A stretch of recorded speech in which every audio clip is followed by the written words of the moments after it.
All right.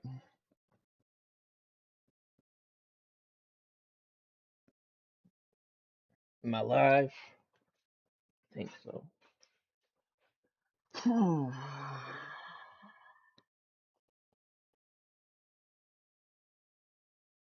Let's see.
Um.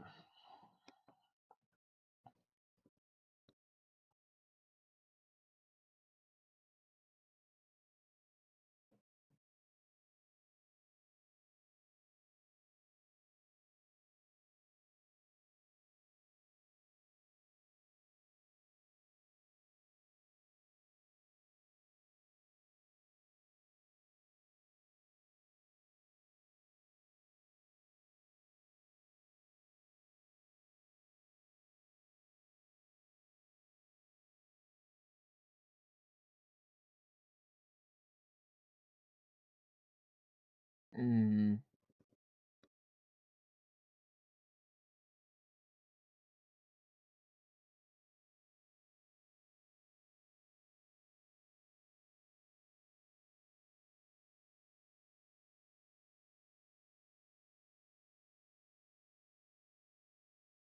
hmm.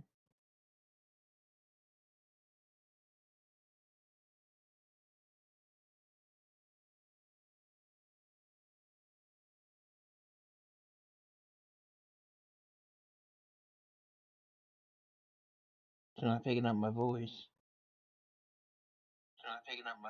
Okay, there we go. Now it is. All right.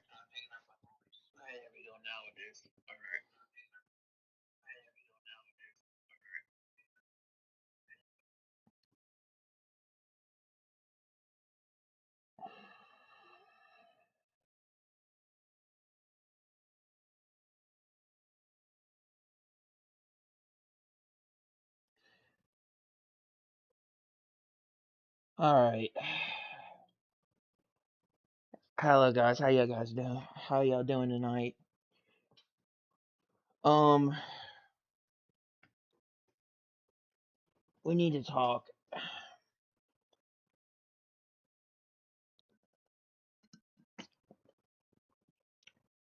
Um,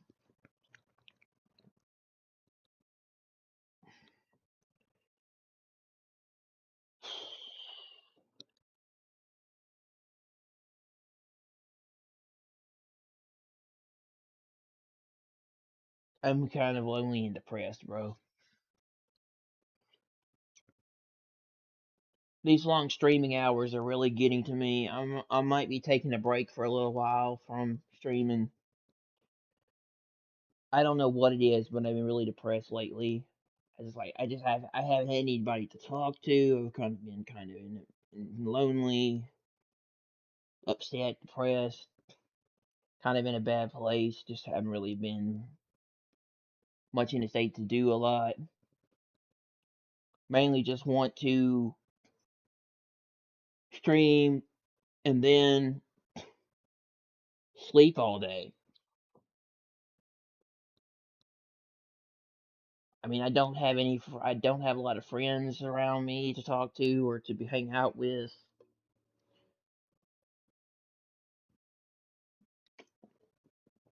I don't have anybody to be with. I'm looking for a relationship, man. and just kind of just in a state where I've just been upset. It's just these hours have really gotten to me, and for a while there, I was enjoying um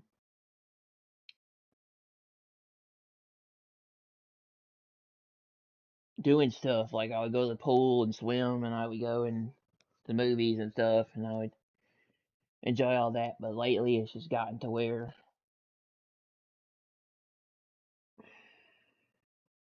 I've kind of gotten to where I don't do anything anymore, and I sleep all day, I stream all night, and I sleep all day. I'm not on a schedule. I don't have a particular schedule when I upload and stream or do stuff. And life lately just seems kind of lonely and depressing, and I've kind of been in a bad state. I don't know. I might be taking a break. I just don't really know what I'm going to do. I've been like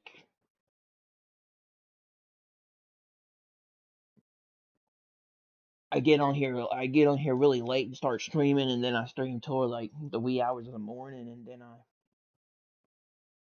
go to bed and sleep all day, and I feel depressed and anybody to have anybody to do anything with, and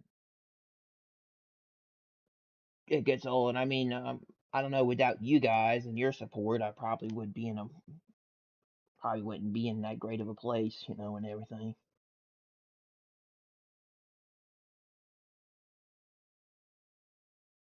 I have a problem where I struggle with anxiety and depression, and it's hard for me to be able to deal with things now and everything because I'm always by myself and alone, and it's not easy, and it's just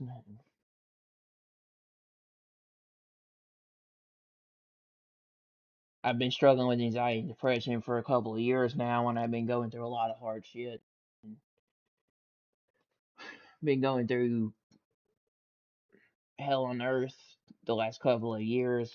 I've been um I've been three times to um I've been three times to a psychiatric facility for um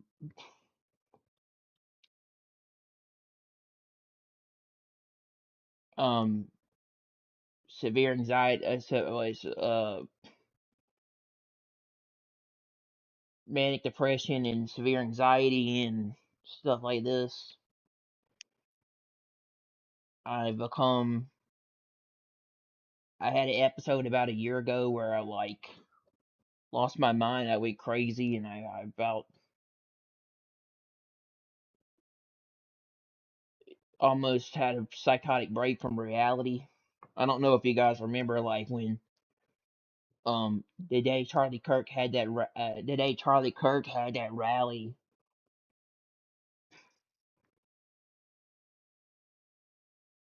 um the day Charlie Kirk had that thing at the Utah State University College, and he was shot that day. It changed my thinking forever after he was killed, and I got really I lost my mind. I went kind of crazy, and I thought,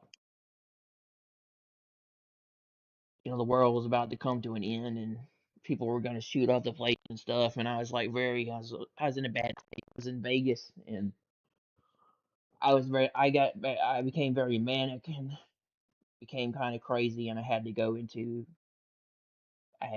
go get help and um stay at the hospital for a couple of days for about a week, and I got brought in by the police and had to stay there under court order until I left. That was the first time, and the other two times it's just been very hard, and it's difficult when you don't have anybody around to do with or talk to, or be there for you when you're going through stuff. I mean, the medicine helps, but I don't like taking it because I don't know if it's the medicine or the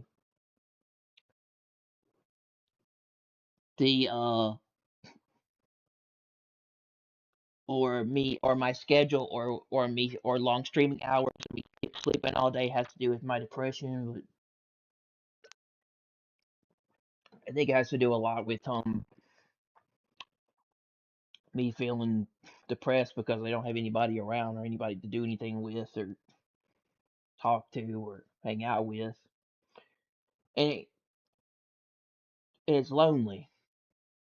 It's lonely, I like to stream because I get lonely and I get depressed and I want to hang out with my audience and talk to my viewers and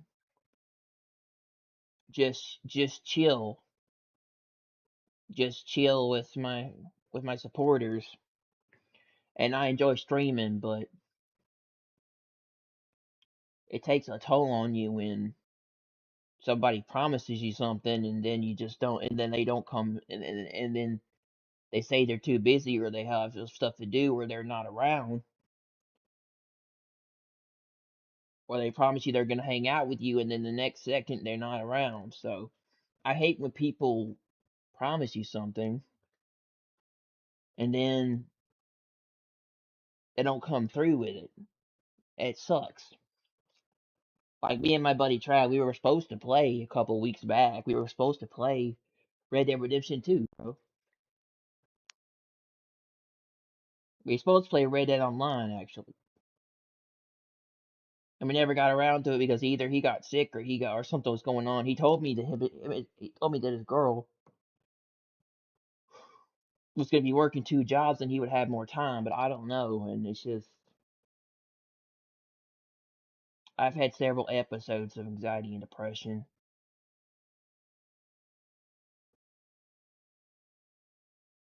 Several episodes where,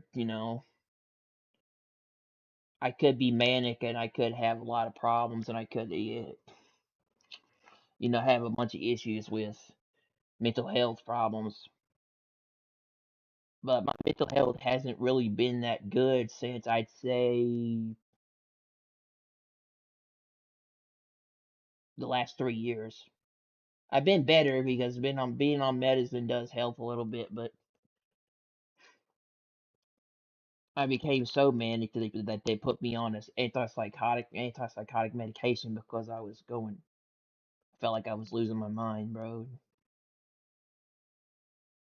Um, not doing well. It sucks. It sucks to be diagnosed with anxiety and depression issues because you go out in public and you get nervous around a lot of people and it's hard.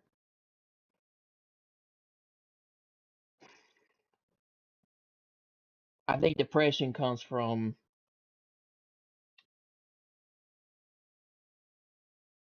not having anybody around or anybody to do anything with or talk to or not having anyone there. I mean, I'm 29 and I'm getting older and I'm 30, almost 30 and I'm looking for somebody and trying to find a relationship and it's really hard. Like I envy people that have that, bro. And I'm jealous. I'm jealous. And they have a lot of friends and they have a lot of people to talk to, like a lot of YouTube content creators and streamers. They have a massive audience to talk to and chat with. I don't. I'm a small channel. I only have like 6 subscribers and I'm trying to grow, but they don't have a they have a large audience of people that they've grown over the years to chat with and talk to, and they don't get lonely. They don't get depressed. They don't get well, I'm not saying they don't get depressed, but they don't get lonely. They don't get like that. Like a lot of other creators. And you could say that, it could be the long streaming hours and sleeping all day and being up all night. It takes a toll on you in streaming, but I really want to grow this into a career. I want to make it into a job. I want to try to do something with it. I think I'm good at it. I can entertain an audience, and I think I make really interesting content. I got a lot of views for my last video. I got 14 views, and I appreciate that. But you guys are a big part of why I do what I do, and I can't thank you enough for that. But without you guys, I think I would be in a much worse state. But yeah, I've been struggling with anxiety and depression for 3 years now, going through a lot. Had to be on medicine. Had several trips to the hospital, and have been struggling with this for a long time, man. And it's not easy. Anxiety and depression is not easy to deal with, and it's a hard thing. And I don't know if anybody else deals with it though, but it's tough, man. Not having anybody there around or to talk to is it's not easy. It's not easy, and I just wanted to say that I might be taking a break for a while from streaming to get my life together and hopefully get back on a regular schedule for things and hopefully work all that out. But I want to continue streaming and I want to continue making content for YouTube and I want to grow the channel into something. But it is taking a toll on my health mentally and physically. I'm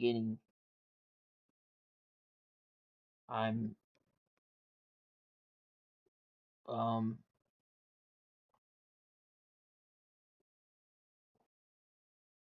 getting overweight. I'm getting weight,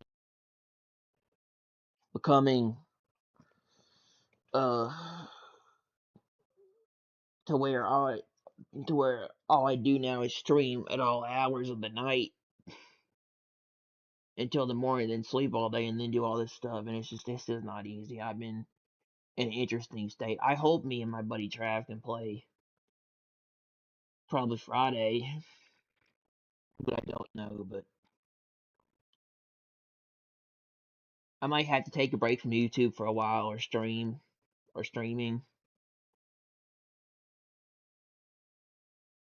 because stuff really takes a toll on you. And when you're alone by yourself, it's hard because depression really hits hard, and it's something that I have a problem with big time. And just wanted to let you guys know that and going through a lot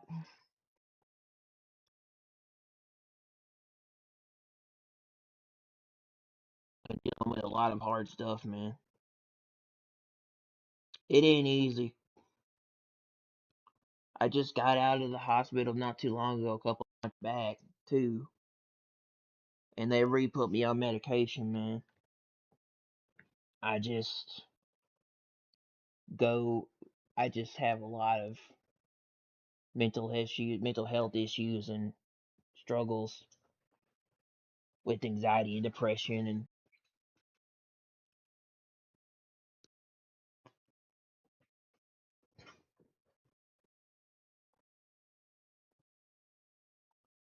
just go through a lot, and it's hard. But I want to thank you guys again for your support and watching the channel and helping support the content and liking what I do because it means a lot of a lot of happiness and appreciation for what the time I put into it, and you guys are awesome, and I thank you very much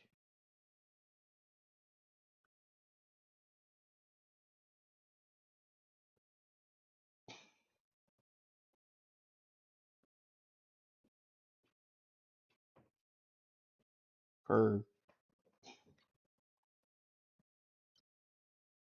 thank you very much for that support and everything. And I don't know, I'll have to think about it. I'm in an interesting place right now, and my mental health is getting worse by the day, and I'll have to think about if I'm going to take a break from streaming and recording to do other things with my life and work on that. Gotta get out of the house and do other things and just figure out where I'm gonna go next with everything in my for a career, my job, and everything. And then I don't know. It's just a tough thing, man. Struggling with being lonely and anxiety and depression. A lot more depression than anxiety. 'Cause being lonely can take a toll on you, and being by yourself can take a toll on you, and all these things. No schedule, long streaming hours, sleeping all day, and then being up all night can really take a toll on you.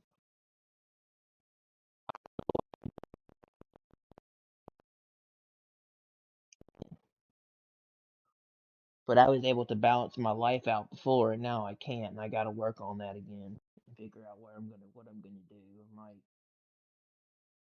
I might take a little break from streaming and try to work on what I'm gonna do with my life going forward and everything. How I'm gonna get everything sorted out, but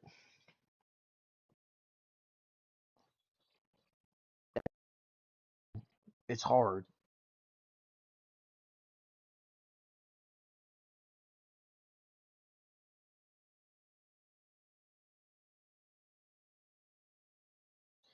It's hard, and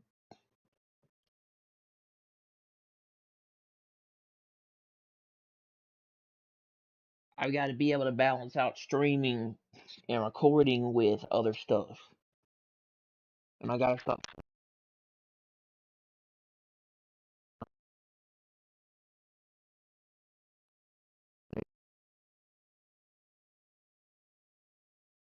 on an interesting place and been going through a lot and struggling with some stuff. And I might be taking a break from YouTube and streaming to work on my life and get things together because I'm in a place right now where I don't know hard anybody to talk to or hang out with, and it's difficult. I like to stream a lot because when I like to stream a lot because I like to hang out with you guys and talk with you guys and make content for my viewers. And you know,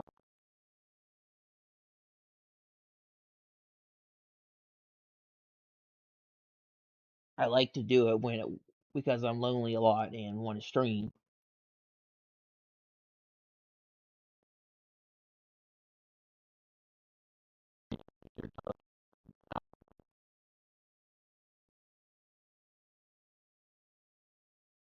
It doesn't really matter really personally, but just wanted to tell you guys that.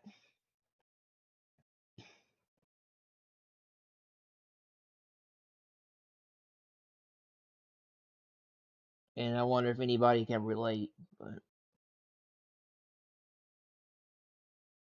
I think I'm going to take a break from YouTube for a while, streaming, get myself together and work on that. But things are really tough, man. I don't know where I'm going to go with stuff, but I want to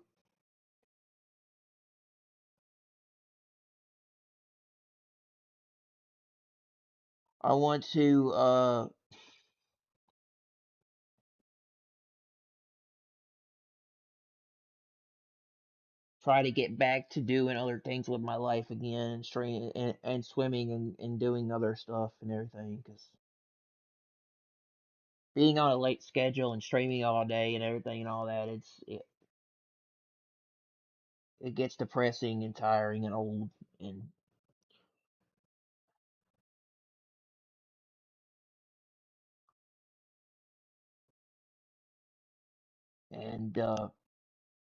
lonely and everything, man.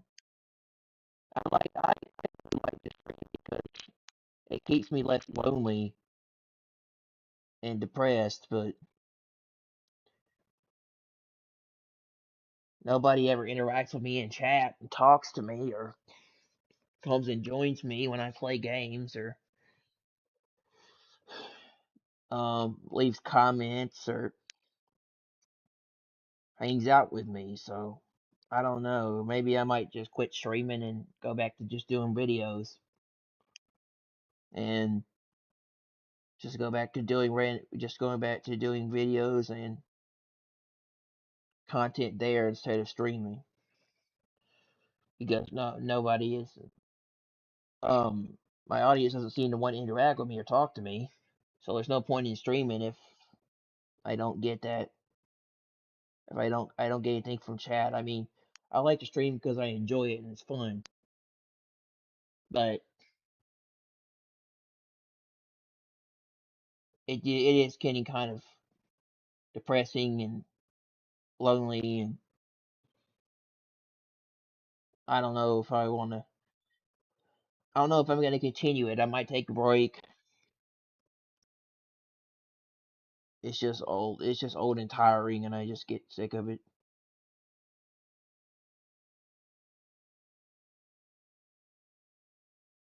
And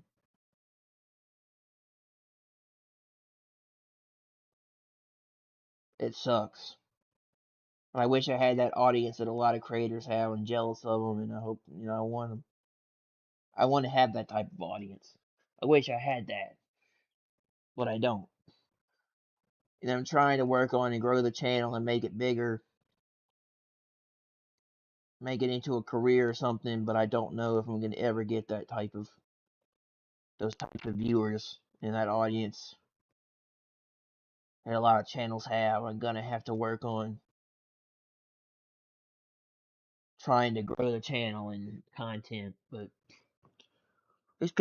these channels have like hundreds of subscribers and viewers, and they're lucky to have that because I wish I had that. I want to get that. That way I can that way I can have a full streaming audience, have a full um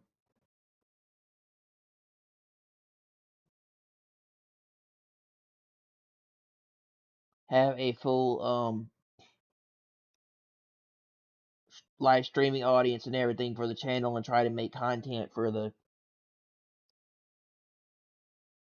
YouTube and the channel and try to grow, but I don't know. I don't know if YouTube's really worth it. I guess maybe I either go to Twitch or something like that or do something else, but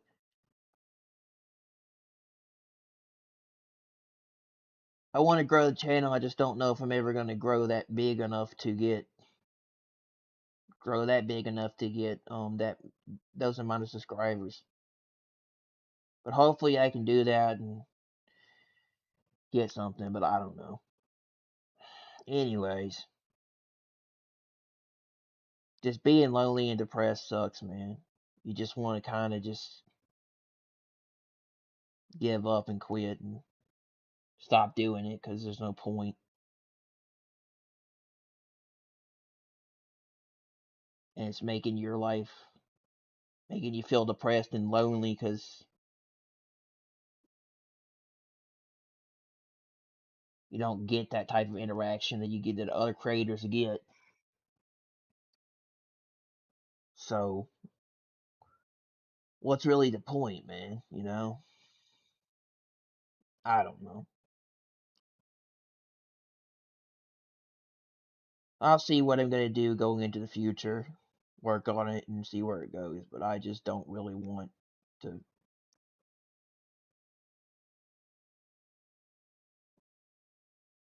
I don't know if I'm in the mood to stream anymore now. Like I'm not in the mood. I don't know if I'm in the mood to stream anymore lately. Right now with everything going on, and I'm probably gonna take a break, work on my life, and see where I can do what I can do moving forward. But I don't know. It's probably not worth it. It's probably I probably should just go back to doing videos. But I'll have to think about it. But yeah. Anyway, I got a couple things to share with you guys, and then I'm gonna do some MLB the show for a bit. I don't really have a lot of news to cover today. I just wanted to tell you guys what's been going on with me and how things are.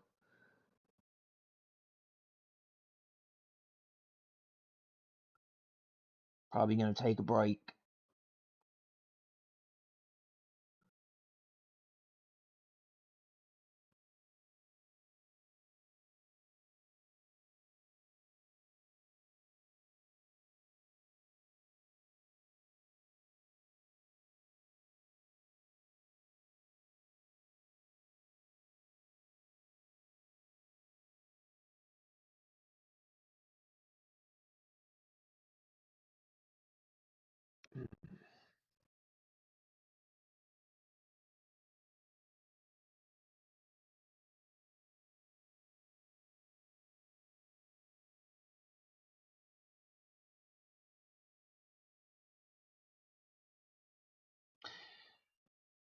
So,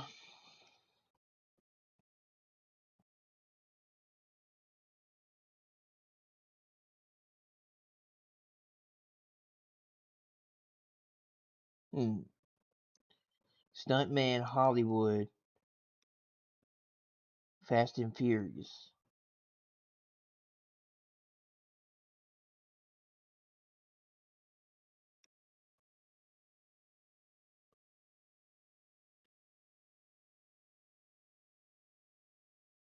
PlayStation is delisting all PS3 and PS Vita storefronts, removing 500 plus videos and sunsetting discs.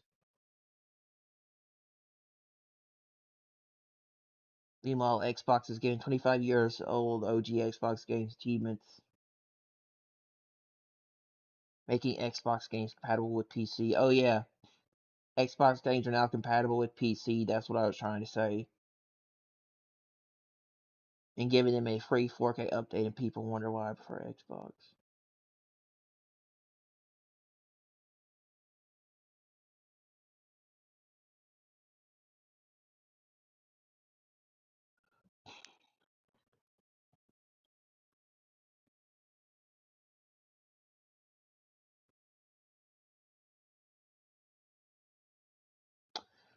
Um, Shigeru Miyamoto says remakes are a good way to introduce older games to younger players and increase the chances of future games as well. He says some people might say there are a lot of remakes, but after 5 years, a lot of people have outgrown games and stopped playing them. Young people today don't have the opportunity to play games from 10 years ago, so remaking them to be more playable and releasing them again is a good way to meet the demand. Letting people know the original games also leads to future developments, so we've been actually pursuing that recently.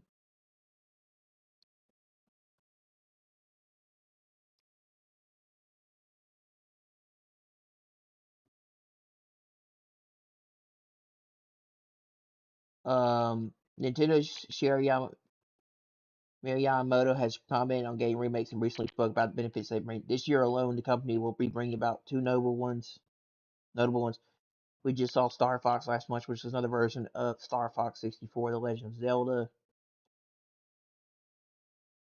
Ocarina of Time will also be receiving a remake later this year. In this week's issue of Famitsu, Miyamoto pushed back on the idea that there are too many remakes. For one thing, he pointed to the fact that it gave access to titles that were released several years ago. Miyamoto also mentioned that bringing back games leads to future developments. Miyamoto shared the following with Famitsu. Some people might say there are a lot of remakes, but after 5 years, a lot of people have outgrown games and stopped playing them. Young people today don't have the opportunity to play games from 10 years ago, so remaking them to be more playable and releasing them again is a good way to meet the demand. Letting people know the original games also leads to future developments. So we've been actively pursuing that recently.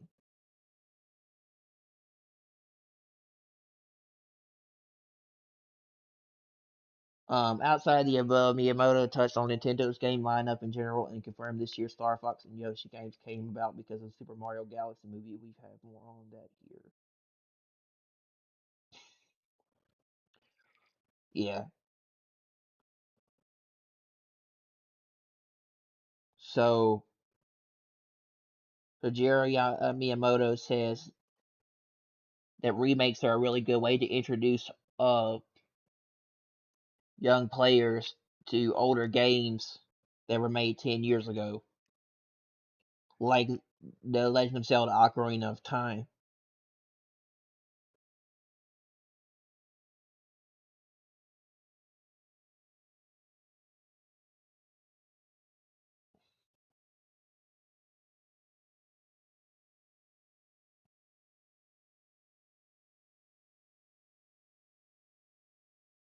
Um, Elena Pierce says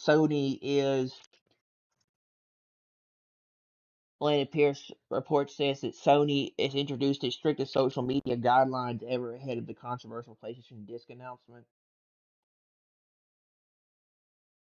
Pierce said in a recent video that people working at PlayStation first party studios told her Sony expected a major backlash before making the announcement. According to Pierce, Sony already knew everyone would be pissed off. They knew this. People working within PlayStation first party studios told me Sony had the strictest social media guidelines for this particular thing they've ever seen issued. She explained that Sony regularly gives employees guidance on what they can and can't say publicly. Pierce said she received similar instructions while working on God of War, but described these new guidelines as far more restrictive than anything she had previously experienced. But in this instance, it's apparently the strictest the employees I spoke to have ever been seen regarding public communications. They would only have done this if they knew it was going to be an enormous PR issue. This is no surprise to them. Um, Microsoft says that they're adding achievements. Achievements are being added to select original Xbox games later this year. It says, in addition to making these games available for PC for the first time ever, we've added new features to enhance the experience on PC while preserving the original gameplay. Players can customize graphics settings, including up to 4K resolution, upscaling, VSync support, full screen and windowed display modes, anisotropic filtering, enhanced with anti-aliasing, and more. These games also include customizable language and audio settings. We plan to add even more features to Xbox backwards compatibility games in the future. I'm excited to share that later this year we will be bringing one of the top fan requested features to select original Xbox games on both PC. Achievements, the first 4 games releasing in preview day will be updated to include achievements in the coming months.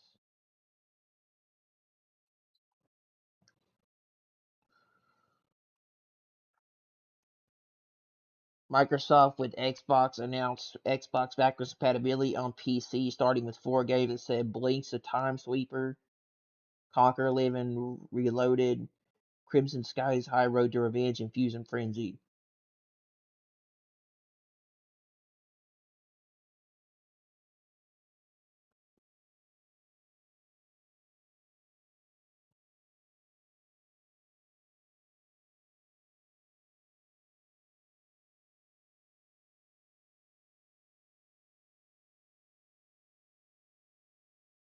Oh yeah, Burnout 3 Takedown would be great on PC for Xbox.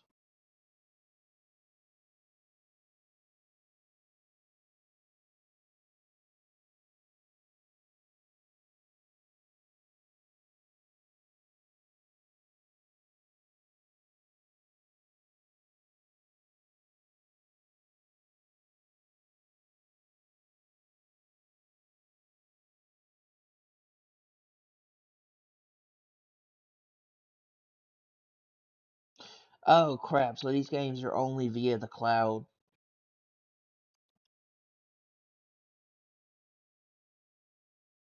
Pay an extra $9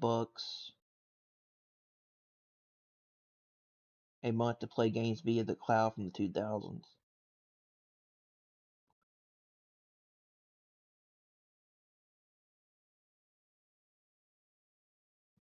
We can use our discs, right? Yeah. Does this mean that there's a way to play live and reload it online right now?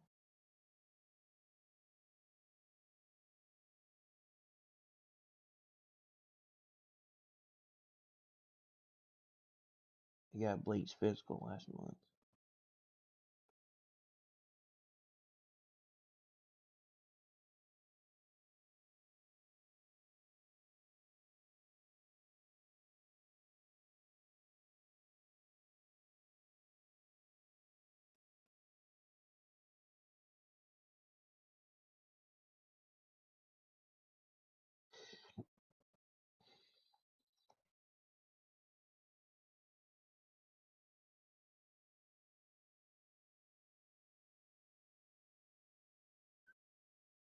Give me Midnight Club LA via Xbox PC backwards compatibility and my wallet is yours. Yeah, that would be nice.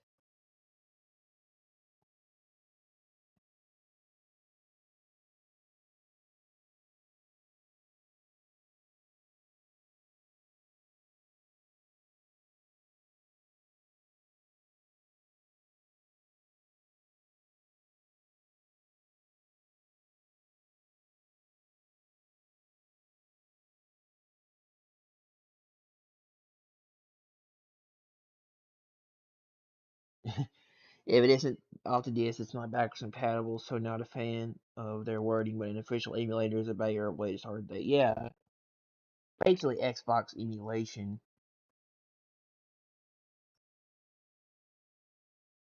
Meanwhile, Sony headquarters, it's burning. Yeah.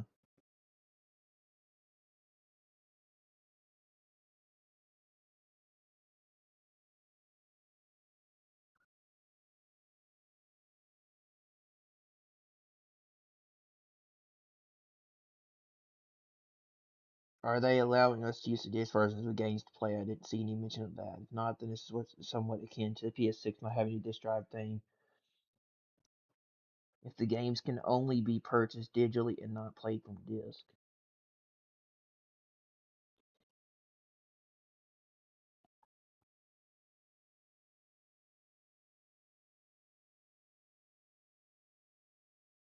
I already own Conquer digitally. Can I play it on PC for free?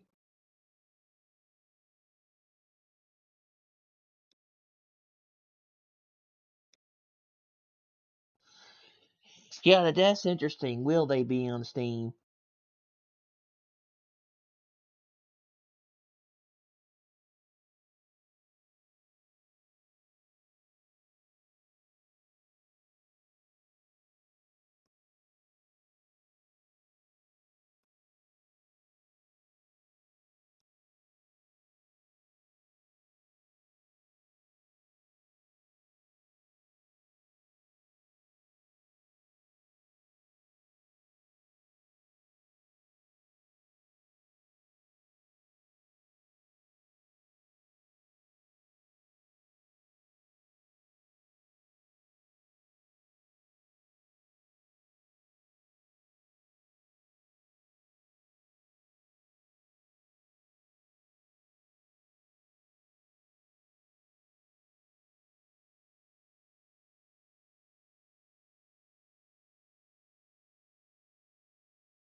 Cross purchase with my Xbox library, I'm hoping.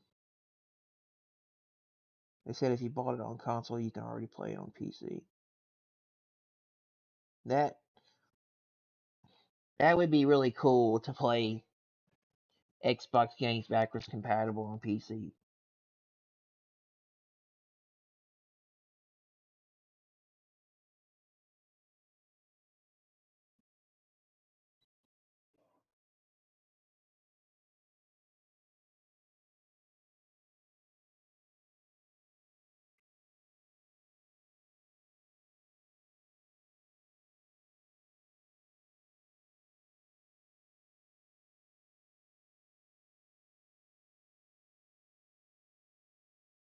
Didn't play much blind, but the other three are all timers. Though I wonder how much of Cocker's humor still in.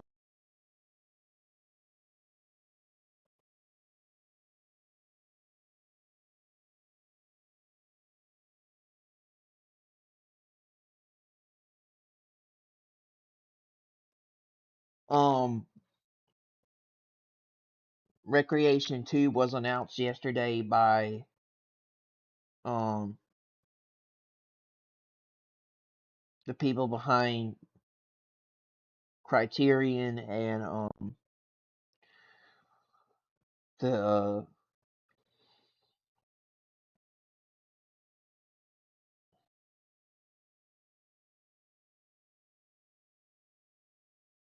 the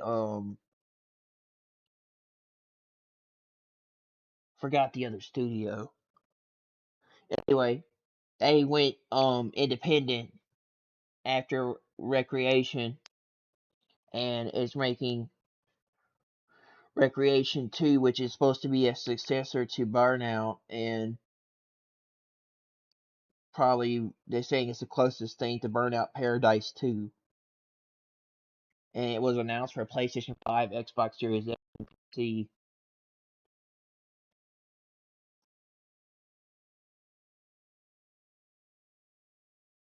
Via the new studio, which is Turntide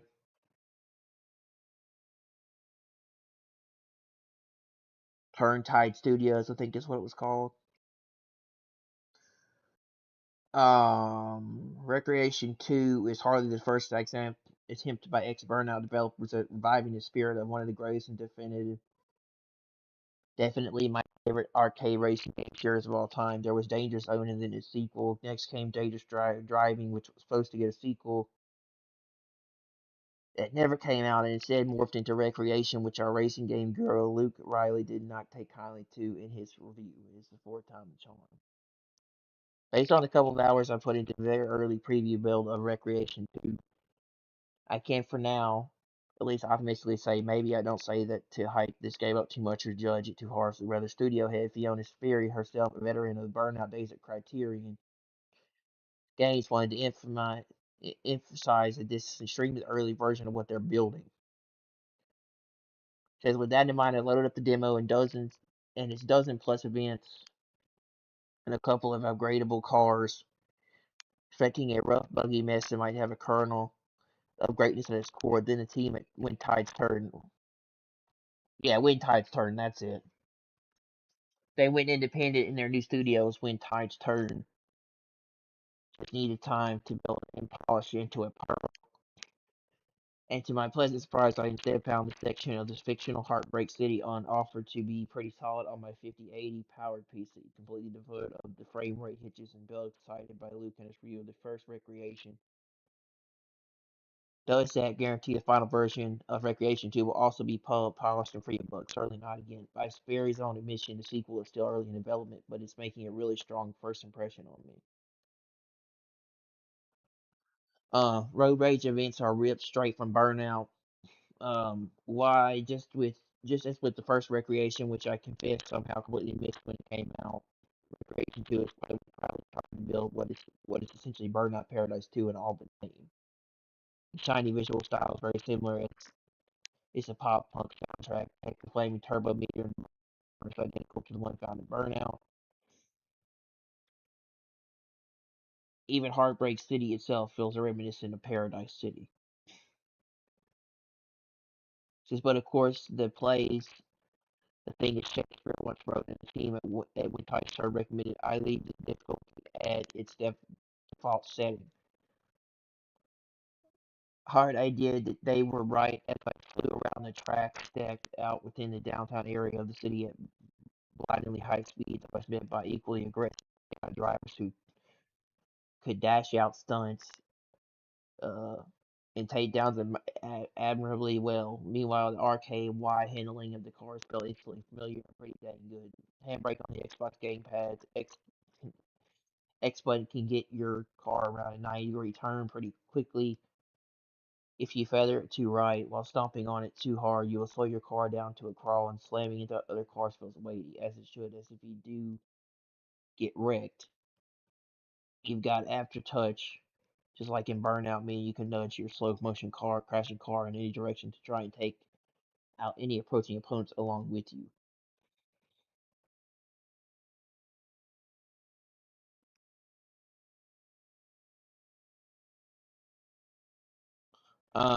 The events in my previous shot were pretty match barriers and gates marked on the mini map were sort of recognizable to any Burnout fan. My favorite of what was on offer were the two road rage events. These are ripped straight from Burnout, so you already know what you'll be doing. Takedowns of rival cars, each takedown adds time to the clock, and gets you closer to the next milestone. For instance, you might need 3 takedowns for a bronze medal, seven for a silver, and a dozen for gold.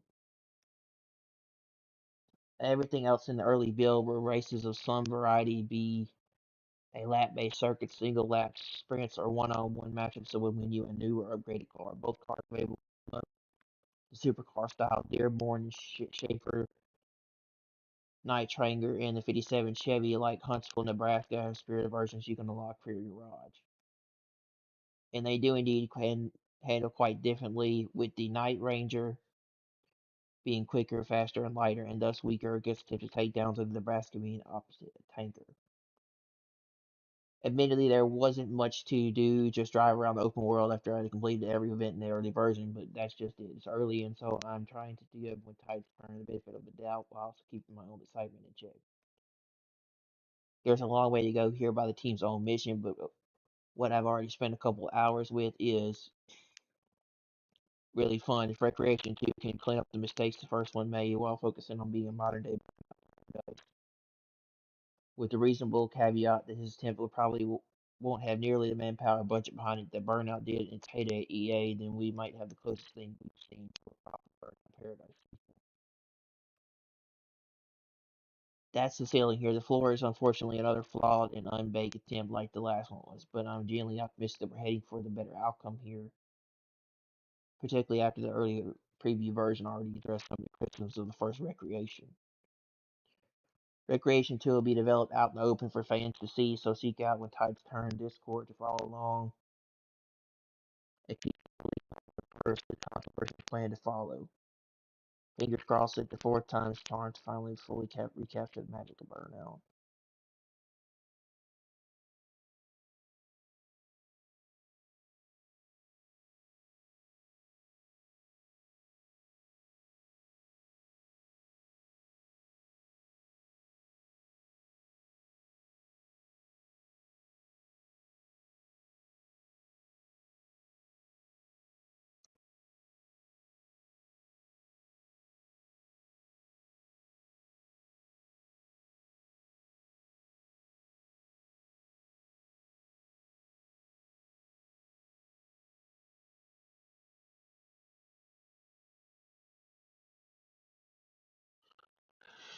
Um,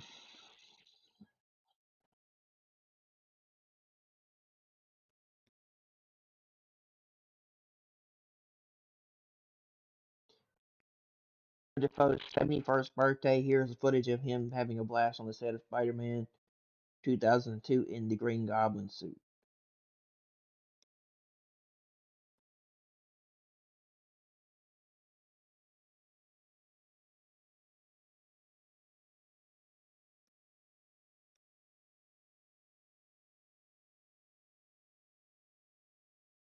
Anyway,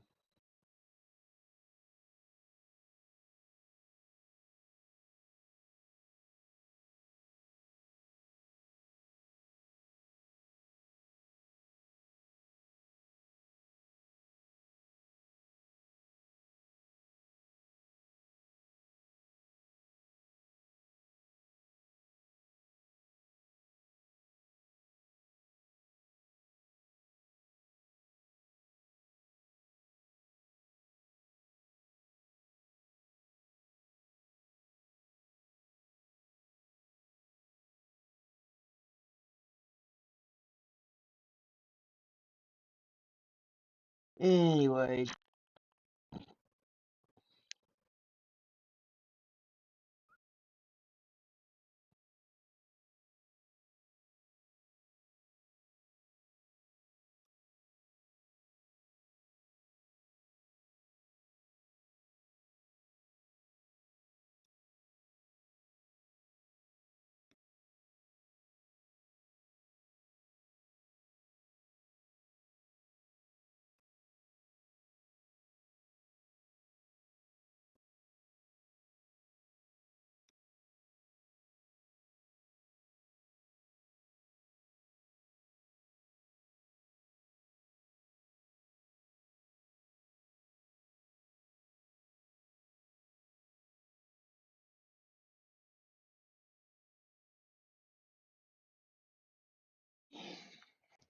Oh.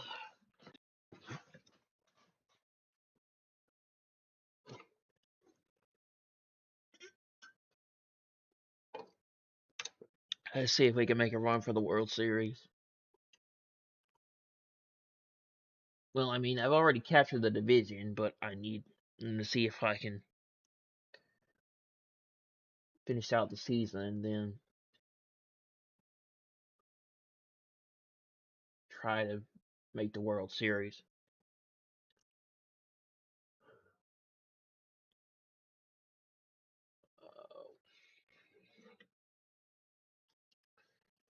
Anyone is on and living color.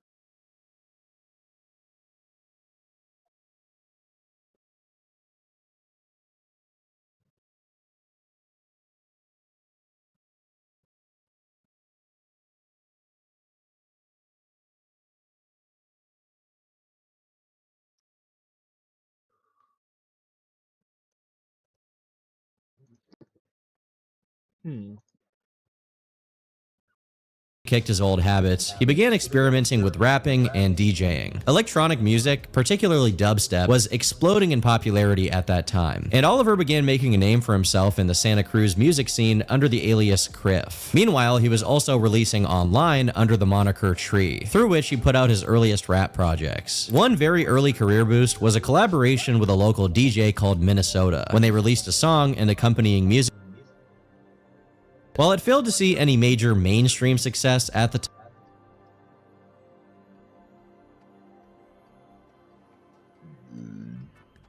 Oh gosh, have you guys heard? I don't know if you saw the news today. The news from Charlie Intel and IGN and Eurogamer and Games Radar and Shinobi. Don't worry guys, this wasn't a coordinated effort, not at all. This is completely organic what just happened. But golly, have you guys heard that the outrage towards Sony killing physical games, have you heard that that outrage was actually completely not justified? Because only 7 games this year have sold more than 100,000 copies physically on the PS5 in the US, according to this data or proof. Golly! I love when gaming media is entirely organic and definitely not coordinated from the top down. I love when my reports aren't literally morale of the movement against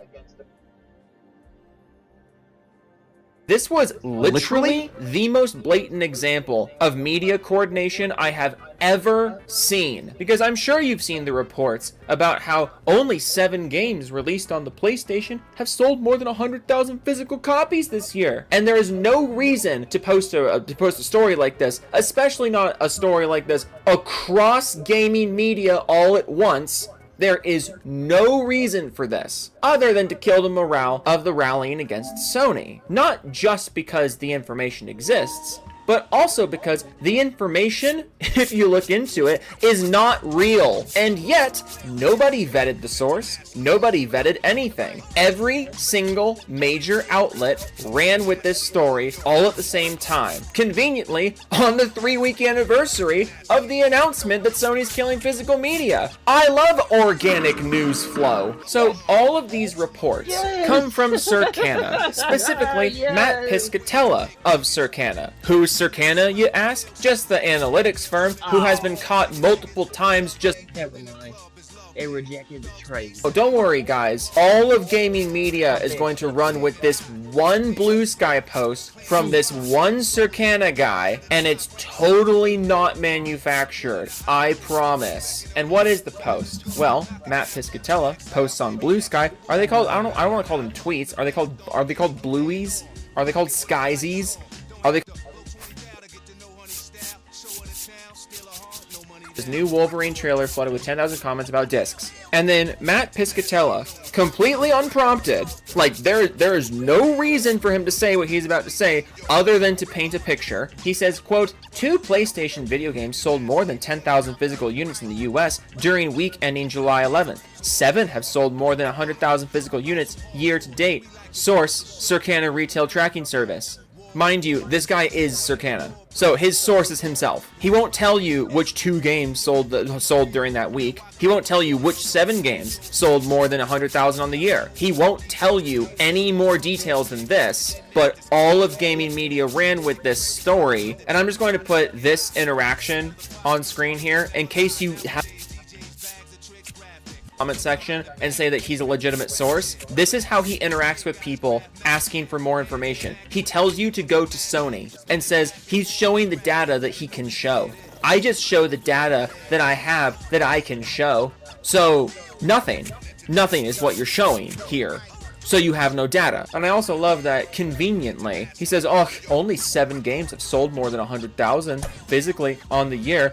Hey Google, how many major releases have there been on the PlayStation 5 this year? Oh, 7? Okay. Yeah, that sounds about right.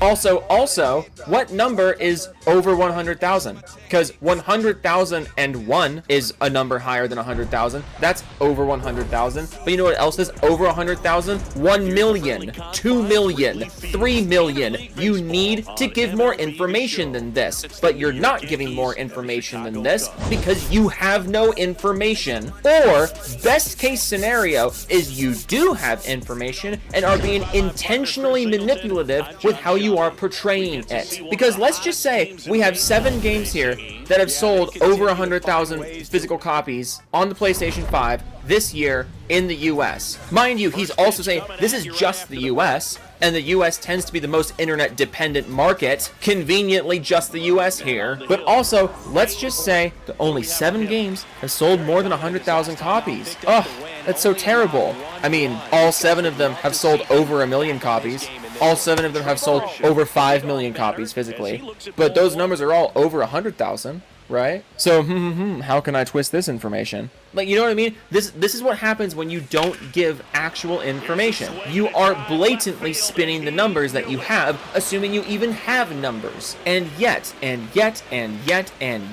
all of gaming media, all at the same time, ran with this story. Gosh, because all of gaming media is reliant on corporate money and corporate early access to games, and in order to have corporate early access to games, you have to play nice with the corporations, which means you have to be on Sony's side if you are gaming media. So of course gaming media didn't vet this story. Of course they didn't put any thought into it, because gaming media has been spending the last 2 weeks have to get back in Sony's good graces before the Sony exclusives start coming out again. So they see one fucking guy with no actual information in it, and they all think to themselves at the same time, this is the perfect opportunity to get back in Sony's good graces. Let's run that story with absolutely no vetting, absolutely no critical analysis, and act like all that shit with 2 weeks ago, it didn't actually happen because, Wolverine's coming out soon, GTA 6 is coming out soon, we still gotta appear friendly to the corporations. Gaming media is going to run this story about how the backlash is it's really not justified, because this one guy in this one analytics firm, I mean, he says this thing that backs up what Sony's doing, so I guess that's the story now, right? 5, 6, 7, 8, that's the story. Story. Oh my god, the people running with it. The PlayStation fanboys who have just been waiting for something like this to happen. Strap yourselves in. I have so many screenshots of people just jumping out that this one random guy with no 7 games did this. Okay, which 7 games? How many copies per game? Well, I'm just showing you the data I can show. So you have nothing but the number of people who were just waiting for this. Oh my god. And I'll say it for the 10 millionth time. If you are a Sony fanboy, if you are a Sony fan through all of this, what are you defending? What's the point? What do you gain? We've been doing at this point. But they were ready. They were waiting for it. Like Jazzy with 2 Z's who says yes, but back on track at the plate in half. Is something to cry about. Numbers show that over 85% amount of gamers over the last decade have been buying digitally. Don't cry now because you surely wasn't 5 years ago. Which I love this. I love that we're still quoting that 85%. Oh, 85%. Yeah, you mean these numbers? The numbers that are skewed by including digital-only games? Like, I love that we just have zero critical thinking skills, like, 3 weeks after this happened. Like, for 3...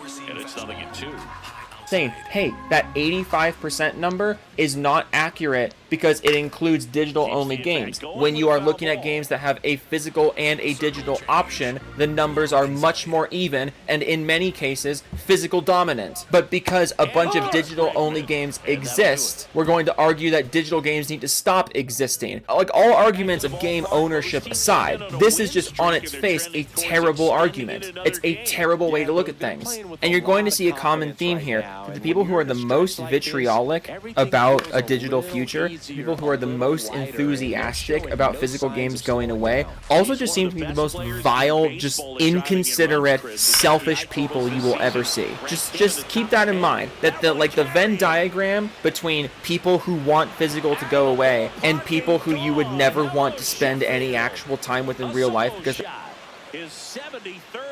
diagram is a perfect circle. Live Die responses, don't post factual math for these physical morons. You know they can't count and facts trigger their saltiness. Physical is dead 9 every...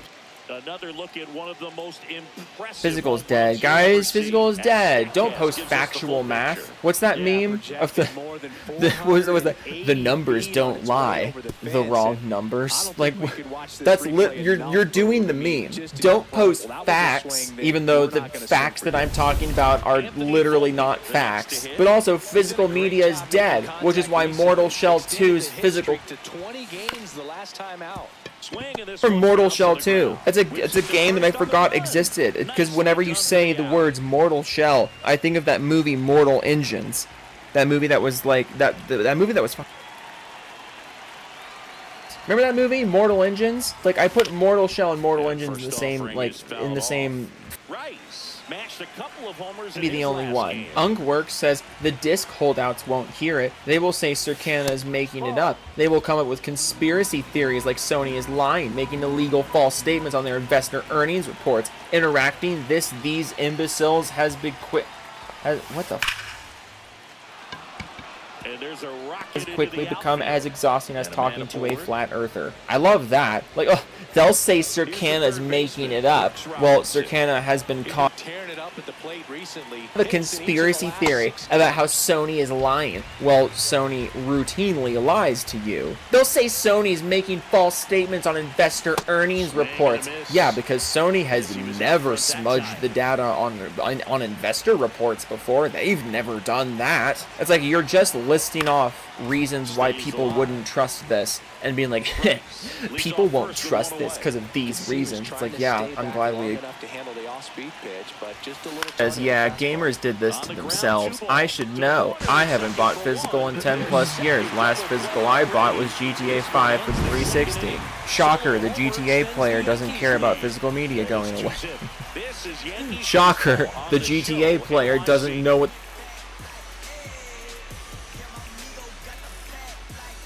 about somebody defending the death of physical media in games, but then also referring to gamers as like someone other than themselves. Have you noticed that? Like, routinely, the people who defend the death of physical media, the people who defend the all-digital future, will refer to gamers as if they're a group of people that they're not a part of.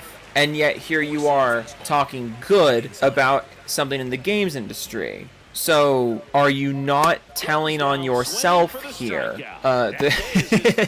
This one's just kind of funny. These ones aren't defenders. It's just kind of funny. This is under the Charlie Intel report. Andrew says L propaganda, and then the next comment underneath that is Artemis with W Sony sponsored posts. No name says Lamau. All the disc PS5s thinking they actually making a difference. And then 20 laughing, crying emojis. See what I'm saying here? About how the people who are like the most vitriolic about the all-digital future and the death of physical just sound like the most vile people imaginable in this current situation. Which, like, also, yeah, if you all sell your PS5s, that does make a difference, because if you sell your PS5s, now Sony isn't making money off of you as a PSN subscriber. They're not making money off of you as a PlayStation 5 game buyer. You're not contributing to their monthly active users. Like yes, if you sell your PS5, you are making a difference, because you are literally just cutting the cord between you and Sony. But you seem to think that everyone here are, you sound like a really nice, intelligent person that I would love to hang out with and have an in-depth conversation with. Actually, no, you don't. I would love to fart in your mouth. Yimnus says, this can't be right. I was told a few hundred people posting glamour shots of their game shelves represented the... The report says that several games, like, even if you're taking the report at face value, it says that 7 games sold over 100,000 copies. So 100,000 buyers for these 7 games. Worst case scenario. Worst case scenario, there's 100,000 people. And you're like, there's only a few hundred of them. Like, right there. If you're gonna try and at least read the thing. It's like the report says, hey, there's 100,000 people doing this. And you're like, there's only a few hundred people doing this. Like, really? Like, can we not read anymore? Ghost says, and yet people flap their gums that physical made up a lot. Seems that 15% isn't all smoke and mirrors. Again, we're quoting the report that has been widely discredited. It's like we've spent 3 weeks really hammering home that the 85-15 split is not real. And then this one report comes out that is also not real. And you're like, well, guess that means the 85-15 was real. It's like, what? Come on. You don't even have a profile picture. You don't even have a profile picture. God, those reports of Sony bots, they're not even being remotely contested at this point. Persona Speaks says, dear physical only crowd, raise that white flag. It's over. Why is that good? Seriously, why is that good? Like, Over 1,000 runs batted in. Raise that white flag. I'm contributing literally nothing to the conversation other than trying to demean the physical only crowd. I'm quite literally a waste of internet, but I'm the bigger man. That's why I posted it and paid for this check mark and have Wolverine as my profile picture and named myself after an existing IP. I literally have no original thoughts of my own, but if you buy physical media, raise that white flag. Actually, I think you should bend over and let anyone put... I mean, you've let Sony put whatever they want in there. Might as well just open the door to everyone else. Baseballs, coffee mugs, picture frames. You don't discriminate, and I'm proud of you. Prinny says, I prefer physical, but there is no way in any world you could spin this. Which I think is hilarious, given the context. There is no way you could spin this information that is not actually real and is just a bunch of like little tidbits of things being spun. You couldn't spin this if you tried. Even though the spun information, when you think about it for 5 seconds, doesn't even paint like a completely negative picture for the physical only crowd. You couldn't even spin it if you tried to. And I would know that, and I'm an authority because I prefer digital. I said so on the internet. You guys are just not sounding the best. How about another example of just the most insufferable people imaginable defending this future? JS Black Frost says, but what about the collectors? What about wanting to own your... Crying up, fam. I love that. It's like we're not even trying to dispute the claims. It's like, hey, what about collectors? A big part of gaming for me was collecting. Hey, what about owning my games? A big part of gaming is owning my games. Yours settles under this one. Crying up, fam. Which is my favorite kind of internet argumentation. It's like someone says a thing and you're like, yeah, well, swear words, bull. And right now they've got that same appetite. Yourself, this is not contributing to anything. Joe, that was really mean to tell him to kill himself. Well, I mean, can you, look at this guy. If this is his attitude towards literally everyone on the internet, then he can... Okay? And that's the difference between me and everyone in my camp and you and everyone in your camp. I don't actually want you to kill yourself. It's a joke. We're joking. We're having fun. But you actually do want people to shut ownership anymore. Like, come on, McQuack. I love this one, though. McQuack says the top 10 best-selling games of 2026 have 0 PlayStation published titles.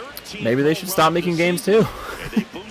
Which, that's it. That's the argument people are making. Like, hey, the majority of games sold are digital, so let's get rid of physical. Okay, the majority of games sold are not published by PlayStation, so PlayStation should stop making games then, right? That's how this works. If you're in the minority by any degree for any reason, you should just stop existing, right? But it seems like the only time we think that statement is legitimate is when it comes to physical versus digital games and media ownership. You could change the topic to literally any other topic, and no one would agree that getting rid of the minority because it is not the majority would be acceptable. But for some reason, it is here. Maybe you're just on the wrong side, but, you know, what do I know? I'm just someone who actually plays video games. This guy says, this is a reality check. People need to realize physical isn't the main way people 50-50, so why invest in something 95% of people aren't buying? I too like to make up numbers wherever I can. It makes me feel 29% better 87% of the time. When in doubt, just throw random. You can be the next Circana. OG Playa says, are we surprised? Lol, people just love to cry. Numbers speak for themselves. The numbers don't lie. The wrong numbers. You guys don't even notice you do.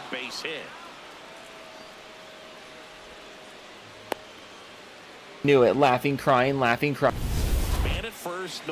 Happy about everything. It's like, why is this your attitude towards stuff getting taken away from you? That's what kills me. It's like your game ownership is going away. Your rights as a consumer are going away. You're about to pay way more. It's like, hehe. Sometimes you hit it too hard. Go back to FIFA. One more visit from the irony police, and then I need to go take a shower or something. Receipts, not spin, says, turns out the Save Physical Media crowd doesn't actually buy physical media. Your name is Receipts, not Spin, replying positively to a report that is entirely spin. And the spin is coming from something that doesn't even have receipts. Your name is Receipts, not Spin, and you are reacting positively to something that is all spin with no receipts. Here at Wrigley Field, Nico Horner will come up to hit. He's racking up doubles like it's a hobby, part of quite a star-studded list, singing. Yeah, he's turning singles into doubles, quick turns and smart they're gonna get those gaps are his highways. 0 to 60 in a matter of seconds. This one in the air center field. These people, I'm gonna lose it. Makes the catch. I'm gonna lose it at YouTube because I opened my. The first thing it wants me to see is ideas for you. Get ready for the 125th anniversary Nordstrom sale by recommending your favorite products to potentially earn more this month. Start tagging. YouTube, do I look like I shop at Nordstrom? Do I look like I do that? Look, I'm kind of just losing it, is the thing that is happening. I'm kind of just losing it. They trail it here. So I'm gonna go ahead and click on that. Click on that. On the north side of Chicago, John Shelby and Chris Singleton eject. Stepping in for the Yankees. Carlos Doofus Club Roto. time. Blast 1314 AI slot thanks to Microsoft. Nathan Dugas. Hey Doofus, when you poopus.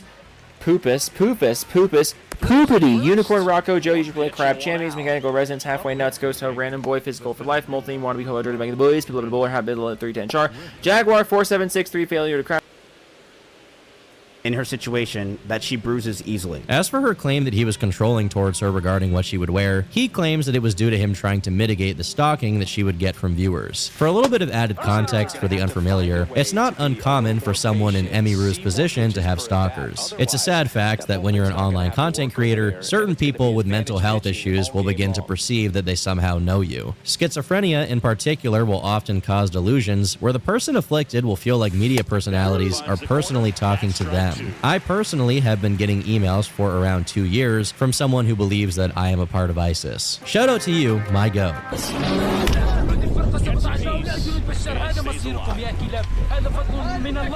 Now, Mizkif claims that his controlling behaviors were to mitigate the presence of these stalkers. While we don't know exactly what was going on with their in-person interactions, I once again am going to refer to the leaked messages from earlier. If you believe Emiru, then this was yet another instance of him being controlling towards her. If you believe Mizkif, then this interaction was him trying to stop her from encouraging more parasocial behaviors from the audience to mitigate the presence of these stalkers. And the content of the messages from Mizkif do line up with that perspective, although whether that was his true intention is not for me to say. Now, if you'll remember, Emiru had claimed that as a consequence of what happened with the OTK drama, Miz's mind basically snapped. This is something that not only has he talked about before, but he also agrees with it in his response, stating that after this, the only person he really talked to was Emiru, which also aligns with her claim about the relationship being extremely codependent. He admits to being obsessed with viewership, something he didn't really need to admit to, because that much was already obvious from the Rust video. And on top of that, he does in fact go down one path that Emiru had predicted, claiming that she neglected her rabbits. Emiru has a lot of rabbits, but as those rabbits moved out of her room and into the living room,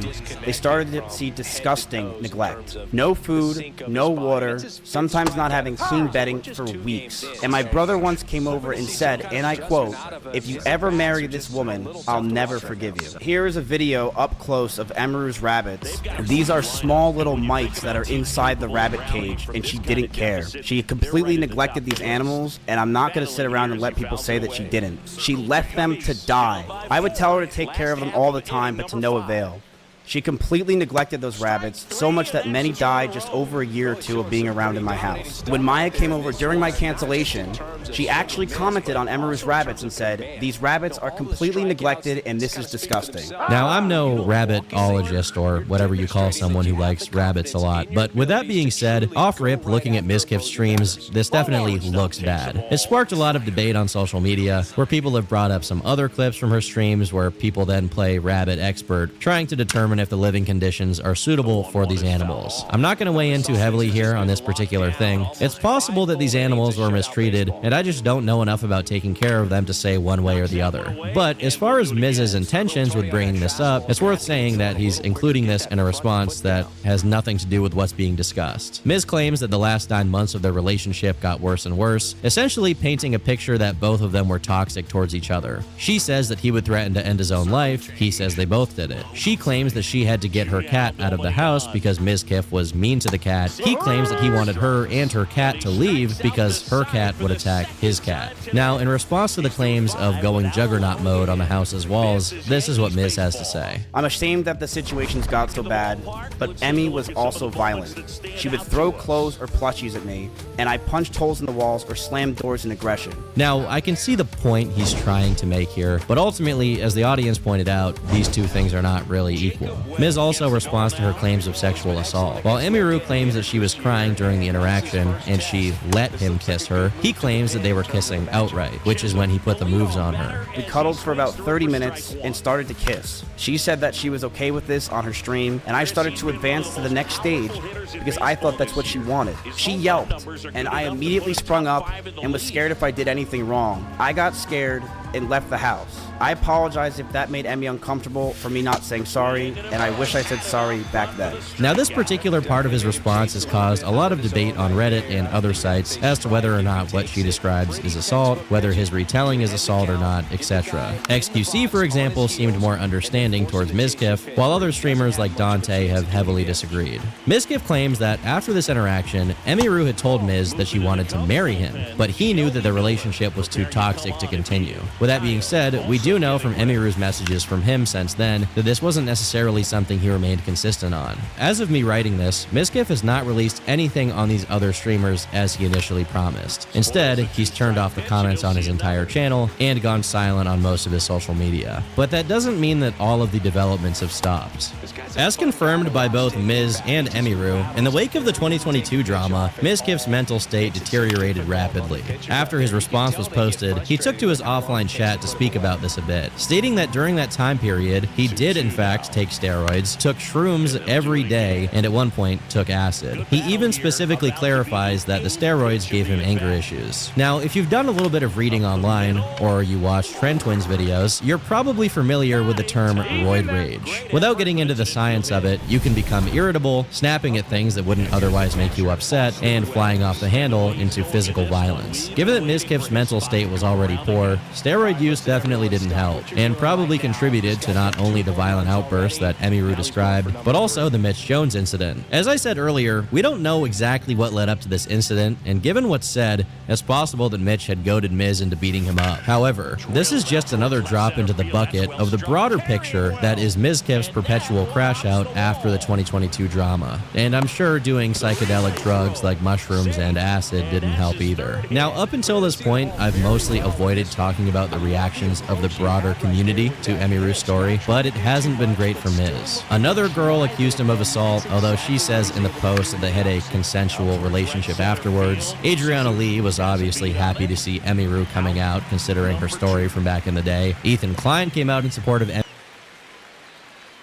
relentlessly. Livestream fails made South Park edits where Miz is Cartman, because of course they did, with his, I assume now former friends, NMP Lowell, S-Fan, and Asmongold changing their profile pictures to play into it. Trainwrecks is seen as a hero, cast out of the Twitch poggers community, only to play a direct hand in orchestrating their downfall, which many see as deserved given recent events. While Train himself more or less declined to comment, Tectone has come out in support of Emiru. Various other content creators have shared that they either didn't like Mizkif or never heard a nice thing about him behind the scenes. Even Ice Poseidon came back to throw a shot across the bow. And Pokimane also made a statement in the most Pokimane way possible, but I'm not reading that. Now, at the same time that all of this was happening, Rich Campbell's accuser announced that she was dismissing her lawsuit against him, and he personally returned to Twitch after 3 years of silence. And Mizkif has officially been dropped from OTK for the final time. The organization he helped found has now cast him into the Shadow Realm. Meanwhile, Asmongold has implied that more stories are soon to come out. There have been 2 additional people that have alleged that he assaulted them within less than 24 hours of this stuff coming out. And not a single person that is in the space that knew him is really defending him. And the most recent development in this story is that Mizkif has filed a lawsuit against Emiru, Asmongold, and OTK. Looking at Mizkif's career, it's obvious that he's backed himself into a corner. Whether all of these claims about him are true or not, part of the main issue is that the entire culture of Twitch he succeeded in, at least the Austin scene, relied on likability. Whereas streamers like Ice Poseidon, who pioneered IRL streaming, and Wreckful, who was known for being good at World of Warcraft, and may he rest. Like, eject.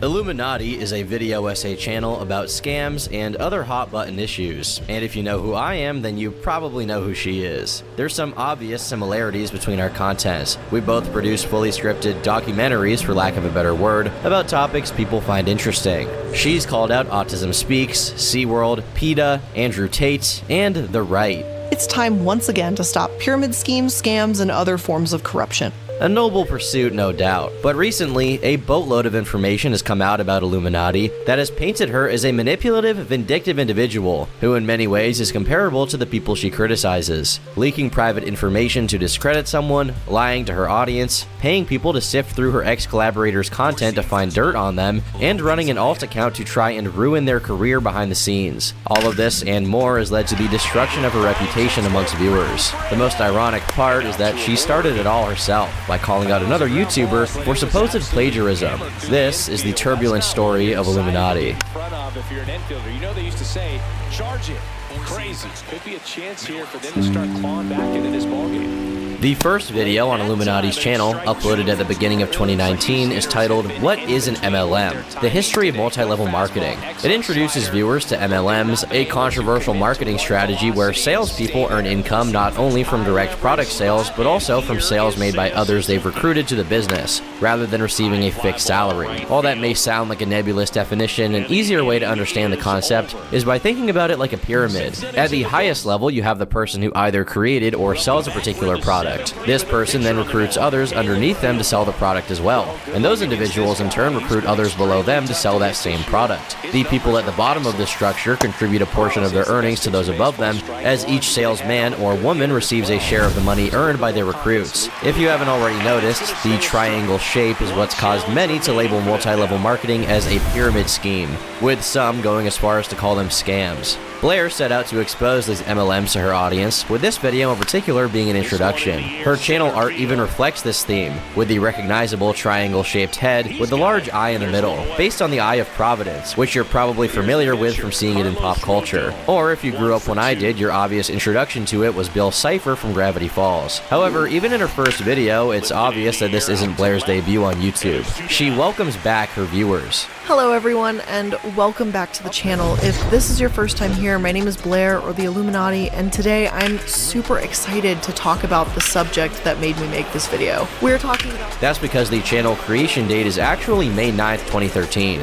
implying that a large catalog of content was at some point removed. What kickstarted Illuminati's initial rise to popularity wasn't video essays, but a much older trend that took YouTube by storm a few years ago: Reddit videos. As of March 21st, 2019, the Illuminati channel had accumulated nearly 100,000 subscribers from browsing subreddits and reacting to them, laughing at r/entitled parents, r/choosing beggars, r/nice guys and nice girls, respectively, and criticizing anti-vaxxers was the bread and butter of her channel. Over the years, Reddit has accumulated a considerable amount of cringe-worthy content. Shocking, I know. Prompting users to subscribe to specific subreddits dedicated to showcasing it. Popular YouTubers like Soothouse, Sorrow TV, Wild Spartans, and of course Blair took advantage of this readily available material and made content out of the best of it. They found that they could pump out content with ease by selecting 20 or so cringy posts from these conveniently organized subreddits and reading them aloud in their videos with minimal editing required. Surprisingly, this approach brought them significant success, surpassing what one might expect from such simple content. And honestly, who could even blame them for capitalizing on it? At the time, there was one playlist on Illuminati's channel that gave an inkling of what was to come, titled Anti-MLM. By early 2019, the Reddit trend had already begun to die. Soothouse and Sorrow TV, who had capitalized on it the most, stopped posting altogether shortly after it reached its peak.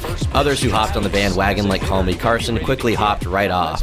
If Blair wanted her channel to keep growing, she needed a new type of content, or she risked fading into obscurity. Luckily, a life raft would come her way in the form of video essays. SunnyB2, Patrick CC, and others began to make videos documenting interesting subjects. From the ever-classic rise and fall of an internet personality, to videos about specific controversies or websites, and even lists and icebergs. You name a mildly entertaining topic, and there's bound to be a video essay about it. It's a genre composed of well-edited, easy-to-digest content that gives the audience new food for thought, whether relatively basic or highly philosophical, on a weekly basis. Blair rightly viewed this burgeoning market as a land of opportunity. As I previously mentioned, this type of content is the only one that even remains on Blair's channel. She quickly became dead set on exposing various companies, including Lyme Cosmetics, Chanel, Herbalife, the Salvation Army, and any MLM she came across. She also ventured into broader topics like the education system, expanding beyond her specific focus on company exposés. The education system is as outdated as it is broken. If it doesn't work for us and hinders students from feeling encouraged, creative, and free to explore the world around them, make no mistake, it's broken.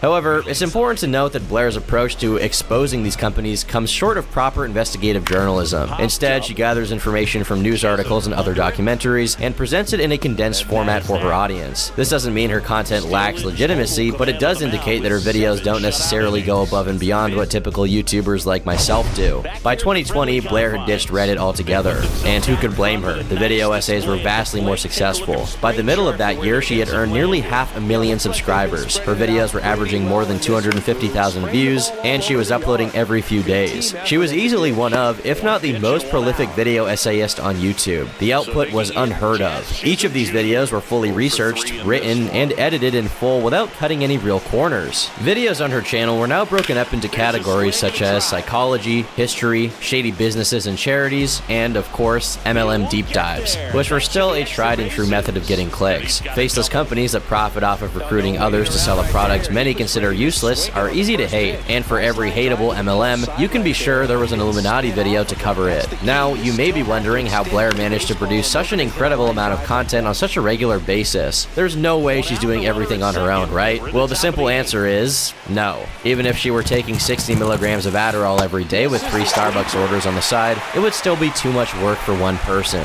Just like mainstream creators such as Mr. Beast, many video essay channels have started paying others to assist them in producing content more frequently without sabotaging quality. Creators like Patrick CC, Magnates Media, and myself have contracted additional help to keep a steady output of videos. So yes, you guys can rest easy and stop asking if I do meth in the comments section. If you guys check the description of Blair's videos starting from 2019, you'll find a list of researchers, writers, editors, and thumbnail designers who have contributed to her work. Collaboration plays a crucial role in the success of many creative endeavors, and YouTube is no exception.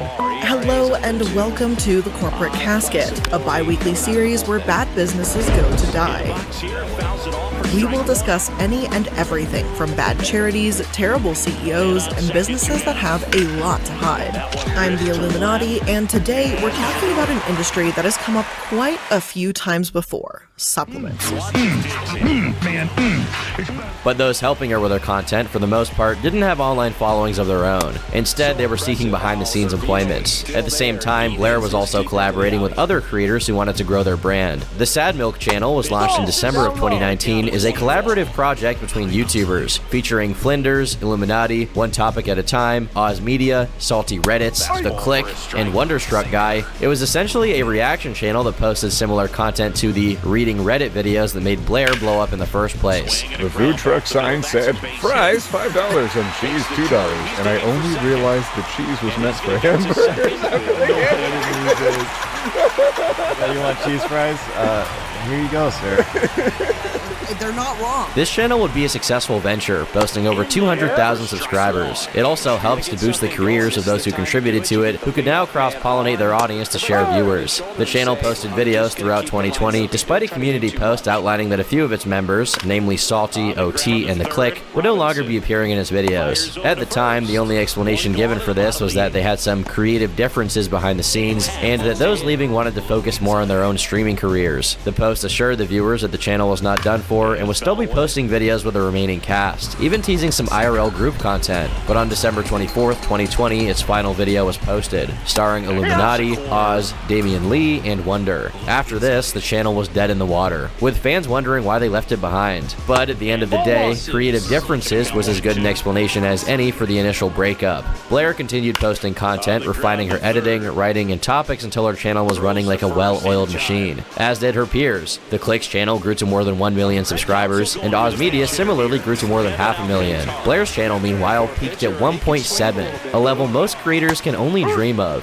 250 million channel views is sure to equate to a lot of AdSense money as well, and Blair continued to be one of the most successful creators in the video essay space, venturing more so into political content such as criticizing trends from conservatives that she saw as disingenuous. Nobody knew much about these creators outside of their videos, especially Blair, seeing as her content was relatively impersonal. Her opinion was certainly relevant to the content, but it wasn't like the viewpoints she expressed were anything out of the ordinary. For the most part, it was the research and presentation that made her videos worthwhile for the audience to come back to time and time again, to the tune of millions of new channel views every month. That should have been where the story ended, but thanks to Blair, it's not. Positive is he doesn't walk very many guys, but Chris, the problem is that he is prone to giving up some homers.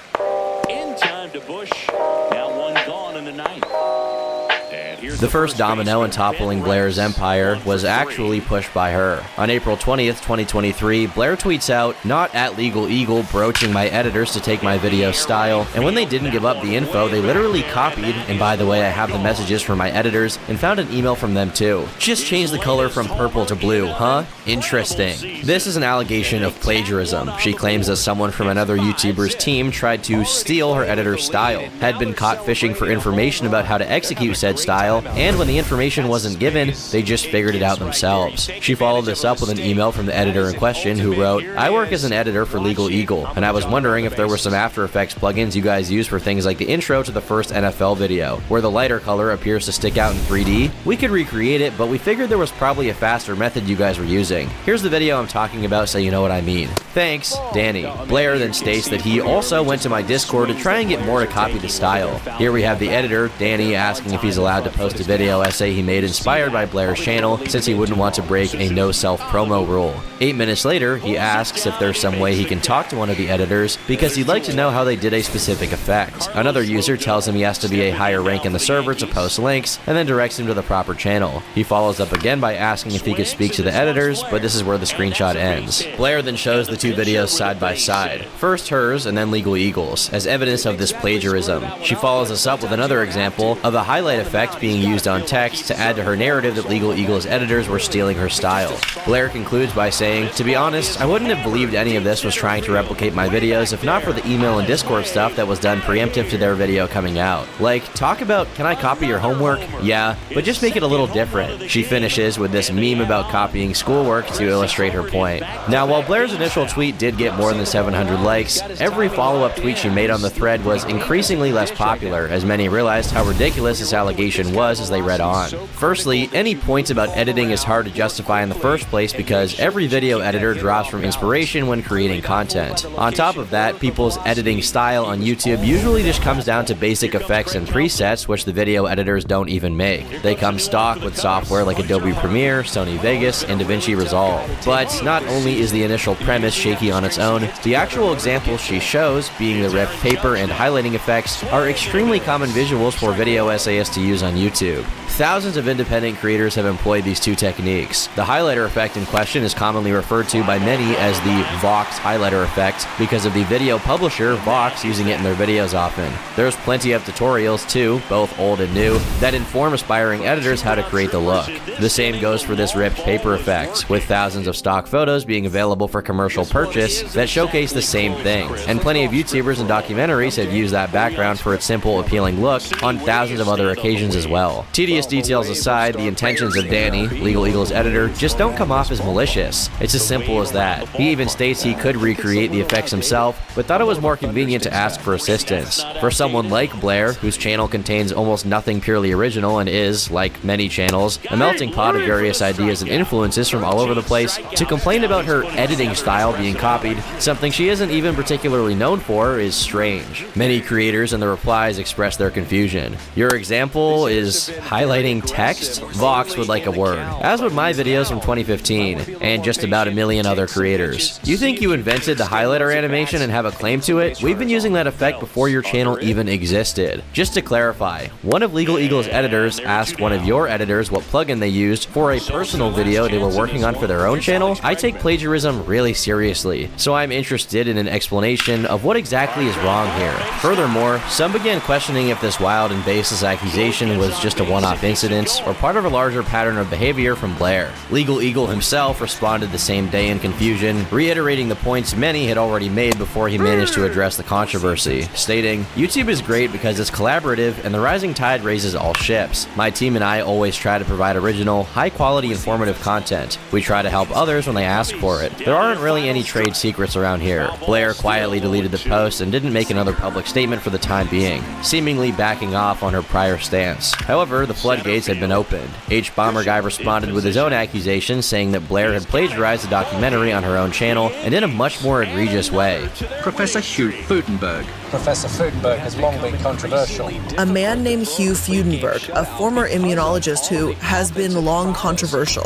In 1989, he was caught up in a bizarre lawsuit involving the Food and Drug Administration, which told him he had to stop injecting his autistic child patients with blood products. In 1989, he was caught up in a bizarre lawsuit with the Food and Drug Administration, which told him he had to stop injecting his autistic patients with blood products. Now, not only was the initial allegation discredited, but her credibility as a narrator was done for. She looked to be guilty of the same thing she had accused others of, and to a much greater degree. Plagiarism is one of the most serious accusations you can levy against a creator, since it devalues their work entirely. And with this new accusation towards Blair, it was about her writing, not just some video editing trick. In hindsight, her tweet that started this all looked like projection. Her deleting her original tweet against Legal Eagle didn't stop those flooding her replies, demanding an explanation. For now, she stayed silent, apart from a statement the same day claiming someone had been trying to hack into her accounts. Meanwhile, the drama wouldn't be contained to Twitter. Creators knew the time to drop videos was now, while the topic was still hot. First, Illuminati starts off with this email containing supposedly nefarious activity. This editor is trying to steal her editor's style, but that's not really what's going on here, right? They're just asking about some plugin, a pre-existing asset that they may have used. Content. Tom says, "Oof, I used to watch her stuff, but found it odd how she was able to churn out so many video essays at a regular pace. I had no proof that anything malicious was going on, but the vibes were just off, you know? Glad it wasn't all just in my imagination." The thing is, Legal Eagle I don't even think needed to defend himself. I don't think they had to come out and say anything at all. The community ate Illuminati alive for the claim because it was so outrageous. The public was eating Illuminati alive, and yet it was still just the beginning of Blair's no good, very bad week.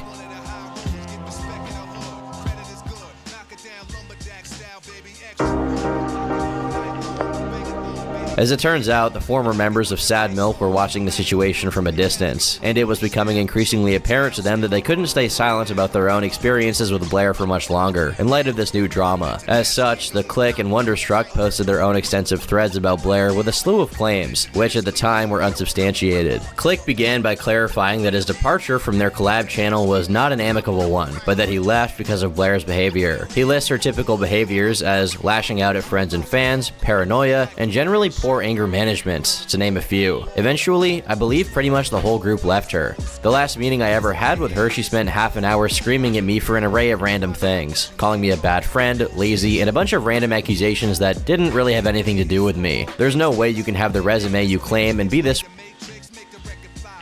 raise their voice back at her. I left along with several other members, half the group at the time. She spent the next few months spreading lies and half-truths about us on the Sad Milk Reddit page and vague posting on Twitter. I still have all the screenshots. She would turn friends against you, or specifically team up with people she knew didn't like you so she had allies against you, rallying mainly banned problematic community members known to be liars and conflict seekers. When people started questioning that maybe she was the reason everyone left, there was a very convenient digging up of 11 to 14-year-old videos of me. Stuff I made back when I started my channel in 2009 when I was a teenager. And as you can probably guess, some of the jokes from that time aged like milk. I publicly owned up to my past mistakes and apologized, doing my best to be transparent and honest about my past. She would still harp on it, ignoring the fact that it had already been addressed, trying to direct as much attention to it as possible, publicly stating it was a bad apology, along with vague posting about it in comments on the collaboration channel, maybe in an attempt to get people to assume I had been kicked out for poor behavior, rather than leave because of her own behavior. She, assuming it was her as she had channel access, also liked to pull what I can only describe as very petty acts of revenge. For example, some people left comments on the collaboration channel saying, "Good that Click left." They obviously got ratioed hard as people were there for creators. She would manually go in and delete the ratioing comments, but leave the original hate comment. She tried to gain control of my Discord when it surpassed hers in size by tossing around accusations at staff and trying to get rid of my team and replacing it with hers, giving me the ultimatum to fire my entire senior team or be publicly fired from Sad Milk myself. This is just a brief summary of events. It's sad to see she hasn't changed. All of this painted Illuminati as vindictive, petty, and spiteful, digging through your 10-year-old videos to find dirt, spreading rumors behind your back, turning your friends against you. These are all hallmarks of, as any Twitter girl would put it, a toxic person. Wonder revealed that he had lived with Blair for a period of time, and at that time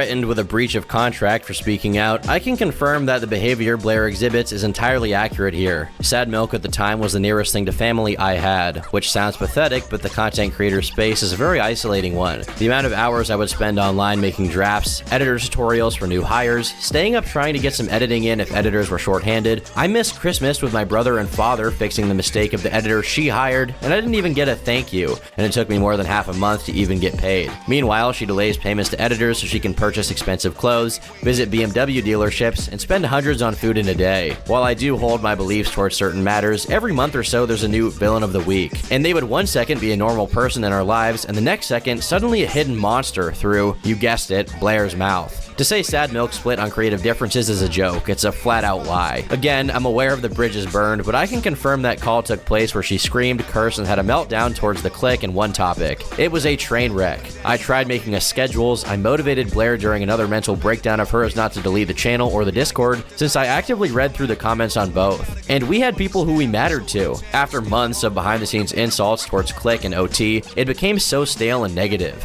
Yeah, we all took part, but after it going on so long, it just became day after day Blair would sit and check OT's social blade. She would make fake accounts to stalk them. Not just them, but a large portion of the commentary community. I've personally seen her try to get her lawyer to shut down anyone who says anything against her, and they ruined her day by saying, yeah, we can't really do anything. It's insane. Innocent people don't work so hard to try and silence others. We would get no work done. I can't count how many times I pleaded and set up meetings for us to do something and nobody cared. I thought I had a friend who was hurting. Then I saw I had moved to villain.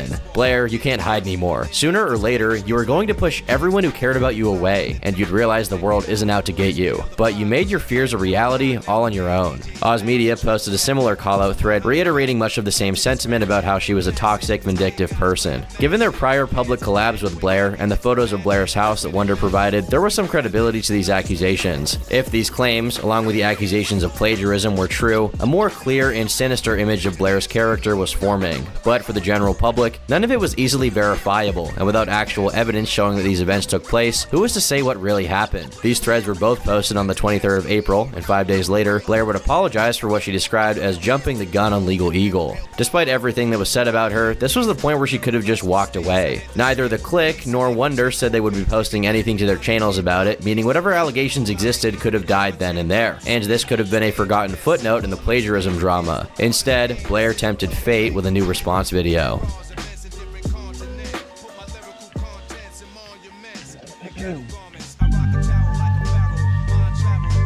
A video by Blair titled Illuminati Exposed was framed as the conclusive video on the topic. Blair opened by reiterating her regret over the tweet about Legal Eagle. Truthfully, I should have looked into this more instead of just putting the information out there the second I had a gut reaction about it. I should have asked him what the emails were about, but I didn't, and I made a mistake, and plain and simple, I was wrong. So to Legal Eagle and team, I just want to reiterate that I messed up, and I'm sorry for any stress this may have caused you and of course to your team. She then sets out to debunk the accusation that she had plagiarized an older documentary by repurposing its script. She points out the part she read was a quote, not meant to be her own words, and that it was also credited in the description of the video. In his own video, he shows where I'm audibly quoting a direct line from the documentary, and even visually you can see it on the screen with the quotation marks. Additionally, you can even see the dual ellipses on either end of that quote, indicating that more of that source was being cited. When you go to my sourcing page for this particular episode, you can also see that the documentary is listed as a source. This is completely fair. The editing around that point of the video was a bit confusing and may lead some to believe the quote was being stolen rather than quoted, but given the appearance of a quote on screen during the part H Bomber guy showed, it seemed to be a valid response. However, this is mostly where the valid responses from Blair end, as the rest of the video devolves into unsubstantiated claims and a malicious revelation of personal information to try and discredit her former friend. Her segment on The Click opens by stating that she was aware of his use of slurs in 10 to 14-year-old videos, and that it had nothing to do with his departure from the group. However, she follows up by saying that The Click was still using horrifying language, her words, not mine, when she met him, specifically using the R slur, which has been deemed unacceptable. By who, I'm not sure. Maybe her Discord friend group, maybe Twitter, or maybe Reddit's moderation investigation team. Unfortunately, when those videos surfaced, it wasn't really all that shocking to me, as Oz Media and I had actually talked about how Click had been using the R-slur while we played games together. I thought, or I wanted to assume, that I had misheard, but Oz said that he was uncomfortable with it and said something, but the language continued. The point is brushed aside as she moves on to a more serious allegation against the Click, that he was harboring a predator in his Discord server and did nothing about it. Apparently, in the Click's Discord server, there was a 19-year-old boy who bragged about dating a 12-year-old girl. Naturally, this raised some red flags, and after a server mod reached out to him for clarification, this individual reiterated that it wasn't a joke of any kind, and that him dating a 12-year-old was even supported by a therapist. Blair claimed that the Click's moderators did nothing to ban him from the server, forcing a mod to come to her for assistance. She then banned this predator from her personal community server, the Sad Milk server, and reported them to Discord. Blair then claims that this happened right after one of the Click's admins was caught sharing NSFW with known minors, and cites information from Rain.com to explain that this is a common tactic amongst groomers, desensitizing minors to lewd content over time. So we used this individual's ID number and we banned them from the Sad Milk server and from my server, and we reported them to Discord's trust and safety team, who we hope did pursue this further. In an effort to have action taken against this predator in the Click's Discord, she messaged one topic, another member of Sad Milk and Click's good friend, asking for him to do something about it. After seeing the degenerate material in question, he left the group chat and reported and removed the individual himself. She concludes this section of the video by saying that the Click cultivated an environment that was unsafe for minors on his server. On your Discord server that had, and likely still has, minors present,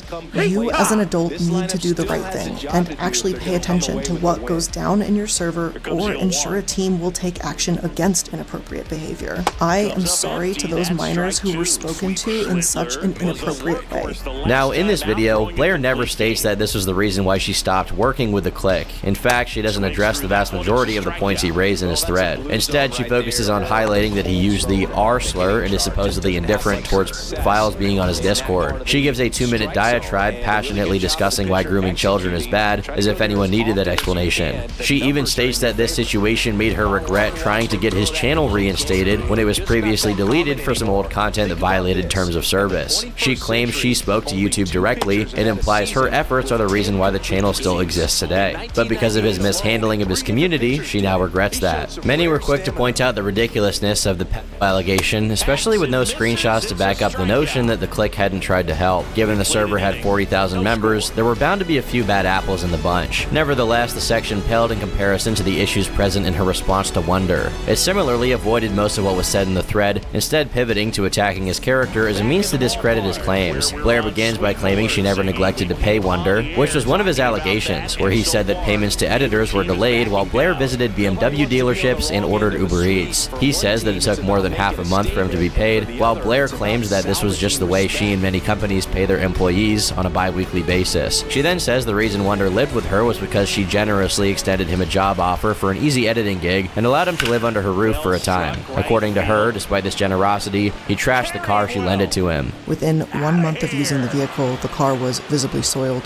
Trash was littered in the car. It contained dirty clothing, which consisted of, I think 2 pairs of dirty boxers and maybe 3 mismatched socks. There was also a huge crack that went across most of the windshield, and for some reason, the glove box compartment in the front passenger seat was somehow broken. The state of the vehicle was shocking, to be honest, but at this point, I was just happy to have my car back and know that it couldn't be damaged any further. This segment mostly comes down to Blair publishing petty interpersonal drama that never needed to be made public in the first place. But in fairness, Wonder initially did the same by posting pictures of her house that made it look like it belonged on an episode of Hoarders. Nonetheless, Blair then delved into Wonder's mental health and addressed his intention of suicide, as well as a message where he stated that the emotional pressure from her is what pushed him over the edge. Blair didn't explain why this was at all relevant, but it appeared to be an attempt by her to make Wonder look unstable. Inexplicably, she spends a few minutes talking about how her dog and his dog didn't get along when they lived together. The tension began with our dogs and his unwillingness to help ease the situation between our pets. I did everything I thought of at the time to introduce James and Casper in a way that facilitated a good relationship between the dogs. They met on neutral ground at a dog park and only had supervised play at the house. While I appreciate her expert analysis on which dog was in the right or whatever, believe it or not, not, there actually is a reason for this. It was the reason she provided for why there was so much conflict while they lived together. Wonder claimed it was because of her behavior, but Blair suggested that it came down to the dog situation, her recommending her therapist to him, which created a conflict of interest, and the car being trashed. In response to the accusation of being a hoarder, Blair clarifies that this was just one messy room in her house due to the ongoing process of moving in. In isolation, her point actually holds some merit, as she highlights that Wonder posted an irrelevant photo with the intention of humiliating her. I feel the need to point out these minor details since the out-of-context photos of the house being moved into are being used as a way to show that I'm a supposed monster and that, quote, my home is a mess,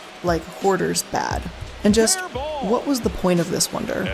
Why would you even bother posting something like this, except to humiliate me? This was a room that we told you we were using to move, and we let you know it was off limits to you. That photo alone shows your consistent lack of respect for Oz's and my boundaries. And Wonder, I am sorry that I was ever friends with you. Towards the end of the video, Blair starts crying as she expresses how deeply the falling out between her and Oz Media affected her. You were right. I am afraid of looking stupid and weak online, and yet I am those things right now. You've been with me through a lot of really intense and personal situations in my life. You were there throughout the entire process of my mom's cancer diagnosis, her various treatments and hospitalizations. And I know there were many times when I had to run out the door suddenly because there was a crash cart in her room and they didn't know if she was going to make it. And you said you'd stay at the house and watch Casper so I could go to my mom. The video concludes with Blair acknowledging that she wants to take responsibility for her faults, such as her impulsivity in the Legal Eagle situation. Her immediate fan base, with little knowledge of the situation, were supportive. However, some viewers found her remarks lacking substance. They noted that the segments on the click appeared to be thin on evidence, despite her initial promise of providing screenshots as evidence. No actual screenshots were shown to support her claims against the click. Furthermore, many took issue with her disclosing Wonder's mental health status. Posting Wonder's suicide note is disgusting. I don't care how you two fell out, he trusted you with a very sensitive situation, and you used that to get the focus off of yourself. That's disgusting. You have no shame. This is immensely disappointing. I was hoping the information and rumors I'd been hearing about you for years were untrue, but it looks as if I was sorely mistaken. The click hinted that a detailed response was to come, while the other former Sad Milk members posted their own rebuttals on Twitter. While the dislike bar on Blair's video climbed, people waited with bated breath to see if the click's response would be the final nail in the coffin of this saga.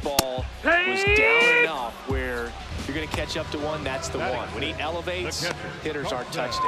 Off to a strong start, Singy, as he's punched out 3 of the first. On May 2nd, 2023, the click released his video. It only addresses his portion of Illuminati's response, as well as verifying the claims he previously made about her. To debunk the claim about him not doing anything in regards to the Discord predator, the click clarified that he was asleep while the situation was unfolding, and by the time he woke up, it was already resolved. She brought one topic into a chat room, as she shown in her video and her accusations. However, her statement in these DMs about click knowing is very odd, as I would have been very unconscious when the ban was happening. She might be referring to me knowing by the time I woke up, but the fact remains I wasn't there, nor did I endorse this random creep. In her video, Blair claims she reached out to the click for his aid in resolving the issue. As he shows in his, he was the first one to reach out, while her responses back were fairly vague and didn't provide any of the relevant information at all. This recontextualized her messages with one topic. They weren't about resolving the predator problem, they were about making the click look bad to his friend. Instead of directly messaging the click to address her concerns, Blair messaged his friend and accused him of doing nothing. However, it's important to note that the click wasn't around at the time, so reaching out to him directly wouldn't have been possible anyway. He was asleep. In his response, the click addresses a point that Blair emphasized, but is seen by some as a non-issue. Blair claimed that she could never be friends with someone who used the R slur in video games. However, the click points out that despite her messaging others about how problematic it was, she continued to hang out with him regardless. She would never be friends with someone that used that language. Yet she regularly played games with me as a friend during this time, where I allegedly kept on saying these things. Which one is it? I don't think you can have both. He then says he stopped using the word retarded in content as he didn't want to offend anyone. This pivots to her deleting comments, which, while it can't be proven, a before and after screenshot of the Sad Milk channel showed that anyone speaking positively about him or protesting his removal did in fact have their comments suspiciously deleted. Blair herself on her main account then began snidely spreading rumors in comment sections, saying, "I didn't say the N-word in old videos, just saying." The videos in question were between 10 and 14 years old, by the way. But all of this is relatively petty. Even the accusations regarding Click's Discord could be chalked up to miscommunication, but he then reveals she was spreading rumors about him not respecting his Discord mods, as if unwashed internet janitors deserve respect in the first place. No offense to you guys that moderate my Discord. Okay, actually, some offense intended. They spend hours of their lives to help some YouTuber they love and look up to. The very least thing any content creator can and should do is give their teams the respect they deserve. Mods have always been the backbone of every YouTube and Twitch community. To disrespect them and try to just throw them away is insane. They're the ones who have a pulse on the community. Like, I'll never be able to properly thank my entire team, but God, I'll try. This Click One topic has me heated. These stupid how could you not care about the people who care about your community the most? How? Usually, YouTubers try to fight against cultivating parasocial relationships. I guess Blair didn't get the memo. She continued spreading the claim that the Click harbored a predator on his Discord server and threw a hissy fit about him making a harmless white van joke in an old video, as well as pulling other jokes out of context to imply he was a degenerate. Here's the same chat room again, in what I'm assuming is suggesting that my my god, I'm so down with the kids boomer joke from Twitter has pedo implications. Oh, the younglings think I'm so cool. Blair then began enlisting people to dig through 10-year-old Let's Plays to find dirt on him. Again, here's the video still up with the R slur at 340-ish. Keep in mind, this was 2010, when the Click was in high school and didn't have any kind of audience. She talked with glee about the day when the public would eventually become aware of his past slur usage and cancel him. Ever since we made the Sad Milk announcement, some fans have been putting it together, while I'm mostly the bad. Listen, I have Click on video saying the F slur and R slur. He will put himself with his own ego, and I won't have to deal with any of that. Oh yeah, it's in his old videos. Some Discord users are overweight mods, some are e-girls, some are traps, and some make Machiavellian plots to destroy their friends' careers. The amount of spite you must feel to devote this much energy to someone who did nothing wrong to you is unimaginable. I'm a level with y'all here. Reading through things and seeing people excuse Click saying the R slur because it was 10 years ago and it's irrelevant is super yikes to me. Super yikes. Oh boy. It's super yikes, guys. Again, I'm the same age as Click and that word wasn't ever in my vocabulary. Not 10 years ago, not now. Because it was never appropriate. Same with him saying the N-word and F slur. Being edgy is not an excuse. And seeing it dismissed so lightly like that is actually gross. As if iDubbbz wasn't calling himself and his fans NFs 3 years prior to these videos. And that's not to mention what goes on in every 15-year-old's Xbox Live lobby. If all of that wasn't enough, Blair was also paying people hundreds of dollars to sift through material to find compromising clips of the Click. I need you to help find the Click saying the R slur and Sad Milk's raw audio. I will pay you $200 to find it. Blair spending more money than most people spend on groceries to expose some Swedish dude for saying the R word. As for why, it seems like it was either out of jealousy that his own channel was taking off or out of spite that he left the collab channel due to her behavior and no longer wanted to be her buddy. Why would she go through all this trouble, even spend money, just to try to ruin myself and others?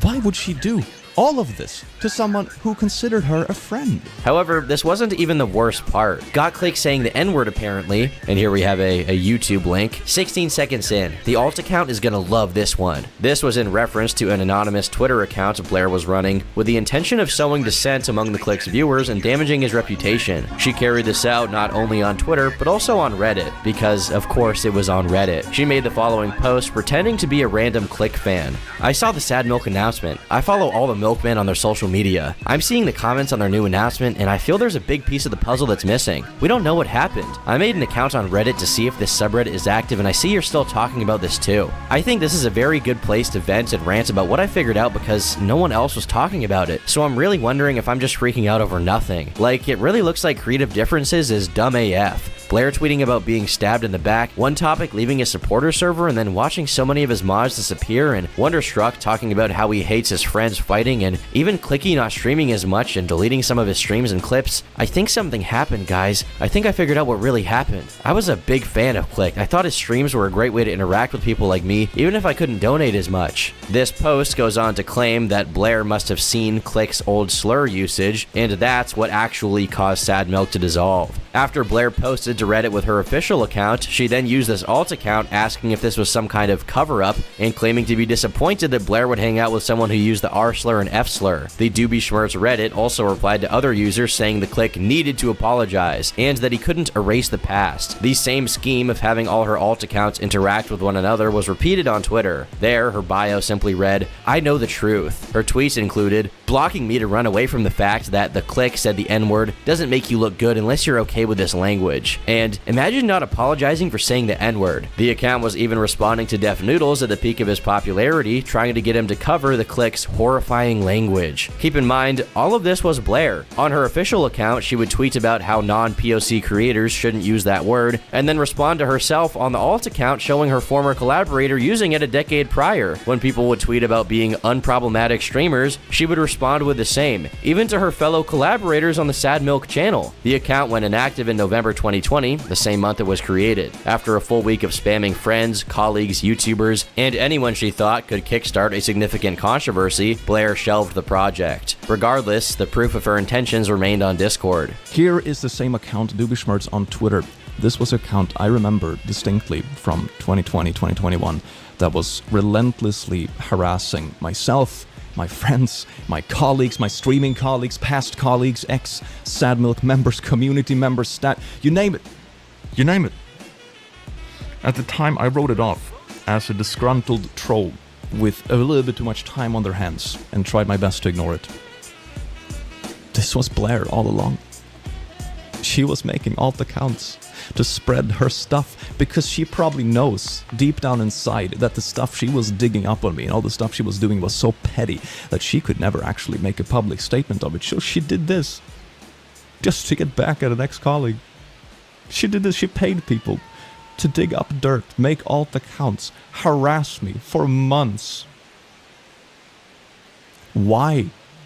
The top comment on Click's video was from Oz Media himself, who had assisted Blair with a lot of her shenanigans. "Hey everyone, I wanted to thank the Click for being so forgiving with how complicit I was with a lot of Blair's behavior, especially with her alt account. I should have done more to stop her. I honestly don't remember much, but I've seemed to mentally distance myself from these actions and my involvement. This doesn't excuse my part in this. I, at the time, was apparently aware of Blair doing this. I don't remember my involvement. All I have to go off of is that screenshot Click showed at the given timestamp. I have a lot of growing I need to do to fix the mistakes I made with backing someone I genuinely believe was the right choice. I'm taking responsibility now, though, and the wrong horse, but doing nothing when this horse seemingly started to kick and bite people. Yes, the horse will be a horse, but I could have probably done more." The remainder of the comment section consisted of fans expressing their shock at these revelations. When posts about the drama started spreading to Blair's own subreddit, they were deleted before they could gain any traction, and then the Reddit was shut down. Meanwhile, other subs were readily spreading the info from the video, appalled at how vindictive and unhinged her behavior was. Tweets went viral calling her a garbage human being, while others reposted their messages from the comment section sharing their sympathies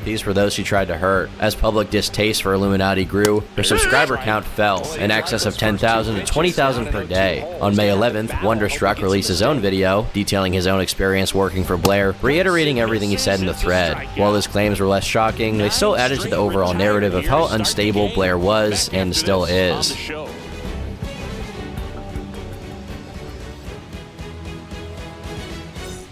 Here at Wrigley Field, and stepping in for the Yankees, The cat was officially out of the bag, and now miscellaneous pieces of Blair's past were coming back to haunt her. With the veneer of charitability she had put up gone, every old drama she had been through was relitigated. For example, Blair had previously collaborated with the commentary talk show host Tommy C, contributing to the Shot from the Point news channel. After a distasteful joke was made about her friend, she logged into the channel and deleted every upload she was a part of. Uploads where she ironically played a caricature of a pro-cancel culture, dyed hair, social justice warrior. When criticized for this move by Nicholas Diorio, Blair contacted the artist whose art he utilized for the thumbnail and encouraged them to file a DMCA takedown on the video, out of spite for being criticized. When the video was reinstated, she contacted another copyright holder to try and do the same. The title of it was, "Have Your Mods Flag This."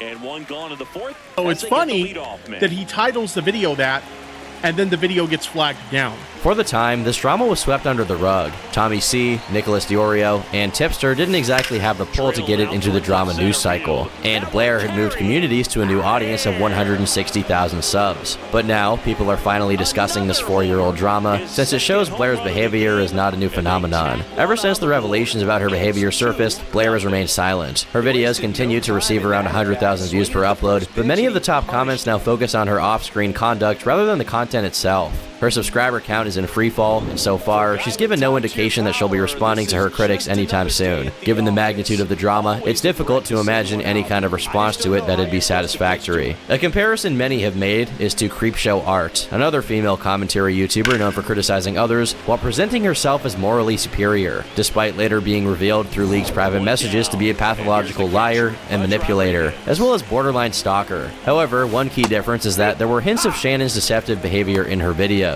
whereas Blair appeared normal and reasonable in her content. The true extent of Blair's twisted mindset could only be glimpsed at by looking at the destruction left in her wake. As for whether Blair's reputation could ever recover, it's unlikely. This situation has deeply impacted the way she's perceived by her audience, though it is possible for her channel performance to recover over time. She seems to be making efforts to move forward and rebuild, but overcoming the public's negative perception of her will be a significant challenge along the way. More than anything, she's lost the opportunity to befriend other creators. Who would want to work with someone who might pay people to dig up your 10-year-old videos to find dirt if you ever get on their bad side? Who runs a handful of alt accounts spanning multiple websites dedicated exclusively to exposing her former friends? And that's on top of the general deceitfulness we've seen. Spreading lies, leaking someone's suicide note, abusing the DMCA system to silence criticism, and smearing someone as a predator protector because of one incident in their public Discord server that they weren't even aware of. You would think that using someone's honest mistakes, or even simply their vulnerabilities against them, is the last thing anyone who claims to care about those who are weak and marginalized would be doing. Guess I'm wrong. I've been Turkey Tom, thanks for watching, and until next time, leave me alone. Well, he's so good about trying to drive the ball to the opposite field gap in these situations. If he takes that approach, he could bust this game wide open. Oh, look at the stop. To first. Nicely done for the out. Creepshow Art is, or was, an art commentary YouTuber. Her videos, where she would discuss current events in the online community, and later on the mainstream, were extremely popular, with her channel accumulating nearly 100 million total views over a short period of time. She would call out racism, art theft, obnoxious e-celebrities, and even go out of her way to oust people from the community who she saw as bad actors. So, if you want to be freaking taught, stay on this video. Just stay on, because you're going to learn today. However, at the peak of her career, she would experience one of the greatest downfalls in YouTube history. She actually lost so much support that out of 500,000 subscribers, she has lost more than half of that. It's rare to see someone of her size lose even 20,000 followers. Never mind more than half of the people subscribed to their channel. But to most, that response is seen as justified and even merciful. The issue with Creepshow Arts is not that she's a bad person. The issue is that her actions completely contradict everything that she stood for in her videos. They went against the very reasons people subscribed to her in the first place. Nearly anything she criticized others for, she was also guilty of, and to orders of magnitude worse. This is the story of Shannon, or Creepshow Art, and how she torpedoed her own career.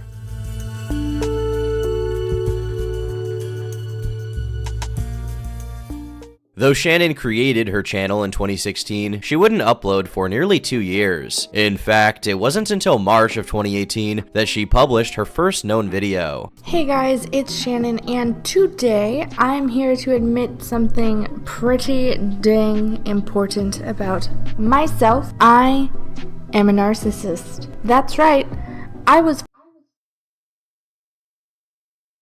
You know it's real. In the beginning, her content was rather bare bones. She filmed herself drawing in a sketchbook, overlaid with humorous and unrelated anecdotes. By this point, the storytime genre had already flourished, and even her specific format had been done before. But where Shannon lacked in originality, she made up for in personality. The starving artist was blunt and opinionated, a stark contrast to others in the genre. Because of this, she managed to garner a small but loyal audience who patiently waited for new content. Shortly after that first upload, an opportunity presented itself. Marzia, PewDiePie's wife, launched a clothing brand and began a campaign to promote fan art. Shannon sketched a portrait of Felix, which she later admitted took her less than 5 minutes. She then posted it to Instagram, where, as expected, she was shouted out. Her account quickly tripled in followers, which she converted into 100 subscribers on YouTube. And that is if you just draw fan art. And when I say just draw fan art, I literally mean only draw fan art for other people and other properties that have really solid fan bases until one day you have amassed a following of people who love your work. While sporadic uploads are common for unestablished channels, the explanation behind hers was more tragic. The surroundings of her sketchbook change in every video. This is because at the time, she was homeless, living out of a van with her then boyfriend. Creepshow would eventually feel comfortable enough to open up about the circumstances, explaining the story across several videos and interviews of how she became homeless. Last week I made a video about how I used to have a series on my channel where I talked about tips and tricks I learned while homeless and how I made 2 episodes of that series before stopping altogether. Upon dropping out of college, Shannon moved back in with her parents. She started working at a storage facility,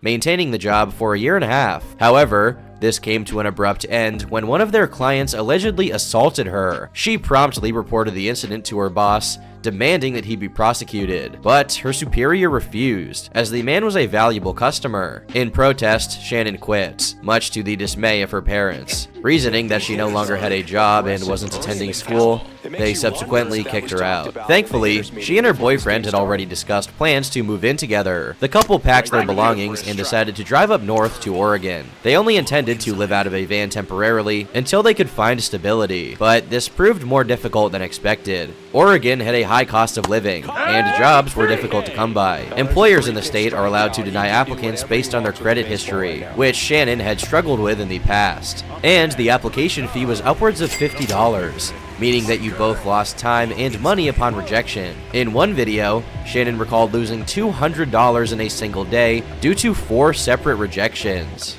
In the meantime, she tried to make the best out of her ordeal. Shannon hadn't researched much before making the jump, but she had the foresight to take a high-end jump starter kit from the storage facility. This allowed her to charge the van in lieu of expensive gas prices. It also included USB ports that kept her electronics charged for up to 3 days. Other necessities, such as food and hygiene, were solved through a gym membership and loyal patronage to Walmart, the place many have called the Mecca of the West. Given the continuous failure of her job search, Shannon had a lot of free time. Because of this, she began pursuing her hobbies whilst awaiting results. Inspired by other creators, she yearned to become a YouTuber, but this required a lot of navigation. With limited space in the van, she filmed her videos in public areas, like Taco Bell or the library. Such trips were already a regular occurrence, as they provided access to the internet and outlets to recharge. Then, she would record the narration on her phone in the van,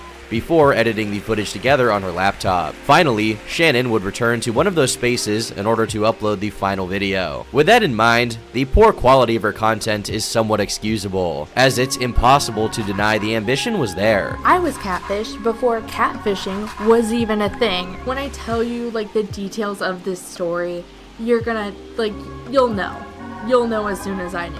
Even at this stage, she attempted to expand beyond story times.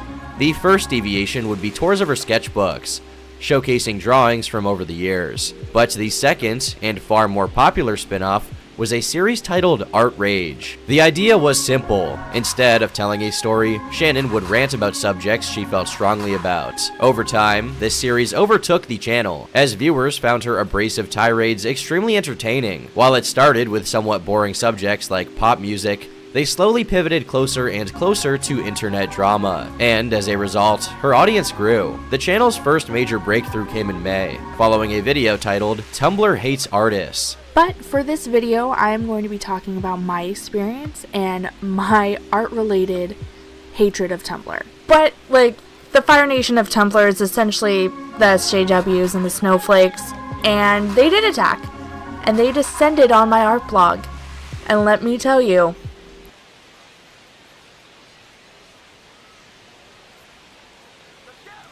now exploitative, because clearly I was some straight girl who was trying to use the LGBT culture to make a profit. Shannon explains that she previously ran a Tumblr blog with over 2,000 followers about the Jonas Brothers. This gave her some notoriety, leading to harassment on her significantly less popular art account. Users began nitpicking her paintings in the name of social justice, accusing Shannon of drawing black people incorrectly and appropriating LGBT issues. With anti-Tumblr sentiments being very popular at the time, the video caught a lot of attention. It quickly accumulated over 200,000 views, and at the same time, her channel surpassed the 1,000 subscriber milestone. Shannon finally tasted actual YouTube success, and suddenly, this once hobby appeared more as a means of escape from her status quo. Her content noticeably shifted towards the contemporary, with more and more videos about drama following that upload. She did not abandon story times though. Those instead became increasingly outrageous, to high acclaim. One of her art-related videos would be her first to surpass 1 million views. When small creators first enter the algorithm, it doesn't necessarily guarantee success. It's extremely common for that to evaporate. But impressively,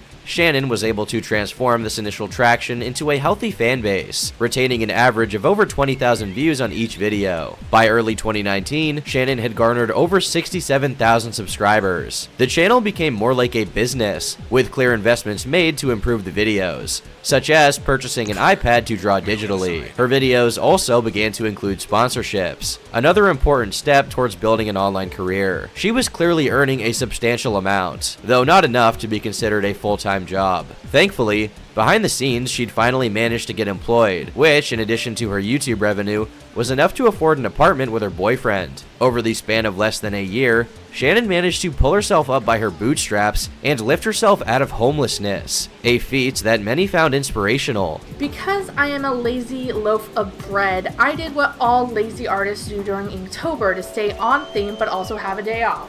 I posted a Flashback Friday, or a Throwback Thursday, or some other time pun other day post in order to stay on theme. In January of 2019, Creepshow Art uploaded a video discussing an animator named Crystali, who was accused of taking advantage of minors. This YouTuber would be arrested months later on those exact charges, in addition to human trafficking. Because of this, viewers praised her for signal boosting the allegations, as well as discussing the topic in a mature manner. This led Shannon to begin giving her perspective on a number of controversies, including the health of Eugenia Cooney. The video is so upsetting to watch because it feels like an inappropriate joke. Like you're watching this woman apparently have a really great time and be really proud and happy about something, showing off her cosplay, laughing about her love of this game, and the whole time all you can think is, oh my god, she looks so sick. I can see every bone in her arm. Before long, her content revolved primarily around different allegations and callouts made on social media. Because of this, it became necessary for her to begin making inroads. This was when she began collaborating, networking with creators such as D'Angelo Wallace, Hopeless Peaches, and the Spookiest Ghost. On the contrary, this is also when she began to have personal feuds, such as her drama with the Rewired Soul. Do it in their own time. But still, it wouldn't be as terrible as him creating whole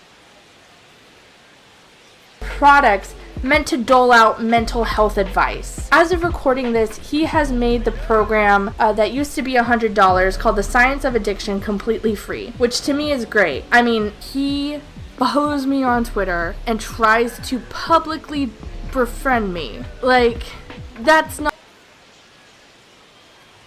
Keemstar, we were friends, we were even if I were to give him the benefit of the doubt and say that he wasn't doing all of this for that reason, and I'm just paranoid and seeing things that aren't there, the fact that he, in his wording of the tweet and in his quote tweeting what he did,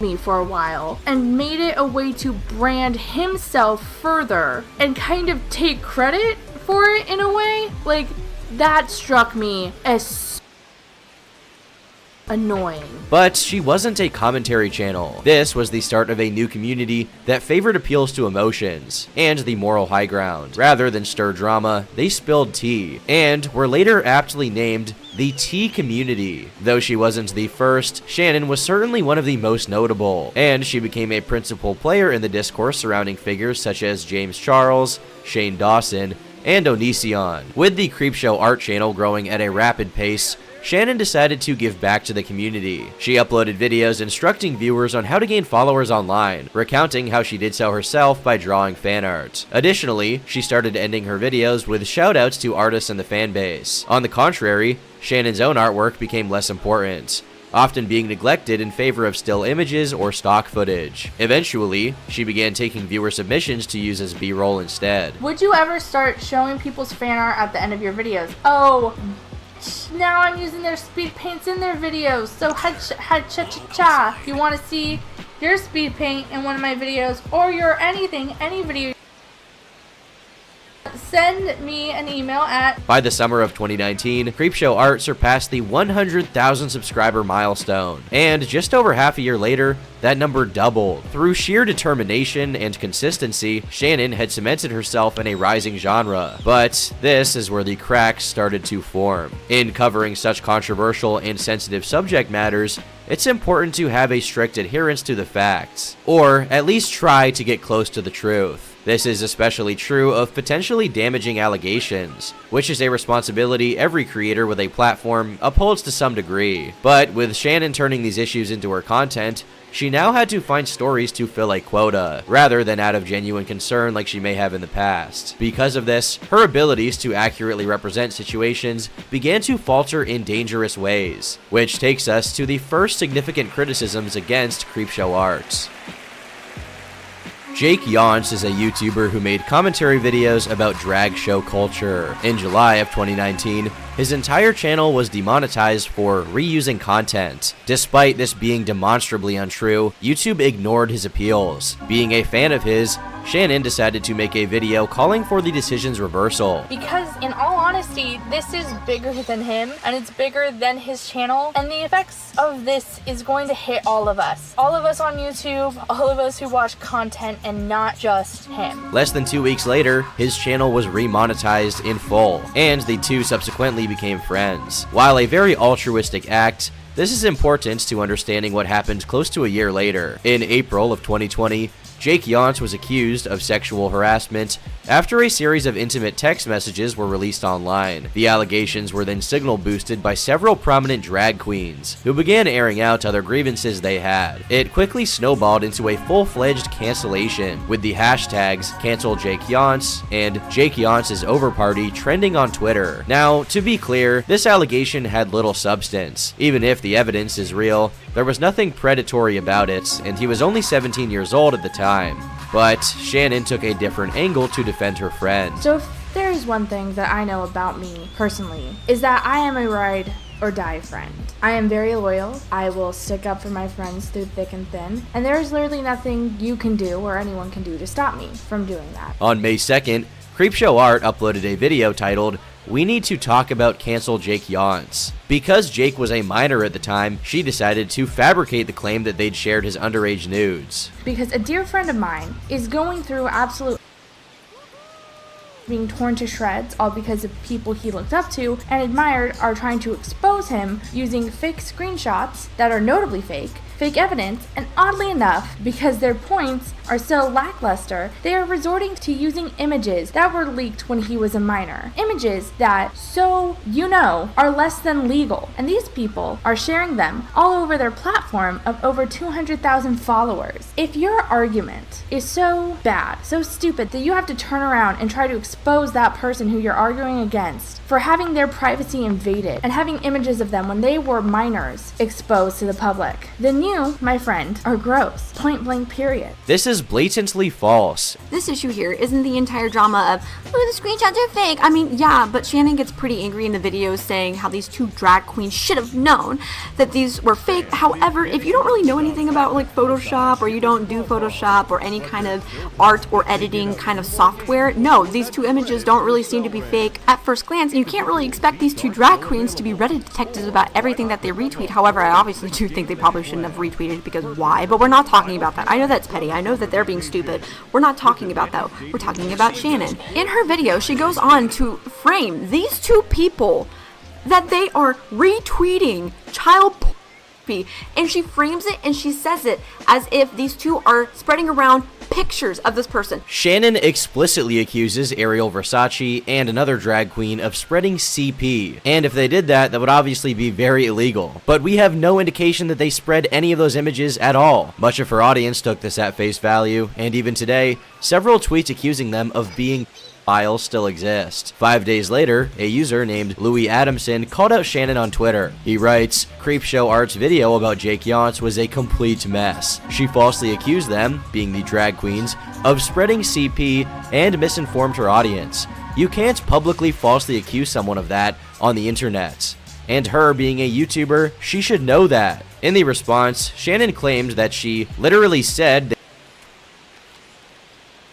did, and those tweets are still up. Of course, this is easily disprovable, with Louis quickly posting a clip of what she actually literally said.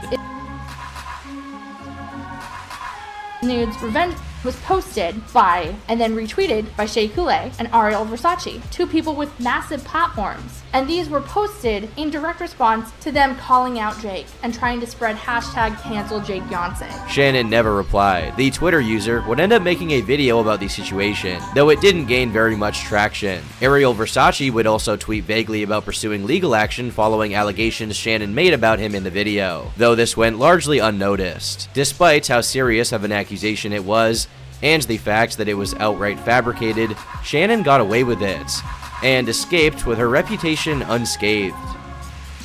Jaclyn Hill is a YouTuber known for her makeup tutorials and reviews of cosmetic products. With over 5 million subscribers, and even a collaboration with Kim Kardashian, she is self-evidently a very influential figure in the beauty community. In 2019, she launched her own line of products called Jaclyn Cosmetics. It proved successful, selling out immediately upon launch. However, once the orders were fulfilled, reports began to surface of their poor quality. Many arrived melted and broke after a single use. Even worse were allegations of plastic and metal shards found inside the lipstick, which could induce allergic reactions and even bacterial infections. Jaclyn initially didn't respond to these criticisms well, but did eventually release a formal apology offering refunds. This did little to quell the backlash, though, as the beauty guru's reputation was now stained as that of a scammer. In light of this controversy, on June 23rd, 2019, Creepshow Art uploaded a video. Jaclyn Hill still have any fans? How does that girl have any public supporters? How and why? Like, that, it just boggles my mind. Because I've never seen someone repeatedly ruin their own reputation so many times and still have people say they didn't know any better after all of it. Shannon points out that Jaclyn had a professional background in cosmetics, which made her plea of ignorance seem unlikely. She then questions how anyone could support someone who poisoned their fans. She is pretty much poisoning her audience, her fan base, the people who love her and will pay $20 for a lipstick, and literally making the people who love and support her physically ill by giving them a product that is filled with mold spores and metal and contamination. Like, what? This is a confirmed pattern that Jaclyn has, which says that Jaclyn hates all of you. All of her fans, all the people who support her, no matter what she says, how much she loves you, how much she cares about you, you guys are great, she loves you so much. She idiots who will buy anything from her, regardless of if it's good or not. This video was received positively, but didn't perform excessively well. After all, she was just another voice in the crowd. There's an important phenomenon you have to understand with the so-called T community. They frequently pivoted towards a villain of the week, with the disgraced rarely having a chance at redemption. This was likely part of the motivation behind her second video about Jaclyn made a year later. You see, fans of Jaclyn Hill are probably aware that she's estranged from her father. They stopped speaking in 2012 after her parents had a messy divorce. Someone asked if I have contact with my father, and no, I don't have contact with him at all in any way whatsoever. I don't have contact with him. My parents, like I have said, they went through a divorce, a really horrible, ugly, nasty divorce years ago. The divorce was finalized. When was it finalized? I feel like it was like 3 years ago, maybe 2.5 years ago. The divorce was finalized, and I have not talked to him since. I haven't talked to him in like 2.5 to 3 years. So Despite this, on March 4th, 2020, Creepshow Art uploaded a video titled, Jaclyn Hill's Dad is a Cult Leader. So today, we are going to be talking about how Jaclyn Hill, the biggest pathological liar on YouTube, we're talking about how her dad is a cult leader. That is right, my dude. He's a cult leader in Africa. She showcases the minister's LinkedIn page and scrutinizes various claims made on his website. For example, the idea that he'd healed a woman's back through the touch of God and cured another from AIDS. While interesting, this is self-apparently irrelevant to Jaclyn, but Shannon didn't feel that way. She prefaces many of her critiques by reiterating that he was responsible for the makeup artist's conception, as if to imply culpability. Not to meme or prank you guys. I am literally sitting here telling you to your face that the man who provided this and to make one of the most prophetic and profitable liars on YouTube has a LinkedIn page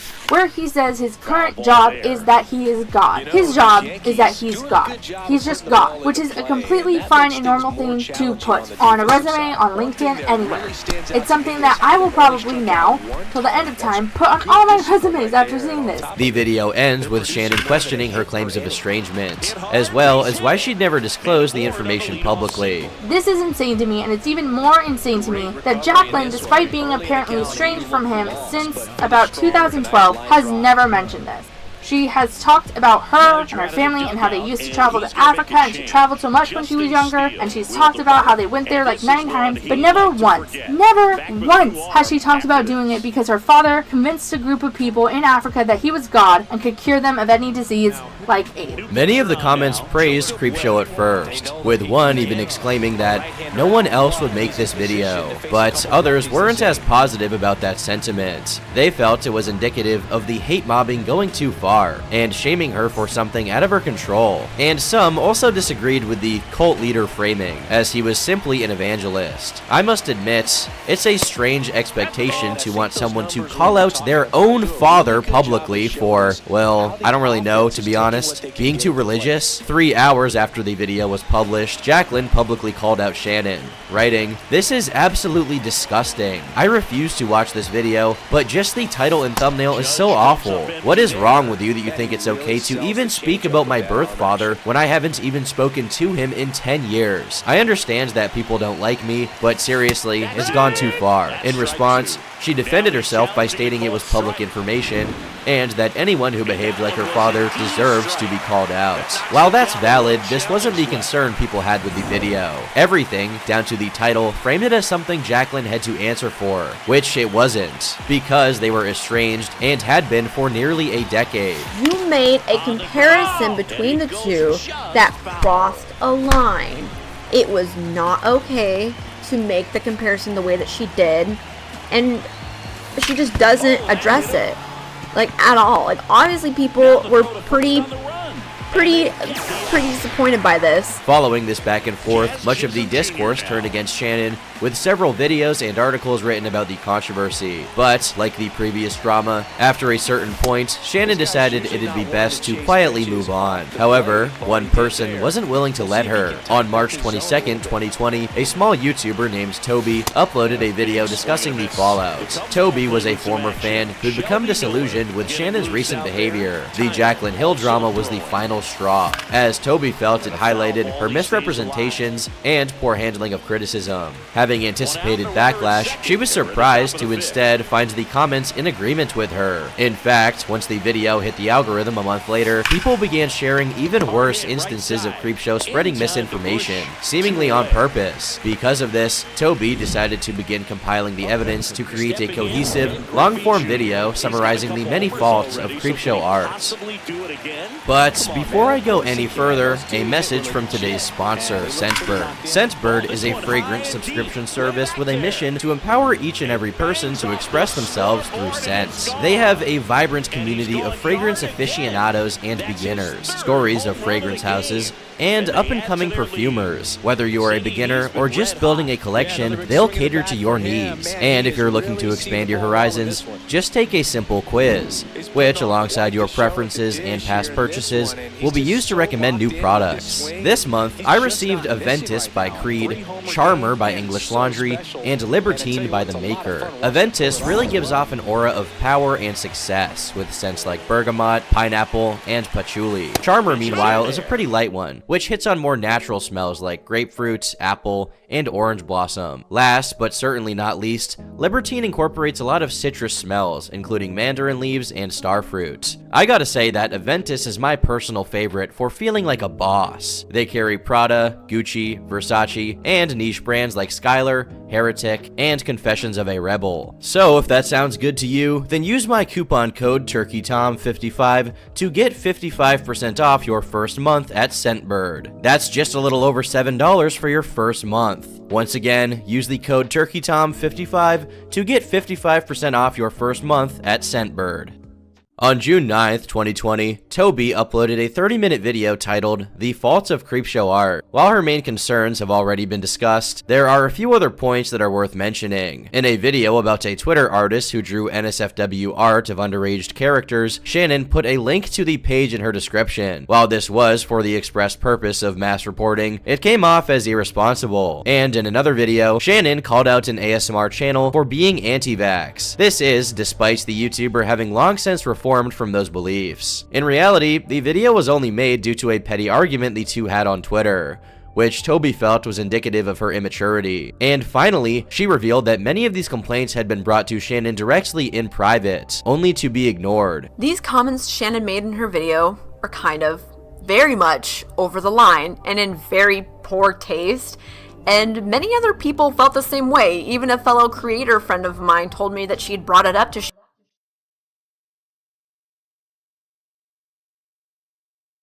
excuse me, that point you made, excuse you. Shannon got very defensive and just straight up kind of just ignored my friend and kind of just brushed her off, which was, I mean, you do you. Ultimately, these controversies illustrated a pattern of behavior that Toby felt needed to be corrected. I'll be completely honest, I've been super stressed about this video, and the only reason that I'm doing it is because nobody else really will. I ended up trying to get a collaboration from a couple of different people about this topic, seeming as a lot of people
Alright.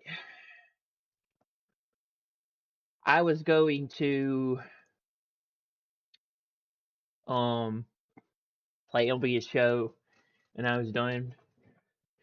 But I got some breaking news to share with you guys and some stuff I wanted to talk about. And then we'll finish this game and we'll go back to it. But I've got some big news that I found. Some big news that I just found on Twitter that I wanted to share with y'all.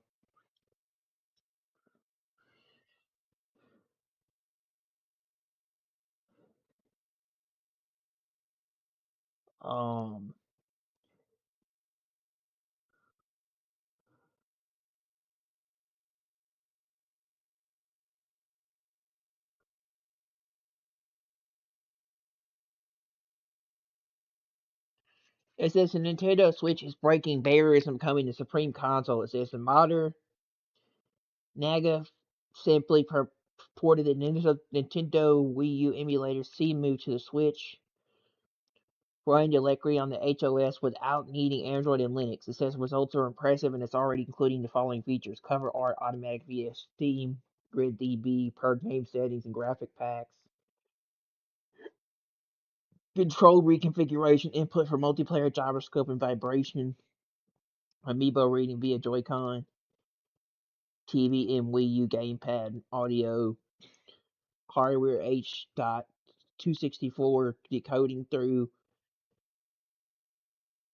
Everin MPEG, support for SD, USB, and SMB storage, game management updates and DLC, experimental support for Nintendo Network, support for all game formats, and it says short video pulled from the Naga channel on YouTube.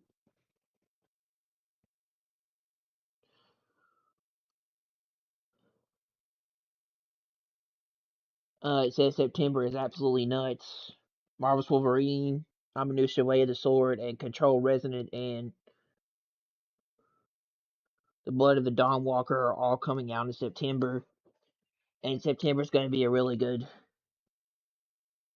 month for gaming. I'm looking forward to that. I don't know if I'm going to play, I don't know if I'm going to pre-order Marvel's Wolverine, but I'll probably play it when it comes out at launch.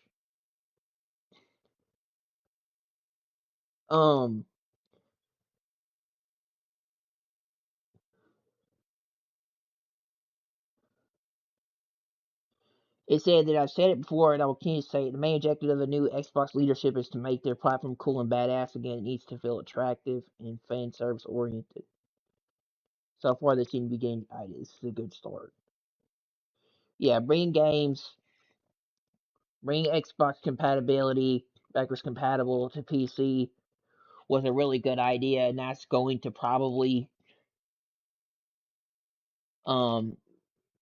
convince people to come to the Xbox Helix for the next generation over the PS6 and want to consider getting back into Xbox, especially with the exclusive games they're going to be having for 2027 and 2026 with Gears of War ETA and Clockwork Revolution. So,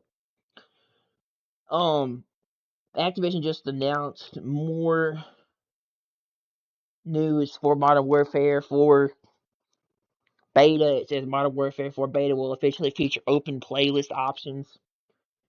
So there will at least be some form of limited skill-based matchmaking in the beta for MW4.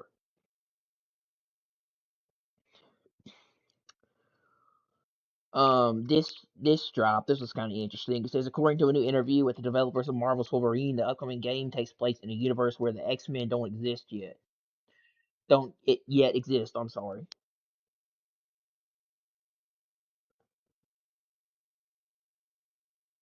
Marvel's Wolverine Spider-Man developer Insomniac and coming action game launches in less than 2 months, but we still know very little about its world and story. Sony's recent summer showcase gave us our first look at its gameplay and featured a slice of the narrative. We're still eager for more information about the violent journey Logan will be taking on. Luckily, Entertainment Weekly published an interview today with several other games developers, and it sheds some light on the state of mutants and the X-Men in the video game world. More specifically, it reveals that the X-Men don't exist yet.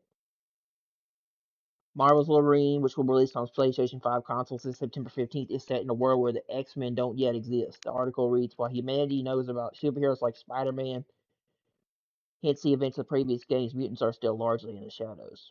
So, this takes place in the Marvel Universe before the X-Men were even a thing, and the mutants were part of the series. So it sounds like it's gonna be a standalone story with Logan from the X-Men, where it's kind of his own personal background and story, where you're introduced to the character again from the X-Men series, because the characters don't exist yet from the X-Men. So it's a it's a Marvel universe set before the X-Men, and Wolverine's personal backstory into the game introduce you to the character again. And whoever's like which looks like a much younger Logan, and a different and a different actor, of course, because it's not Hugh Jackman. Even though I believe, in my opinion, it needs to be Hugh Jackman to play Wolverine. He needs to come back and reprise his role as Wolverine for the game. That would be awesome. But we're not getting Hugh Jackman. But it would be great to see him come back and return as Logan. Hugh Jackman hasn't played Wolverine in over a decade, since the last movie, and that was like, I think, the Logan movie, and they killed him off in that movie. He died. Remember something about him dying in that movie, I think. And that was the beginning of the next generation of mutants with the X-Men. That was the New Mutants movie. There, after that came New Mutants, or the next generation of mutants, the much younger generation of X-Men characters, mutants, whatever. I think they ruined Wolverine's character with Hugh Jackman, but that's just me. When I saw Logan when it came out 5-6 years ago, that was the last good X-Men Wolverine movie that I saw, and it was not good. I didn't like the ending. So, I think either Hugh Jackman's gotten too old to play Wolverine, or they just moved on to a much younger Wolverine character playing that actor playing Wolverine. But Hugh Jackman definitely needs to play Wolverine.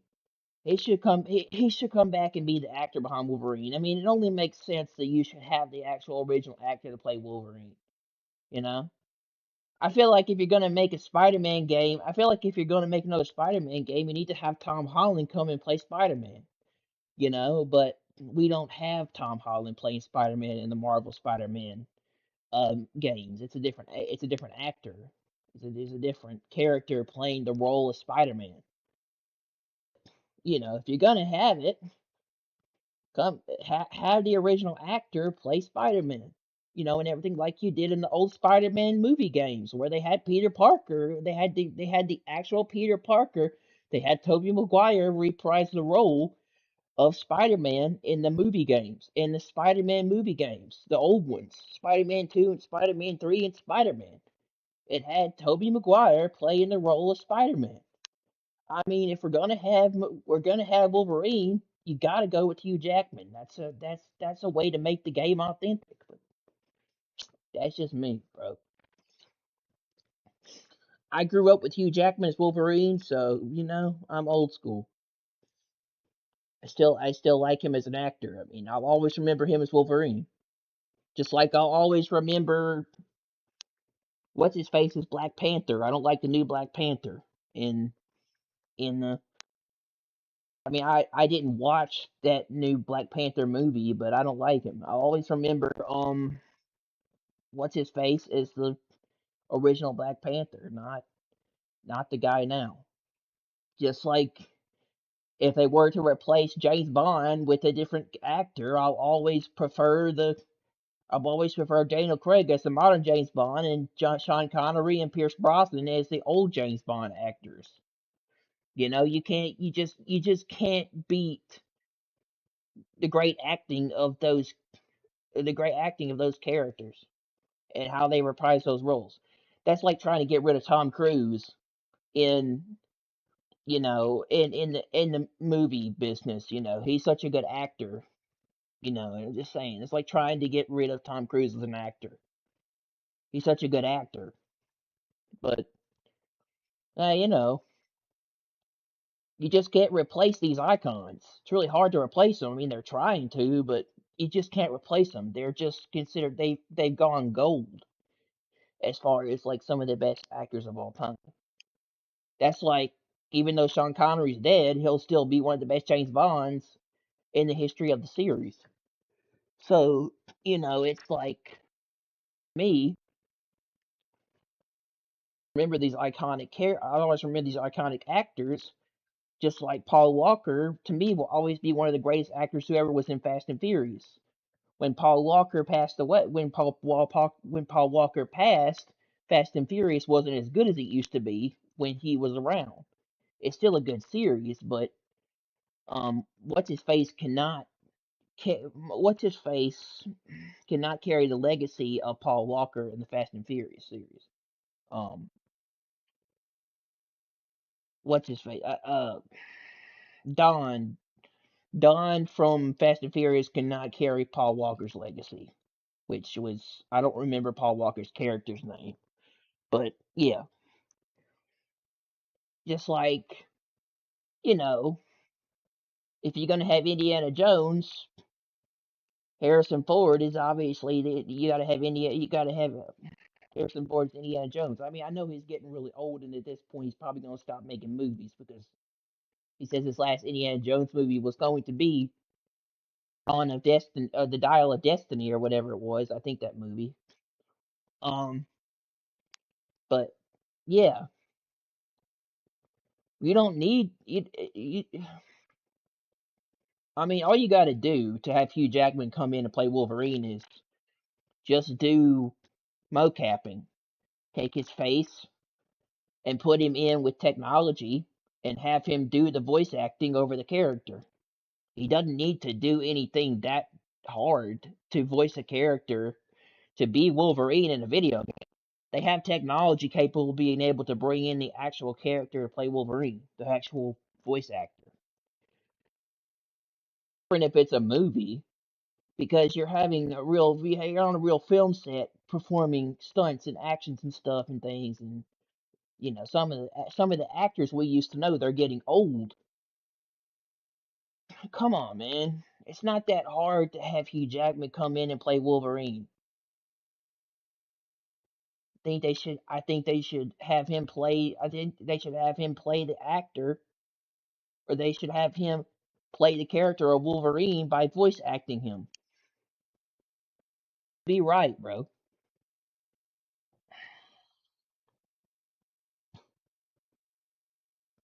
I'm curious, actually. Now, give me a second. I want to see who they got playing. See, they got a younger James Bond now playing. They got a younger 007 playing James Bond now with First Light. We've got we got Tom Holland playing Nathan Drake for the Uncharted movies and Spider-Man. And we've probably got a younger Wolverine. Let me see.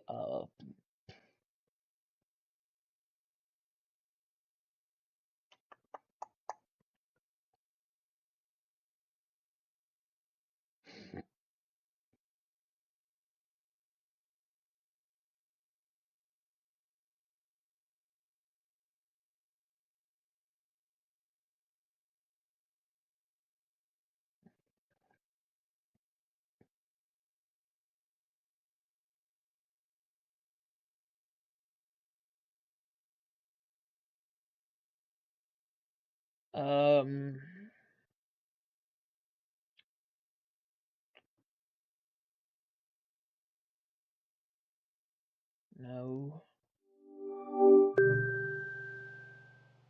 Hi, I'm Gemini. We're about to go live, where you can explore complex topics or ideas just by talking. But before... I know what to do. Gemini, who is the actor that plays who is the actor that plays the character Marvel's Wolverine on PS5?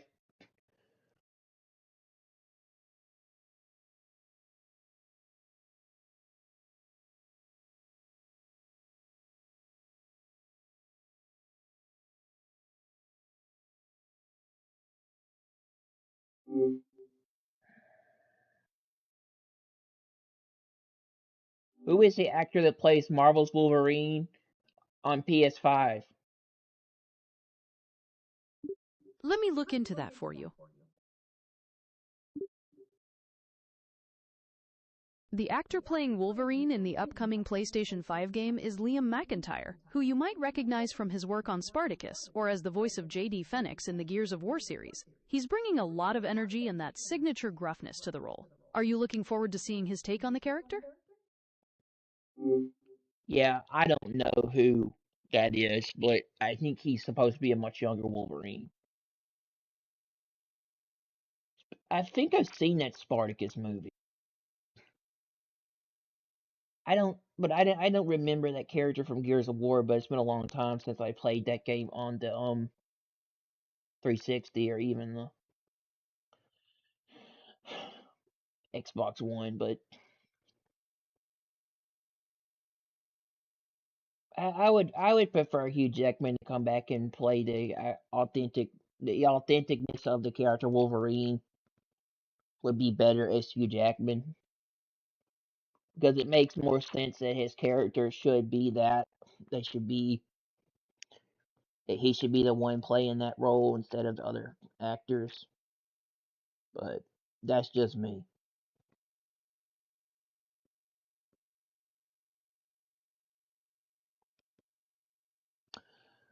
Anyway, it says the article reads, while humanity knows about superheroes like Spider-Man, hence the events of the previous games, mutants are still largely living in the shadows. Those who do not know of them either fear them or see them as subjects for extermination. Wolverine works for Team X, a Black Ops group inspired by the team from the comics fighting for mutant survival. Based on what we've seen in the trailer, this makes sense. Wolverine is generally acting alone, and while he's familiar with other mutants, we've yet to see anyone with a matching yellow suit. Even Jean Grey, who appears in the Summer State of Play footage, wears blue and black. Her relationship with Logan is pretty vague. Still a bit disappointing for folks who have wanted to see a narrative-driven game featuring the X-Men team. But hopefully this paves the road for Xavier's Academy in the future. It's probably a different take on the Marvel Universe with Wolverine with this Marvel's Wolverine game, and they're going to add more into it and expand on it in the future into the X-Men franchise and Xavier's team of X-Men fighters and everything, and it's going to make a lot of sense. But they're gonna build onto it, kind of like they did with Marvel Spider-Man 2, Marvel Spider-Man PS4, and then Marvel Spider-Man Miles Morales, and then Spider-Man 2, and then they got Marvel Spider-Man 3 coming out in the future. So Insomniac's gonna build onto that story, and they're going to expand into it with the DLCs and the game and the universe and everything. They're gonna make, sequels or other games in it. Well, Wolverine's gonna be Marvel's next big series after they were done making the Ratchet and Clank game and Marvel Spider-Man 2.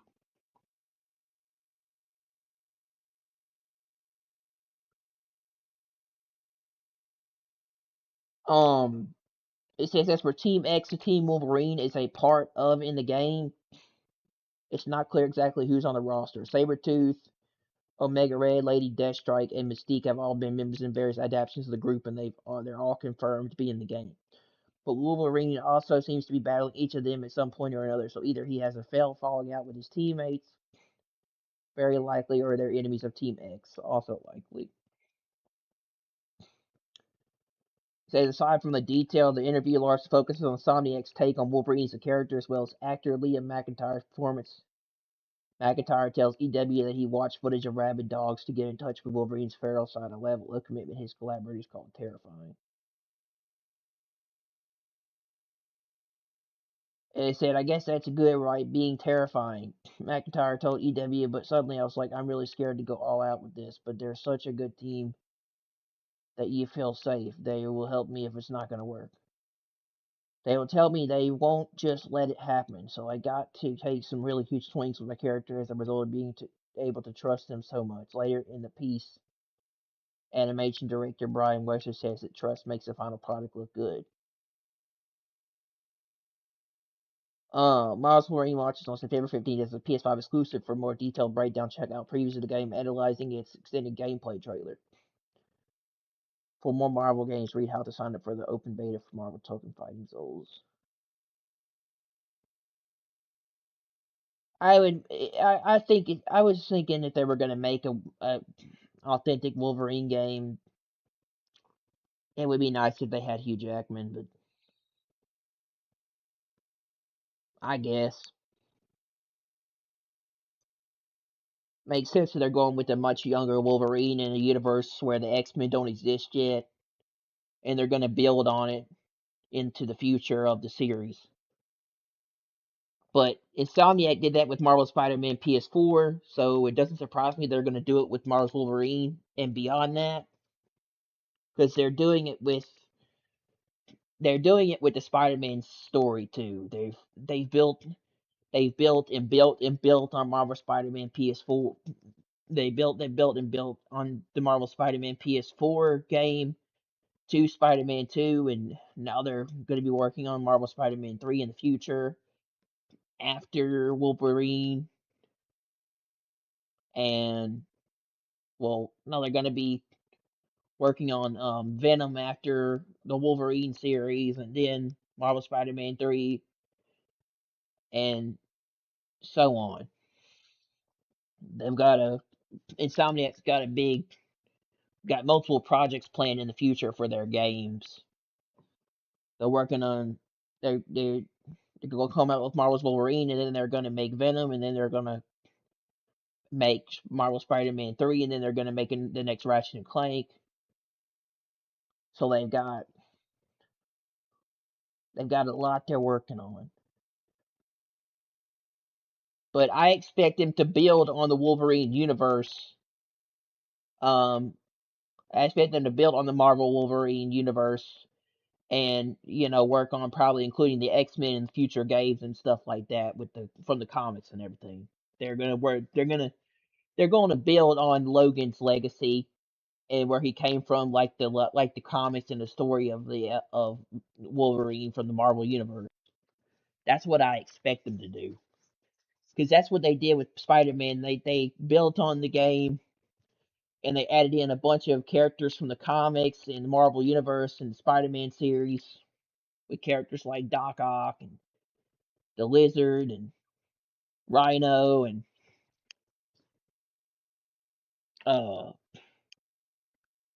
Falcon, no, Hawk and Electro and other characters. Introducing the symbiote suit into Spider-Man 2 from the Spider-Man universe, and Harry Osborn and other characters. And they built on the games. So it's gonna be a younger Wolverine where they're gonna build on the legacy of the characters, and they're going to work on introducing more stuff like that into the future, like the other games. But Insomniac's kind of going to tell an origin story of Wolverine kind of by himself, and then they're going to build on it into the future with the series.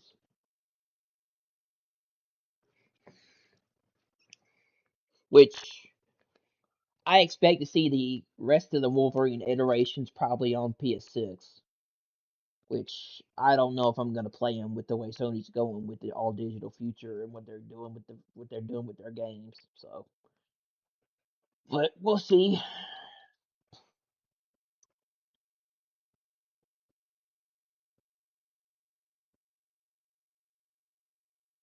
Fuck, I messed it up.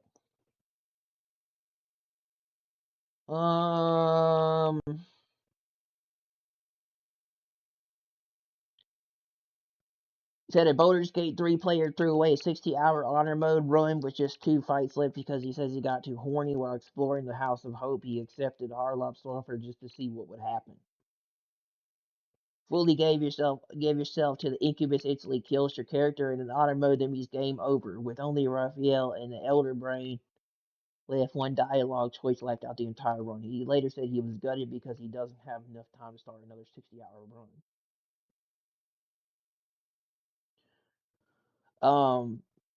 GOG or GOG has announced that they are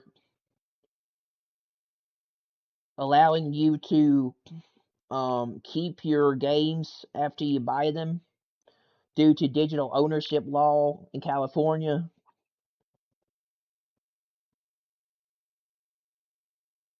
They said there's a reason California's digital ownership law didn't apply to GOG or GOG. When you buy a game here, you actually get to keep it. Formerly, they also stated, download the offline installer of any of your games on GOG, save it to a disk, and it's yours forever. You don't need a storefront's permission to play what you bought. GOG is known for their DRM-free games, which become yours once you buy them. And they allow you to download offline installers for every game and even copy it on a disc to keep it forever. Much respect to GOG for being on the right side of history and respecting gamers. This was pretty interesting. Somebody said that Xbox is the new Xbox backwards compatibility layer for PC is running on an Xbox 360 emulator running ZFU or XFU, the OG Xbox EMU for the 360, confirmed by the XEX2.STFS magic and strings in the kernels such as Xenon and kernel exiting. So the Xbox backwards compatible games on PC are running on emulation.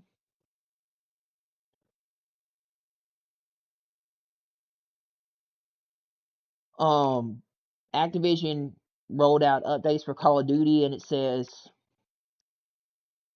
reduce input latency for screens that support 120 Hz or higher. Zombie matches will now prioritize PS5 hosts and no longer fall back to PS4 hosts. It said added a toggle to view or hide other players' custom emblems in the multiplayer options menu. By default, custom emblems remain visible. It says some issues with this feature are being investigated.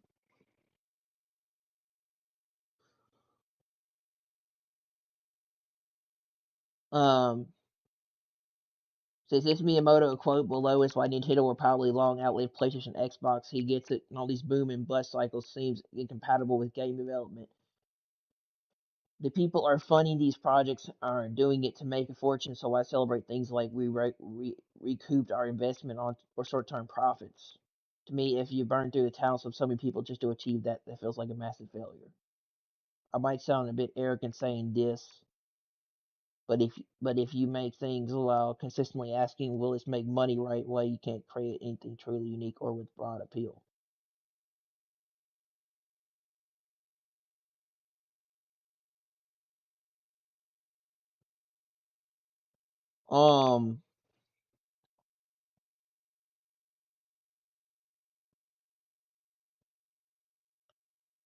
It says Sony's decision to kill off PlayStation discs could destroy the $7.2 billion US game market, according to analysts.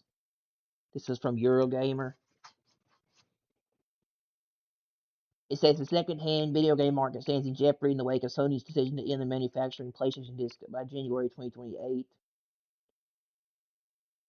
The market, which an analysis estimates is worth $7.2 billion globally, could be destroyed as a result of Sony's controversial move.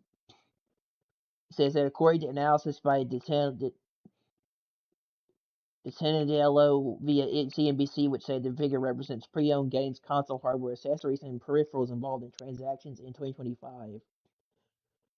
The firm estimated it would reach $13.8 billion by 2034. Of that, $7.2 billion consoles accounted for 42.3% of revenue. North America was the dominant region and is responsible for 36.8% of the sum, or an estimated $2.65 billion in revenue. In the US specifically, more than 38% of all video game transactions over the same year involved a pre-owned game. In Europe, the market captured around 28.3% of the global secondhand revenue in 2025. Europe is the second largest market for pre-owned games and hardware, according to a report, with the UK, Germany, France, and the Nordics being its top adopters. GameStop, Amazon, eBay, and Geclutter led the market in North America, whereas CEX was a leader in Europe. Asia Pacific held the third largest spot at estimated 24.6%. Latin America and Middle East and Africa combined held 10.3% of the trade. Brazil, Mexico, Saudi Arabia, and South Africa were the countries that witnessed the biggest growth. While some retailers will continue to carry code and box vouchers and other ways of acquiring digital copies of games, most will be devastated by that decision. Realistically, at least one-third of games have been sold historically as used, and the games that were sold also provided currency to the gamer who traded them in as cash to pay for new games, said Wedbush Securities Managing Director of Strategic Planning Michael Proctor. Brick-and-mortar game retail is doomed. I don't agree with that. I think that if people keep up the pressure on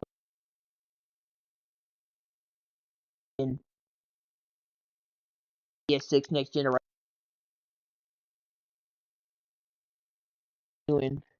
they might change it and reverse it in the future. If people vote with their wallets and choose not to support these practices, then Sony has no choice but to change it. To say no as a consumer to these business practices for Sony. It's about the message of telling Sony we don't want this.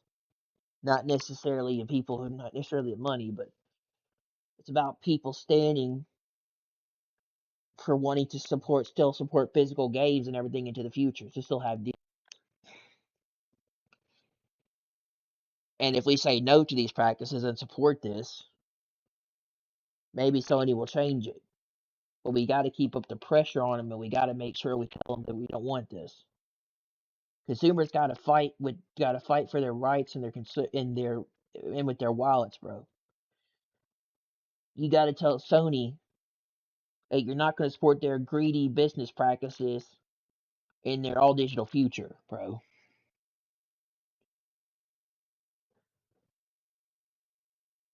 Because the only way to get Sony to listen is to vote with your wallets and to not buy into their not buy into these future practices. Especially not supporting buying the next generation of consoles, which is the PS6.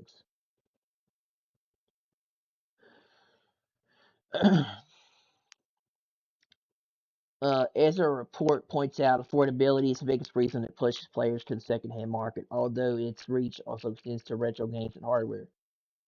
Sony's decision robs the consumer much of that choice, as digital will become the only way to pay games. As a recent report revealed, games are almost always cheaper at retail than they are digitally. And your average new game now costs $70, but with Sony's dynamic regional pricing,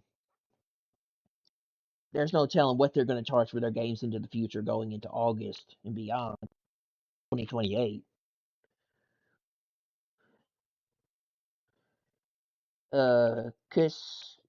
Kazunori Ito, Director of Equality Research at Morningstar, said they expect the market to continue declining before vanishing entirely. There is an important difference between players accepting this shift because they see value in it and having it effectively forced on them by taking away the alternative, said Ito. Most would prefer to make that transition in their own way and at their own pace, rather than having it driven by the end of physical disc. It's worth noting that while Sony's decision will impact future releases, it has no effect on existing discs currently in circulation. That said, the move is a strong indication that PS6 won't have a disc drive, which, assuming it will be compatible with PS5 games, will likely only support digital copies. While Microsoft hasn't announced one way or another whether its next-gen Xbox Project Helix will ditch the disc drive, reports suggest the company is at least working on a way for players to digitize their physical collections.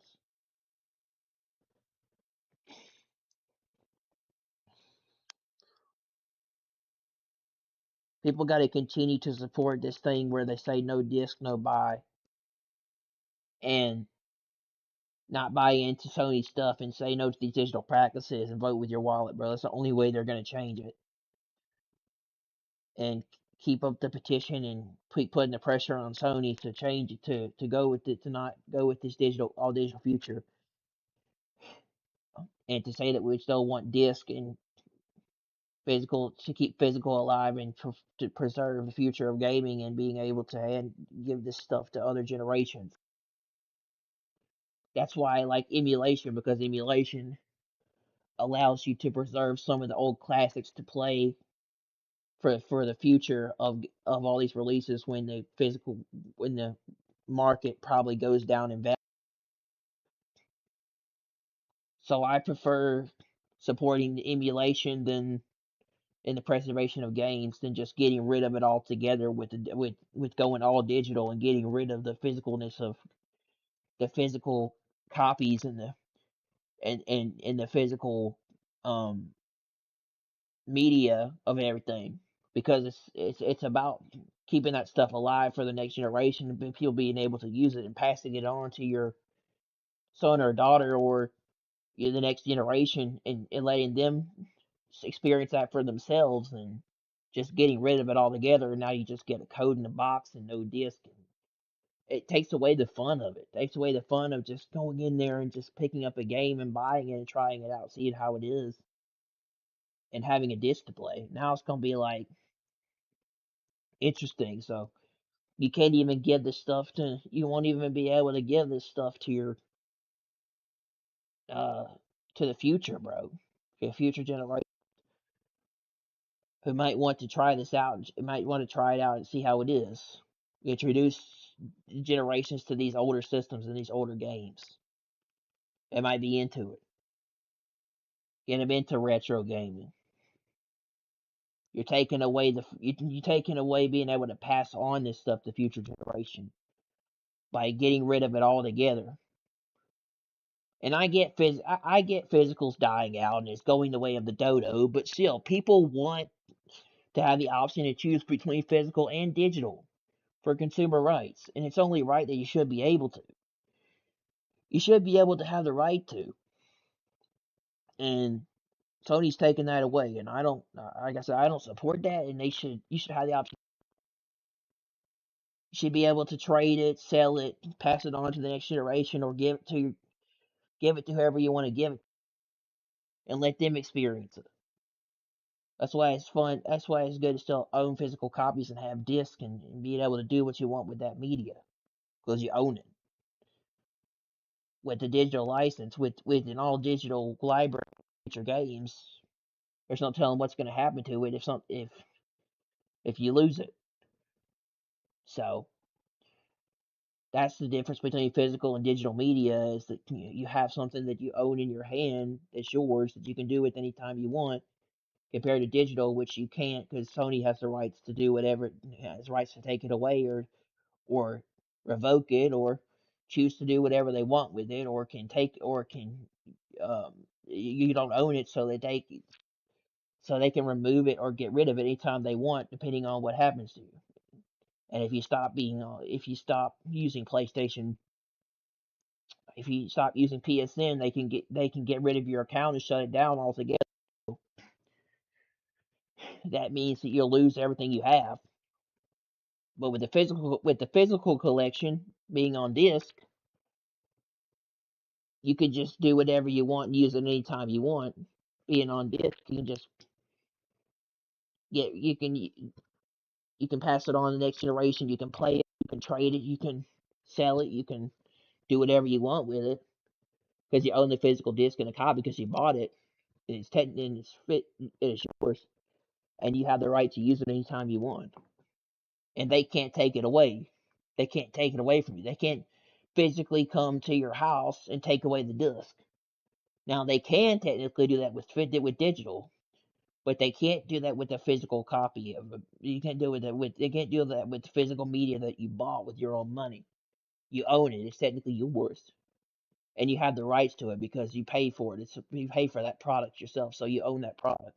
That would be stealing, and that would technically be against the law. The company cannot do that. They can be sued for taking away something that you own.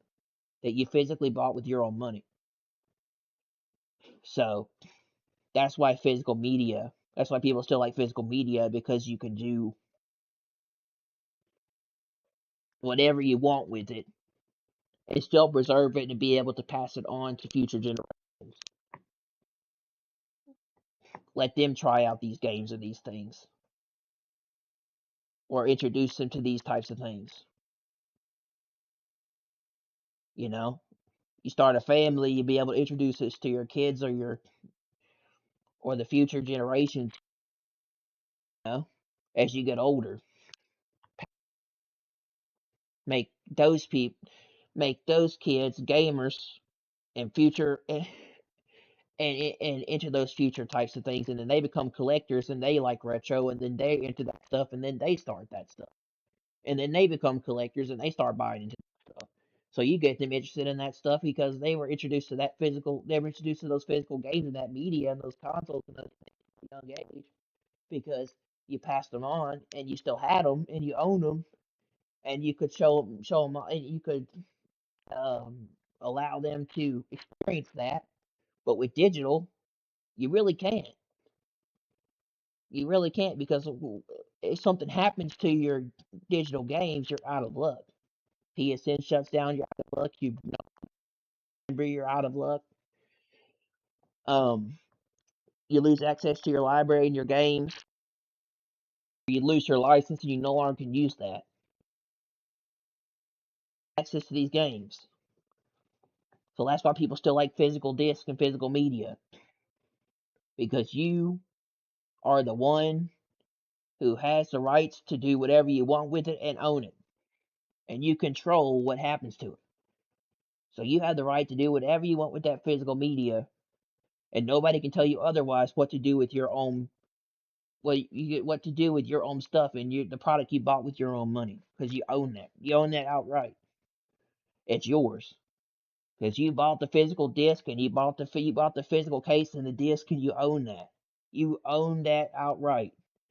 Because you paid full price for it, or you paid money for that game physically, and you own that copy of that game until you either do something with it, trade it, get rid of it, or sell it, or you keep it and you pass it on to the future, depending on what happens, and then they become just like that, and they become collectors, and they become gamers, and they become big into that stuff, and then they introduce that stuff that you gave to them to their kids, and everything and stuff, and it goes on. So, it makes sense, for generations. I think it's been the generation has passed on whatever they had to that generation, and that generation passed whatever they had to that generation, and that generation did that to that generation. They passed on whatever they had to that generation, and everything, or whatever keepsakes they had, whatever physical stuff, and they introduced them to that stuff, CDs, DVDs, media, games, consoles, stuff like that. Physical media has always been a thing that people like to pass on to people. So you're telling me that they're just getting rid of it altogether is going to piss a lot of people off, and they're not going to be able to do that. And collectors are really going to be angry because they're no longer going to be able to collect these games for the future, to preserve them for future use. I mean, what if they want to sell them? I mean, you're telling me Sony getting rid of physical media and going toward an all digital future? Yeah, technically you can create a guest account and you can share that stuff. You can share that system with other people. But what happens if it ends up going offline, or you lose access to PSN? Then you can't play those games at all. If I go offline and I'm no longer have a network connection on Steam, I can still play my games on Steam. I'm not kicked. I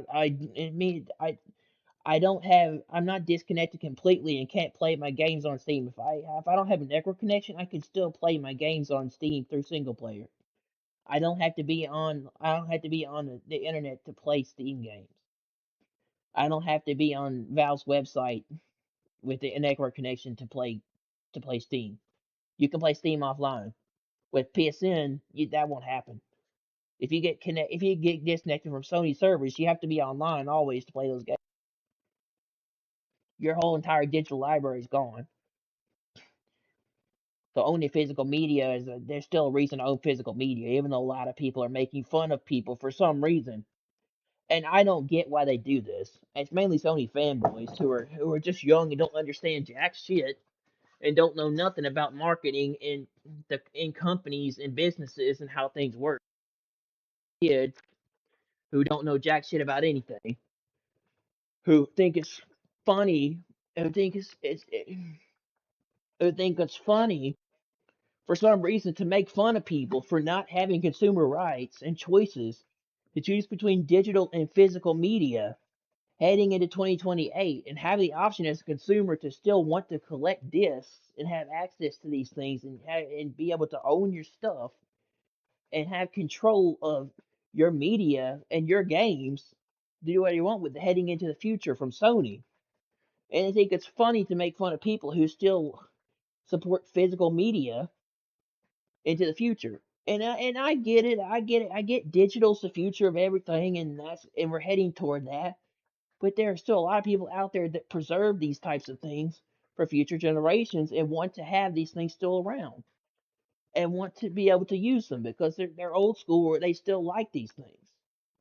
Well, I mean, if you go to retro stores and you go to places, the old consoles have skyrocketed up in prices. I mean, they're remaking old generations of old game systems. Like I think they made an HD Nintendo 64, Sega, a NES, SNES system, and these games are very popular. People are still buying old games. I go to Second and Charles all the time, and there are people that show up to these stores that still come into that store and buy all sorts of old valuable stuff from that store, including games. People be looking in buying older titles of Xbox 360, Xbox One. Well, Xbox One is technically not old, but PS2, all sorts of old games. People be still collecting.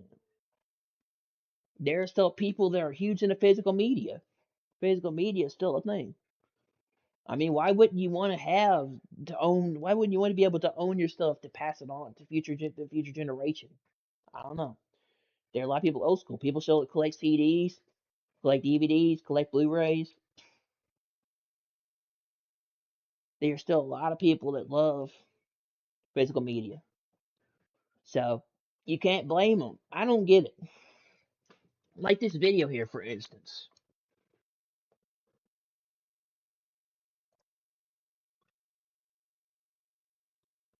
Let me take this off screen a minute. Actually, I can't take it off screen because it's connected to my Elgato. Like this video here.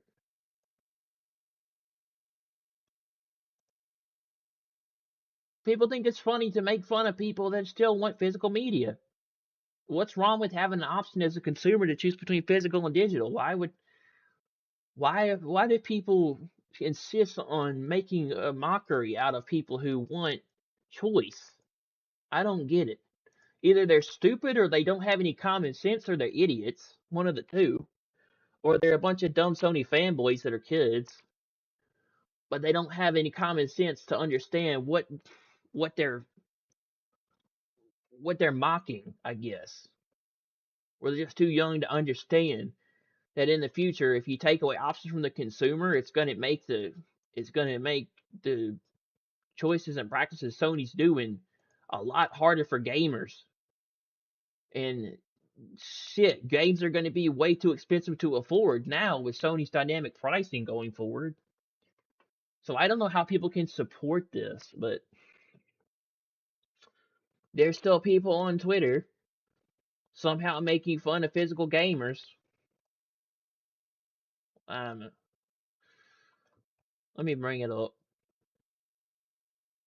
Like, people are still defending. Last 13, 14. AI, stop me. He says, ugh, only 7 called Skyzies based on the PlayStation have sold more than 100. Justified because only 7 games this year have sold more than 100,000 copies physically on the PS5 in the US, according to this one random fucking guy with no actual data or proof. Golly! I love when gaming media is entirely organic and definitely not coordinated from the top down. I love when my reports aren't literally blatantly fucking manufactured to kill the morale of the movement against a corporation. I fucking love that! Yeah, this was literally the most blatant example of media coordination I have ever. Yeah, I think it's interesting just because people support.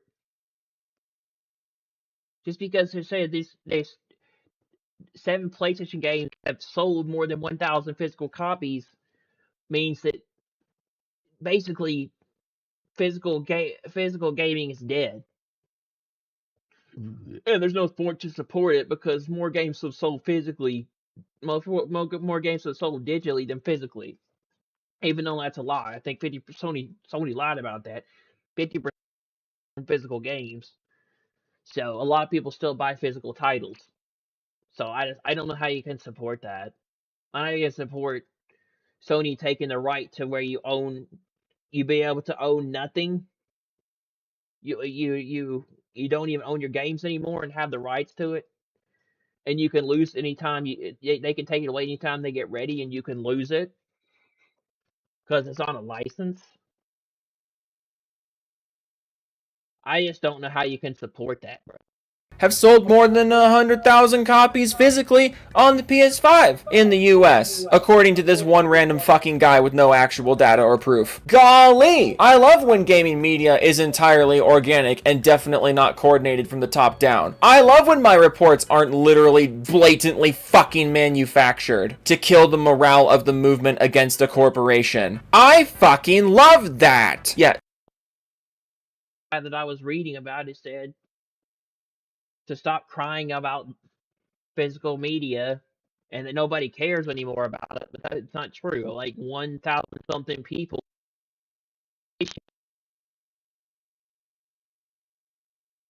games alive heading into 2028 and beyond. There's people that are still want physical discs. They still want to own their products, which I don't blame them, because we're heading toward a future where you don't really own what you have and through a service, or it's on a subscription, or you have to buy it through some kind of subscription like a movie service.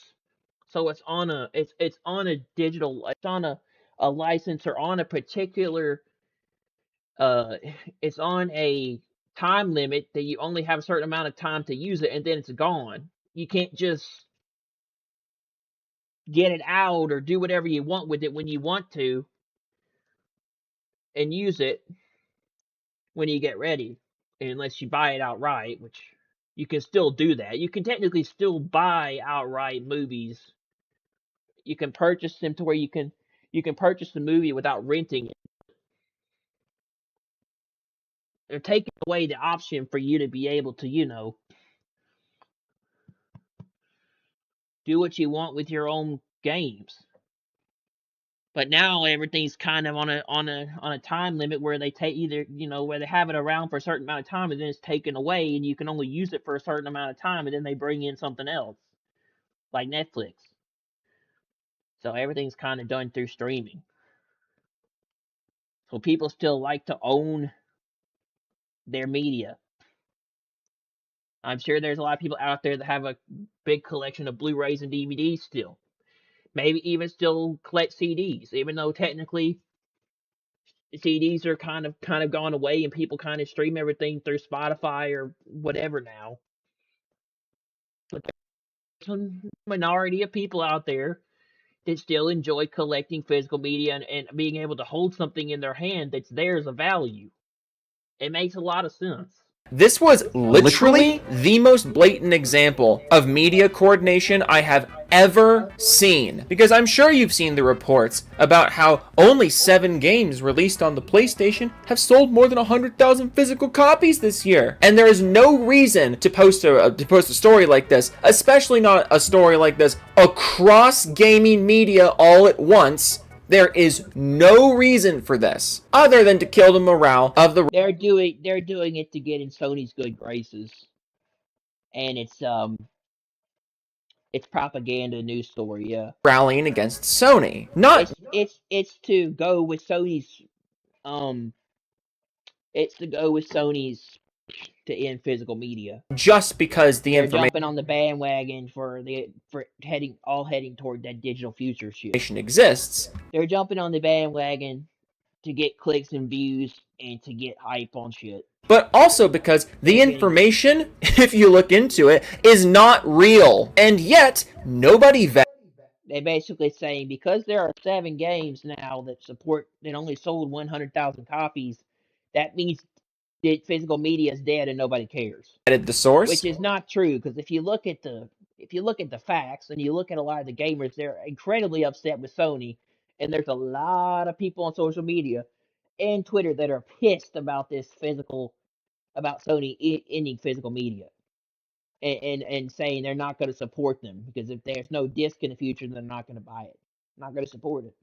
There's a lot of people that are still pissed at Sony, and there's people in the comments on a lot of videos and pages and social media pages.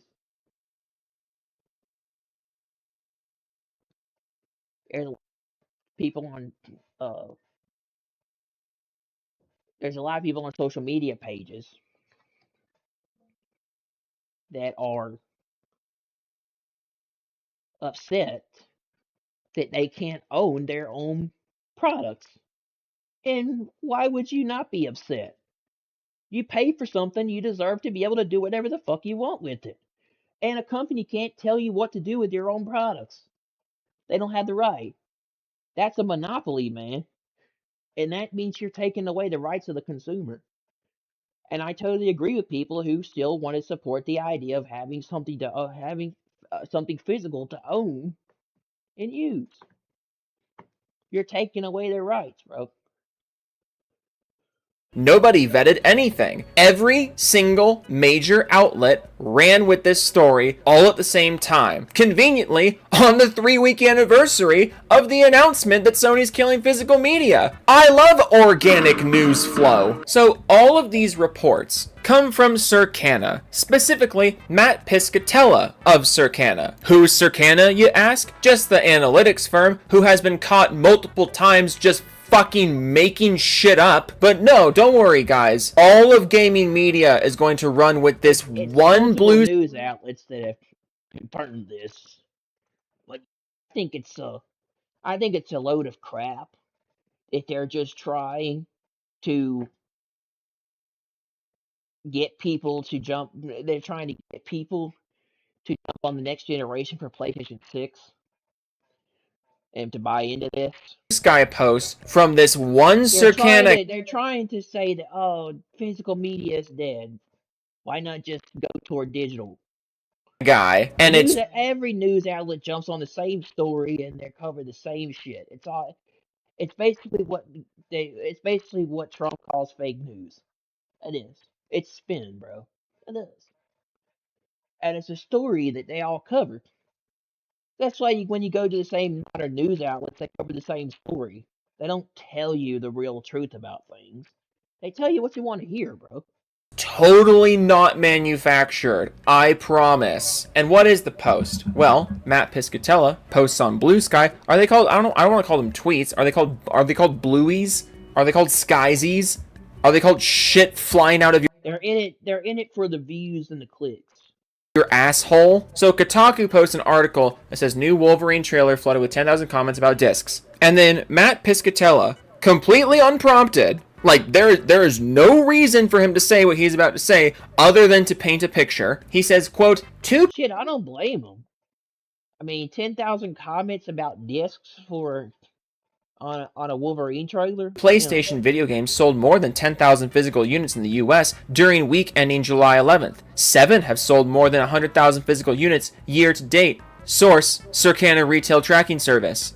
Mind you, this guy is Circana. So his source is himself. He won't tell you which 2 games sold during that week. He won't tell you which 7 games sold more than 100,000 on the year. He won't tell you any more details than this, but all of gaming media ran with this story. And I'm just going to put this interaction on screen here in case you have the fucking balls to come into my comment section and say that he's a legitimate source. This is how he interacts with people asking for more information. He tells you to go to Sony and says he's showing the data that he can show. I just show the data that I have. Showing data that he was told to show. Sony's not going to tell you the real truth. That I can show. So nothing is what you're showing here. So you have no data. And I also love that conveniently, he says, oh, only 7 games have sold more than 100,000 physically on the year. Hey Google, how many major releases have there been on the PlayStation 5 this year? Oh, 7? Okay. Yeah, that sounds about right then. You fucking dunce. It's only July. Also, what number is over 100,000? That's true. Most of the big releases for games are coming out in August and September. Then October. Well, August, September, October, and November are the big releases for games. Including GTA 6, which is November. I forgot when in November GTA 6 comes out. 100,001 is a number higher than 100,000. That's over 100,000. But you know what else is over 100,000? 1 million, 2 million, 3 million. You need to give more information than this. But you're not giving more information than this because you have no information. Or, best case scenario is you do have information and are being intentionally manipulative with how you are portraying it. Because let's just say we have 7 games here that have sold over 100,000 physical copies. Yeah, this makes me want to play Gears 5 again. I'm going to install it.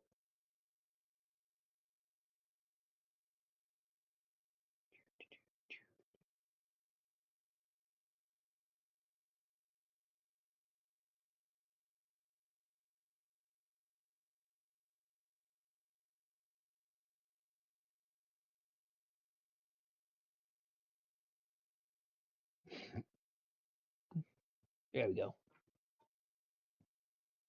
On the PlayStation 5 this year in the US. Mind you, he's also saying this is just the US, and the US tends to be the most internet dependent market, conveniently just the US here. But also, let's just say that only 7 games have sold more than 100,000 copies. Ugh, that's so terrible. I mean, all 7 of them have sold over 1 million copies. All 7 of them have sold over 5 million copies physically.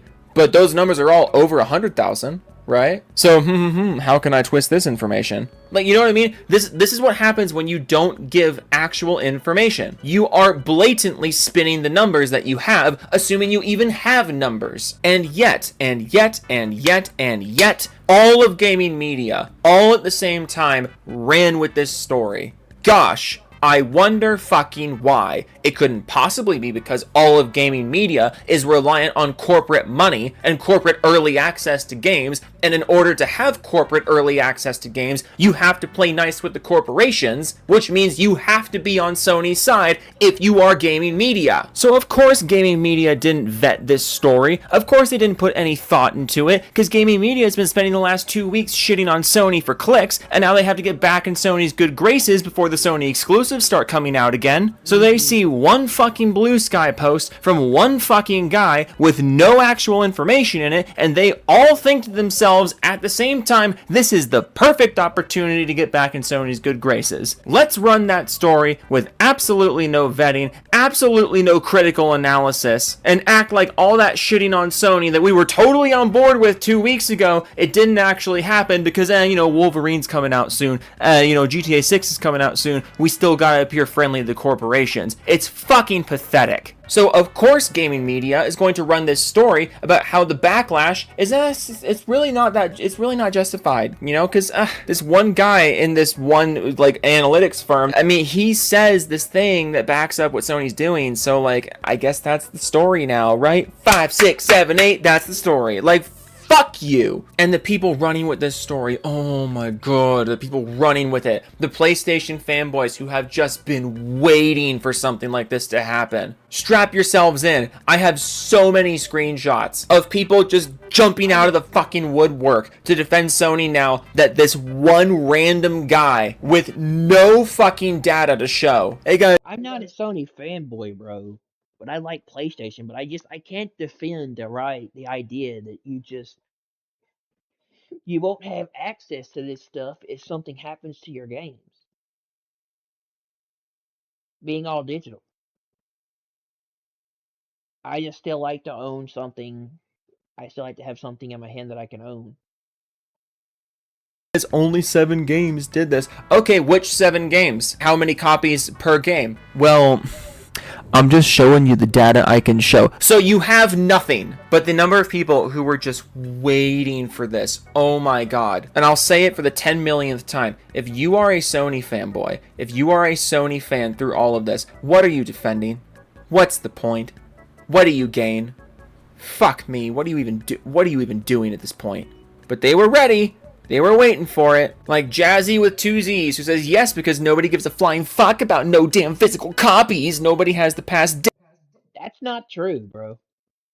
That's not true. There's a lot of people out there that still care about physical copies because it shows, the facts don't lie, that so many people have signed a petition to support physical games still being a thing in the coming years.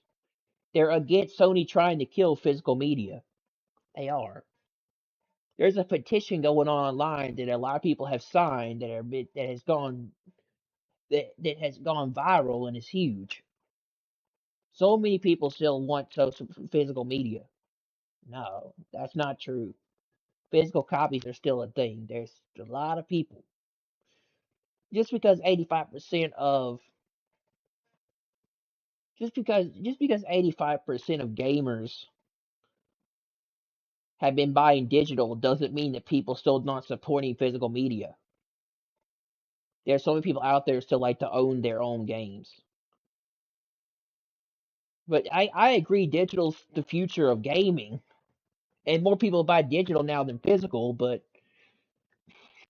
you just can't say that physical copies are dead. Decade, motherfuckers just want to cry. It's something to cry about. Numbers show that over 85% amount of gamers over the last decade have been buying digitally. Don't cry now because you surely wasn't 5 years ago. Which I love this. I love that we're still quoting that 85%. Oh, 85%. Yeah, you mean these numbers? The numbers that are skewed by including digital-only games. Like, I love that we just have 0 critical thinking skills, like, 3 weeks after this happened. Like, for 3 straight fucking 50% of gamers bought physical copies. Weeks. People have been saying, hey, that 85% number is not accurate because it includes digital-only games. A lot of people bought physical copies of PS5 games. When you are looking at games that have a physical and a digital option, the numbers are much more even, and in many there are still people that go to GameStop and retailer stores and they buy games. They buy with discs. Own discs. Cases, physical dominant. But because a bunch of digital-only games exist, we're going to argue that digital games need to stop existing. Like, all arguments of game ownership aside, this is just on its face a terrible argument. It's a terrible way to look at things. And you're going to see a common theme here, that the people who are the most vitriolic about a digital future, the people who are the most enthusiastic about physical games going away, also just seem to be the most vile, just inconsiderate, selfish people you will ever see. Just keep that in mind, that the Venn diagram between people who want physical to go away and people who you would never want to spend any actual time with in real life because they sound fucking insufferable, that Venn diagram is a perfect circle. Live Die responses, don't post factual math for these physical morons. You know they can't count and facts trigger their saltiness. Physical is dead. 9 every platform. Get the fuck over it. Yeah, physical is dead. Guys, physical is dead. Don't post factual math. Anyway. You just can't support that, bro. You can't support that. And I've been saying this for a while. I'm not going to go with a digital I'm not going to go with a all digital future for Sony going forward. And I'm 50-50 on buying the PS6. What the fuck is this?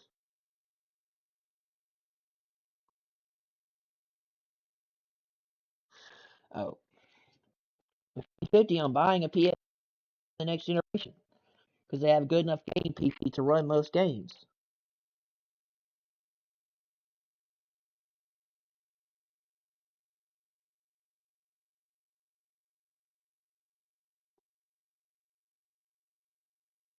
I just can't defend Sony's business practices and where they're going with stuff.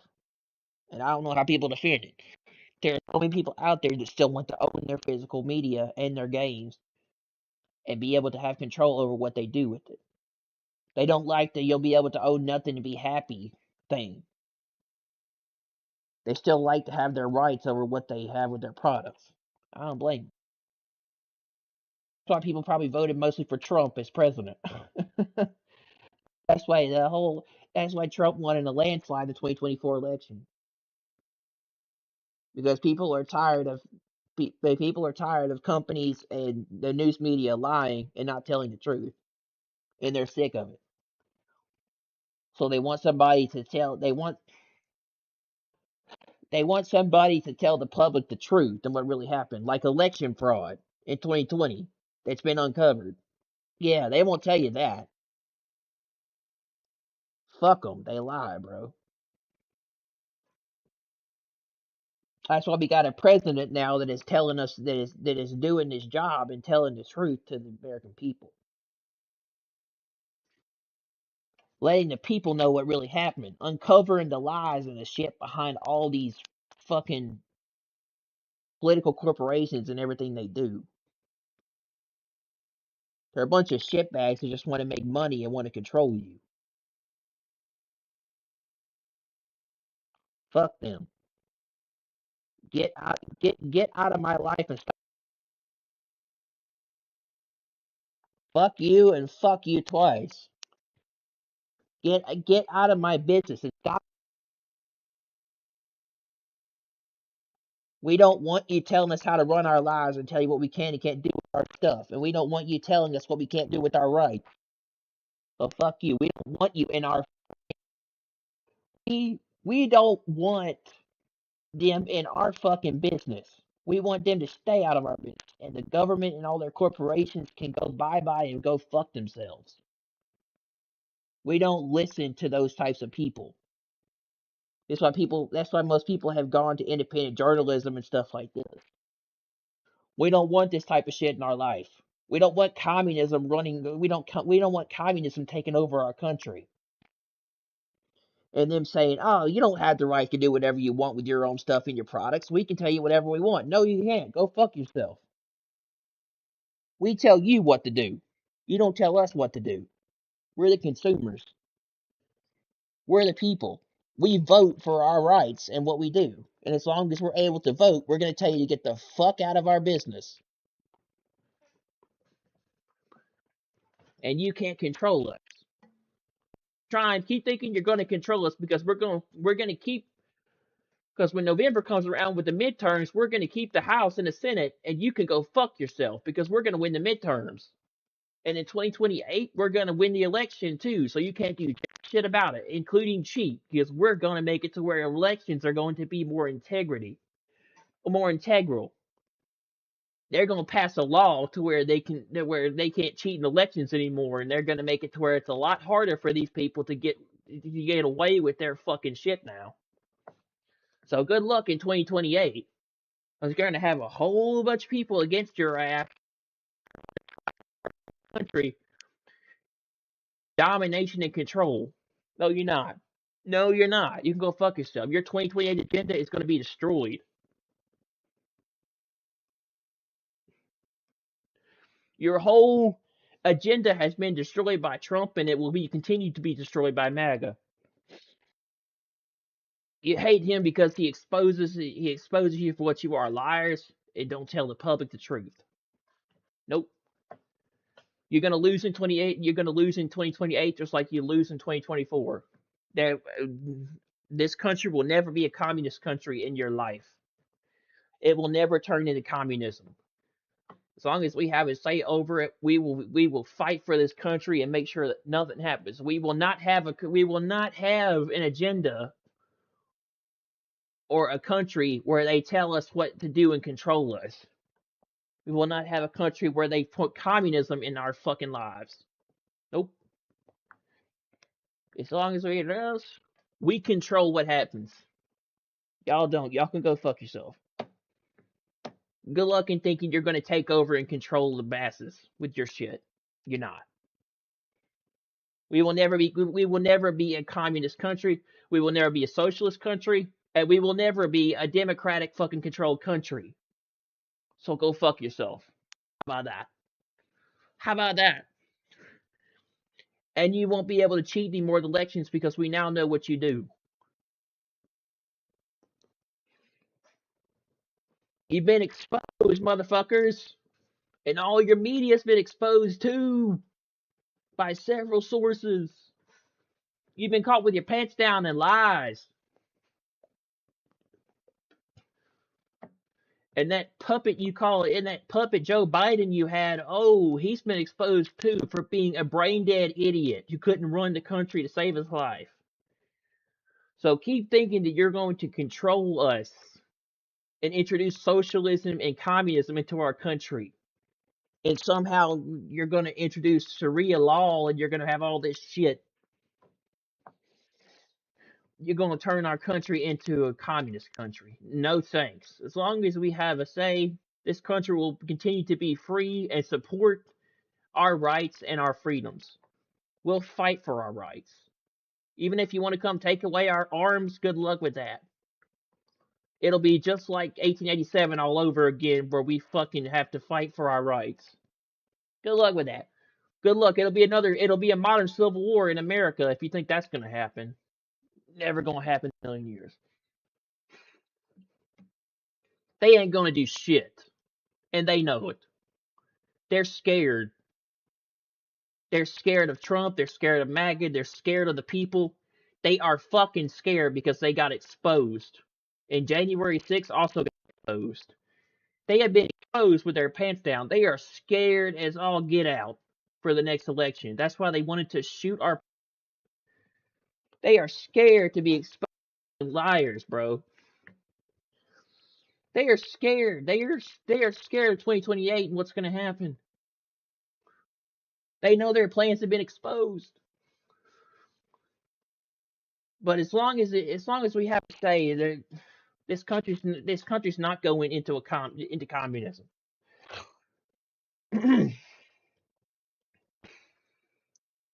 It's going to end the same way 2028 did, where we shove your face in the mud and win in a landslide again, and then you cry and bitch like the liberals you are.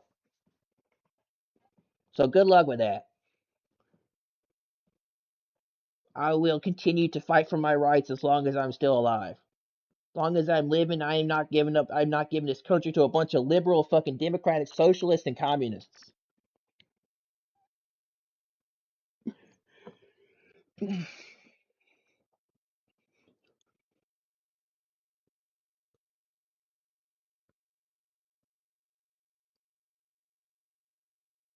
Where were we?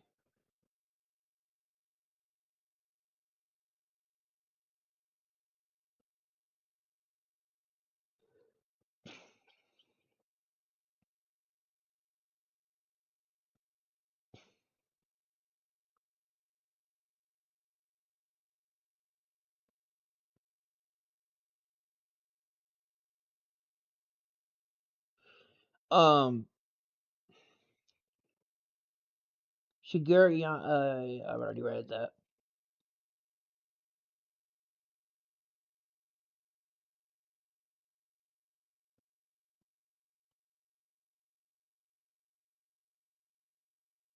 The leftist liberal media can go fuck itself.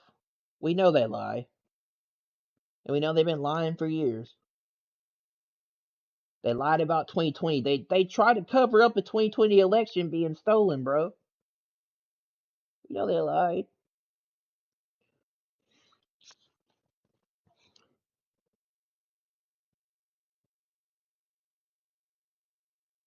Oh, Call of Duty 2027 got leaked. Really? Okay, I want to see that real quick. Let me see. I want to see this.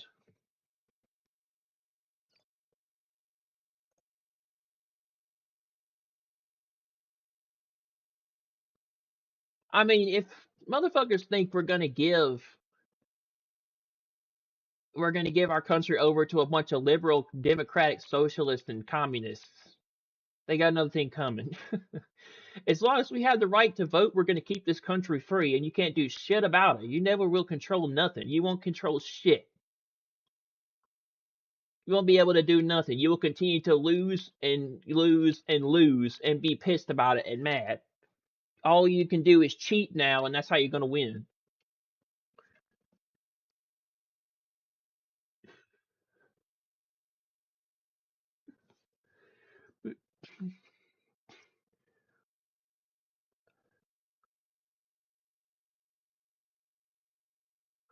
Oh, cool.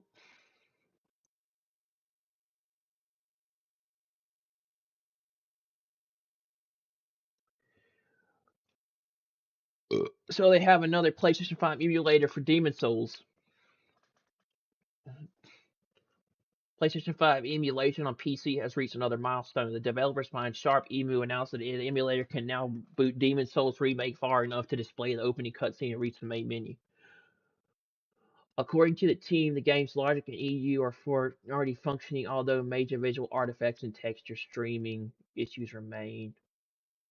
The developers say their current priority is improving compatibility and getting games fully playable from start to finish before focusing on performance on higher frame rates. So they got now 4 ROMs now running on PS5 emulation.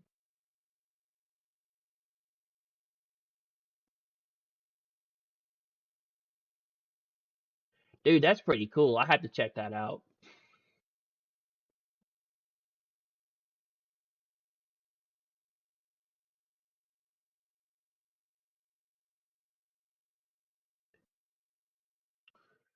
A reality check for the disc debate. A study suggests read on Blu-rays like PS5 and PS4 discs may only stay reliable playable for 10 to 20 years. Of course, they're going to come up with another statement to say that to prove that physical media is dead. And experts say they degrade from day one. How do you store your collection? Of course they're gonna say that. Of course they're gonna say that discs may only be reliable playable for 10 to 20 years. No, they last longer than that.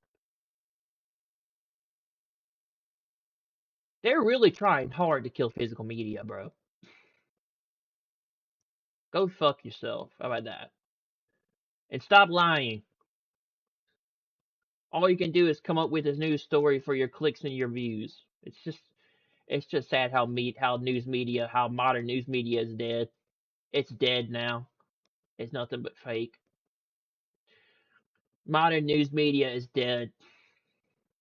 Nobody watches modern news. Nobody watches mainstream media anymore, bro.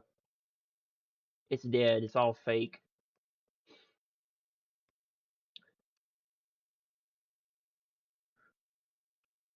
What's the next Call of Duty? Let me see. Don't do it for me. Like, footage has just come out, like literally a few days ago, of Modern Warfare 4, the newest Call of Duty to come out this November. And I'm like, oh, guys, I don't know about this. It just looks a bit copy and paste every year. So, Sledgehammer, they've always been a much more community-driven studio. If you've watched any of my videos, you know I kind of have a little bias toward them. They're kind of my fan favorite. And I think if there's anybody who can actually save Call of Duty at this point, I think it's them. Modern Warfare 4 is going to be down. I mean, Call of Duty does do a lot of copy and Sledgehammer is paste actually given the space to cook for their games. I'm tired of talking about Modern Warfare 4. I'm tired of ranting about it. I'm tired of complaining about it. I'm just tired of it. So I'm going to look forward to Call of Duty 2027. This is Advanced Warfare? The Black Yeah, Ops Sports, they're exposing just how little people care about the new Call of Duty right now. Allier even went viral the other day for saying he's loving old Call of Duty, and he legit doesn't care about Modern Warfare 4. So, you know what? I'm going to play that clip. Well, he's a shield. Watch that makes this. sense. I mean, this is OG Legacy Allier. This feels great, I'm not gonna lie. Now you're watching this on my COD dedicated channel that I launched when Warzone popped off and I was just having so much fun with COD again. Warzone for the last time. I mean, of course he would say that he's rich duties because he's paid to do it. Black Ops 5 ports for people. He's like in the Black Ops ports for PlayStation 5. I really fell in love with COD, and since then the newer CODs just don't do it for me.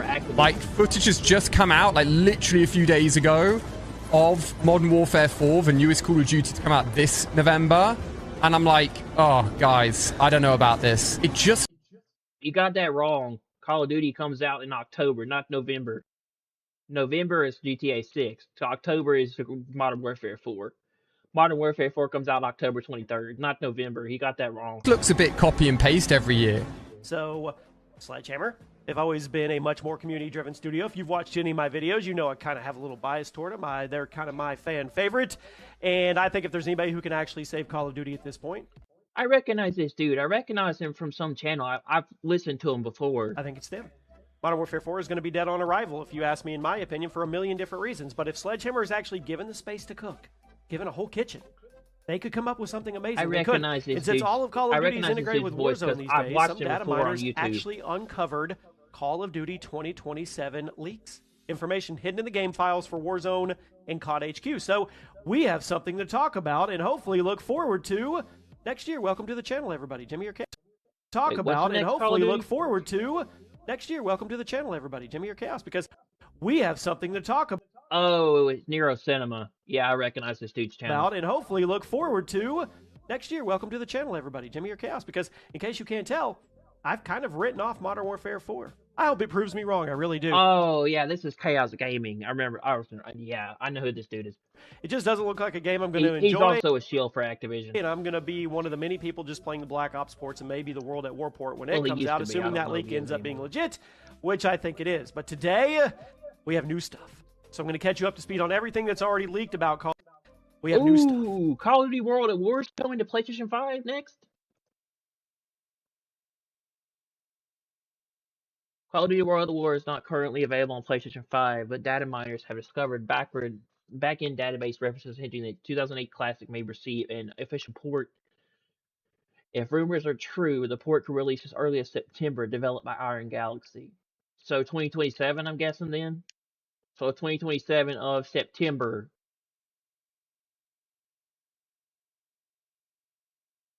Oh wait, maybe this year in September.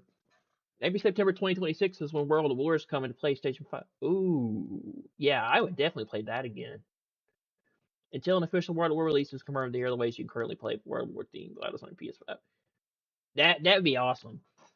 That'd be awesome if World of War came to PS5. I did hear about that. I did hear about World of War possibly being the next potential remake from Activision. Which I think it is. But today, we have new stuff. So I'm going to catch you up to speed on everything that's already leaked about Call of Duty 2027 because we have a lot to go off this of. Looks like it's been a while since this much has actually came out. So here we go. Now, according to previous leaks, Sledgehammer was working on a brand new IP, and while it wouldn't be Advanced Warfare 2, bummer, it would be similar in style and tone. The game would be set in the 90s or early 2000s and apparently have Omni movement, but without tac sprint, and the team is talking about bringing back the PIC-10. Set in the early 2000s? Without tac sprint, and the team is talking about bringing back the PIC-10 system. So, style and tone. The game would be set out since this much has actually came out, so here we go. Now, according to previous leaks, Sledgehammer was working on a brand new IP, and while it wouldn't be Advanced Warfare 2, bummer, it would be similar in style and tone. The game would be set in the 90s or early 2000s and apparently have Omni movement, but without tac sprint, and the team is talking about bringing back the PIC-10 system. The team is talking about bringing... The game would be set in the 90s or early 2000s and apparently have Omni movement, but without tac sprint, and the team is talking about bringing back the PIC-10 system. Yeah, so I hate that shit. It's movement system for Call of Duty in Call of Duty 2027. If I'm reading between the lines here, it seems like Sledgehammer wants to bring back classic PIC-10 class creation but they're struggling to make it work with the Gunsmith because I did Activision like is it. I did demanding like Advanced that all the Warfare, games use though. the That was Gunsmith one so of they can be that was properly one of my integrated favorite with Warzone. underrated COD. Now, there's been rumors suggesting there will be martial arts elements you could actually whip out in the middle of a fight. So if you were running around the map and you Martial see arts somebody, you can run up to So them and kinda do a like sprinting, jumping Warzone karate then? kick. I'm serious. I'm not joking. No idea how this is any different than just running up to somebody and hitting him with a melee attack, but there also seems to be some disagreement between the leakers over whether or not this was So it's like those signature moves from Warzone. actually then. part of the game or not. So we're going to have to wait and see on that one. Now, apparently, can't no hear zombies him. mode, He sounds which too might end low. up being a problem for the Turn it community. We have no idea what the third mode would actually be since it's a brand new IP, which please give us a brand new sub-series. Maybe there's a brand new third mode. But I still think the zombies community is going to be hungry for something new at this point. They always are. Plus, the zombies community feels perfectly well fed with the classic game ports, which they could be. I mean, Activision, they may be betting on that, to be honest with you, now that I think about it. I mean, think about ports, which they could be. I mean, Activision, they may be betting on that, to be honest with you, now that point. They always are. Plus, the zombies community feels perfectly. Maybe there's a brand new third mode. But I still think the zombies community is going to be hungry for something new at this point. They always are. Plus, the zombies community feels perfectly well fed with the classic game ports, which they could be. I mean, Activision, they may be betting on that, to be honest with you, now that I think about it. They probably are. But knowing that game is what he won't mention, knowing that game is full of hackers and cheaters, and there's a lot of problems with the PS5 Blackouts ports. I mean, think about this. Why would you spend all that extra money in development time so on much an to a elaborate point that zombies mode Activision in the had to game release a bunch of new when instead you could just updates go and bug re-release all fixes the to fix old the zombies game. content? Yeah, the point is, I don't think there's going to be a new zombies mode in Call of Duty 2027, so I do want you zombies fans to There's been a zombies mode. be prepared for that one. Now, from the sounds of all the previous leaks, it seems like Sledgehammer's really trying to get things back on track, and since this is the first time since COD World War II they've actually gotten time to develop a game from front to back with a full development cycle, I think they have a lot to prove, and I think they're going to come out super hot and ambitious. They've been amazing at making the best of their crappy situations. Vanguard, Modern Warfare 3 what happened to the 2023. quality? But it is about time It got that they got a worse. chance to show what they've learned and give us something that's entirely their own vision.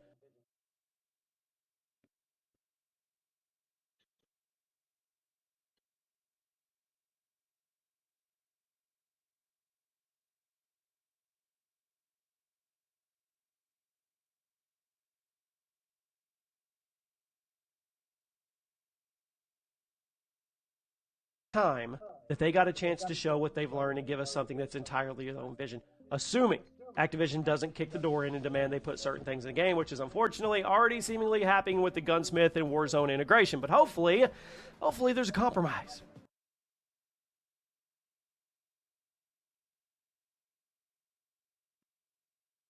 They can figure out ways to make all that work without compromising the vision of their game. With all the background established, that's what we know so far. Now I want to get into the new leaks that were just discovered via Warzone. What's wrong with your gameplay? So according Why is to it so Ace choppy? Adam with an X on Twitter, who has correctly leaked several Call of Duty things before, Sledgehammer's new game is codenamed Zul.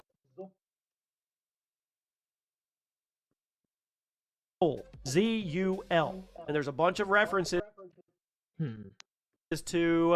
to it that have shown up in Call of Duty game files. Call of Zul appears to be the code name for COD 2020.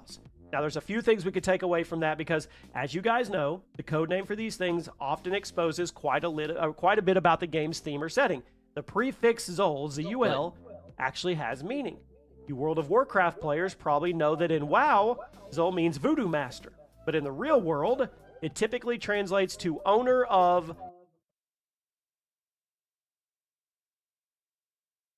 So it has to do with some Arabic name or some kind or possessor foreign of country. in Arabic. So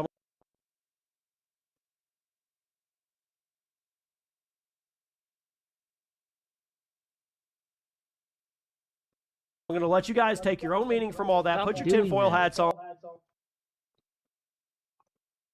God, is that On, my computer? it's or is that interesting. just It's a his very, very gameplay? interesting choice for a code name. Because his What gameplay does is it mean? lagging and it's I don't crappy know. as hell. Now, fortunately, the leak does seem to confirm that COD HQ is not being abandoned because if Activision is having Sledgehammer update COD HQ with stuff for next year's Call of Duty, well, That means they're planning on keeping it around at least through that game's life cycle. Now, granted, Activision has also started splitting games off of COD HQ to make it unnecessary if you don't want to use it, which is good, and that's probably what's going to end up happening here, right? You could download it as a standalone, or you could download it from COD HQ. Now, I do think COD HQ's days are numbered. They're going to have the COD HQ games. They're going to have all the Call of Duties with Call of Duty HQ where you can download them all. At least through that game's life cycle. Now, granted, Activision has also started splitting games off of COD HQ to make it unnecessary if you don't want to use it, which is good, and that's probably what's going to end up happening here, right? You could download it as a standalone, or you could download it from COD HQ. Now, I do think COD HQ's days are numbered, but just know that it's officially confirmed that it'll stick around for at least one more Call of Duty after Modern Warfare 4, because there's no other reason for Sledgehammer to be updating it like this. There's just not, okay? That thing's going to stick around even after the next after the next Call of Duty 2027. So Ace Adams seems to believe that there will be no DMZ support in COD 2027, as couldn't find a reference to it in any of the code. Now, this is all alleged. It's not confirmed. I have to put that out there. Take it with a grain of salt. Ho hum. You guys know how this works. Because most DMZ games are most of DMZ is integrated into Infinity Ward games. They haven't really been in a lot of Sledgehammer titles. Obviously, all of that can change between now and launch, but from the looks of it right now, Sledgehammer is starting to get everybody ready for next year. And despite there being a lot of prep being done on the back end of Warzone and COD HQ, there's absolutely nothing about DMZ in any of that. So temper your expectations. Well, at least Warzone's going to be in it. That makes sense because Warzone's really popular. You may not need to expect that it's an ongoing project. All the modern Call of Duties up to this point. I mean, maybe we're reading too far into it, but from the looks of it, Infinity Ward is going to drop DMZ after the Modern Warfare 4 season, just like they dropped the original DMZ after the Modern Warfare 2 season. Actually, Infinity Ward dropped DMZ before the Modern Warfare 2 season even ended, so hopefully they can at least make it through the whole year this time around. Just don't expect much from DMZ for more than Modern Warfare, okay? Or Modern Warfare 4. Now, am I disappointed this is not Advanced Warfare 2? Yes, I am. I go back to Sledgehammer. You may not like Advanced Warfare. May not been your cup of tea. But nobody could sit here and argue You're upset that it's not Advanced Warfare 2 because of all the future movement crap, which everybody hated. And because he's a shield. Sledgehammer didn't innovate, that they didn't take chances, that they didn't take risks and try something completely new, because they did. And they created a game that to this day has the best customization of anything. You could even customize the score streaks. I mean, it was special in its own way. It was new. It was something different. And after years of sub-series fatigue and Modern Warfare fatigue and Black Ops fatigue, it wasn't that new. I mean, I think I speak for a lot of people when I say give us anything different. And if they are indeed doing a brand new sub-series, I don't care about karate or flying kicks or anything like that. Whatever. If they are doing... I hate advanced movement Call of Duties. I like the original style Call of Duties and all the classic CODs and everything. And doing something new, I am going to I be hate the supporting advanced movement it system in as Call hard of as I Duty. can. I don't know if I'll end up liking it, but I'm going to give it a chance. The reason I have written off You're Modern not Warfare going to like 4 it because is it's not I have because it's lots not of Advanced reasons Warfare and justifications, and they movement go system and all really the deep fast into perspective. the core of why a lot of people are upset with Call of Duty and what's going on.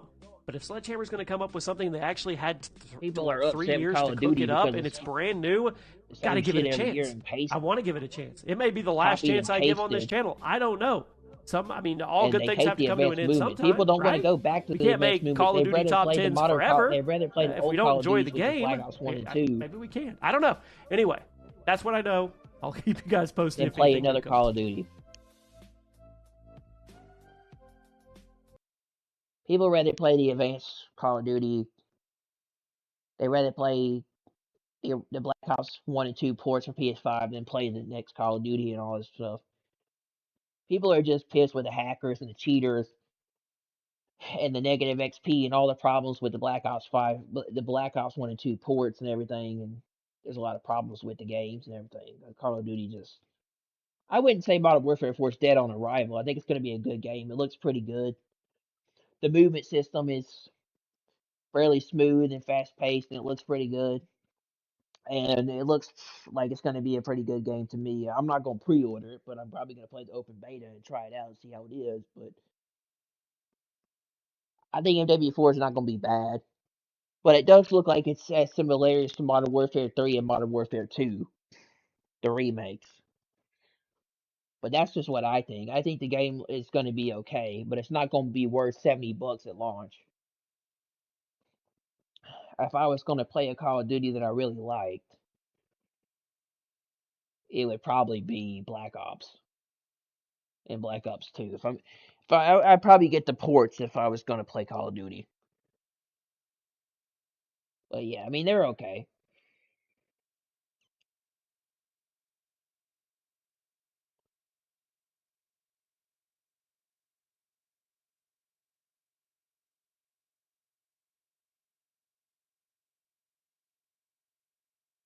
Sony says to end production of PlayStation discs for new games from 2028, threatened to destroy the second-hand market. I already read that.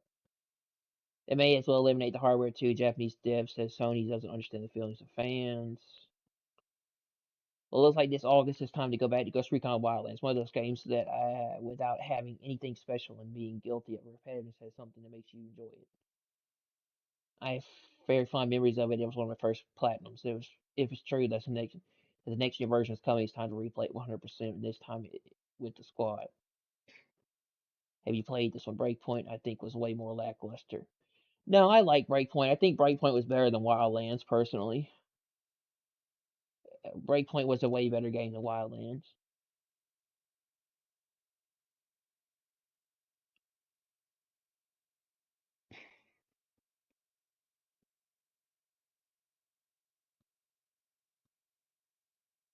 Wildlands had a lot of problems when it first came out. I never got quite into that game. But I really enjoyed Breakpoint. Posting physical games every day till I forget. Grand Theft Auto Chinatown Wars. For the Nintendo DS. I didn't even know it was for the Nintendo DS.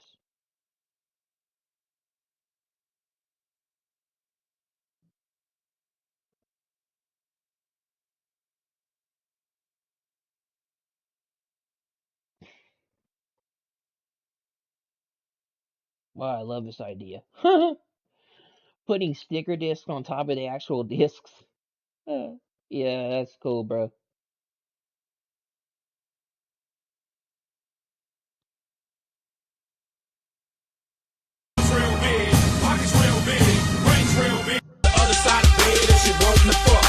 Clap off lights when you're getting affection. Clap on lights when you're finding protection. Now where in the wide, wide world of data can you find another truck with a plush elevator? House real big, cars real big, dick real big, everything real big, rims real big, pockets real big, rings real big. The other side of bed if you want the fuck. Clap off lights when you're getting affection. Clap.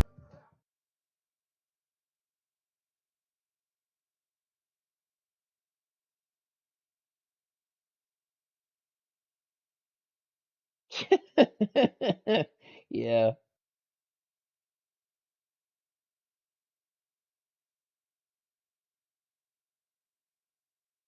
That's funny.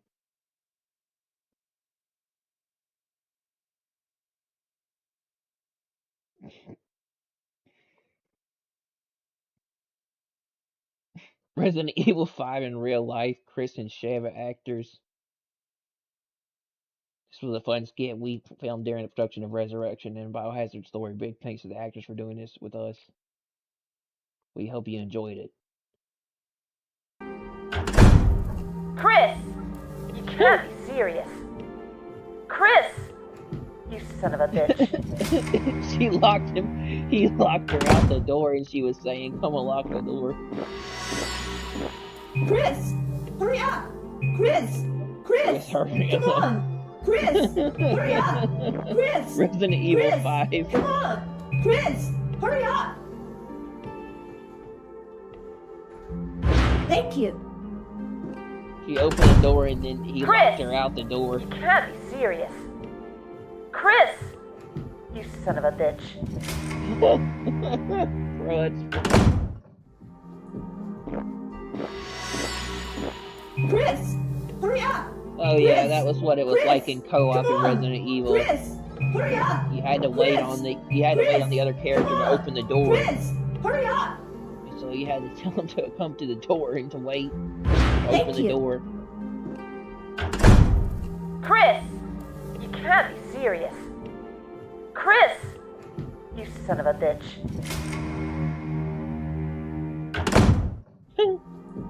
Oh, that's funny.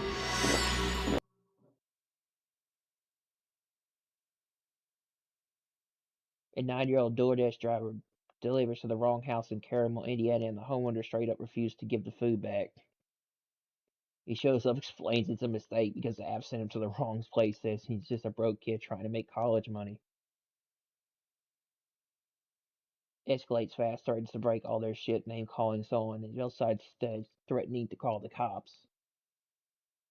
Get the kid delivered to the wrong house and delivery service that is responsible. That means that you have to have 0 class or character to refuse to get back. Wow. This dude is an asshole.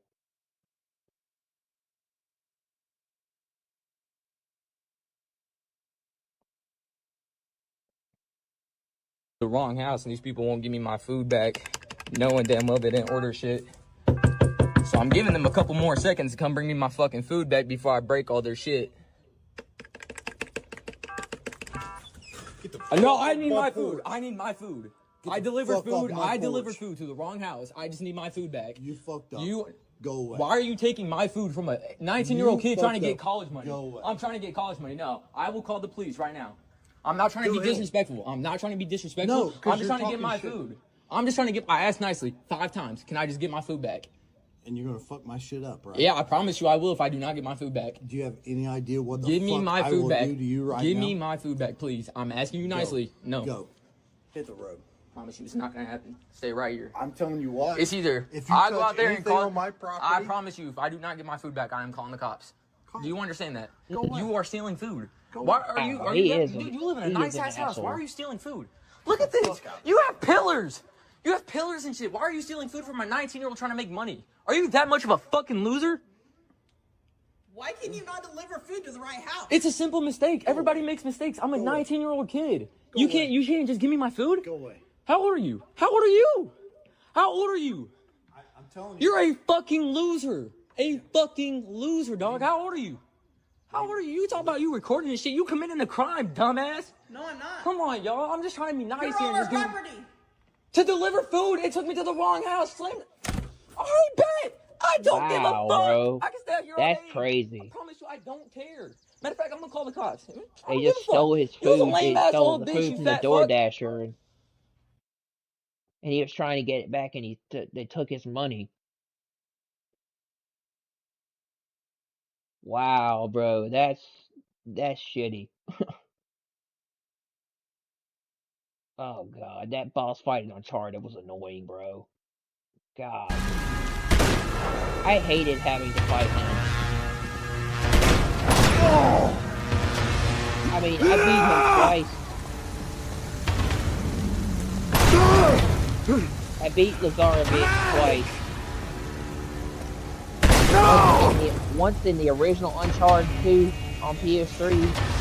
You will and not then stand and then the in the Uncharted way of Nathan Drake destiny. Collection remastered on PS4. And I beat it on PS5 after that.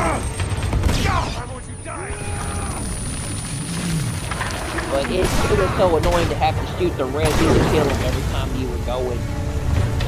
Every single time you had to jump in place to make the red kill him. It took forever to kill his already. East. Yes, it was annoying to kill Azar, but you're not talking.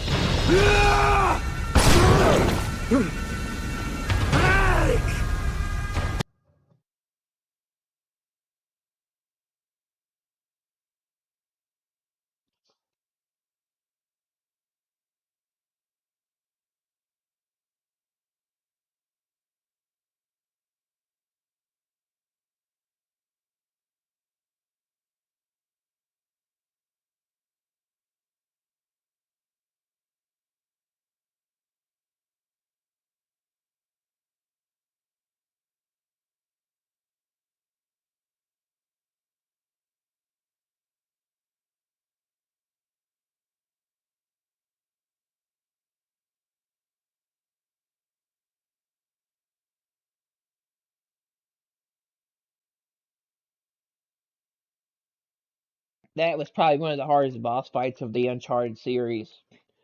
Was having to beat Lazarevich.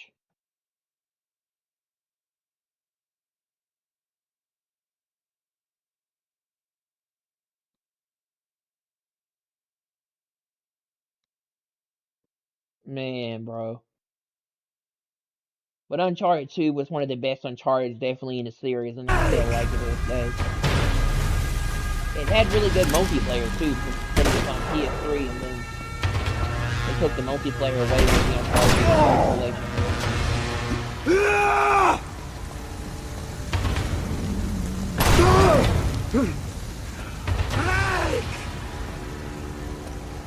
No!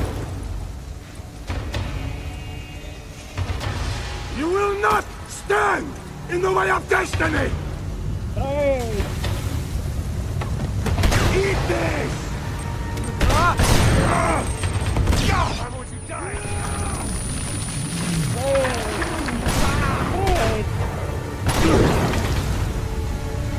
here's more E-Day multiplayer. Have some of you!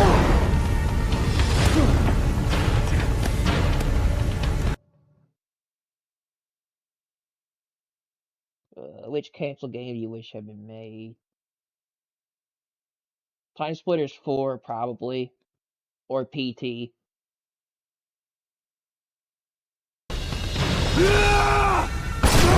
Episode 3 would have been really nice. Probably Time Splitters 4 and PT, but Half-Life Episode 3 would have been nice. Star Wars Battlefront 3 from Pandemic would have been really cool, bro. But they got shut down.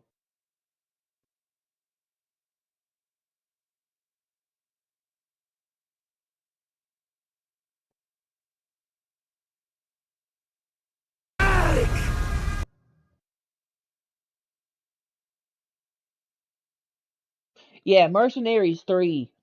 The Mercenaries 3 No Payback game that never got made. That would have been awesome if they would have made a third Mercenaries.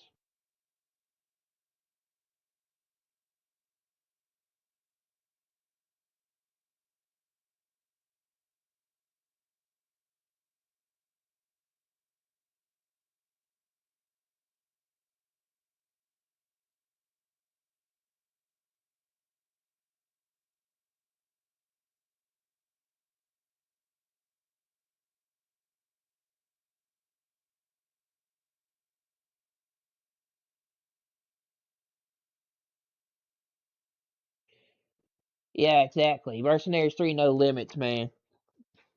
That would have been great if we would have got that game. If Pandemic Studios was never shut down, we would have got Star Wars Battlefront 3 and Mercenaries 3. For the PlayStation 3 around that time and the 360.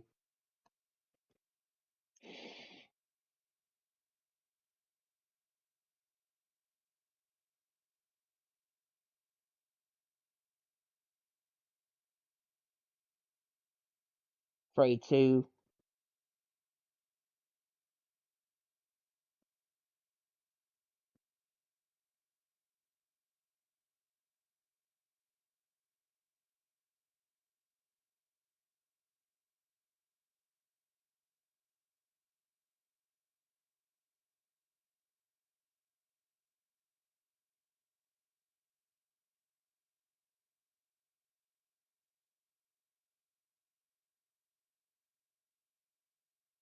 Oh yeah, the Perfect Dark, yes.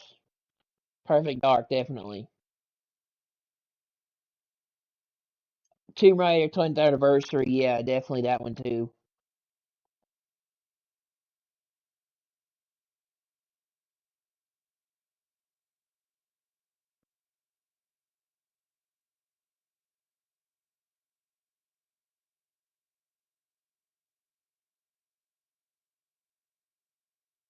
Lara Croft Tomb Raider 10th Anniversary Edition would have been a really good game.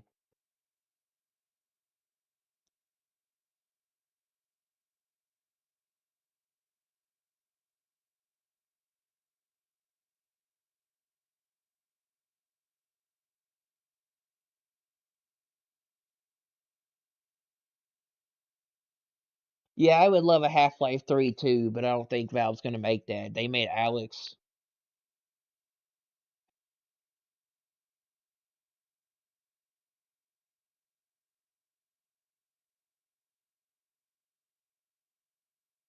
Time Splitters 4 would have been nice. But they did make they did have a project where they were making Time Splitters 1 and 2 and Future Perfect remake for the PC. It was a mod, it was in the works.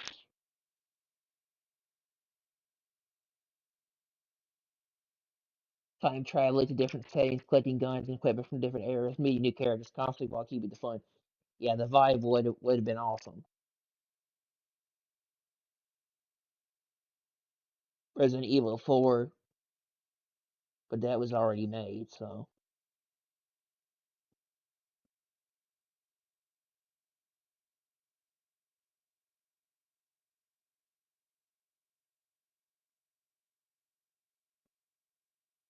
Yeah, Silent Hill PT definitely should have been made. That would have been great.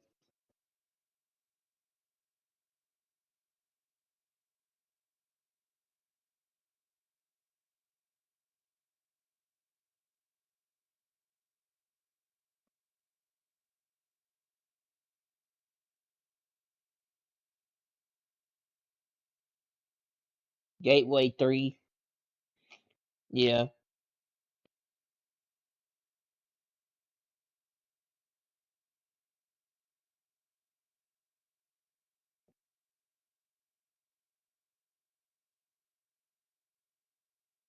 Hey, Astrostar, take advantage of the fact that backwards compatibility is back on the table. Eddie's Games, the Xbox Series X and S catalog. Ooh, yeah, gun. Gun for the Xbox 360. Call of Duty Classic, yes. Call of Duty 2, yes. Return to Castle Wolfenstein, yes, definitely. Wolfenstein, Quake 4, Call of Duty Finest Hour, yes.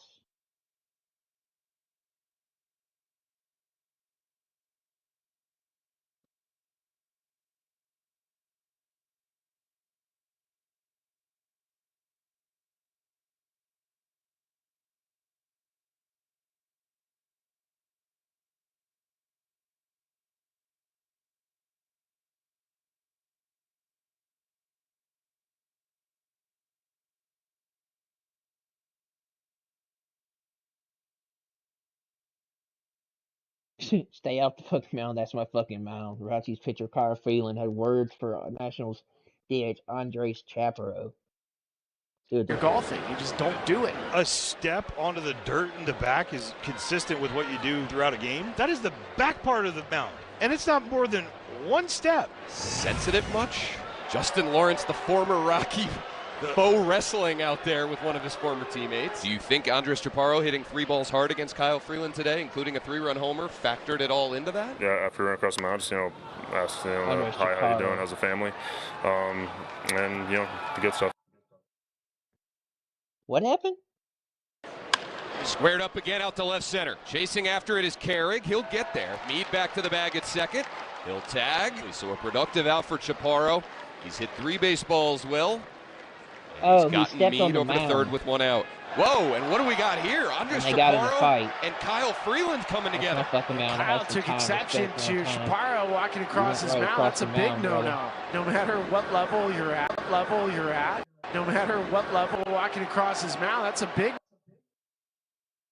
Kyle took exception to Andres Chaparro and Kyle Freeland coming together. And Kyle took exception to Chaparro walking across his mound. That's a big no-no. No matter what level you're at. Oh, so he stepped on the mound. It's one of the first things you learn. So It's he out of was respect. It's like pitching. talking in somebody's Yeah, no, swing when that's you're golfing. You just don't do it. A step onto the dirt And they in the got- back and they is almost got in a consistent with brawl. what you do throughout a game. That is the back Huh. part of the mound, and it's not more than one step. Sensitive much? Justin Lawrence, the former Rocky, Bo wrestling out there with one of his former teammates. Do you think Andres Chaparro hitting 3 balls hard against Kyle Freeland today, including a 3-run homer, factored it all into that? Yeah, after we ran across the mound, just, asked, hi, how you doing, how's the family? And, the good stuff. That was interesting. I'll be right back.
Oh wow, our PCS3 post is just we cured cancer at this point.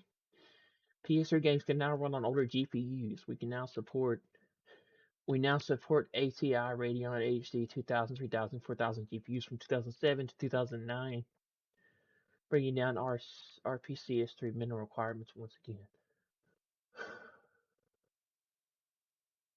That's pretty cool.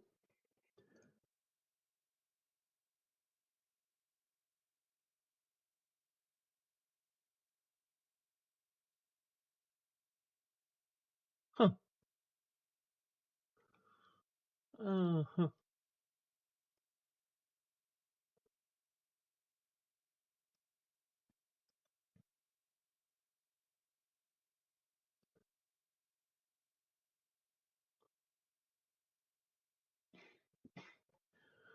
Warner Brothers was way more accurate than we gave him credit for, so I guess those cartoons were real. Coyote and Roadrunner? Yeah, it's Coyote and Roadrunner. In real life.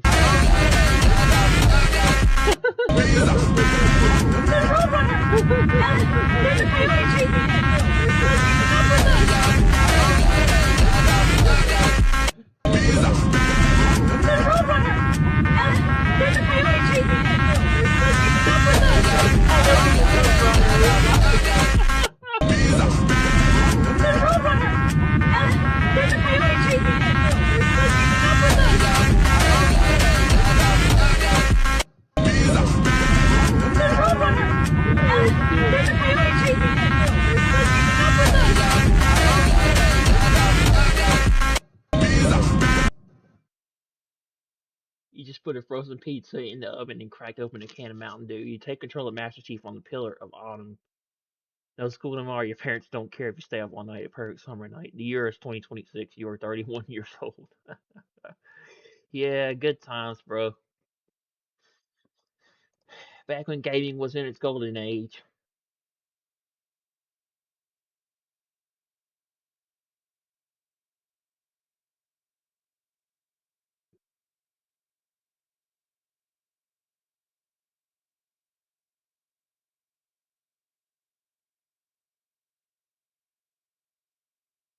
What is this? Stuart Scott highlights of MJ's food poisoning game 23 years ago was legendary. Oh yeah, he was definitely one of the best color commentators for SportsCenter of all time. It's a shame he died from cancer though. To the flu after sleeping Stuart all Scott day, was amazing, no doubt though bro. the four-time Finals MVP would start. He did As such for a his great teammates, job well, as how about a being wake-up on call? SportsCenter. Steve He Kerr made started SportsCenter coach what in it the back was. with the That's why they pass, made one of 8 ball commercials after. turnovers. Howard They Isaac made swiping this it is to Chris SportsCenter Morris. commercials Give him the after. hoop, the harm, give him 11 points. Jazz up 14. Phil Jackson needs a hug. Scotty tried to pick up the slack. An ill facial with the mailman. Must be jelly because Jam don't shake like that. Scotty, 17 points, 10 boards, but with MJ on the bench, Bulls down 13 after 1 in the second. Michael blowing up. Ron Harper the steal to Jordan, who tells Hornacek, peace. Mike had 17 in the second quarter. Then vintage Jordan, the misdemeanor steal, one of 3 steals he had. Sick dribbling behind his back to Pippen. Pippen, no. Michael, oh yeah. Michael in the third quarter, an ice pack, only 5 total points in the 3 third quarters in Utah. But in the fourth, Jazz up 3, Jordan, Trey, money. He came in shooting only 17% from three land in the playoffs. Game tied at 77. After the whistle, Jordan on the bench looking absolutely ill, and I'm not talking ill as in good. Minutes later, though, Jordan tells Russell, hey, yo, it's Michael, not Michelle. Michael trying to hit the second free throw, does not, but Jordan sick and everything, fights for the rebound, out to Pippen, Pip to Mike. Michael, can't you see? Sometimes your threes just hypnotize me. Despite being sick and not being able to walk, Mike had 38 points. No on the 3, Stockton with the ball. Scotty, very intelligent foul. Stockton shooting 85% from the free throw line in the playoffs. Misses it, misses the first, effectively ending the game. Michael could barely put his arms up in the air. Unbelievable game by Michael Jordan. 38.7 rebounds. Scott, bro. He was such a legend.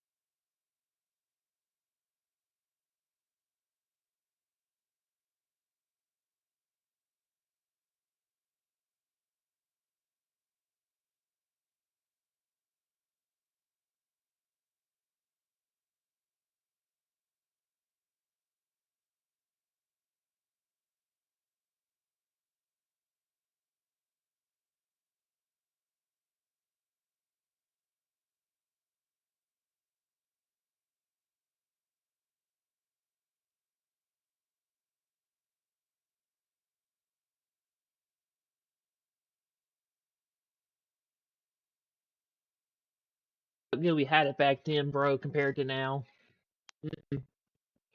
Sports Center is nothing like it used to be compared to today than it was a long time ago. It was like Sports Center was legendary a long time ago for years.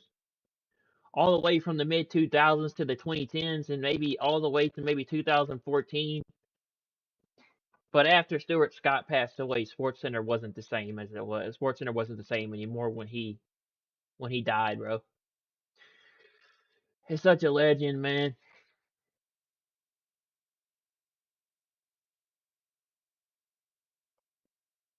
Sports Center is not what it used to be. It's gone political, man, and it's kind of become woke. I don't younger, but it's not what it is anymore. I don't watch it anymore. Sports Center was really great back then.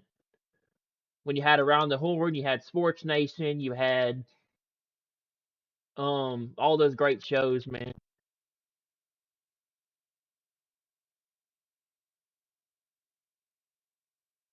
I remember waking up was younger, watching those shows when I was younger. I've been watching a lot of Sports Nation and a lot of Around the Horn. And I would watch Sports Center like when I was young as a kid. But man, I remember how great Sports Center used to be. It is nothing compared to the way it used to be, bro.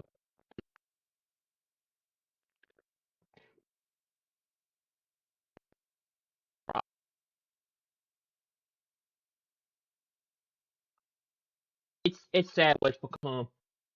Ever since Stewart passed away years ago, bro, it hasn't been the same.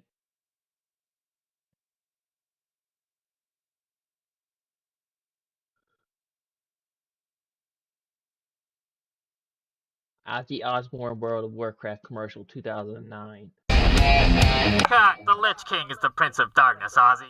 Well, maybe you're the one who's been riding a crazy train, but I've been the Prince of Darkness since 1979. There can be only one Prince of Darkness. Cheyenne! World of Warcraft. Try it for free at warcraft.com. Rated T for Teen. What's your game? I'm Ozzy Osbourne, and I'm the Prince of Darkness.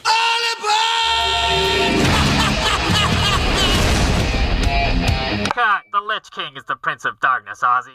Well, maybe you're the one who's been riding a crazy train, but I've been the Prince of Darkness since 1979. There can be only one Prince of Darkness. Cheyenne! World of Warcraft. Try it for free at warcraft.com. Rated T for Teen. What's your game? I'm Ozzy Osbourne.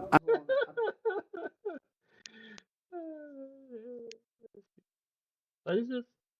Blackout 7 launches classic matchmaking in Season 5. The update released on July 22nd targets feature playlists like Black Ops Classic, drawing from player feedback and nostalgia boosted by recent ports of the original games. Developers kept open playlists for minimal scale focus, while Classic aims for the free connection-based feel of early titles. Their exact differences remain unspelled out. Bands like Mr. Dalek, JD, and Exclusive Ace celebrated the change amid ongoing skill-based matchmaking complaints, with Season 5 also adding maps, modes, weapons, zombies content, and Treyarch of Anniversary event ahead of Modern Warfare 4.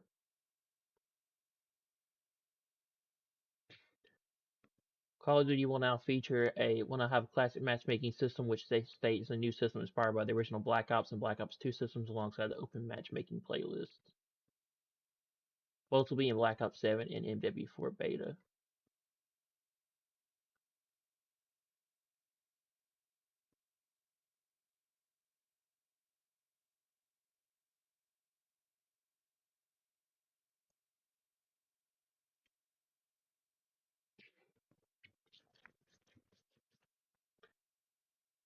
Here we continue to learn a lot about multiplayer matchmaking through player data and community feedback. We're also excited to see all the recent love for Black Ops and Black Ops 2, which reinforces that there are many elements of those experiences that players appreciate. Starting this week with Season 5, we're updating Black Ops Classic quick play and party games in Black Ops 7 with a new matchmaking system inspired by those classic games. We'll continue to offer open playlists in Black Ops 7, and we'll also include open playlist options in the upcoming Modern Warfare 4 beta. Thanks for your feedback, as we stay focused on player experiences that go beyond expectations. Jump in and let us know what you think.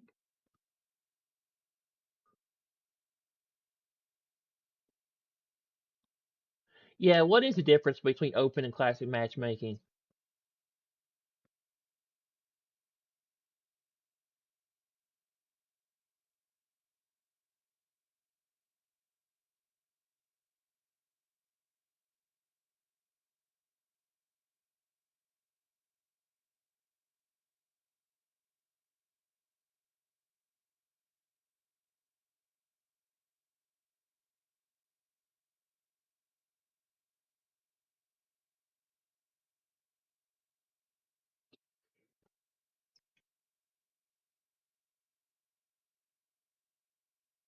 Any possibility of giving us the details of what the differences were between Golden Era versus 2019 Era versus Black Ops 7 matchmaking?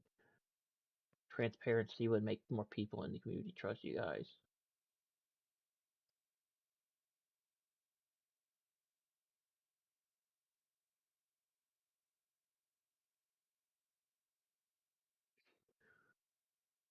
So right now you just realize this tone deaf to your own head. The Golden Era of Call of Duty is back.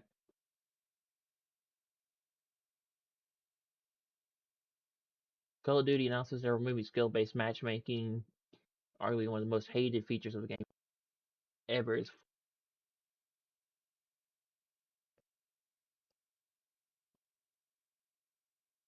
Let me see. That's right. Call of Duty is so back. In fact, it's so far back. We're going back to the golden era of Call of Duty and its matchmaking. I recently played MW4 and it was fantastic. And everyone was like, why is Call of Duty at a massive sports festival? Well, they're tapping into the filthy casuals, as we say again. That's me and you. That's the people that hop off after work, after school, before school, after college, and you're just trying to kick it with the boys, with the fam, with the homies, and play against randos. And sometimes you have a good game, other times you don't, and it's mixed lobbies. You're not playing against MLG superstars, you're not playing against Tfue and Ninja, and for years now, the fans have been asking for skill-based matchmaking to be removed from Call of Duty. Well, it's finally happening. But is it happening permanently? Let's find out. But starting with Season 5, they're updating Black Ops Classic, Quick Play, and Party games in Black Ops 7. In case you've been living underneath a rock, the numbers for Black Ops 2 and Black Ops 1 on PS5 have well blown past the BO7 numbers. We're talking like 67 million people in the US alone that are playing Black Ops on PlayStation 5 every single day. Yes, I'm talking about 10-year-old games that they bought back that people are absolutely loving. And guess what? One of the things that made those games was the classic matchmaking. Why is that? Because you're playing against randoms, and if you have a good game, they're not going to throw you up against, Scump or Kenny or some of the best MLG superstars in the world. You're going to play against those randoms again. There's going to be shit talk in the lobby. It's crazy. We are back. The golden era of Call of Duty is back. Whether or not this is going to be throughout the entire phase of MW4, I don't know. They already said that they're going to be testing it in the beta. So finally, the Call of Duty devs are on the ground, which they were at Fanatics Fest, and they got to see and take so much feedback from the community. Now the question is, can they take this feedback and implement it into the next few game cycles? I'm hoping that's where Activision and Call of Duty are heading. skill-based matchmaking is dead. We've been praying for this moment for so. And Black Ops 2 matchmaking to MW4 full game. Yeah, that would be cool. After years of gaslighting amid company amid skill-based matchmaking was gay as fucking everyone hated it. Yeah. Yeah.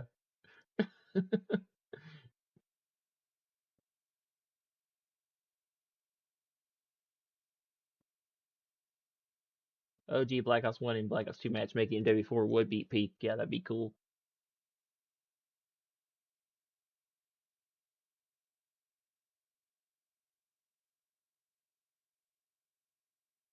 Keep open playlist in MW4 full release and you've got a pretty sweet deal. Yeah, yeah, exactly.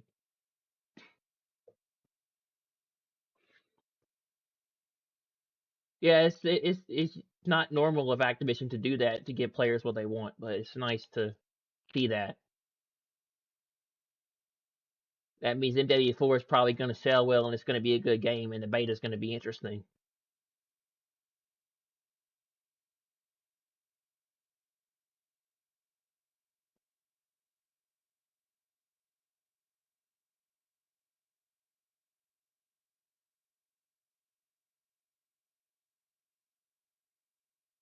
Let's be listening to everyone that might talk. So Sexy Black Ops 1 and Black Ops 2 ports player wants. We've been saying this for years, but COD only listens when they see the money. COD doesn't hear feedback by words. COD hears feedback by, yeah, money. Yep. You vote with your wallets, they'll usually change their mind or they'll fix what's going on.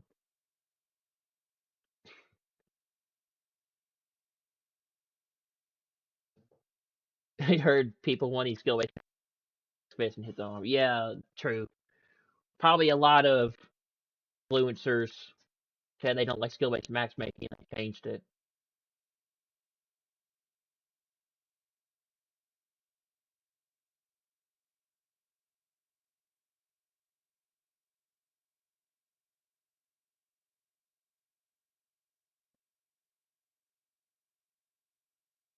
Black Ops 7 open matchmaking. So that was a fucking lie. Yeah.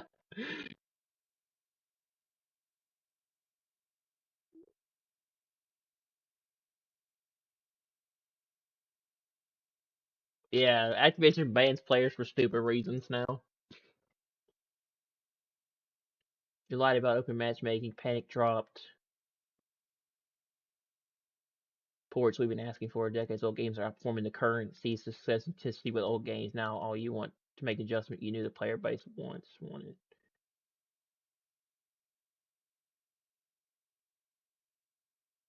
Yeah, they're probably gonna have skill based matchmaking in the COD release. Oh, you guys just concede and admit skill based matchmaking is garbage. Nobody likes it and it makes for horrible gameplay experience. So it would be good PR. Making me want to pre-order. I still am gonna pre-order Call of Duty because they're probably mess with it.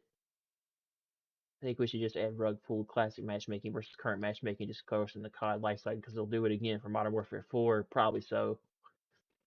I'll say it simply, just make ports of classic games like Black Ops 1 and 2 and try your best to maintain those. Since you're incapable of doing what we've been saying since 2019. Here we go again, the COD is back part of the cycle.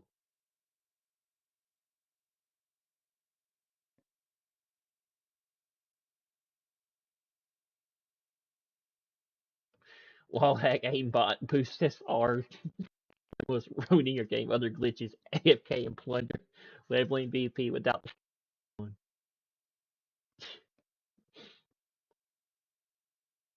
No one's surprised. The system is supposed to improve player orientation has actually finally done the opposite in a massive way and now it needs to be changed. I'm not mad.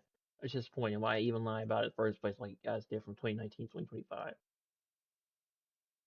Bring the ports of Black Ops 1 and 2 to Xbox. Hey, Asher, sure, can we get a non-hack version? Xbox 360 cheaters ruin it on Xbox Series console.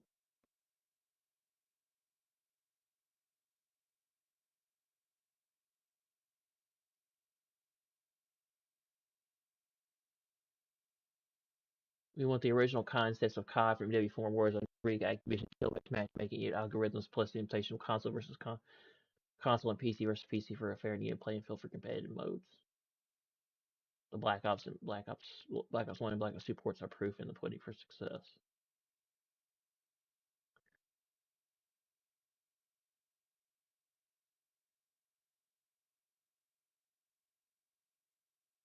MW full zone competitive should be console versus console, PC versus PC. Console versus console, fair, balanced, competitive, similar hardware, same input controller, level playing field, per skill that decides fights. Every fight comes down to skill, not hardware advantage. Console cheating, limited devices, combo use on console, Cronin Zen, Zim adapters, strike packs, micro devices. These devices can reduce recoil, abuse aim assist, automate rapid fire, see through walls. They cannot see through walls, instantly lock onto enemies, or reveal the entire map, modify game.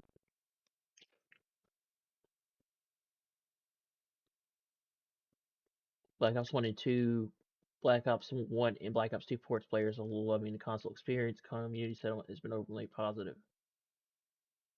Actually feels like Call of Duty again. No wall hackers. Every other lobby console is finally enjoyable again. This is the fairest COD has felt in years. Across Reddit, YouTube, and social media, players say it feels like classic COD, closer to the Xbox 360 PS3 era. Xbox, PlayStation, console versus console, PC versus PC, better matchmaking model for MW4 and Warzone. Why old CODs remember so fondly, most legendary COD titles for console only making errors. Strong gameplay, memorable maps, simpler progression, large player bases, comparable hardware.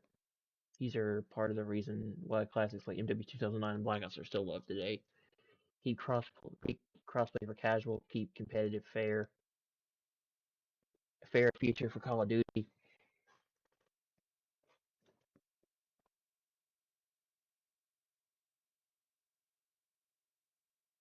Come here, buddy.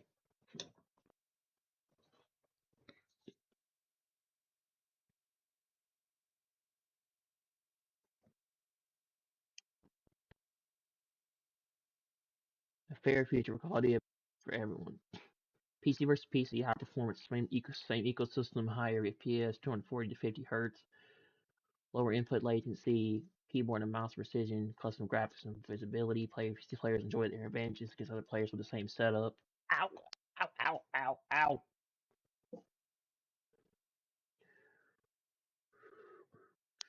Wall hacks, ESP, aimbot, silent aim, trigger bots, radar hacks, DMA hardware, texture manipulation, and assisted aiming. These cheats provide information advantages legit players cannot obtain well.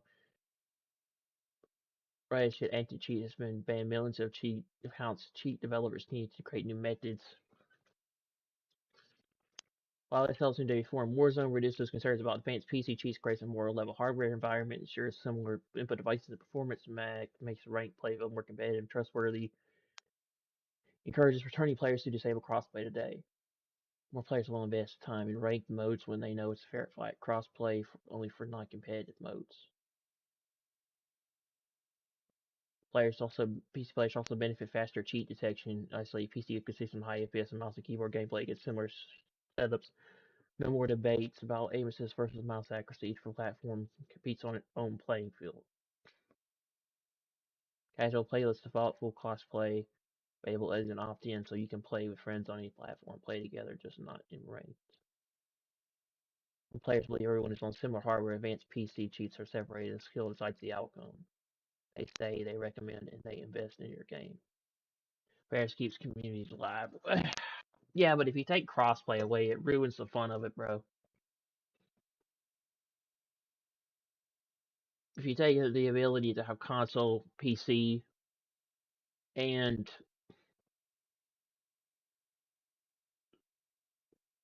console and PC players together, it takes the fun away from it. So I don't agree with that. The Activision algorithms about every day for millions of players have left don't lose what's left. Had to start the decline of engagement over experience. We're tired of rigged algorithms.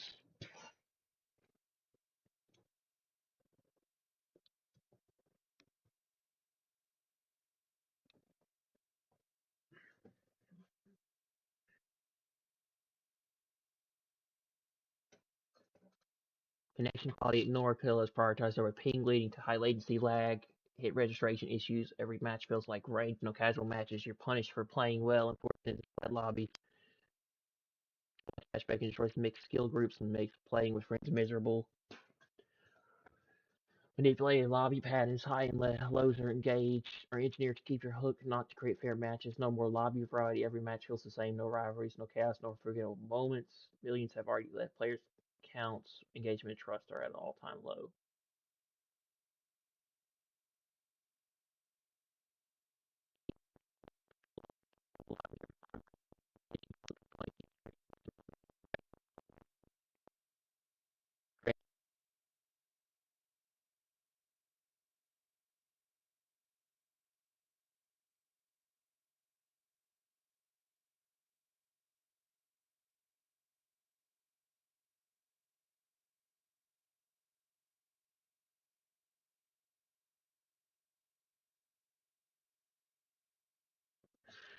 Regular skill-based matchmaking how should work matches you with players of similar skill, creates fair, competitive, but natural matches, considers ping and connection quality first.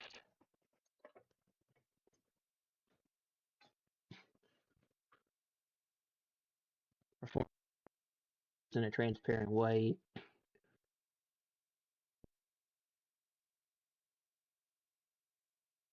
Retention. Fair matches, fair lobbies, fair experience. Activision skill-based matchmaking, EU rigged algorithms, uses engagement optimized matchmaking. 09009 158 and 1A1. Manipulate outcomes to trigger emotional highs and lows. Prioritizes retention, microtransactions, and playtime over player experience. Ignores ping and forces high latency lobbies. Goal, maximize engagement and profits. Result, frustration, burnout, players leave. Make skill lobbies real variety, real fun. Gaming first and sweat lobbies fair and transparent, no hidden agendas. Where you at the real kind of the game we love, the community we miss.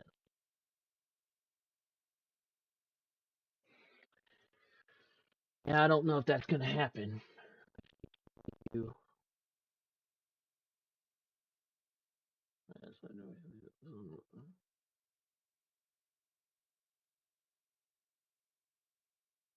Does this mean what I think it means?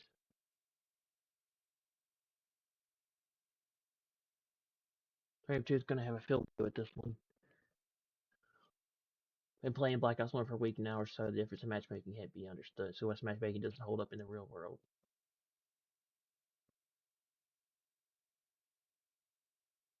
Modern Warfare is hardcore realism mode should look like this.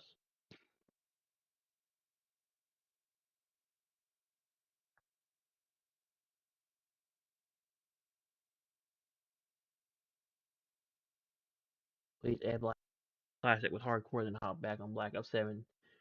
I'll be on Black Ops 2 and never make another campaign like Black Ops 7 ever again.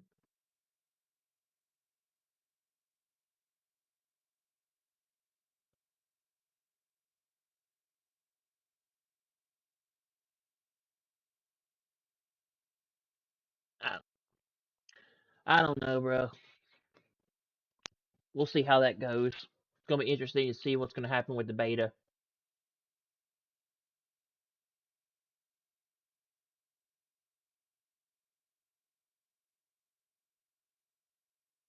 Open playlist, present the lobby, a classic boots on the ground, Black Ops multiplayer, experience with simplified movement and streamlined loadouts and iconic throwback maps and core modes.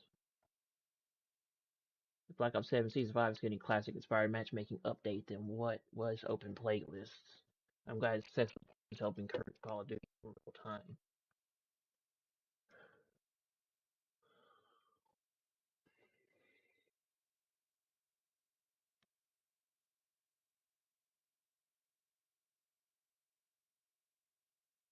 I've never seen Sony have a downfall like this. It needs to be studied. Almost every major Sony fan creator has come out against Sony bashing the PS5.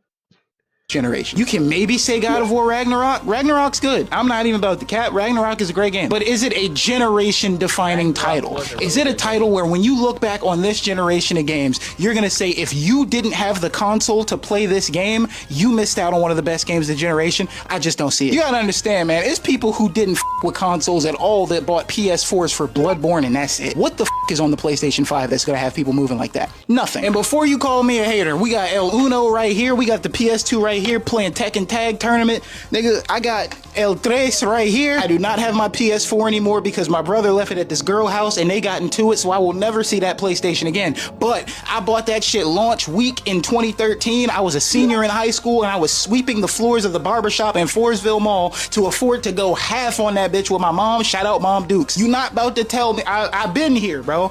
I've been here. I'm not new to this shit. I'm true to this shit, boy. This ain't a game. See the fucking look at this shit, boy. I've been here. I've been here the whole fucking time. You can't tell me I'm being a hater. If we keeping it a million trillion billion, what is the exclusive that's on this console that makes them think that they could start moving the way that they moving? I don't think it exists. Wolverine looks lit. Is Wolverine Bloodborne? Hey, I don't know. They could surprise me, but I doubt it.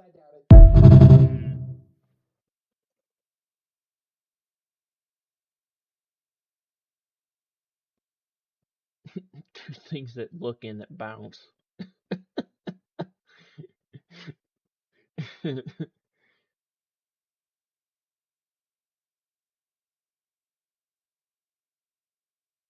Yeah. Please turn up the bass to the max. Please just rewind, let me shake it to the max. Shake it to the max.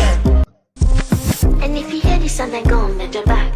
Go bend your knees, baby, shake it to the max. With the DJ, please turn up the bass to the max. Please just rewind, let me shake it to the max. Shake it to the max. And if you hear the sound, then go bend your back.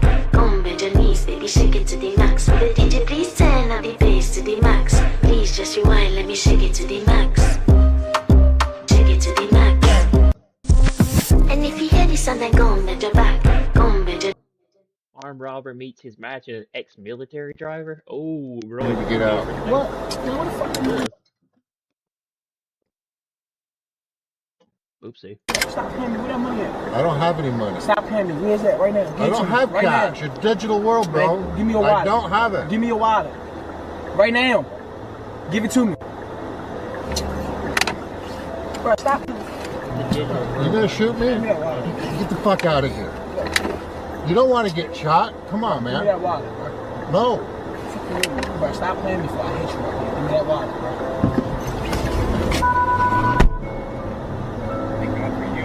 Fuck you.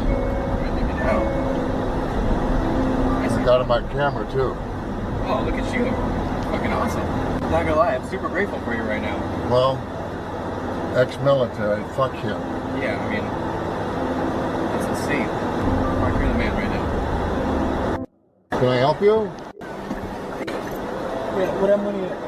You need to get out. What? What the fuck? I thought he was gonna punch him or something, or he was gonna fight him. Rampage Jackson punched a gay man at a party for grabbing his dick. That's a real nigga. I don't play that gay shit, nigga. Don't touch my dick. Respect straight people. No, you're not straight though. Okay. You wanna find out, nigga? Yeah. You wanna find out? Yes. Touch me again. I'ma show you. I'ma show you. I'ma show you. You look like gay. You look like gay. Oh, dude.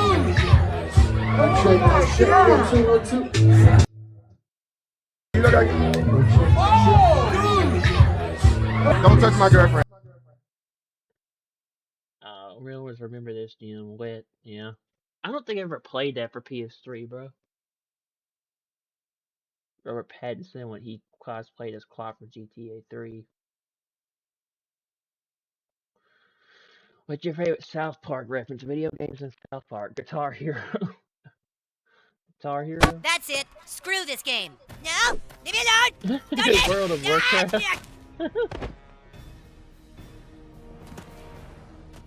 God fucking damn it! Catch me! Come on! Catch me! Heron Hero? What the heck is that? What's wrong? Follow me! Come on! Marsh, Stan, you got... Oh my God. I noticed you're still riding your horse all the way back to camp. Yeah, trains and stagecoaches don't go to my camp. No, they don't, but you can use cinematic mode to make it easier on yourself.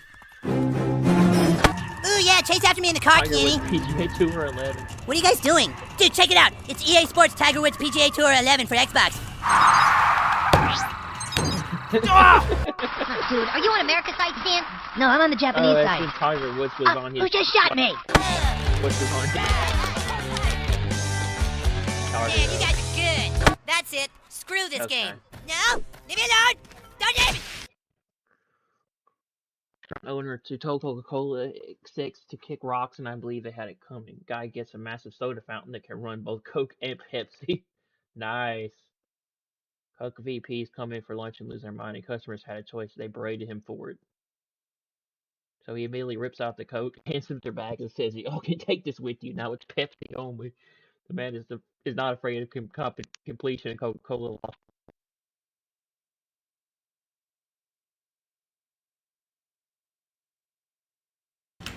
Across the top. But it was large enough to have both Coke and Pepsi on the same fountain. You know, just like they do in the gas stations where they give you choices. 6 or 7 years in, a few gentlemen, some of the vice presidents from the Coca-Cola bottling company in Birmingham, came in to the restaurant to eat. And they were very, very, very unhappy that I had Coke and Pepsi on the same fountain. I was buying Coca-Cola from the distributor. I was buying Pepsi from the distributor. Both things were being sold about equally. We had the most popular flavors from both brands. They decided that that was terrible and berated and belittled me for doing such a thing. So that day, I removed the Coca-Cola sign from my fountain. While they were there, I then went and unhooked our bags of Coca-Cola and told them, hey, listen, you can take this with you because I won't be serving Coca-Cola in my establishment any longer. Not because I didn't want to, not because you guys didn't want it, but because the people who make millions and millions and millions and millions of dollars and the vice presidents who belong to country clubs and fly all over the place and play golf didn't want you to have a choice because they were afraid that you'd choose another. You see, I don't sweat competition. I believe in community. I think that there's enough mouths to go around. PS3 was truly the ultimate machine and an expectation that was curing cancer disguised as a screensaver and worldwide weather news app. You could set it up so it automatically opened for the PS3 was not in use for X amount of time.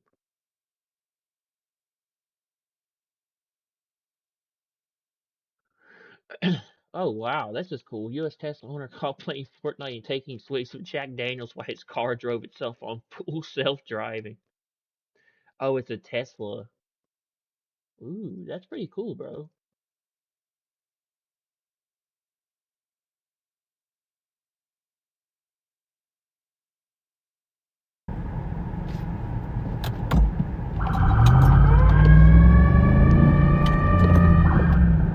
On today's episode of How Fucked Up Is Fucked Up.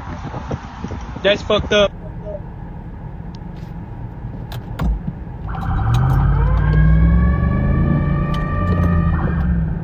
On today's episode of How Fucked Up Is Fucked Up.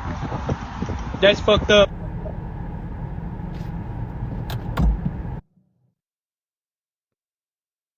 Text and drive Tesla owners.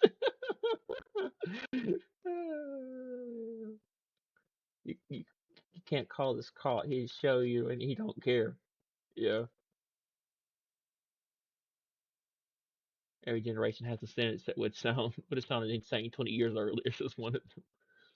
I vote if he gets top 3 while drunk cop lets him off with a warning. Even if tech is always unavailable, but this is crazy. so nice when autonomous driving gets good enough to safely and legally do that. Long as road trips will be so much better. He technically isn't driving. I don't think the cop can do anything. There's a cap on the bottle. Let's see, send someone to do that. That's one of the cool things on the great end. That'd be me after the crash out hits the bank. Some dude's probably gonna win an award for most reckless innovation. That's what I call using your initiative. As for the boys in blue, I don't think they'll accept the excuse the invisible man was driving. They probably get you on some other legal technicality. Okay, first of all, it looks like AI. This has got to be staged. Too funny. Unfortunately, being locked in the vehicle still leaves you liable to DUI because you still operating said vehicle. The wind resistance would either break the TV or have him flying. Yeah. Bojack, watch out. Why does this officer have purple handcuffs?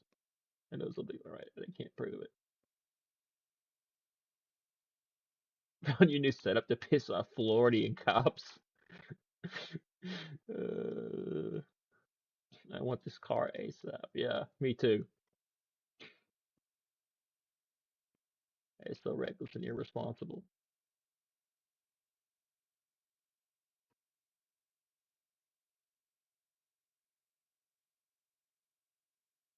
I'm impressed with next level multitasking.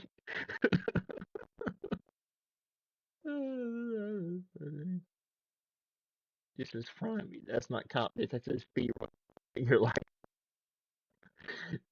That's insanity, crazy to watch.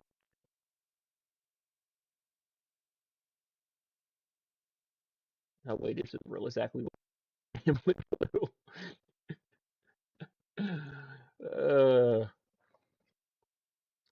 Yeah, it's probably AI.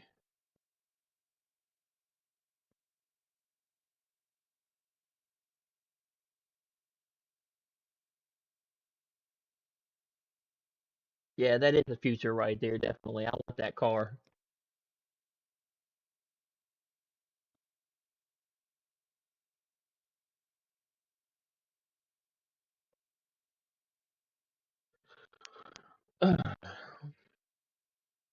How fucked up is fucked up.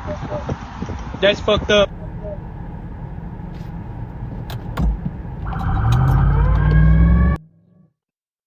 New 12 Tales Conquer 64 footage thanks to the game history of ORG.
That's pretty cool, bro. They need to bring back Batman Arkham Origins on story at Xbox. They Police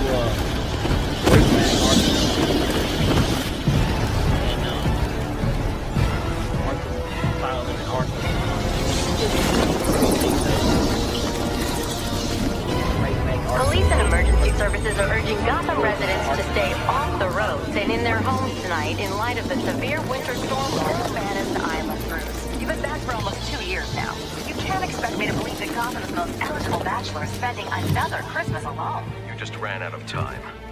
Knowing that tonight we put to rest one of Gotham's most heinous and relentless killers, Julian Gregory Day. Commissioner Loeb, any comment on the rumor that it wasn't actually the cops who captured Mr. Day? There is no such thing. Jared Leto is Skeletor, Masters of the Universe. Oh, yeah. What even is this? It's human resources. Human resources? Oh, Adam, you naughty boy. Oh, come on. Oh, you could pretend to be the hero with your giant muscles, that big long sword dangling between your glorious thighs. But you'll always be a failure. Eternia isn't your home. It's a dream of something you're not. He's the bad guy. He broke my sword. Here we go again with the sword. As a Batman. Captain Gordon, Mr. Loeb. No further questions, no further questions. All units, code 10 and... How fucked up is fucked up. That's fucked up.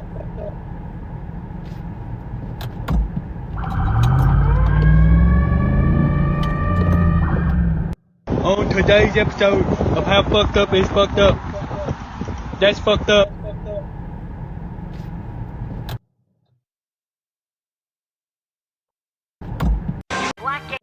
Well, I conquered an entire planet, you here. Say something is wrong with my copy of Resident Evil 2 Remake.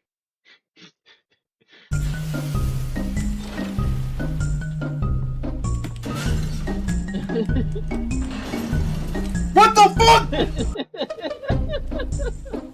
What is that?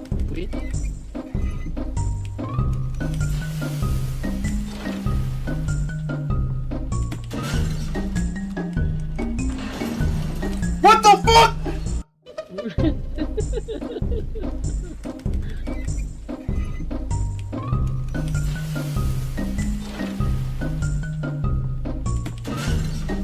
What was the best PS2 game released in 2005?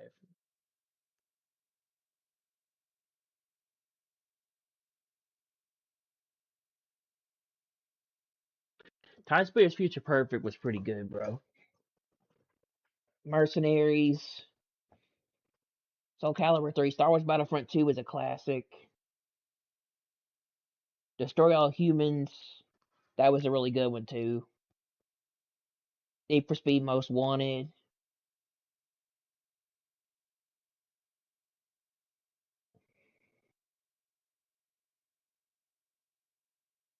Splinter Cell Chaos Theory, definitely. Resident Evil 4. Shadow of the Colossus is underrated, bro. X-Men. What the fuck? Oh yeah, Fear. Uh-huh. The Warriors, Time Splitters 2. Scarface.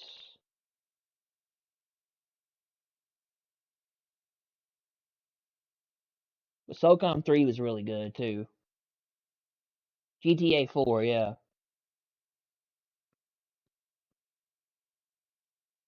Smash Brothers Melee.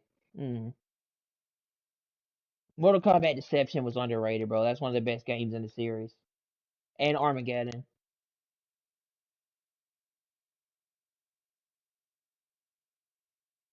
Extra Sharma in 4 months. Make Xbox games compatible with PC. Give OG Xbox game achievements. Bring back exclusives.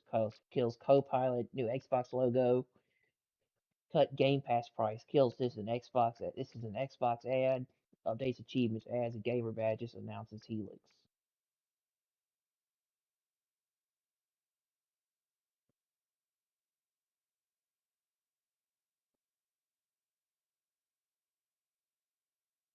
Modern Warfare matchmaking 2019 to 2026.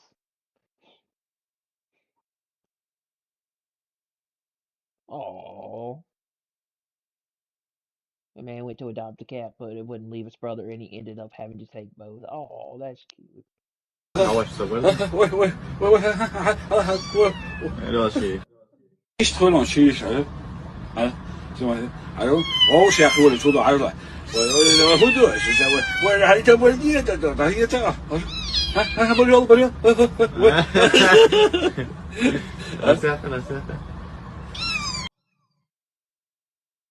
What are your favorite games from 2007? What is this? Mass Effect, Assassin's Creed, Uncharted Drake's Fortune, God of War, The Witcher, Warcraft, Tomb Raider Anniversary, Heavenly Sword, Halo 3, Bioshock, Call of Duty Modern Warfare. Call of Duty 4 Modern Warfare is underrated. That's one of the best ones in the series. That game is great. Halo 3 is a masterpiece. Uncharted Drake's Fortune is one of the best in the series. Tomb Raider Anniversary was really. Mass Effect is a really good game, especially the remasters.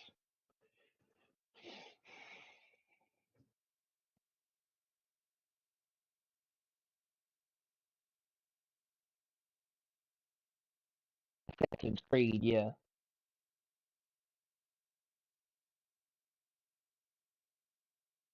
Bioshock, Rogue Galaxy. I remember that game. That game is really good. Played a demo of that when I growing up when I was younger.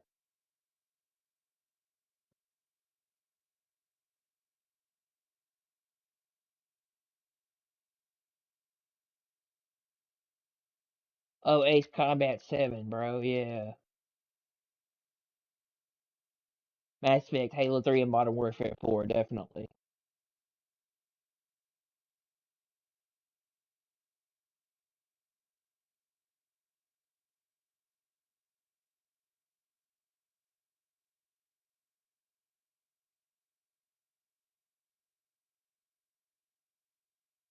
Need for Speed Pro Street. Mm-hmm.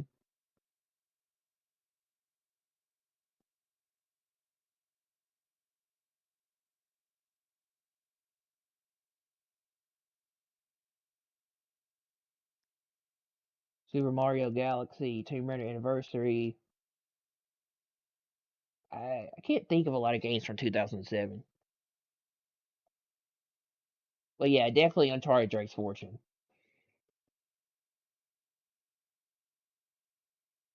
StarCraft Ghost 2006 unreleased scrapped game. The tactical stealth game was trapped in development hell delayed by studio changes and outdated tech.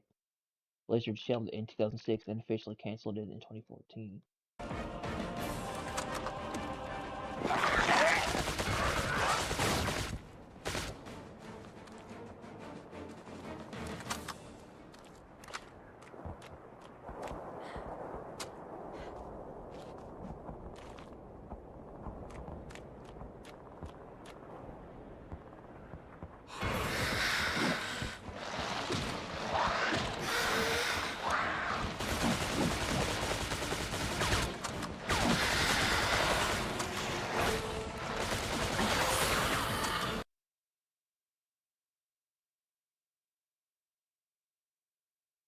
May not be by your games because the company shuts down licensing expires because they just feel like pulling it from the market. Well, it's already happening thanks to physical formats.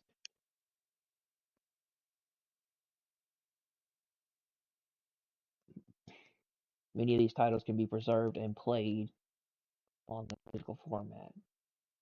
Agree. I wanted RoboCop Rogue City 2 and all I got was this TV series announcement. Still better than nothing. Talking about after Austin Dean got hit by a pitch, it led to a massive brawl. The pitcher immediately took off his glove.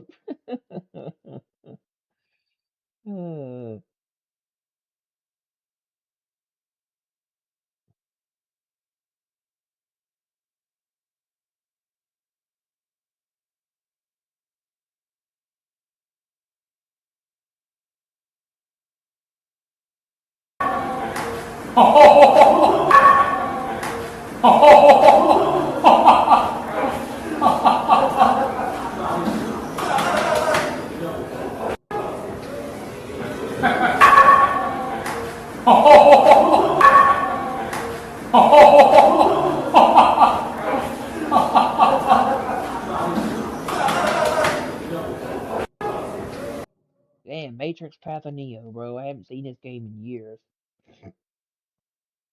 Love this game growing up, bro.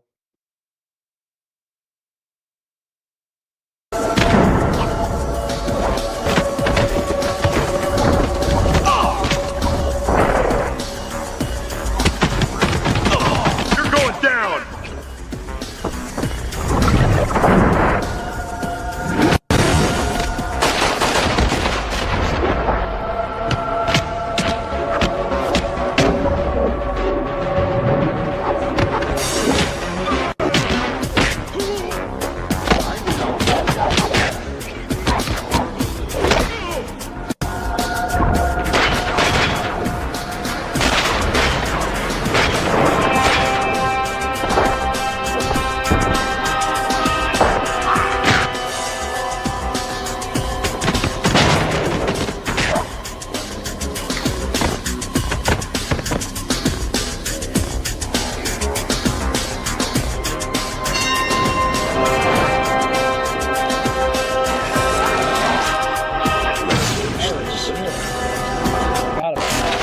Only human.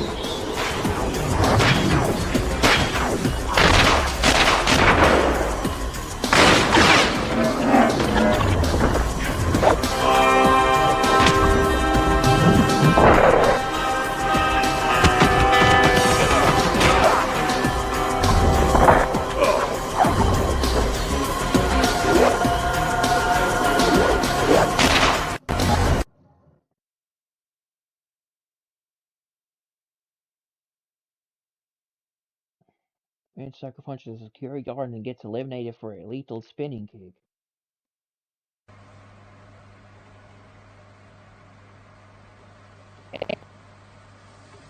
Bro.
Yeah, he did pick the wrong person to mess with, definitely.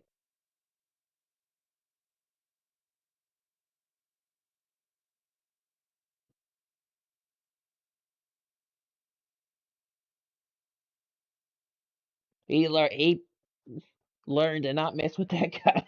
He got his shit kicked in. Literally. Knocked his lights out. Yeah.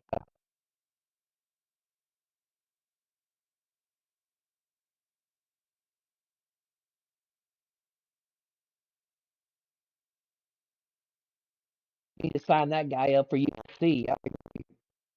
Definitely. Sign that man to a contract. That kick was lethal.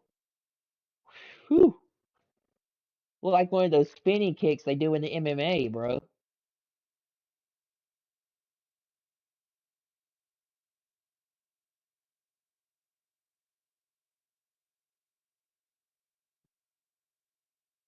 I watch that again.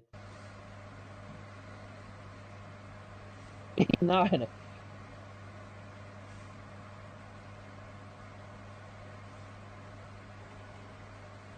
As Dana White says, on the button, bro. He knocked him on the button. Just knocked his lights out completely. And spinning back kick just knocked that dude to the floor. Boom. Jeez. He put that dude to sleep with that kick. Bam! Knocked him out big time.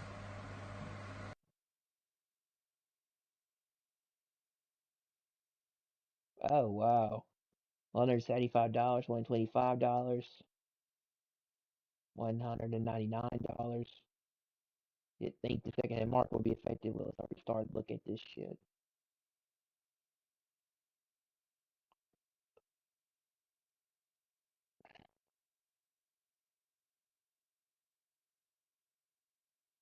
Out of my face. Oh! Miss. There you go. That wasn't very nice.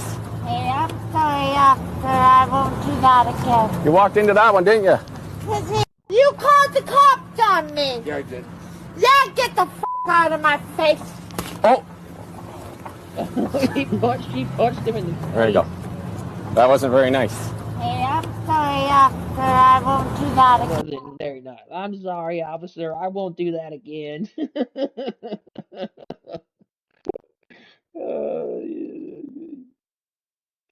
was always looked to discover that happily playing with the chupacabra.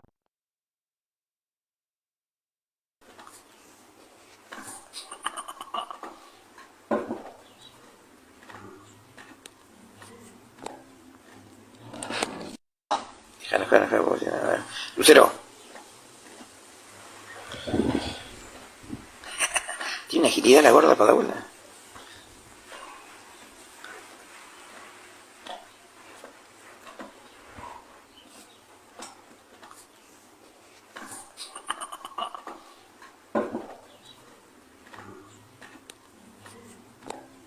No, capybara. Lucero. Capybara, I'm sorry. Tiene una agilidad la...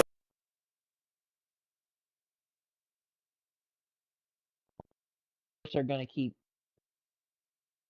pushing PS5, how good it looks on.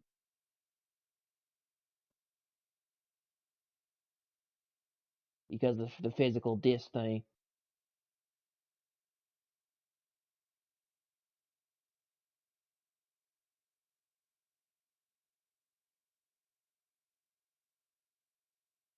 Konami did reveal the resolutions that Metal Gear Solid 4, Metal Gear Solid Peace Walker will run it when they launch it on PS5 next month. Master Collection Volume 2 package. It's worth to recognize these new versions are much more closer to ports than the proper remasters. But there are still some noteworthy upgrades to appreciate, especially in the case of Peace Walker. Across the board on PS5, PS5 Pro, PS5 version of Metal Gear Solid 4 will output it at 4K resolution. And run at 60 frames per second. This means PS3 Classic can now run at higher frame rate, much more consistently, and paired with resolution bump that will make the game look slightly better. At its best, Metal Gear Solid 4 on PS3 was only 1080p. When it comes to Peace Walker, the developer is offering a few different options to pick from: original mode, adjusted mode, high resolution mode, and custom mode. The title still offers 4K and 60 FPS support, but it's in the hand-drawn cutscenes where you'll notice considerable enhancements. You can view the comparisons in the video below. The new resolution mode removes some touch of blurriness the original version has and makes the cutscenes more clear and sharper. If you want to see where the work's been done on Konami's side, it looks like Peace Walker will demonstrate it best. Metal Gear Solid Master Collection Volume 2 comes to PS5 on 27th of August 2026, making Guns of Patriots and Peace Walker available on modern hardware again. They're also bundled in with bonus digital items of Metal Gear Ghost of Babel from the Game Boy Color.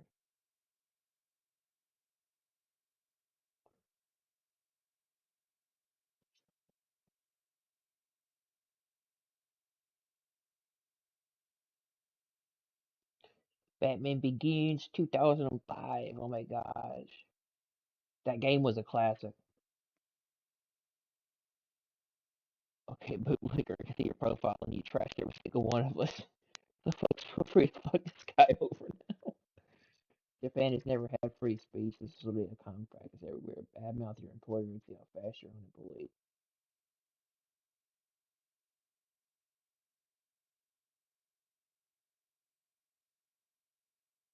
shut up.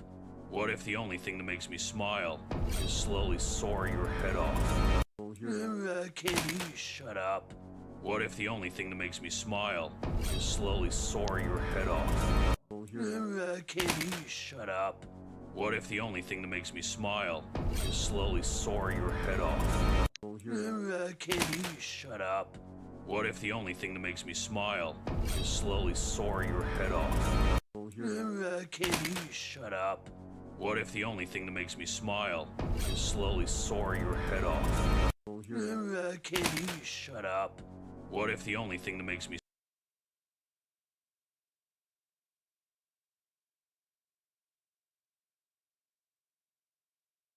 Three Xbox games have been completely shut down or removed from owners' libraries. Wow. Another reminder that buying digital is not the same as owning. Three Xbox games, Creepy Tail, Creepy Tail 2, and Strike Force Kitty have been delisted and pulled from the libraries of people who have bought them. Does buying digital even count as owning? No, it does not.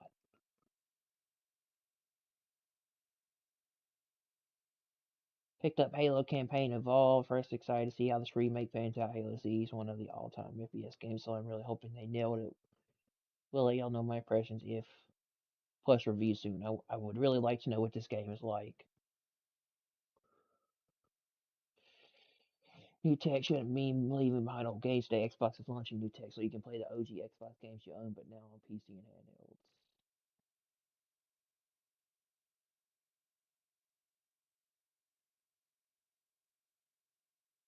Today I visited my local library and saw the games aisle. Sony's choice for removing physical releases is such a damning precedent for games in the medium.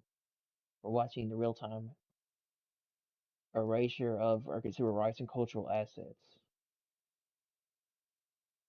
Yep. Wow, a leopard burst into a liquor store in India and attacked a terrified worker after injuring multiple others in a frightening morning rampage. The big cat allegedly attacked a volunteer who was investigating earlier leopard sightings before it charged into the floor where it mauled another man. Wild specialists reportedly tranquilized and captured the leopard. Wow, bro.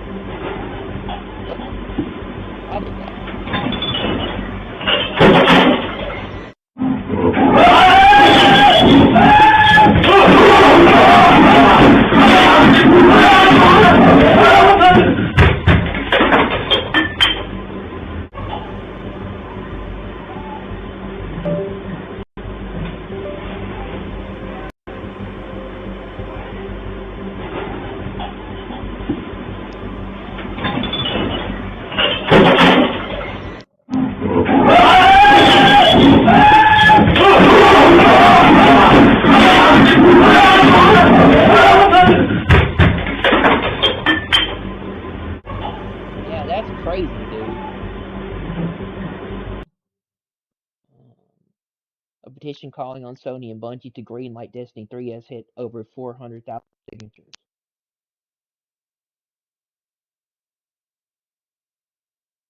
Oh yeah, they announced the multiplayer reveal for Gears of War E-Day. It says it's coming out on July 30th. Pacific time, 9 a.m. Eastern. For Xbox and PC. An 8-episode RoboCop series is coming to Prime Video with the Conjuring creator James Wan set to executive produce.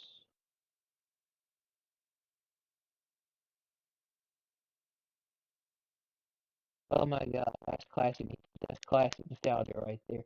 Need for Speed Most Wanted, Need for Speed Underground, Need for Speed Most Wanted Remake, Need for Speed Hot Pursuit, Need for Speed Underground 2, Need for Speed Heat, Need for Speed Carbon, Need for Speed Rivals. Definitely.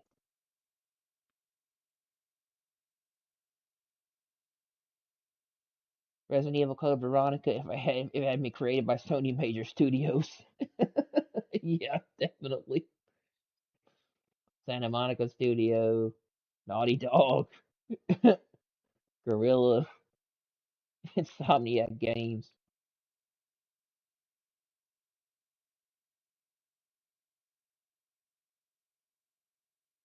Christopher Nolan was asked about his no Uggs rule on his film. Says there are certainly things that just remind you that you're in the real world as opposed to the world we're creating for the actors. We want the actors to stay in the moment.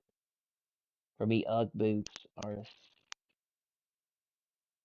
signifier of modernity. Absurd as it is, Uggs are great. These strikers actually believe what happens, or they just say it to sound pretentious and elicit a reaction.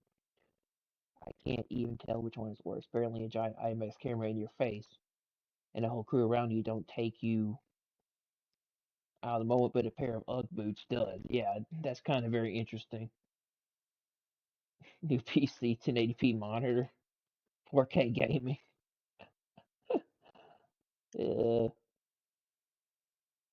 Yeah.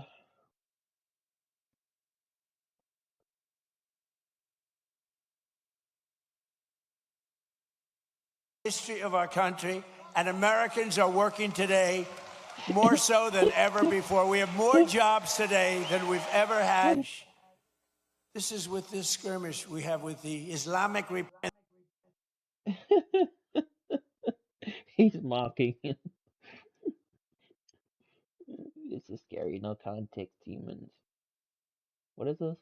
A picture of the food and show strangers, and the strangers like and comment on it. So in the future, everyone has their own phone and they use it to type messages instead of call. And if someone calls you without typing it first, it's considered rude. So you're telling me in the future people just post their diary for everyone to see? Some people get paid for it. For their diary?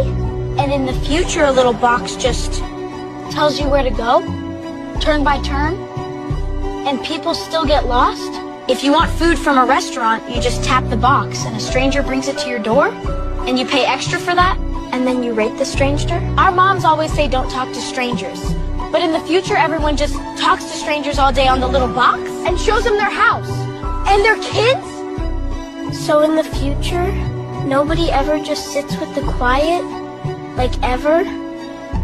That sounds really exhausting. In the future, everyone's connected to everything, and people are still lonely. Okay, but do we at least still stay outside until the streetlights come on? Yeah, that is pretty interesting, bro. How far technology's come in those days.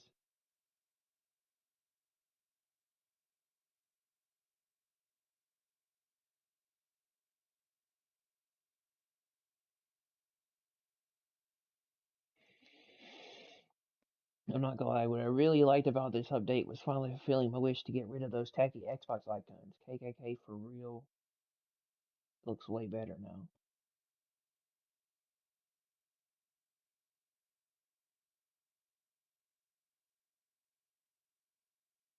Let's be honest, Xbox can make Elder Scrolls an exclusive and people would still not purchase Xbox consoles. I don't know about that, bro.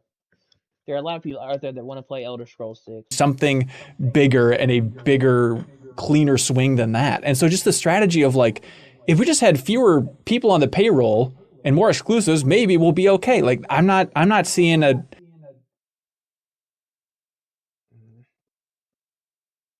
strategy of like, if we just had fewer people on the payroll and more exclusives, maybe we'll be okay. Like I'm not seeing a future path just based on that alone.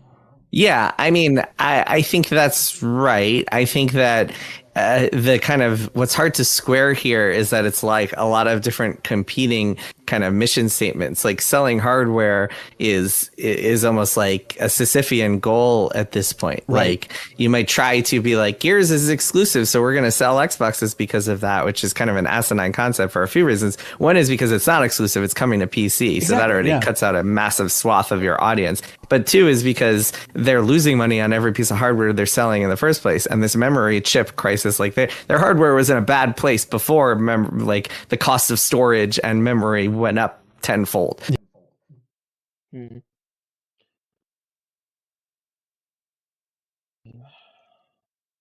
8 hours? Fuck, I didn't realize I was recording for 8 hours.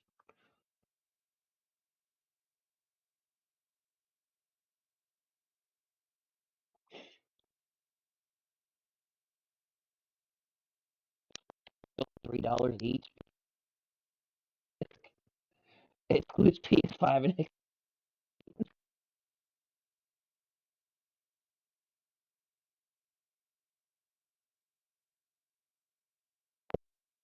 Really funny.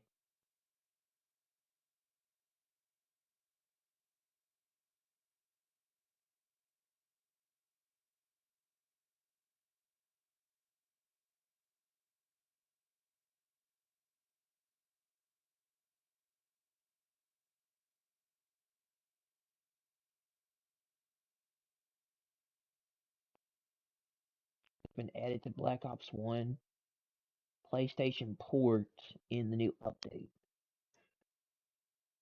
Rockstar trying to get GTA 6 running at 60 FPS before launch.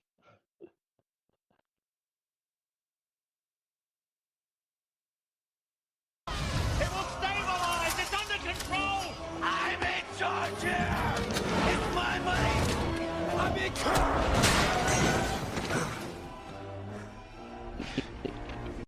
Keep calm. It's only a spike.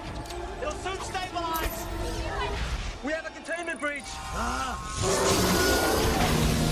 Advanced jiggle figures.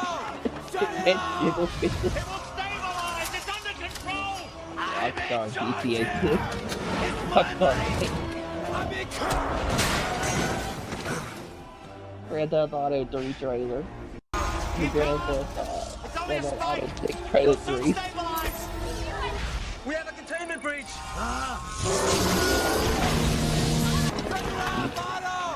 Shut it off! It will stabilize. It's under control. I'm in charge here. Grand Theft Auto 6 is now released on GTA 6 trailer 3. Keep calm. Investor. It's only a spike. It'll soon stabilize. We have a containment breach. Shut it off, Otto! Shut it off! It will stabilize. It's under control. I'm in charge here.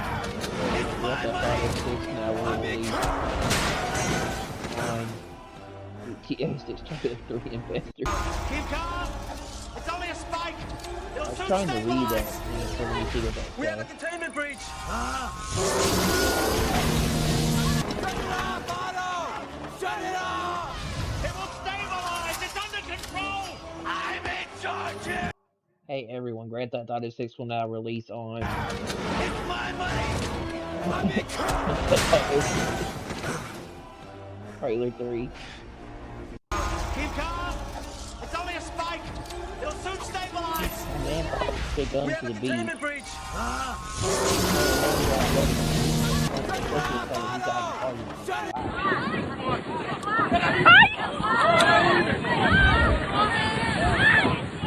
Ele assistiu. O Milton mandou filmar. Beto!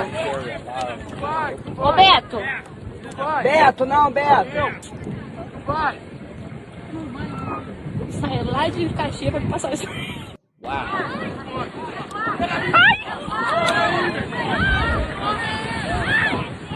Ele assistiu. O Milton mandou filmar. Beto! Ô, Beto! Beto, não, Beto. Saiu lá de Caxias pra me passar isso. Early access to get released.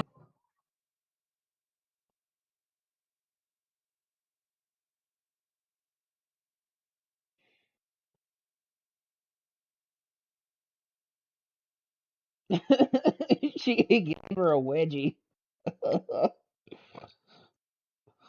Bro. I'm getting tired.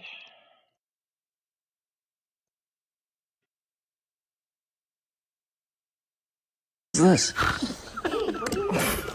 Oh wow. You can do it. What? I don't know.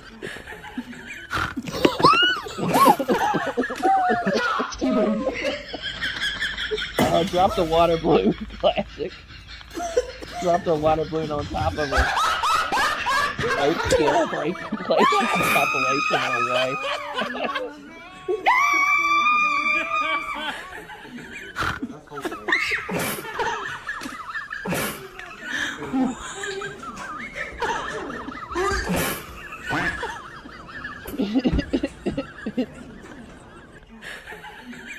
Broomstick challenge, right?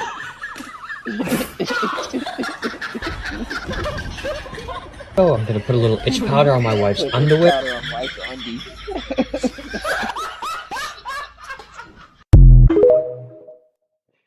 Next to Nudge, I need to add that dude on TikTok. Alright, let me.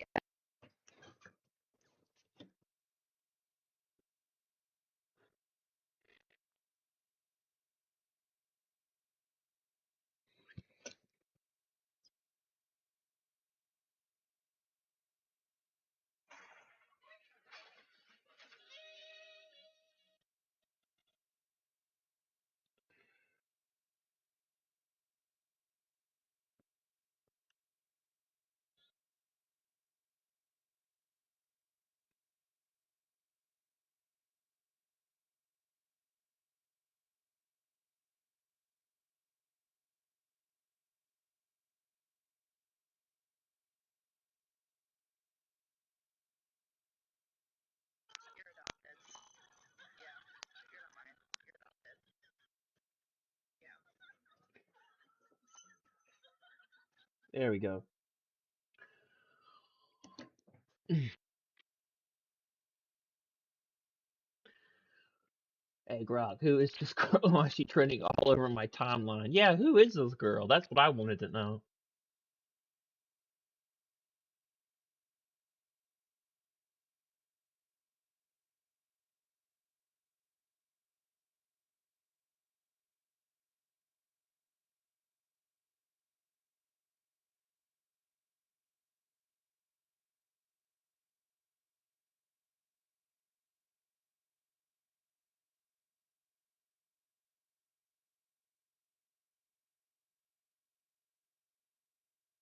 Please leave me alone, Grok. What's hanging over her bikini top? Yeah. The red bikini and Suds look screams. Notice me louder than you mixes dirty moves in public talents there, but the desperation is louder. She's on everyone's she's everyone on my timeline now. It's hanging over dude.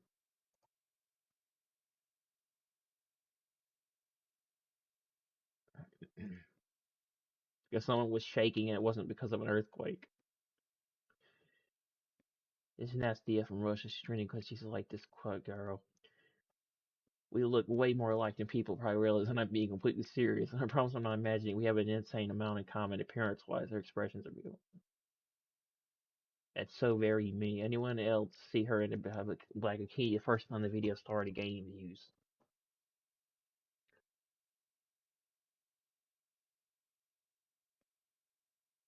I'm tired of doing this shit, Grok. Another video of this beautiful girl. Grok said he doesn't know her. Grok trying to think. Grok need rest. Every man needs a woman like Big Lotto. What the heck? Hello, Grok. Please leave me alone.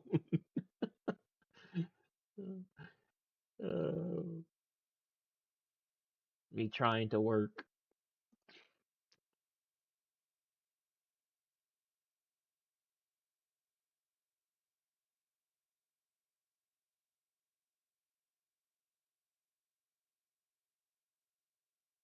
Oh, I'm getting tired.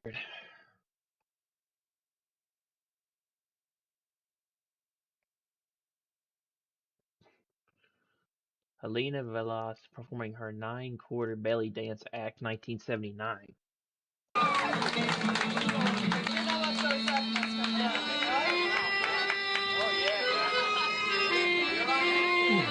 That's impressive.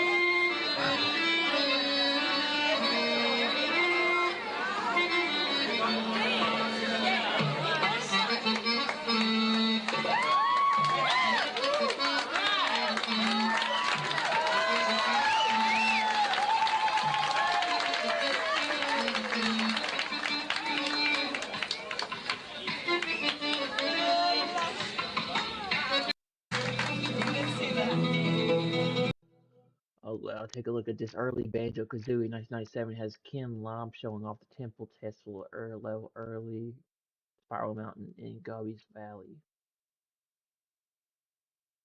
Rare Gamer.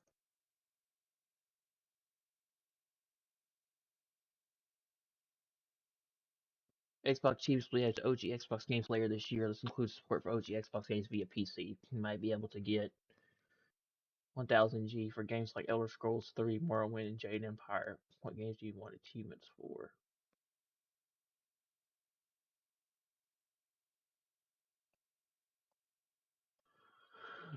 Black Knight Recompiled is coming along nicely. Here's the PC port. Still WIP if everything works now on Xbox code KOL. Try its native PC settings. What features would you like? I'll try adding them to both Recompiled and Reforged, like using any character in any level. It's all right. We're following the road.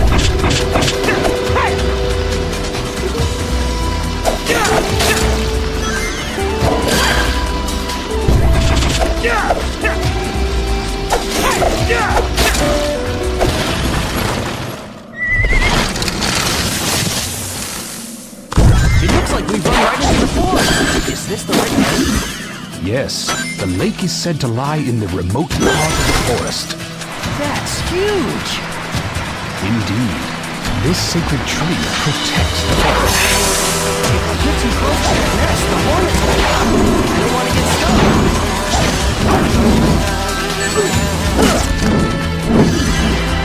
It looks like there's some sort of settlement. Here.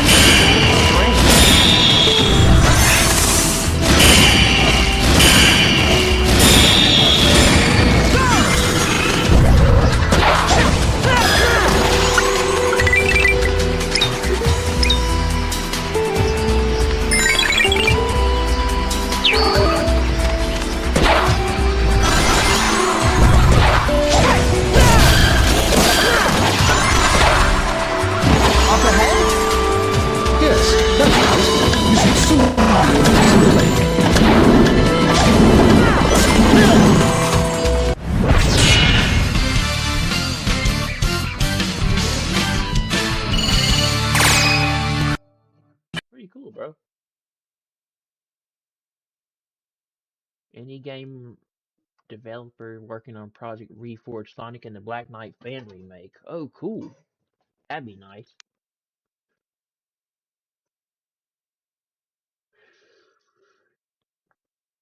Would you buy the PlayStation 6 and release it $600? No, not if Sony goes all digital.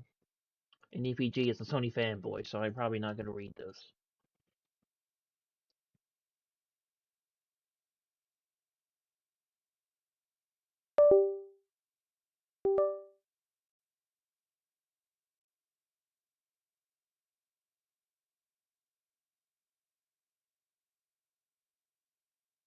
Sony does some crazy ass heel turns on their direction. They've totally just the PlayStation after all the GAS and depth of physical media and terrible leadership. A PS6 is going to be more of that garbage. No disc, no buy, cancel PlayStation Plus. You don't own digital games. They can remove it anytime. It's already happened. So you removed hundreds of movies from libraries this year. You don't own it, just a license.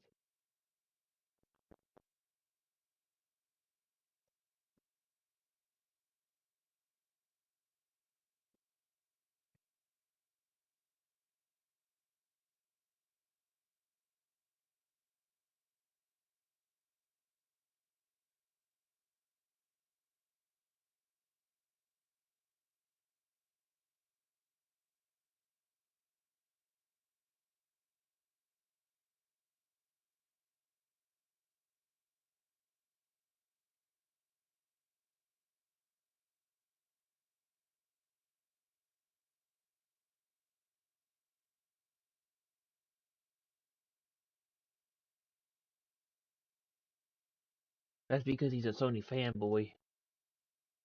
That's why he would pay $1,000 for a digital future.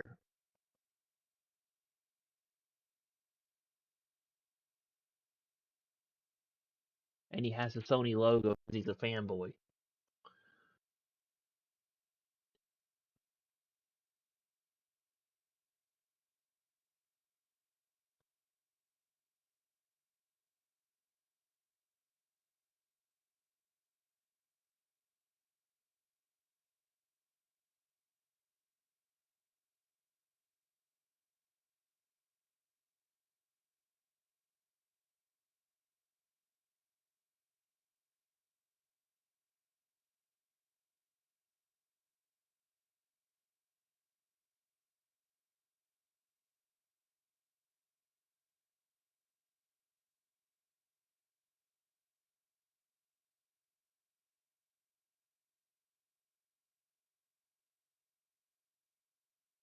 Yeah, it's probably a bot account, you know.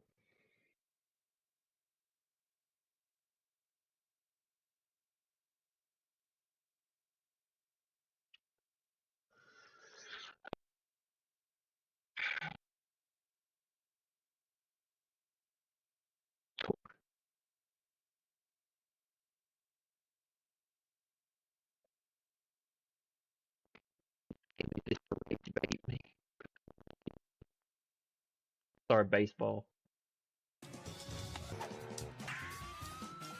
Oh, drop. What the fuck is that? What? No fucking way! That's funny.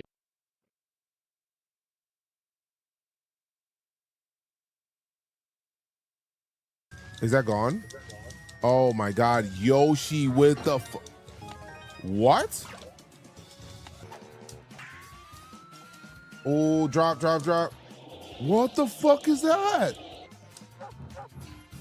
What? No fucking way! Oh, no.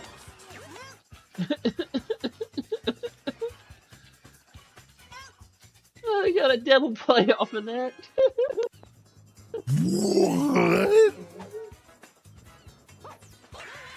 Let's go. It's a hit and run. A perfect hit and run. Oh, whoa. No. Why is the baby there? Uh-oh, he got what caught the fuck is going on? He got caught in the rundown. We baited him. He got tagged out. What's fucking happening in this game? Yellow fucking...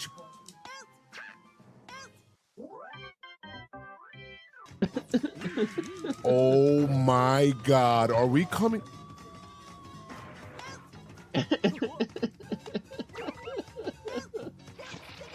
Never play and he lost.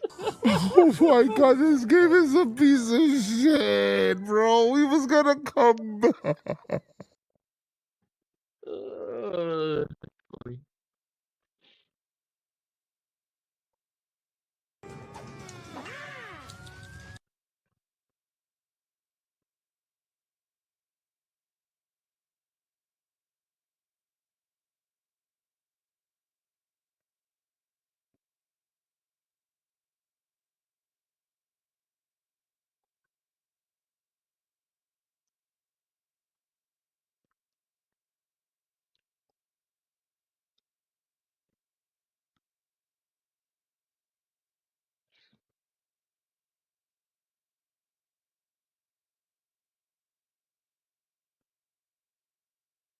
Heads up, Conker's Live and Reloaded is heavily censored.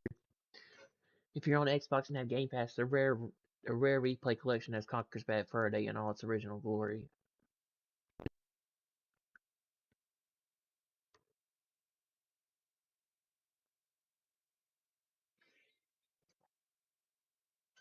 Fusion Print available on PC, Windows, and handheld. With the addition of 4K upscaling, VSync, and better anti-aliasing to classic Xbox games with achievements coming to PC and console later this year.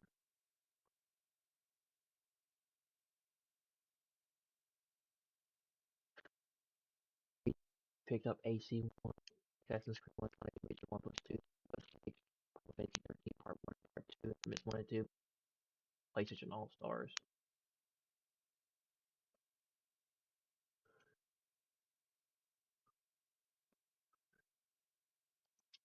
Fighting Larson and Tomb Raider Sega Saturn.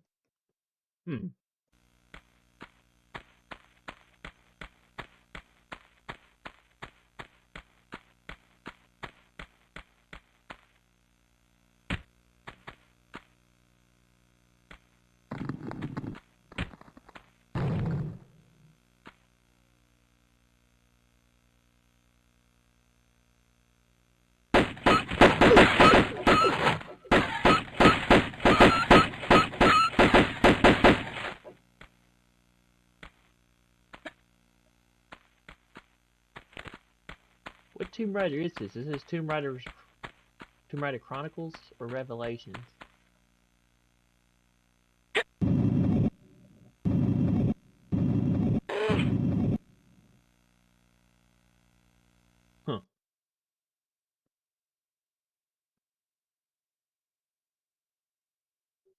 don't know. I broke the camera in Black Flag Resync to see what the Kraken really looks like. It's even more terrifying than I could have imagined.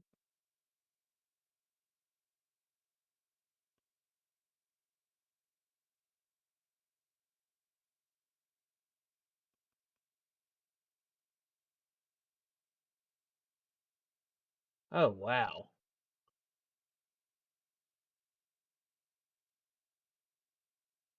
Freaky.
Maintenance worker stuck 230 feet in the air inside a gas station. Ugh. Sign after his lift malfunctioned. A man in Wilmington, Ohio was working on a gas station sign off Interstate 55 when he became trapped in the sign due to a lift malfunction. Fire officials responded and had a hard time finding a lift big enough to retrieve the man from the sign. This equipment is usually only 100 feet tall. They found a lift tall enough on a job site in Gillette and had Illinois State Police escort the lift off Wilmington. They successfully got the man down after he spent nearly 5 hours trapped 130 feet in the air. Wow. In Joliet, and Illinois State Police escorted it to Wilmington. About 5 hours after he became trapped, the worker was seen getting into a crane basket and was brought safely back down. Fire officials say they'll look at that thumbs up. The man appeared to be in good spirits despite being stranded inside this massive truck stop sign for hours. Fire officials say the worker was doing maintenance near the Lorenzo Road exit off I-55 in Wilmington when that lift that got him up there experienced a problem. That happened around 11 Tuesday morning. The sign stands about 130 feet tall and has no ladder, which proved to be an issue for responding fire crews whose ladders only... Let's fucking go.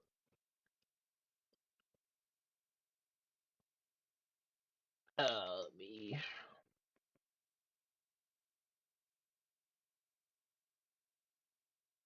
The M64 weak way.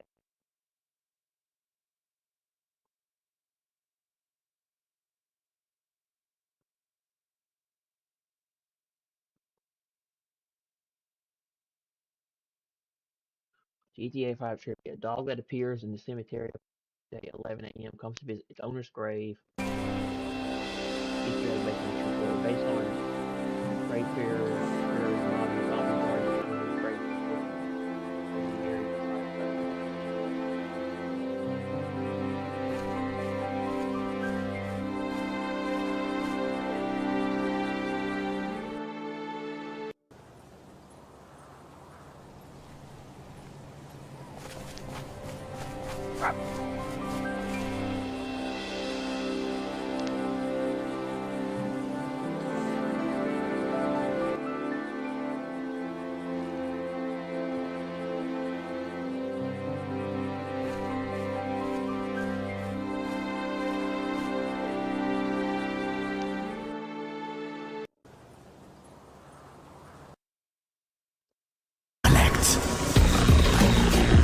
For their reckless abandonment, for their crimes of losing their vision, their appetite to fight, their betrayal they have suffered. Good! But now it's time to remove the poison that has spread through the body, spread by those who failed. The cost will be severe. But first, you must remove the ailments, remove the disease, the spineless parasites, and finally listen to the chosen ones. The ones who defied the masses, who withstood the pain, remained steadfast to the truth, walked into the storm. For if you listen to their truth, you will surely see paradise. The new leaders signed a contract with sacrifice. Their blood will not be forgotten as it marks a fresh legacy of Xbox. It's time for bloodshed. No more peace. No more capitulation. Get ready to fight or die as the truth swallows you whole. May thy knife chip and shatter.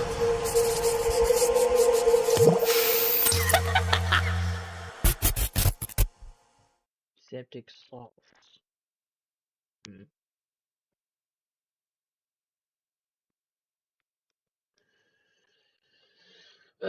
Someone has been hitting swag on 5 or 2 weeks straight, and has now started doing it. People he's playing with in Black Ops 2. You'll have to taking me and the homies off. I apologize. I'll give you $100 or something. Can you please stop hitting me and the homie off?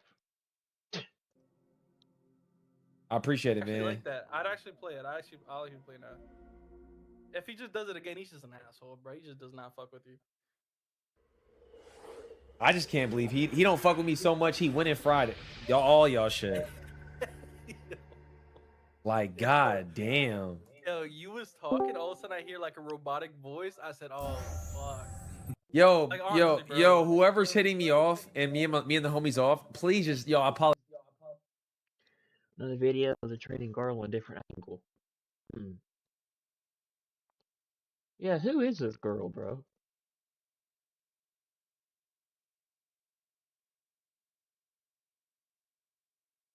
If me don't know who she is, who is she? Here is a small help to X community. And drop tells the story. And caution and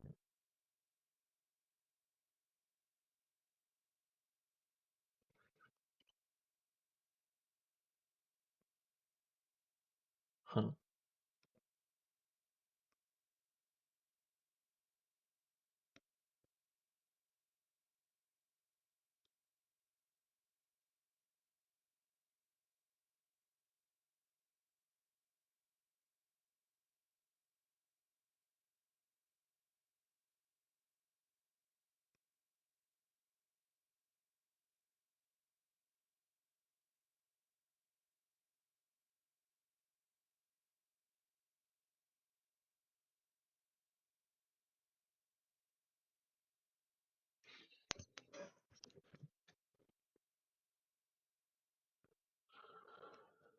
Oh, I'm getting tired. GTA 5 music sounds better with you.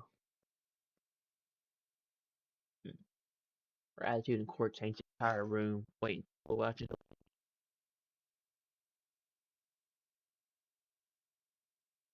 Now, eating Cheetos. You don't come into a courtroom like this. You come in dressed. You come in, yes sir, yes ma'am, and that's what I want. You understand? You're here for in public indecency, which does not surprise me. I didn't think it was a big deal. I'm fully covered. It shouldn't be an issue. Listen, ma'am, you are in my courtroom. This is this behavior is unacceptable in my courtroom. Rolling your eyes is even more unacceptable. Eating Cheetos, laughing when I have a courtroom full of other defendants here that are waiting for their turn. Can we just get this over with? I have a yacht party to go to. A yacht party. You Yeah. have a yacht party to go to. Yeah. And you just come in here, mosey on in here.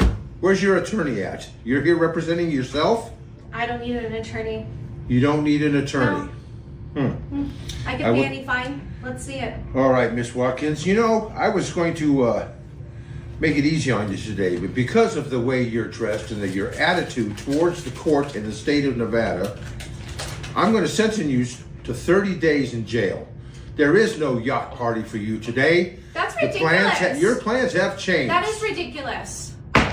Court is dismissed. Bailiff, take Ms. Watkins away. Ouch. Well, she was stupid anyway. Want to experience this over GM from Midway on your PC, you can always go from a repack, which has widescreen clicks implemented as well. All you gotta do is extract and enjoy. First thing I want to address is your attire, Miss Watkins. This is a courtroom. This is a court of law.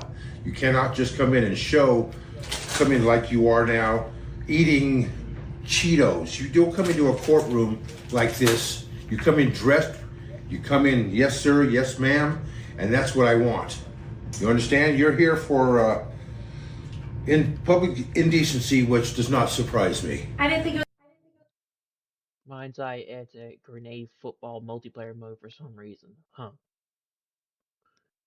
Didn't you know they were still doing stuff to that game?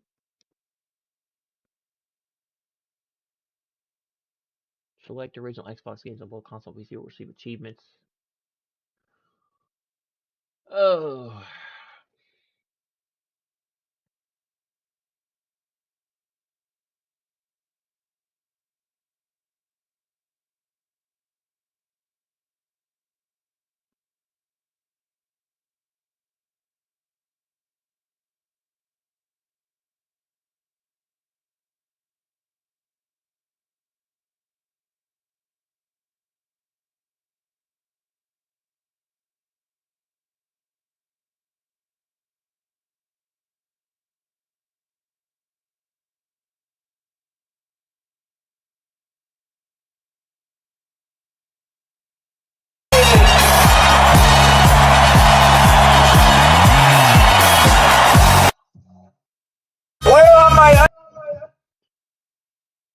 Well, where's your baby's doing a political rally? Trump can't find pay rally attendees anymore.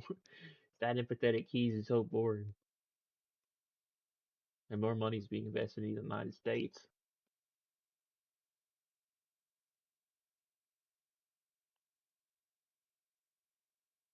Trump gave a speech. The guy behind him gave a performance. The one had a microphone, the other had an audience, and some other guy in the background was the most entertaining person in the room, and that got to hurt.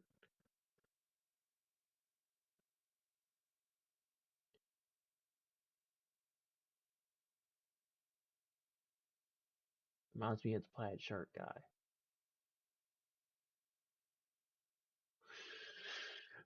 When his speech is long enough, and all he says start their own show. You're free entertainment after twice.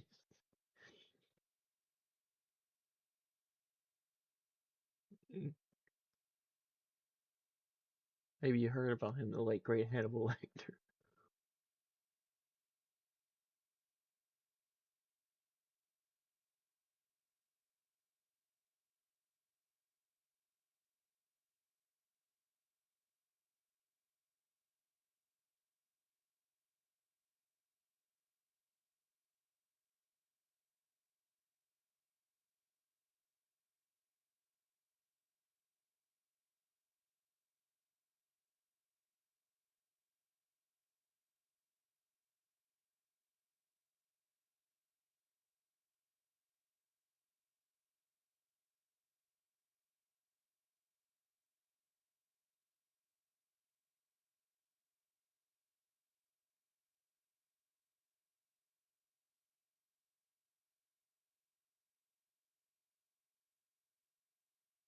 Mm.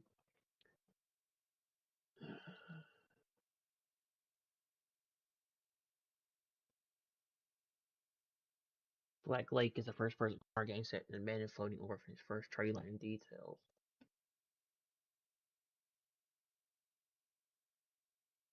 Former Disney CEO says he doesn't remember why he greenlit Kingdom Hearts via Steam in Toledo.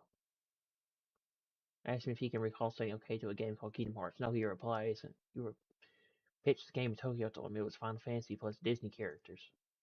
Oh, I remember now. He says, do you recall why he said yes? I don't, he tells me. Wow.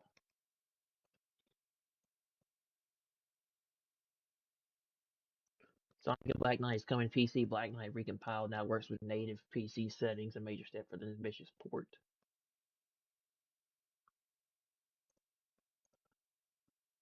Straight to the third 2007 game. Joker meets Absolute Batman Lego version.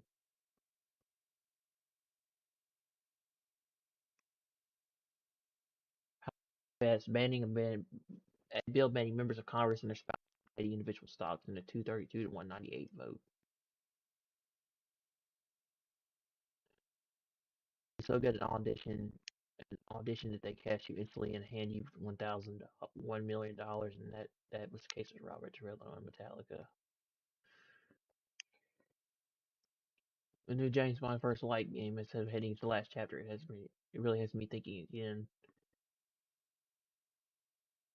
We really need more linear games again, right? Gameplay from Xbox Series X.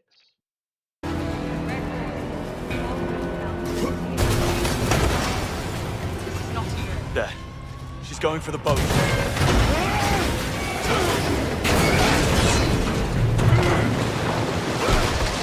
Oh no you don't! Not this time!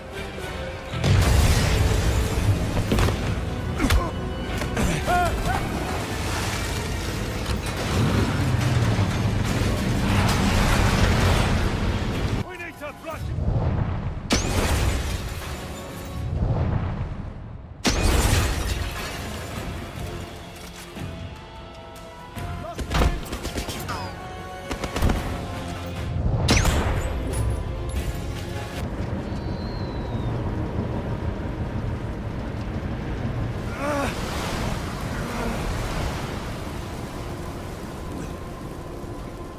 James, how's progress? Great.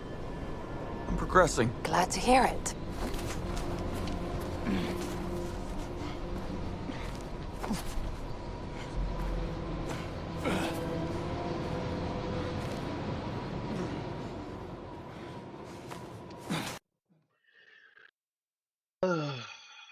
Alright.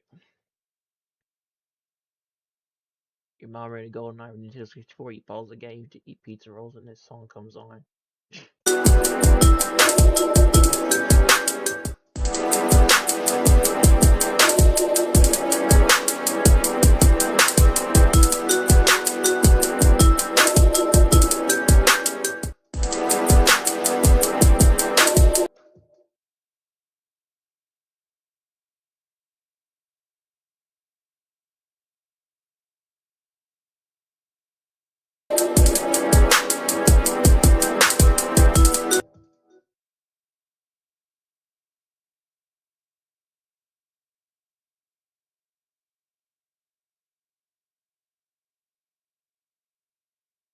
The Bethesda Game Studios has filed a new legal complaint against Xbox, claiming the company violated Canadian labor laws in handling layoffs at its Montreal studio. According to the union, affected employees were initially told they would remain unemployed until September. While severance teams were negotiated, days later they received termination emails stating they would receive only the minimum legal severance and immediately lose the group health benefits. The union is now accusing Xbox to continue to violate Canadian labor laws.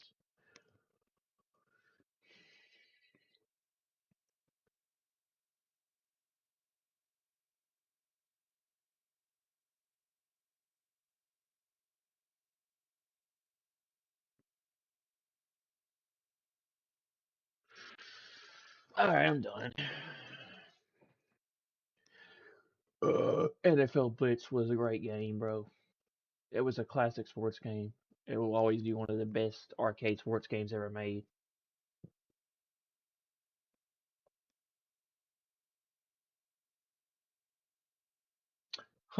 Activision is ordering a hard reboot in Black Ops franchise and a Black Ops 2 remake to Treyarch to be made in 2028. Treyarch has reportedly been overexploited and reduced to slavery by Activision Crunch to try to make a good Black Ops game.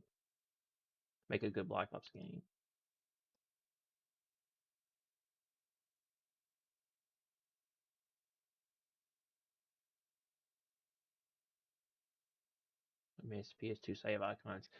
Yeah, I miss the PS2 save icons too. They were classic.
Ugh.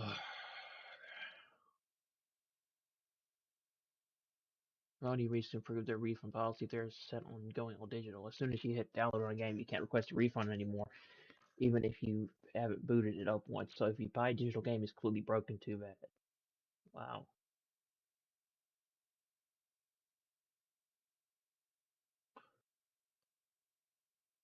Halo Studios announced that all Halo campaign of all players will receive this free custom Xbox 25th anniversary Master Chief armor on July 28th.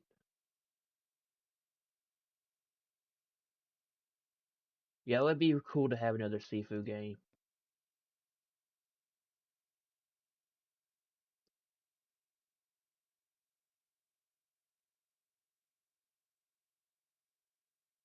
Yeah, if they bring Sonic Heroes, Sonic Rider, Shadow the Hedgehog, and Crash Twin Sandy to Xbox backwards compatibility on PC, that would be really cool.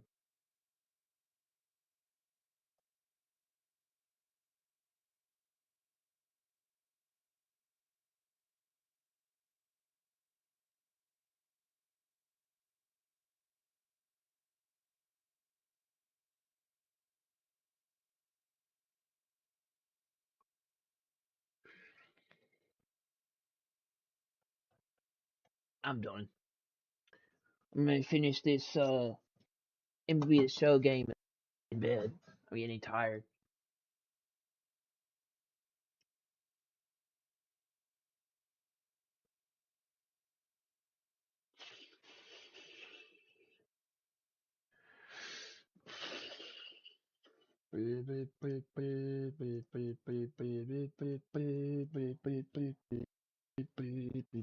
That's strike one.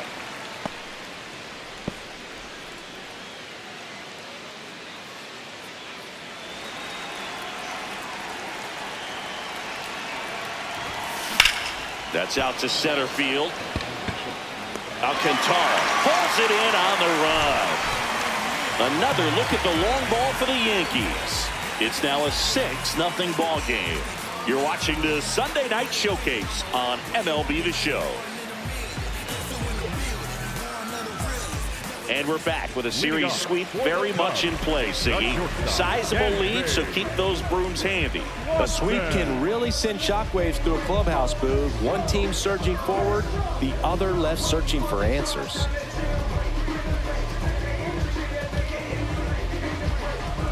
Four-seam fastball. High middle.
Low middle.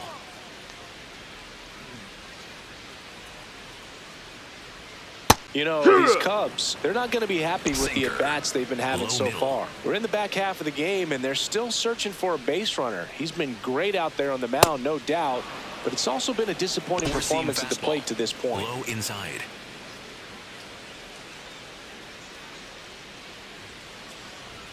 Fights it off. He'll see another. And as we get deeper, it's not going to get any easier. These at-bats are going to feel more and more desperate with every out the rest of the way. Well, every pitcher wants run support, and having a lead is nice, but it can be challenging for some pitchers. I think keeping the mindset to attack instead of trying to be too fine and have too much finesse. Go after hitters and get quick outs. Well, he's been racking up the strikeouts, and what's so impressive, not walking anyone. I mean, this guy's just going right after hitters, filling up the strike zone, and it looks like hitters, they're trying to think with him, but they just are a pitch behind. Dominating stuff out there on the mound.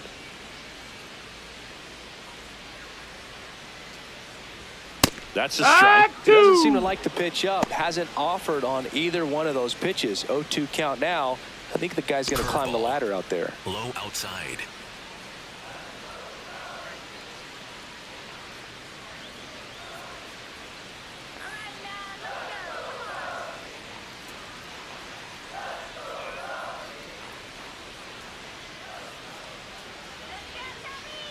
Curveball. Low outside.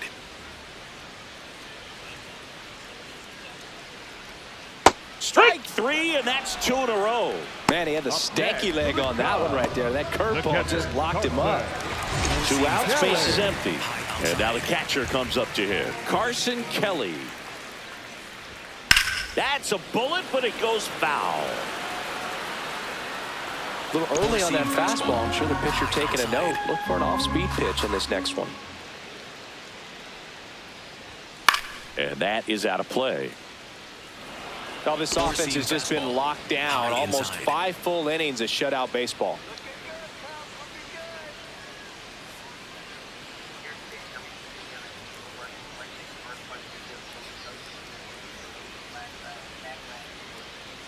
Come on, Carson.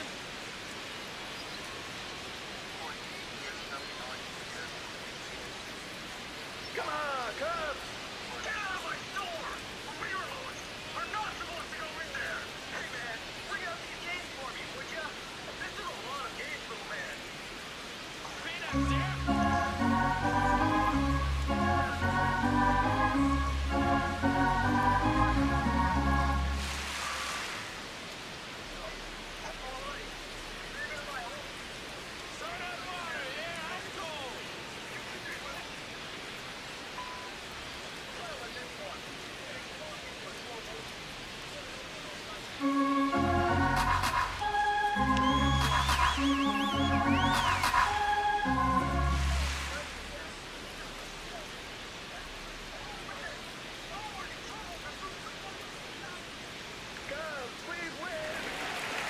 The Cubs still looking for their first hit in this one.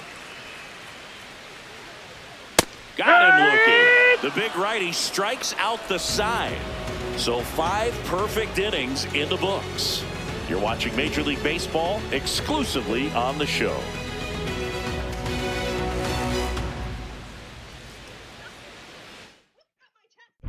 We're back, and here's a look at how we got to this stage of the game.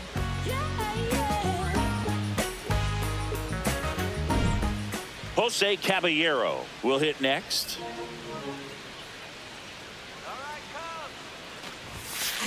He swings and fouls one off. I want to start that load a little bit sooner because of the good velo. Swings through that one out in front that time. Webb measures 6 feet 2 inches. 32 years old. He joined the team as a free agent. Horner fires over to first. And that's 1 out as they get the leadoff hitter in the 6th. The batter, number 11, shortstop Anthony Volpe.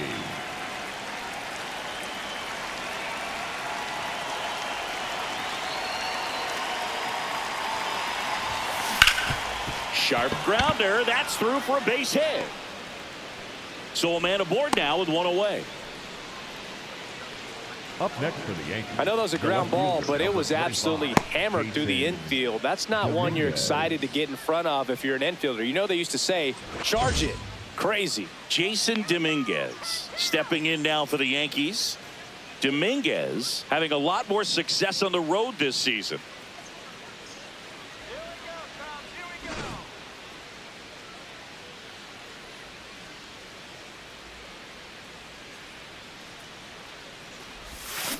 And a foul ball.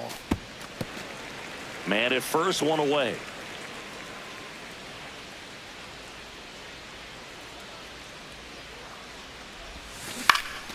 Swing and a line drive, base hit out of the center field. Quick throw back in. Lead runner holds at second with one gone. Up next for the Yankees, the pitcher, number 31, Cam Littler.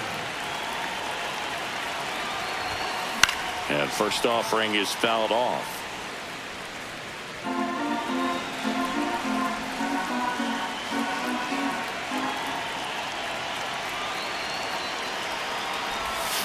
Gets him to chase after that one. Knowing that the pitcher wants a ground ball double play opportunity here, you've got to lay off pitches down in the zone. Right there, swinging at that pitch, that's a no-no. Blows the high heat past him. That's a strikeout. Here comes Craig Counsell, and we're going to see a pitching change. Jacob Webb won't go any further, and the line not closed on him yet as he's responsible for the runners on base. Back with a new pitcher after this.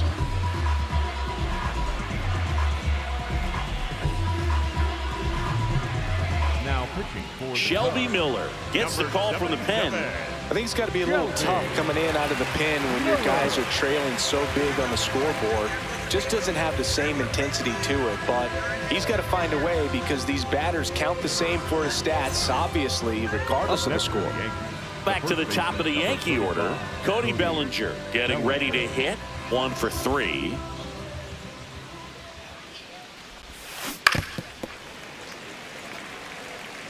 First and second, 2 down, and we're in the top half of the 6th. That one pushed foul, out of play off to the left.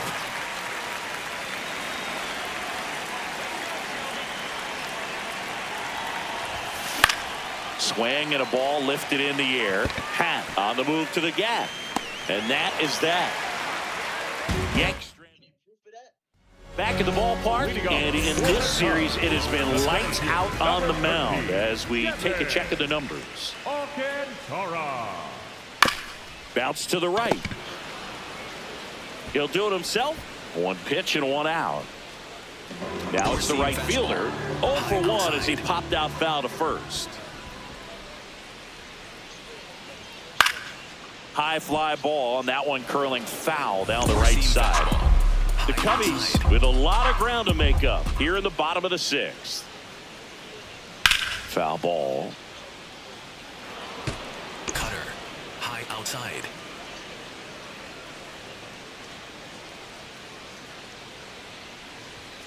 And down on strikes he goes, and he keeps putting up the K's. That's number 11. Clearly looking out over the plate on that outer third, and that pitch finished right down the middle, just a little bit in, and he couldn't pull the trigger. Curveball, low middle.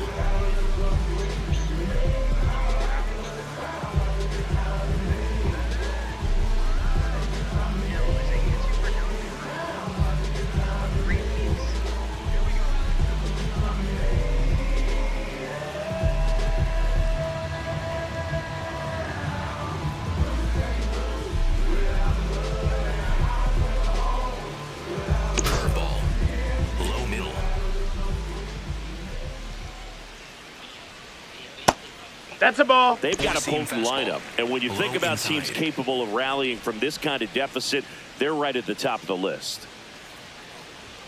Check swing called strike. Strike 1. Well, as good as things can be, it can be a tough day at the office, even for the skippers. Seeing the offense just sputter, not able to get anything going. 4-seam fastball, high outside.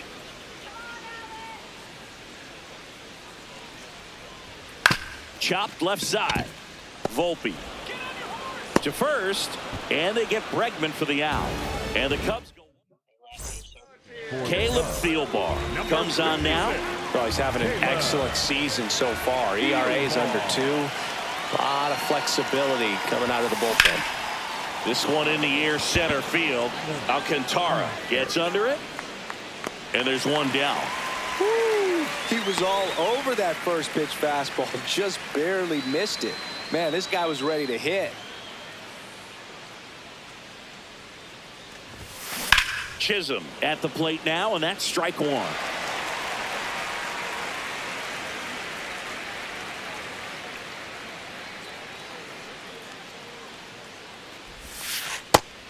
Movement in the Cubs bullpen. Obi Milner, the left-handed reliever, appears to be getting loose.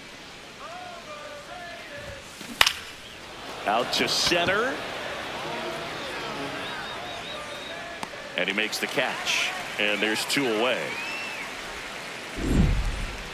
Up next for the Digging in, Ken Griffey Jr. And a chance to make some history here, Chris. Yeah, he's homered 3 times so far, and now he gets another chance. At least we think. We'll see if the pitcher gives him anything to hit. It's so rare to see a 3-homer performance, but even more special for that player to get another chance at the plate to do it again for 4. To the right side. And foul ball.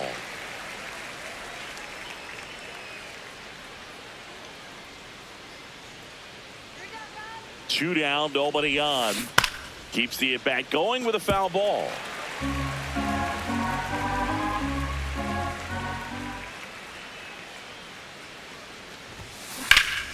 Fights that one away, and the count remains 0-2. Also really good at bat. What I like about this guy, his bat stays in the zone for a long time. Gives him the ability to foul off tough pitches.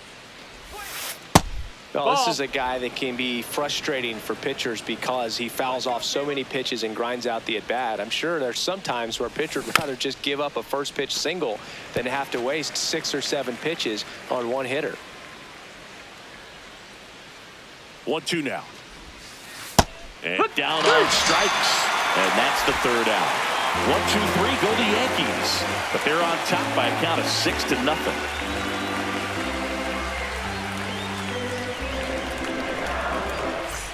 Welcome back to the Sunday Night Showcase on MLB The Show. Here's the Cubs leadoff man, Ian Happ. Curveball. Low middle.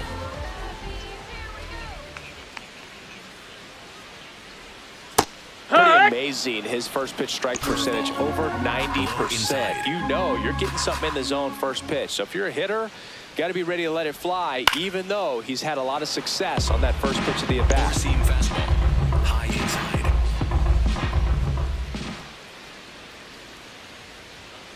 Down strikes, looking for the 2nd straight plate appearance. And here's a challenge. That looked like it missed to me.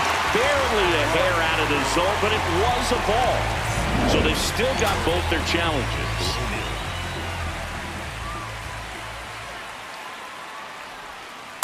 Well, he might have to look for a different put-away pitch right here, too. He's already seen the curveball a couple of times in this at-bat, so might have it timed up and ready for it. Strike 3 struck him out for the 3rd time today. Frustrating end to the at-bat for the hitter, and I'm sure that's going to sit on him for a little while. You want to be ready to hit the fastball. Sometimes you can overthink things, and I think that was the case right there. Hee-haw! 4-seam fastball. Middle outside.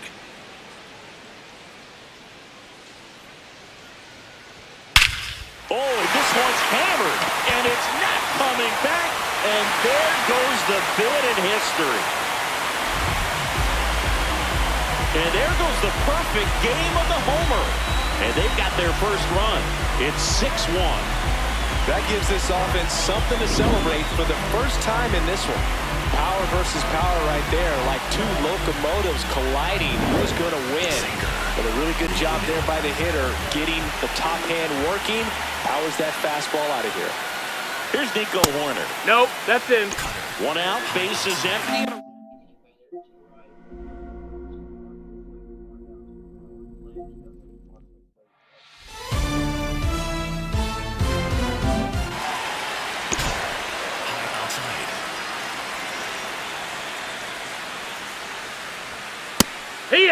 Part of the order coming through now, and with one home run already in this inning, they're definitely looking to do some more damage. High fly ball near the pole. That one is foul. That's foul. Clearly hoping he could get a swing and miss on that, but doesn't fool the hitter with that breaking ball.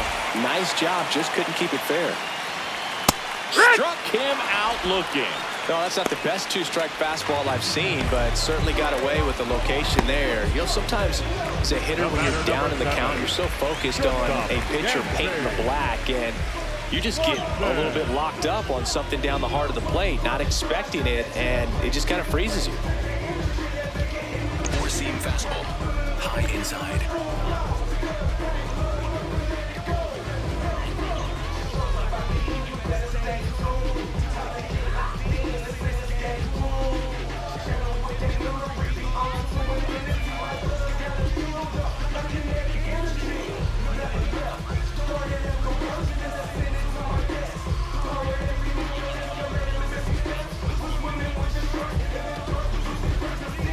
Four-seam fastball, high inside. Four-seam fastball, high inside. Fouled off left side. Sinker, low outside. 0-1 down. This ball's chopped on the ground. Bellinger over to pick it up. He takes it himself to the bag, and that'll do it. So it may be too little too late, but they're on the board here in the late going. And this is now a 6-1 ball game. Welcome back, and a new arm on the mound to start the 8th. Obi Milner. Well, you see the ERA very solid, and that doesn't always tell you the whole story, but he's been really good so far this year. Fair ball. So a runner aboard to start the inning. Jose Caballero now at the plate. 0 for 3 in this one. No, that's out.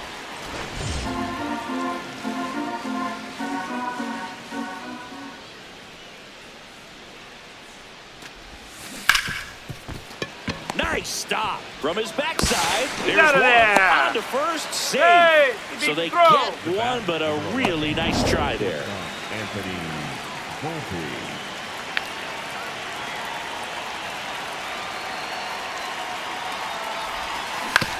To third. To Horner at second for one. What a double play that was. Inning over. Ready for the bottom of the 8th. Here's the third baseman, Matt Shaw. Taken high in the draft, he's had that top prospect labeled over him since he put on a professional uniform, but at some point that starts to go away, and you've got to produce at the big league level. Hard grounder into the outfield for a knock. And the leadoff man aboard. Up next for the Cubs. Four-seam The catcher, fastball, Carson outside. Kelly. Foul ball there. Well, the leadoff man gets on. You want to minimize the threat by playing sound defense. Hopefully the pitcher can get a ball on the ground and they can roll him up for 2. That misses. Four-seam 1 ball, fastball. 1 strike. Middle outside. Swings through that one. So impressive how the velo is still there even this deep into the outing. Knocks that one away, and we'll do it again. Curveball, low outside. Battling here as he fouls it away. The Four-seam Yanks fastball, leading by low 5 outside. here the bottom half of the 8th inning. Sinker, middle inside.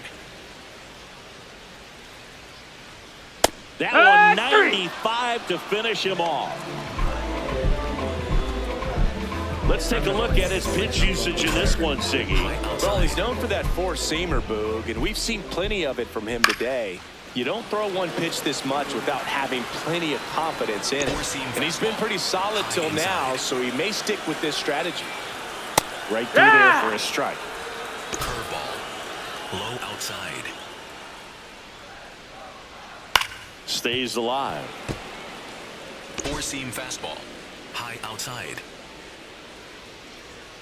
Sets him down on strikes. That's K number 15 in the ball game. He's really dealing. Well, interesting. He's looking very comfortable out of the stretch after giving up the leadoff single. Back-to-back strikeouts, so they haven't been able to move that runner up, get him into scoring position, and try to have a better chance of scoring. I tell you, good job so far on the mound. He just needs one more out.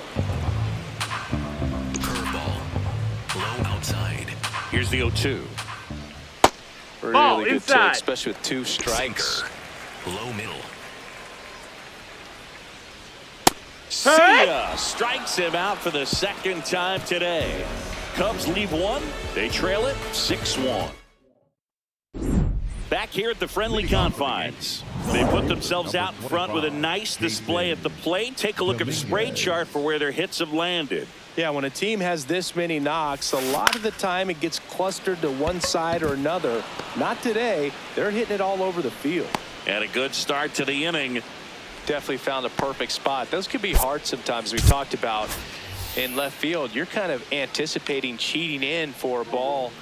Hit something like that you can rob a little soft flare in front of you, but perfectly placed, so you reward the hitter with it.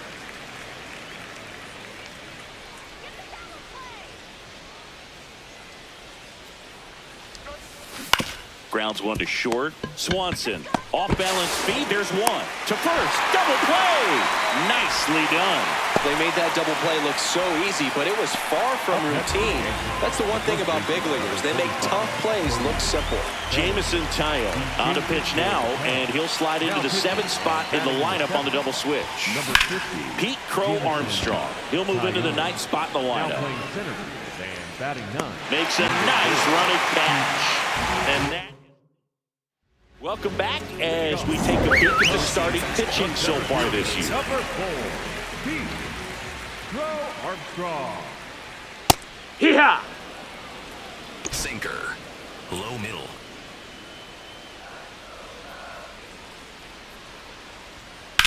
There's a swing and a drive. That's got a chance. Jumps, but it's off his glove. He goes deep in his first at bat off the bench. And they cut into the deficit. It's 6-2. That gives them hope they can pull off this comeback. They just need a few more swings like that, and they're back in business. Sinker. Low inside.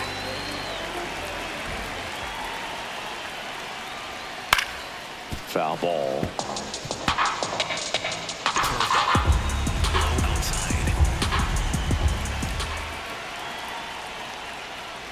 Swing and a miss, and that's strike 2.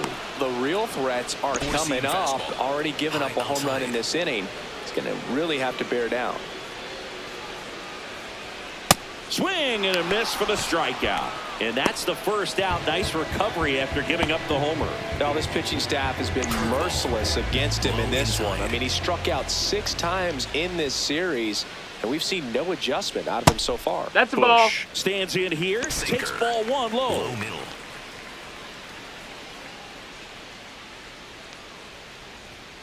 Hammered down the right side, but foul. Cutter. Middle outside.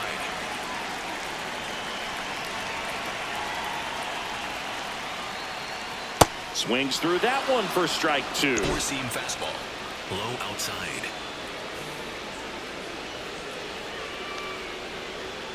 Fouled off, and they'll do it again.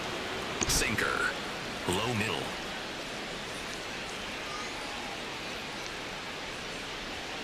Sets him down looking. Cubbies with only 1 out left.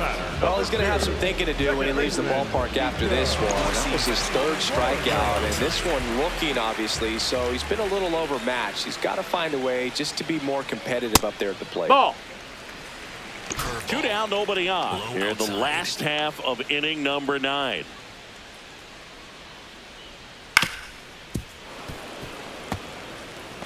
Sinker. Low inside.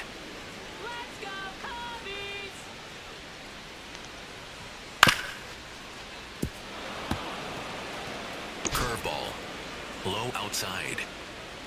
1 strike away. Good job to fight that one off. Sweeper. Low outside.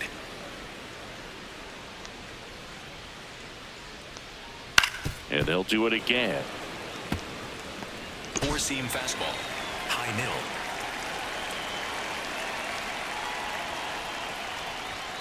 Got him. That finishes the evening's action. It seemed like from the first pitch of this ball game, this guy was going to get it done. A quality start. Who knew he'd throw a complete game and get the victory? But an excellent job of continuing to just throw what the catcher put down. He navigated through this ball game with jam here or jam there, but ultimately it was an outstanding outing. And your final 6-2. And the road team picks up the win and picks up a sweep. For Chris Singleton and our entire outstanding crew here at MLB The Show, I'm It's true that they underestimate you. My life is real, real. So I'm fronting on them every chance I get, to be honest. Wavy hair, mystique, up in this deep chain with some sick feet. Corner of 10th Street, scoop me in the MPV. I'm holding big. Solo was vocalist maestro. This fish grease, recipes polo. He see us, I was just with G, just like Ryan E. Me and Preem, this history. Young ones, abuelas, Jesus candles, bodegas. Always playing some gangstar. Who is that? They gon' say nah. Look at us now, De La Ma, Ray, Ghost, and Rick. Big up, Big L. I'm internationally known when I be on the mic. I'm internationally known, yo. I'm internationally known when I be on the mic. So all hail the honorable. It's to my real ill heavyweight hitters, go-getters, 50 ways to make figures. They come on the spot to fail sisters like the hair rail spitters, kids on the ziggas. Then the club is lovely. Dogs be sipping bubbly to my comrade to keep it flaming high on dangerous blocks. Yeah, I'm telling you the truth when I step into the booth. live from Yankee Stadium in the Bronx. Interleague Baseball on MLB The Show. It's the St. Louis Cardinals taking on the New York Yankees.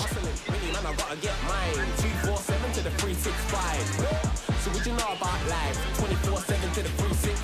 Hey, life I'm living it. Any bad energy I'm binning it. And I go in with everything I do, so the best I'm giving it. Yeah, I got a plan and I've written it. I was studying and I was listening. Took a few L's, but I turned them to W's, so I'm winning it. Yeah, I'm really on the grind. 247, 365. Alongside Chris Singleton, I'm John Sciambi. We get to see one of the hottest teams in baseball today, Singy. Yeah, they continue to find ways to win, and I don't see that streak coming to an end today, but that's why they play the game.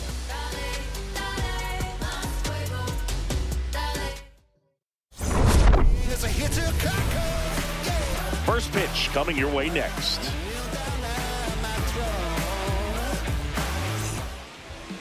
Our starter in this one, Luis Gil. Going to be hard to top his last start, Singy. All right, first pitch coming up. Lars Nootbaar getting ready to hit.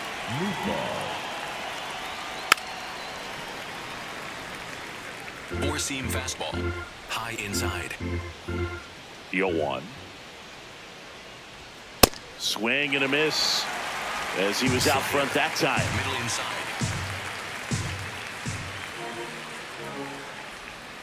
Keeps the at-bat going with a foul ball. Gil was superb the last time on the hill, tossing a shutout. Foul ball still 0-2. Slider. Middle inside.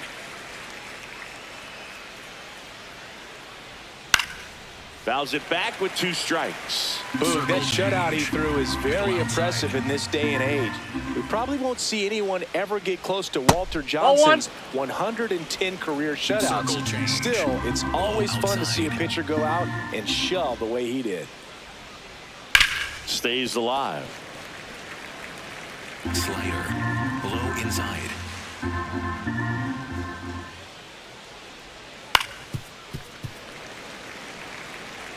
Slider. Low inside.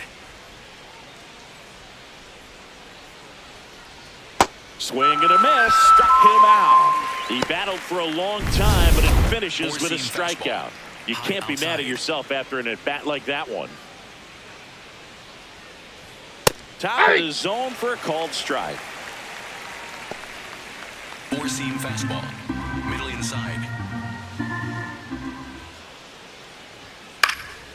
swings and fouls one off. Four-seam fastball. Low inside.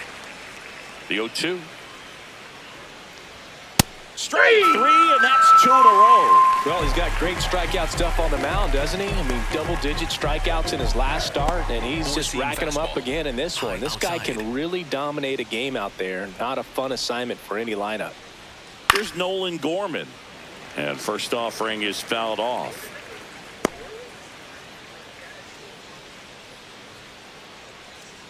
Slider. Middle outside. 2 down, nobody on. Swing and a miss. 0-2. Circle change. Low outside. Got him. Strikes out the side to begin the game. What a start. And now the Yankees will see what they can do. No score. You're watching. Trent Grisham stepping in now for the Yankees.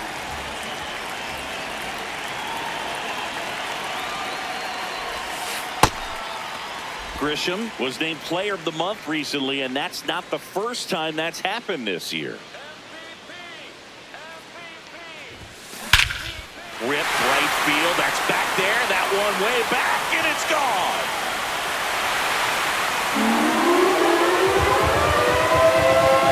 His latest homer in an incredible season.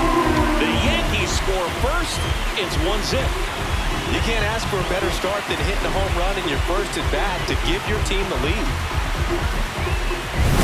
That's as big as it gets right there. You take advantage of a mistake. That is an ultimate, here it is, watch it, I'm going to jog around the bases.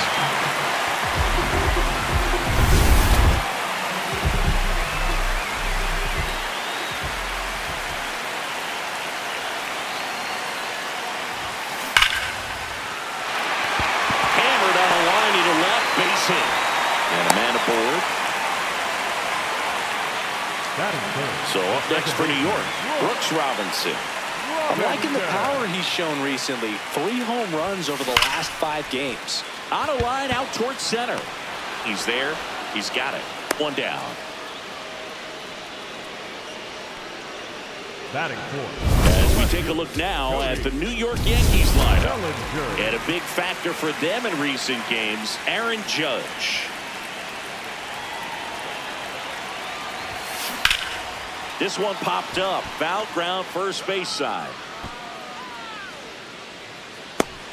And there are 2 outs. Here's the catcher, Austin Wells. Seems like he's making contact with everything lately. Can make it a 5-game hitting streak with a knock in this one. Well struck deep right field. Way back and out of here. Home run number 75 on the year, and they add on. It's 3-0. First pitch hacking, and it paid off for him in a big way.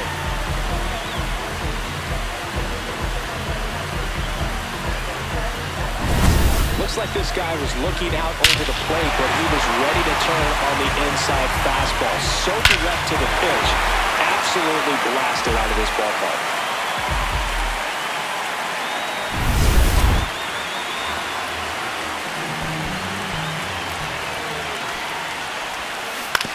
On the ground to the left. There with plenty of time, and that ends the inning. But 2 round trippers in this inning. The long ball was working. It's now 3-0.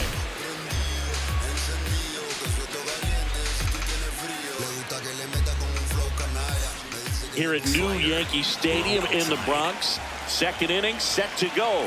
They're off to a great start, 3-run lead after their first inning, but so important to be airtight defensively. Don't give away extra outs and allow that other club to get back in this ball game. Comes up empty. That's strike 2. Slider. Low outside.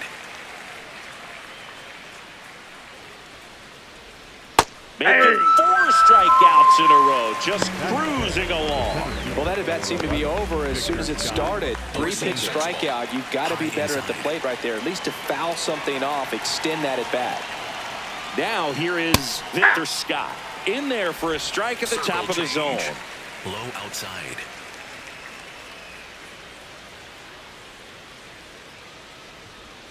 Check swing, no appeal. 1 ball, 1 strike. That's big right there, being able to check your swing. Think about the count swing. Instead of 0-2, he's sitting 1-1 against a really good arm. And a big swing and a miss. Middle inside. Fights it off. He'll see another. Slider. Middle inside. The 1-2. And a foul ball. He stays alive. Slider. Middle inside. Foul ball left side. He'll see another. 4-seam fastball. High outside. Here's a 1-2.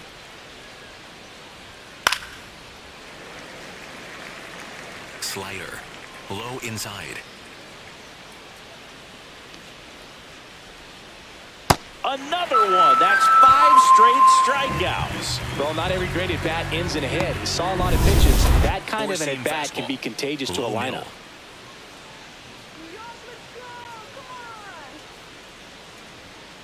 Hey! 4-seam fastball. High inside.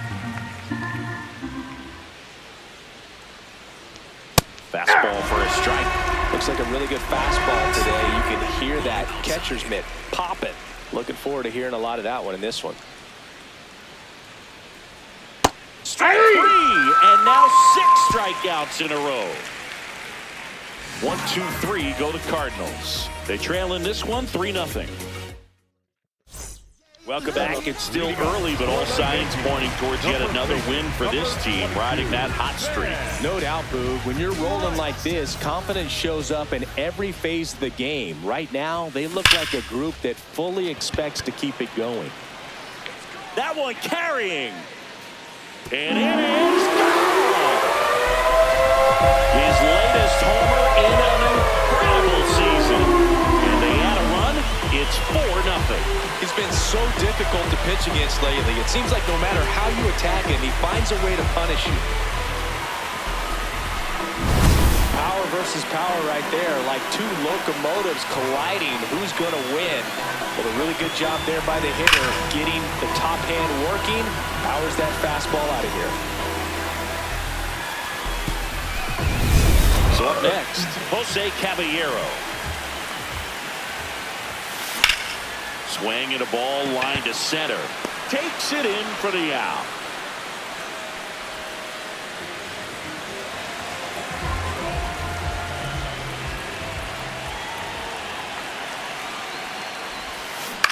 On the ground, Gorman. Throws to first in time. 2 down.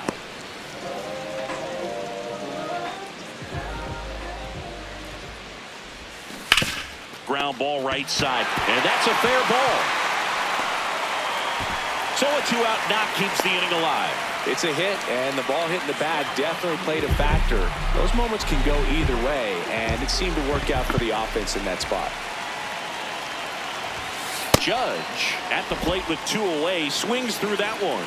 Filling up the strike zone hasn't been the problem so far. It's the quality of the strikes. That's been the real issue. And you look at the first inning, that's what we saw. Too many pitches out over the plate. Over to third, but the throw's offline. Out! The tag, and they get him. So a sloppy play there, but it ends the inning. The Yanks do get 1 on the solo homer. It's now a 4-0 ball game. You're watching Yankees baseball on the show, NYC. Welcome back. And coming off a series where the pitching was outstanding, we take a look at those numbers. 4-seam fastball. Middle outside.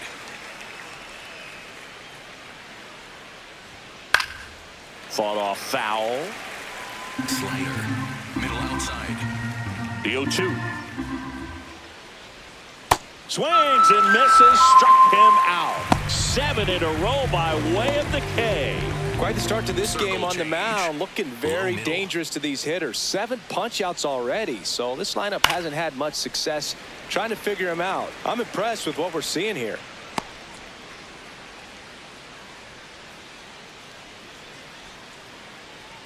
Four-seam fastball. Low inside.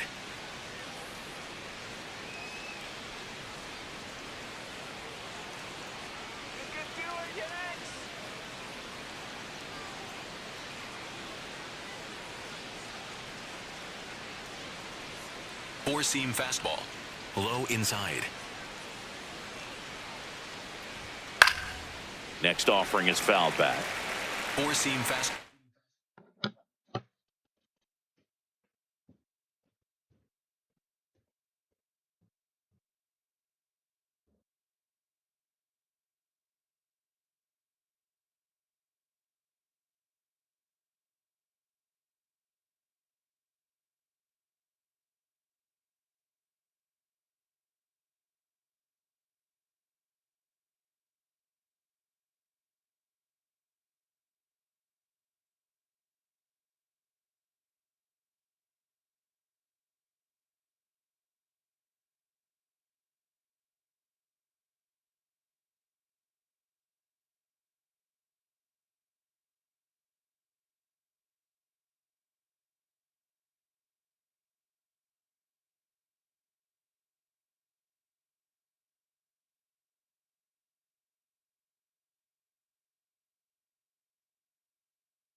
Guys, is official. Black Ops 1 and 2 are now available to download on the PS4 and PS5 from today. So these are both ports of the original PS3 games, including the campaign, multiplayer, and zombies, but do not include any DLCs. They're quite pricey at £35 or $40 each, unless you're a PS Plus subscriber, and you can get them for £17.50 or $20 each. Now, if you cannot find them in the store, just search for Black Ops and they will show up. So will you be playing?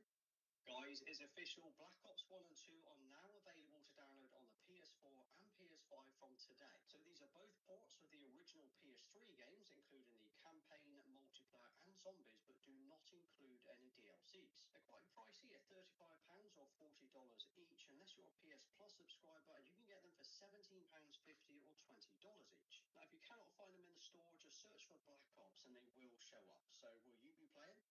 Guys, is official. Black Ops 1 and 2 are now available to download on the PS4 and PS5 from today. So these are both ports of the original PS3 games, including the campaign, multiplayer, and zombies, but do not include any DLCs. They're quite pricey at £35 or $40 each, unless you're a PS Plus subscriber, and you can get them for £17.50 or $20 each. Now, if you cannot find them in the store, just search for Black Ops and they will show up. So will you be playing? Guys, is official. Black Ops 1 and 2 are now available to download on the PS4 and PS5 from today. So these are both ports of the original PS3. Matthew, I'm not going to ask you again. Take out the trash. You want me to take out the trash? Yeah. All right.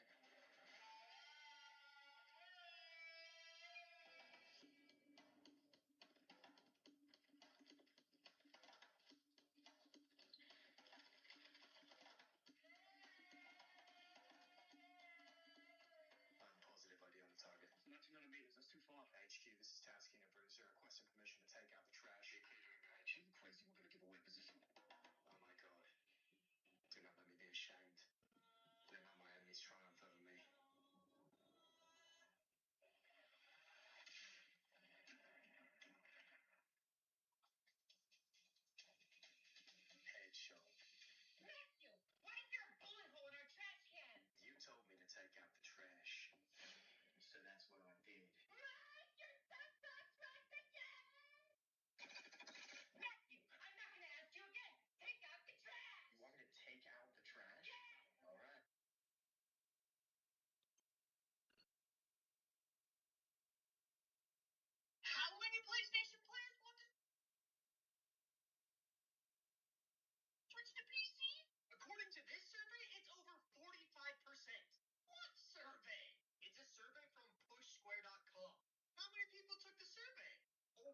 people.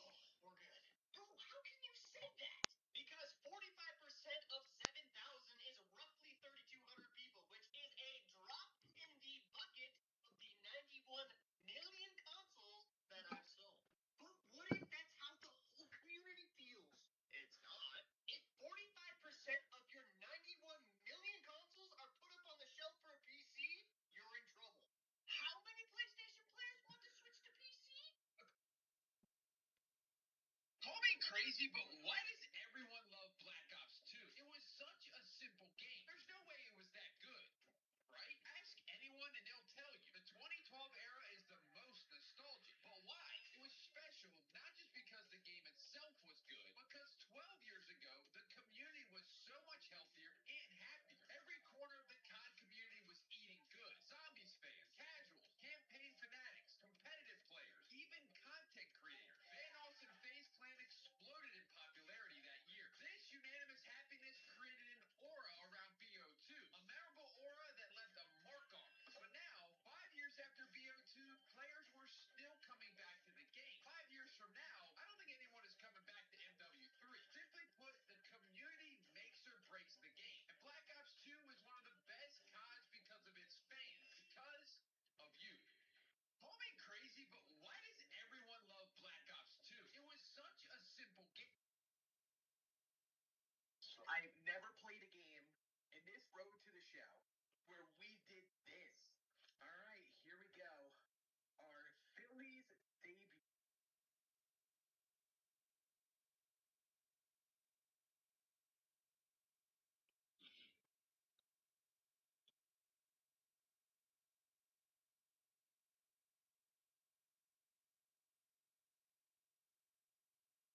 This to your kids or the future generation. High inside. Four-seam fastball. High inside. And the 0-2.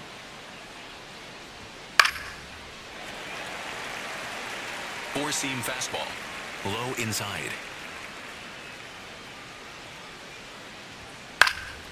Battling here as he fouls it away. Four-seam fastball. High inside. Swing and a miss. He struck him out. He's now struck out 8 in a row. Well, he's showing some pretty dominating stuff out there in this one, not just in terms of swing and miss, but also in terms of command.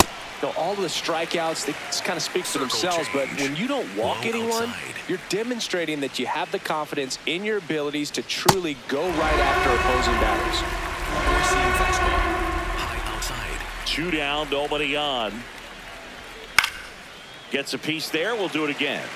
Oh, here's a chance to strike out the side right here with the pitcher at the dish. You just got to go right after this guy. Don't waste any pitches. Fights that one away, and the count remains 0-2. Wow, he got away with a mistake right there. Here's the 0-2. This one in the air, center field. Grisham is there, makes the catch. 9 straight retired here to start the game. The Yankees 4 and the Cardinals nothing.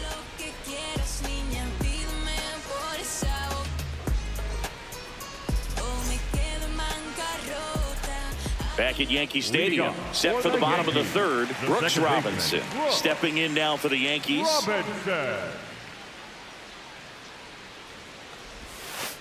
Well, I think this is an important inning on the mound for him in this game. He's got to find a way to settle things down and give some length in this start.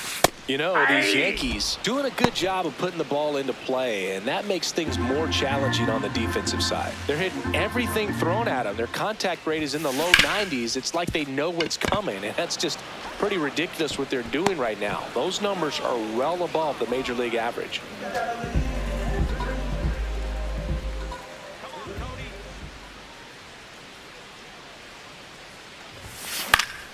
That one fouled off. And you know, that strikeout total, only 2 so far, really tells you they're not just running into good luck and getting hits to fall. They're earning those knocks. On the run, throw to first. High throw to first, and he can't reach it. Hung up in a rundown now. They get the tag on him, and that's the second out. Here's the catcher, Austin Wells. Hit an absolute tape measure shot last time out. And he swings and lifts one to deep center field. Going back, up against the wall, and brings it in. Oh, man, amazing catch to end the inning. As a former outfielder, I'm feeling proud right now. Saw the wall, didn't get afraid, held on to the ball.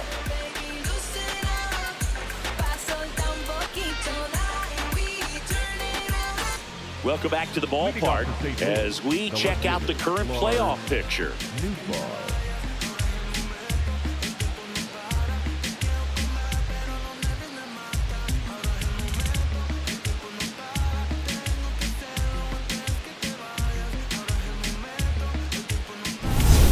Four-seam fastball, high inside.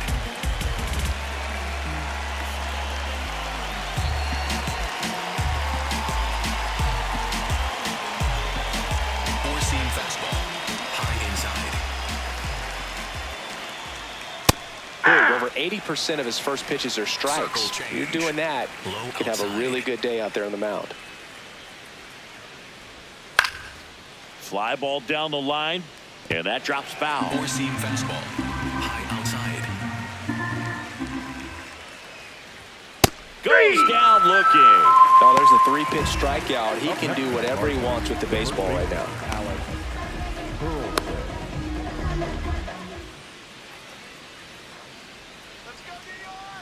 Slider, middle outside. Here we go, Luis.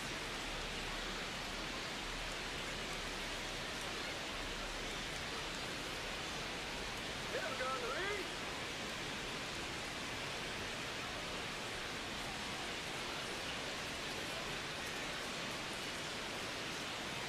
Let's go, Luis.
Slider, middle outside.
Four-seam fastball, middle inside.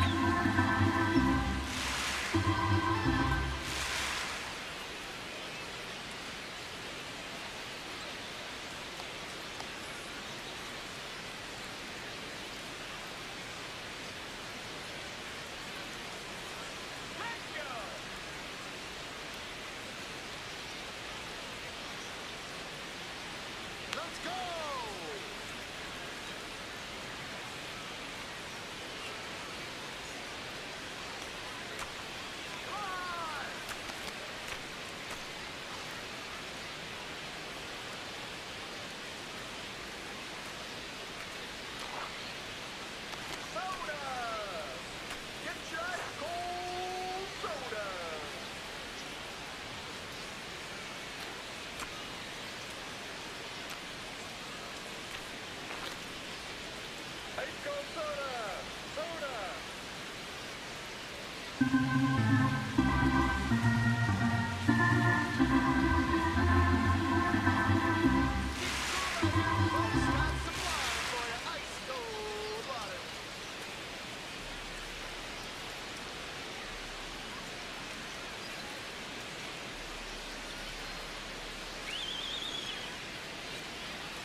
Easy out.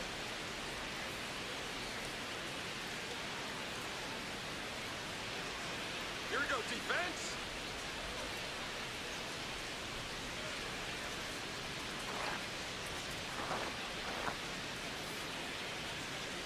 Peanuts, get your peanuts, yeah?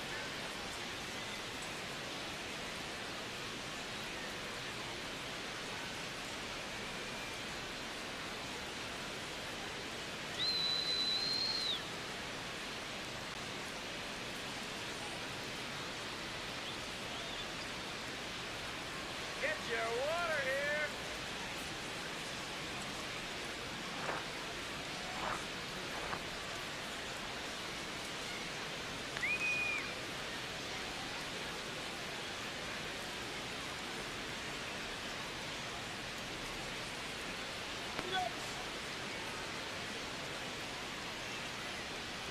Four-seam fastball. High inside. This one popped up. Rice in position. Takes it in for the out. Now the third baseman, Nolan Gorman.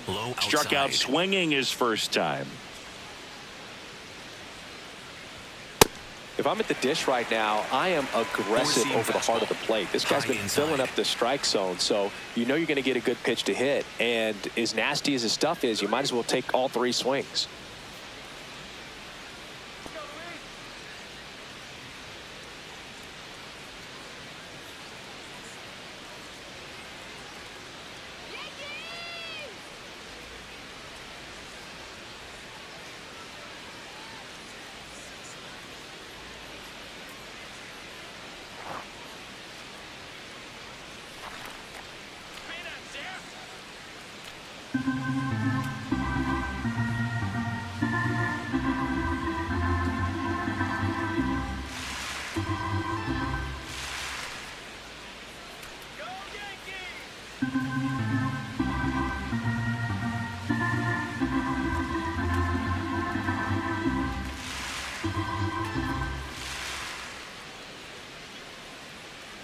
Four-seam fastball. High inside. 2 down, nobody on. Swing and a foul out of play. Four-seam fastball. High inside. That's foul off to the right side. Keeps the AB going. Circle change. Low outside. Recognize that changeup right out of the hand. Just Circle spit on it. change. Low outside. That's to third. Caballero gets it to first, and he has thrown 4 shutout innings. So 12 up, 12 down to begin the ball game. This is Yankees baseball on the show NYC. Welcome back. Singy, this team has won so many ways during their winning streak, and today, more of the same. No question, Boog. When you're this locked in, it feels like everyone is feeding off each other. Right now, they've got full control and don't look like they're slowing down anytime soon.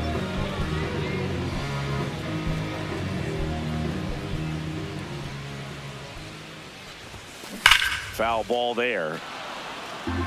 Well, he hasn't quite settled in out there. 4 runs in 3 innings. He's going to have some quick 1, 2, 3 innings to pitch deep into this ball game. That one hammered center field. That's back. And it is out of here. A solo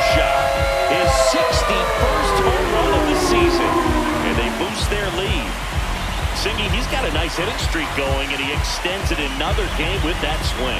So locked in right now, Boog, and clearly it's not like he's just stringing singles together during this streak. When you're working with this kind of velocity, so critical that you move the ball around, work quickly, and make sure that you keep that hitter off balance. Clearly not fooled by the location or the velocity. He was all over that fastball. That pitch gets the corner. Strike one.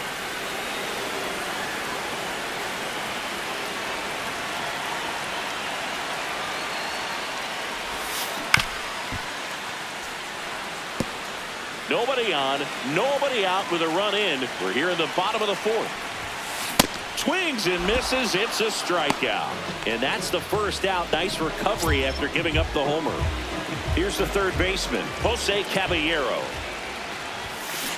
And there's a foul ball.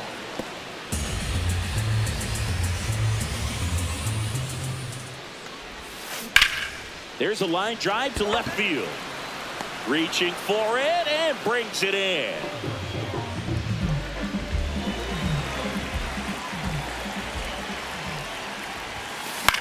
Swing and a ball popped in the air. That one gets down for a hit.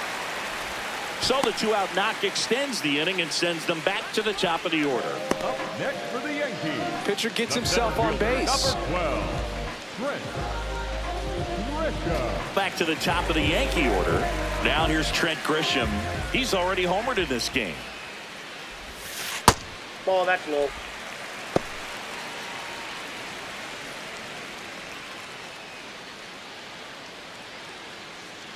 Heel leads off first with 2 down to the inning.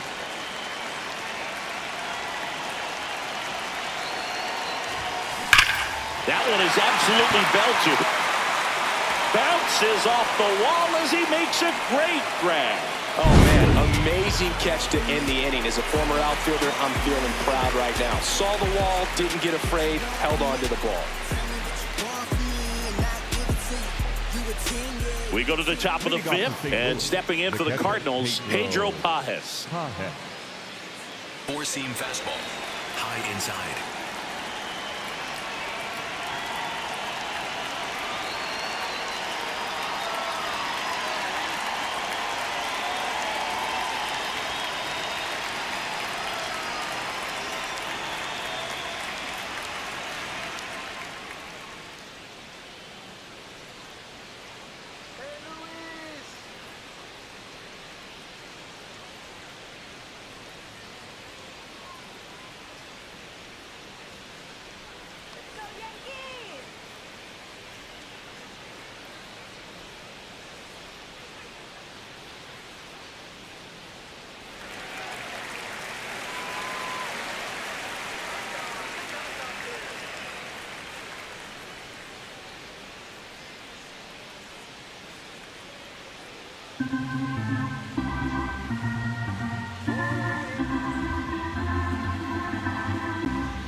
Let's go, D.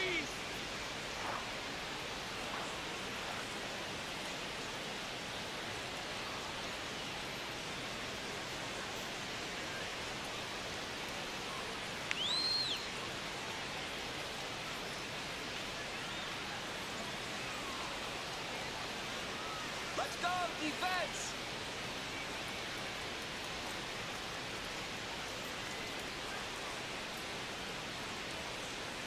Got your fresh roasted peanuts here.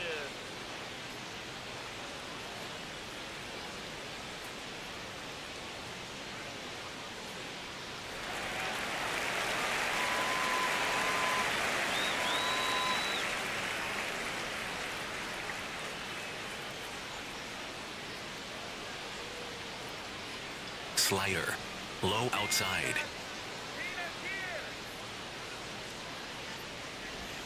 Misses just off the outside edge. I think that was a strike. Just missing off the plate there, according to the umpire. And out there on the mound, maybe trying to get an explanation. Can't say he's convinced. Now this ball is well hit. This one's got a chance. And it's gone. Home run number 5 on the season. And they're on the scoreboard. It's 5-1.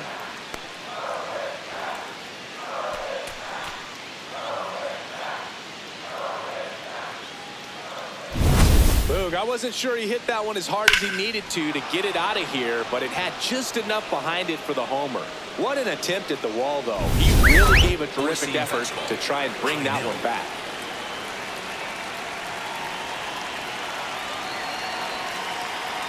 Four-seam fastball. High middle. Yeah! Always exciting to see a leadoff home run in an inning. Kind of gets the offense fired up, and you start to expect a big inning.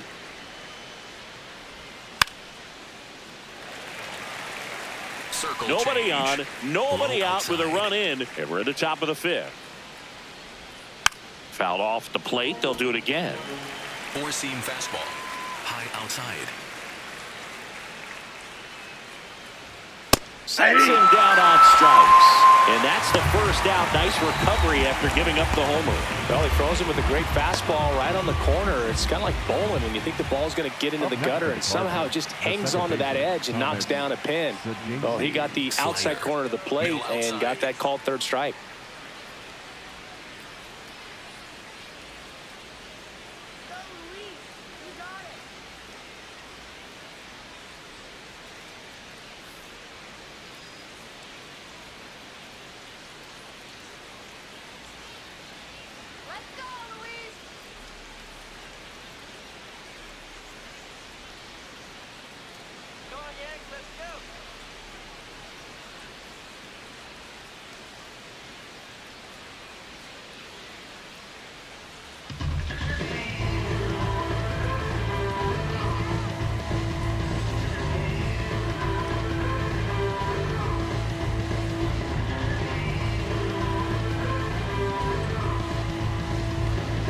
Four-seam fastball.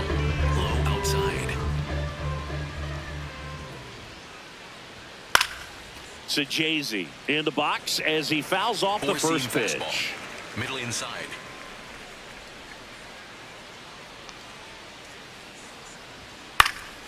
That one pushed foul.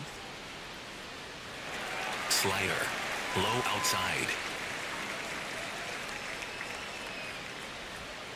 Struck him out looking. Boog, he was shopping at the buckle right there, the way that slider made him look. That was just nasty.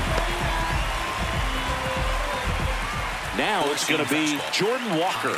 0 for 1. He struck out swinging last time. And first offering is fouled off. Four-seam fastball. Low outside. 2 down, nobody on. And he hits a ground ball right side. He takes it himself to the bag, and that'll do it. 1 for the Cardinals on the solo home run. It's now 5-1.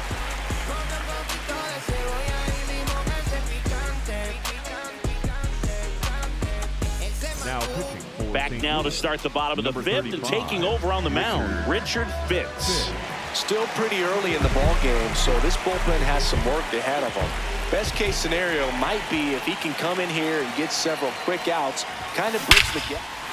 Oh, now this one's blasted deep to left. Way back there, on its way and out of here. Aaron Judge with a rocket. His latest homer in an incredible season. Singy, this was a mammoth home run, over 460 feet, according to StatCast. You know, Boo, there are only maybe 20 or so guys in the game that can hit a baseball that far, and it's absolutely crazy it's even that many. Such an impressive swing of the bat right there. You know, these Yankees, simply put, are producing a lot of quality swings. They have 5 extra base hits on the stat sheet so far, and that tells me they're seeing the ball out of the pitcher's hand really well. Good job to fight that one off. With all those extra base hits, it's easy to think we're going to see that trend continue the rest of the game. They seem to be really locked in at the plate. Knocks that one away, and we'll do it again.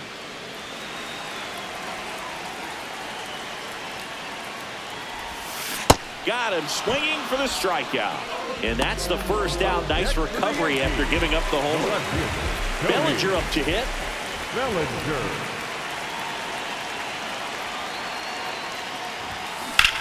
In the air, right field. Walker settles under it. Out number 2.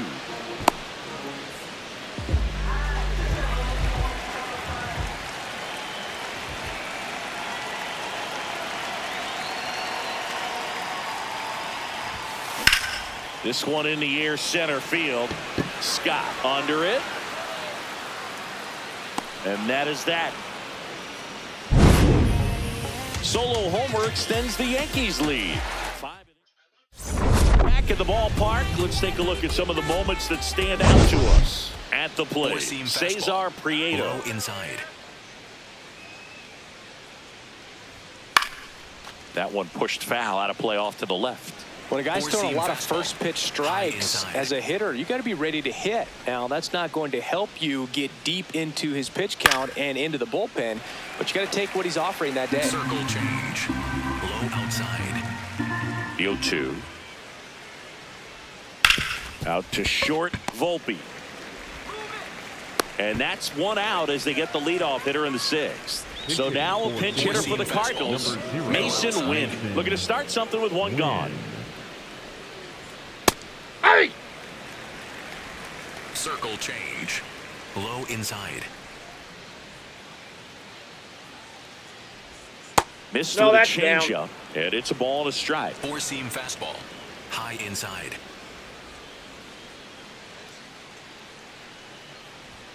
Swings through that one for strike 2. It really looks like these hitters have been in between with their timing today. Good fastball, excellent slider, but they've not been able to commit to one velocity and stay there. Grisham drifts towards it, and there's 2 down. Back to the leadoff spot in the St. Louis lineup. Now the left fielder, Lars Nootbaar. Foul ball. 2 down, nobody on. And we're in the top half of the 6th. Swings through that one out in front that time. It's amazing to look up and see 88 miles per hour on that changeup. Back in the day, that was a pretty good fastball. And he got him. Strike 3, and that'll retire the side. Nothing doing there for St. Louis. The lead remains 5. It's 6-1.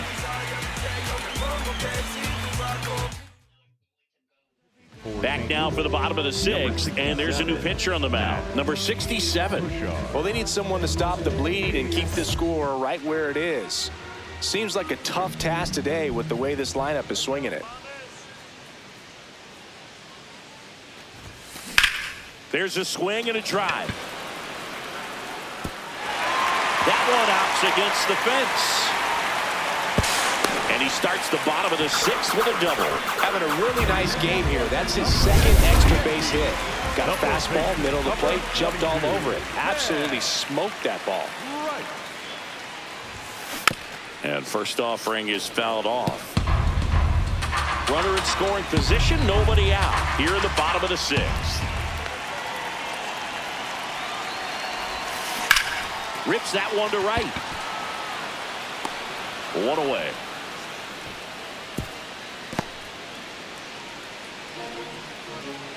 Jose Caballero stepping in now for the Yankees. And that one fouled off. Runner at second here, 1 gone.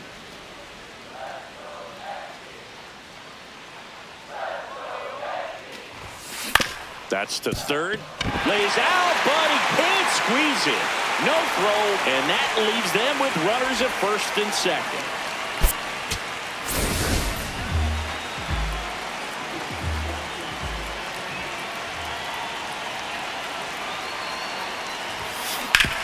Ground ball, and that's through the infield.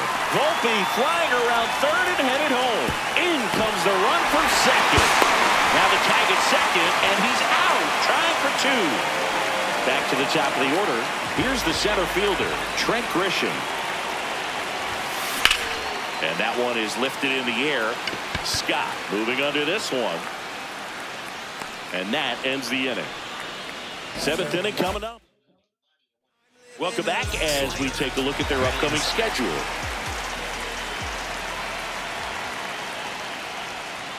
And first offering is fouled off. This lineup is having a tough time finding a good rhythm at the plate. Their swings are disjointed, which tells me they're having issues with pitch recognition. Fastball for a strike. Pretty rare location right there, right down the middle. This guy paints the edges. I'm not sure if you're going to see that pitch again as a hitter. Gets to it with a slide. Fires to first. Nicely done for the out. Up next for the Cardinals, the third baseman, number 16, Nolan Gorman. I can't play around with him here. It's a 6-run lead at this point. Got to attack hitters, even if you give up a solo shot. Swing and a pop-up. Foul territory for the catcher. 2 away. So digging in, Pedro Pajes. He's already homered here in this one. And that one is in for a strike at 95. 0-1. Low outside. Next offering is fouled back. 4-seam fastball. Low inside. 2 down, nobody on. And it's fouled off. They'll do it again. Slider. Low outside.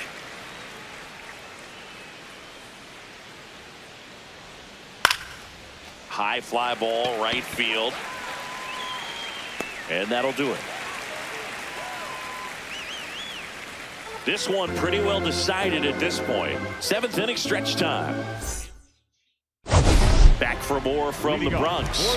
This lineup has been going off today. 5 homers so far as we take a look at the spray chart. Yeah, they've been sending them out all over the yard, Boog. Doesn't seem like there's anywhere for these pitchers to hide. This one in the air, center field. And there's 1 away. The batter number 14. Now it's the second baseman, Brooks Robinson. 0 for 3 in this one. That one ripped. And that should be extra bases. Safely into second. He's got a double. Waste no time there. So much of good hitting is finding holes in the defense. That's why you're always thinking line drive into the gap. Those kinds of swings really boost your confidence. Line and a base hit into right.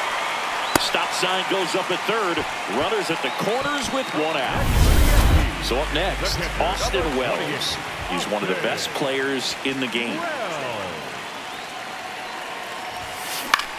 Swing at a ball lifted to center field. 2 down.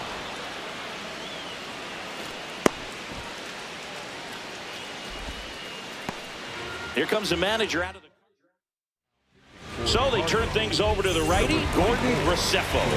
The offense will need to be ready for the breaking stuff. He's got a great curveball. That's a base hit. Run scores. and his hot hitting continues. They kept him in the yard that time, but all he's doing now is passing the baton, and everything seems to get started around this guy. Stepping in, Ben Rice. And it's fouled away. Traffic on the bases with one already in. Here, the bottom of the 7th. Ripped on a line to center. Scott has a beat on it. He's got it. And that is the 3rd out of the inning. 2 men left stranded, but they do push across one. 8th inning coming up. It's back at Yankee Stadium, and stepping in for the Cardinals, Victor Scott. Fouled off left side. 4-seam fastball. High outside.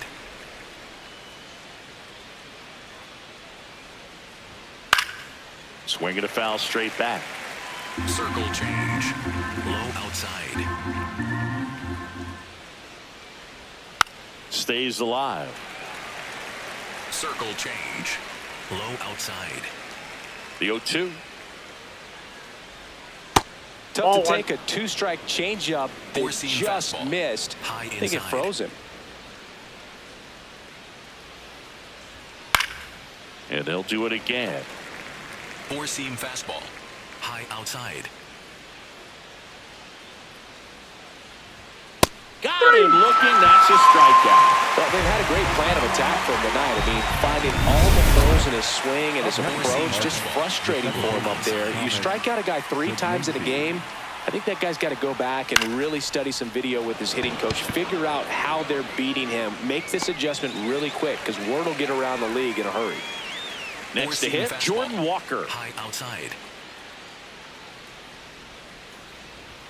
There's the strike. 4-seam fastball. Low outside. Swing and a miss. 0-2 now. Another 0-2 count right here. Pitcher just in the driver's seat. He can go anywhere he wants to go right here. Ripped to third, handled, and that'll end the inning. Redbirds down quietly. It's still an 8-1 ball game. Back in the Bronx, they put themselves out in front with a nice display at the plate. Take a look at the spray chart for where their hits have landed. Yeah, when a team has this many knocks, a lot of the time it gets clustered to one side or another. Not today. They're hitting it all over the field.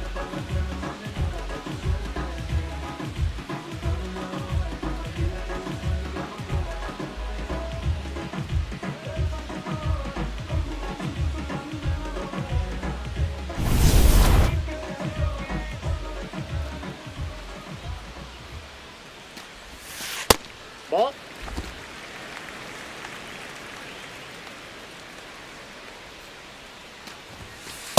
Aye.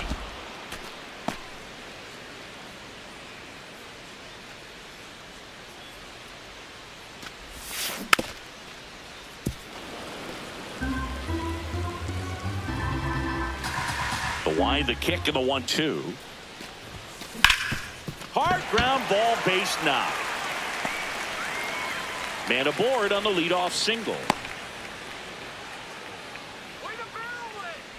Really nice job staying up the middle with his approach. He didn't try to do too much with the pitch, just shot it through the infield.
And first offering is fouled off.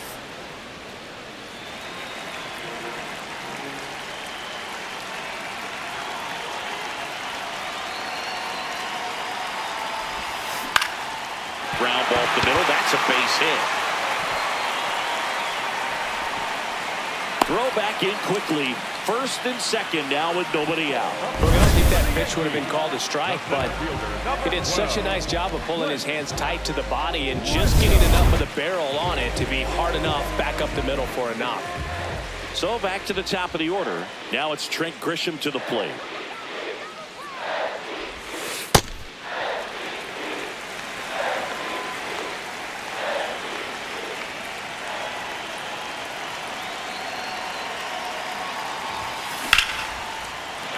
Base hit up the middle.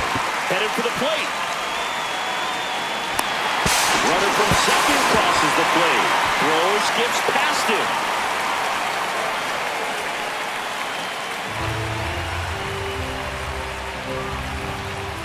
His next home run will be the 500th of his career. Man, I can't imagine what he's feeling approaching this milestone, Boo. I mean, I got to see Jim Thome hit his 500th home run in Chicago, and this guy's already passed Lou Gehrig, Stan Musial, Willie Stargell, and he's on the cusp of joining a club of around 30. It's all legends from here on. Ball, that's out.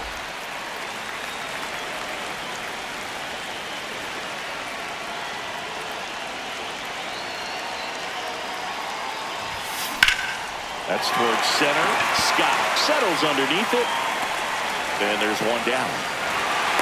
Throw sails over his head at first.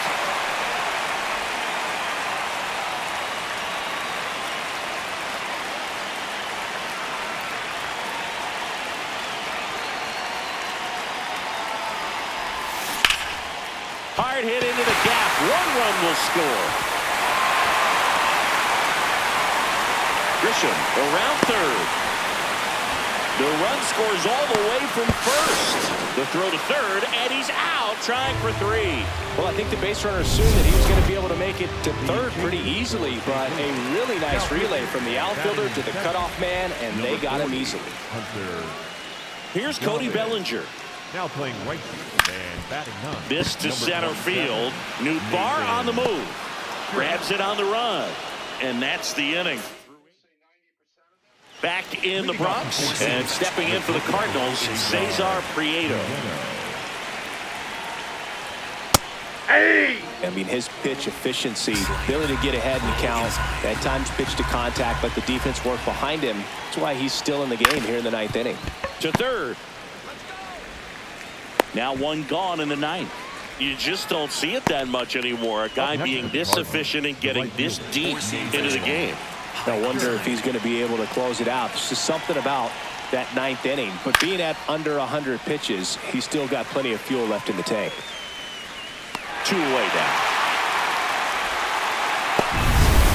So they're down to their final out. Lars Nootbaar next up for the Cardinals. Yeah, that's fouled off. Circle change. Low outside.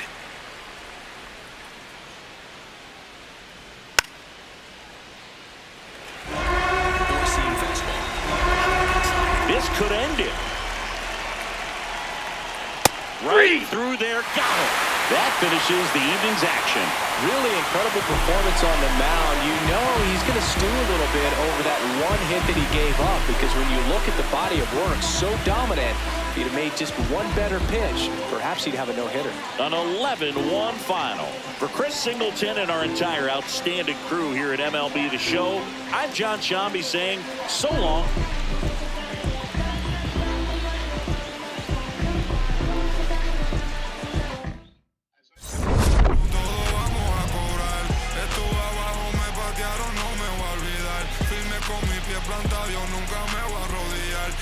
escucho, dilo con el pecho si me vas a hablar. No te escucho, dilo con el pecho, estás hablando con el voz. Estamos saltándonos aquí, los platos dan pa' dos. Si la prendo molotov, man, aquí todos los míos están. Todo lo sonriendo, pero sé que están odiando, dándolo todo lo mío. I'm internationally known when I be on the mic. I'm internationally known, yo. I'm internationally known when I be on the mic. So all hail the honorable. It's to my real ill heavyweight hitters, go-getters, 50 ways to make figures. They come on the spot to fail sisters like the hair rail spitters, the kids on the ziggas. When it's ugly, then the club is lovely. Thugs be sipping bubbly to my comrade to keep it flaming hot on dangerous blocks, claiming spots where the goal is to be one of the top-ranked soldiers. One of the high rollers, get respect in the hood. Credit is good, knock it down lumberjack style, baby, extra wood. Rock it all night long, the bang-a-thon, baby, keep hanging on. We like it with the lights on. Don't have to blow 20 down to get to know honey style. Show her the town, steal her heart, no money down. I'm internationally known when I be on the mic. I'm internationally known, yo. Internationally known when I be on the mic. So all hail the honorable. How about some hardcore? Yeah, we like it raw for sure. On the floor, wall to wall. It's more at the door, players ball to score. Cause this right here is for all of y'all. Rockin' my primo, yo, I got what you need, bro. You go see a show, El Mino, and DJs play hits with hard bass kicks, and then they display tricks like the Matrix. Make the record fly, undetected by the naked eye. So just feel the vibe, cause your ears never lie. Nowadays, DJs bags of tricks graphic, on some behind the back. Catch it and scratch it, blast it. This kid got his craft mastered. Hands is mad quick like he mixed with magic. Spin it back and forth and grab it, and know just where it is. There it is. I'm internationally known when I be on the mic. I'm internationally known, yo. I'm internationally known when I be on the mic. So all help the honorable. Jamal Lee peace with the murderous mistakes. I hit the street with beats and they critique for weeks. They be like, how that kid Rob reached the peak. Pull out the heat and use my technique to speak. It's dangerous. Sit calm and explain to kids what part of the game this isn't foreign languages. They hold raws, events in different continents. Put my lyrical contents in monuments and ghetto garments. I rock a towel like a pharaoh. Mind travel, design style like apparel. My fashions last long as a lifetime. Cause I can see the future when the guard right rhyme. They mad cause I managed to reign so long. Like they chance to get money done came and gone. This is strictly for my listeners on the corners at night. And the sisters that be keeping us right when I be on the mic.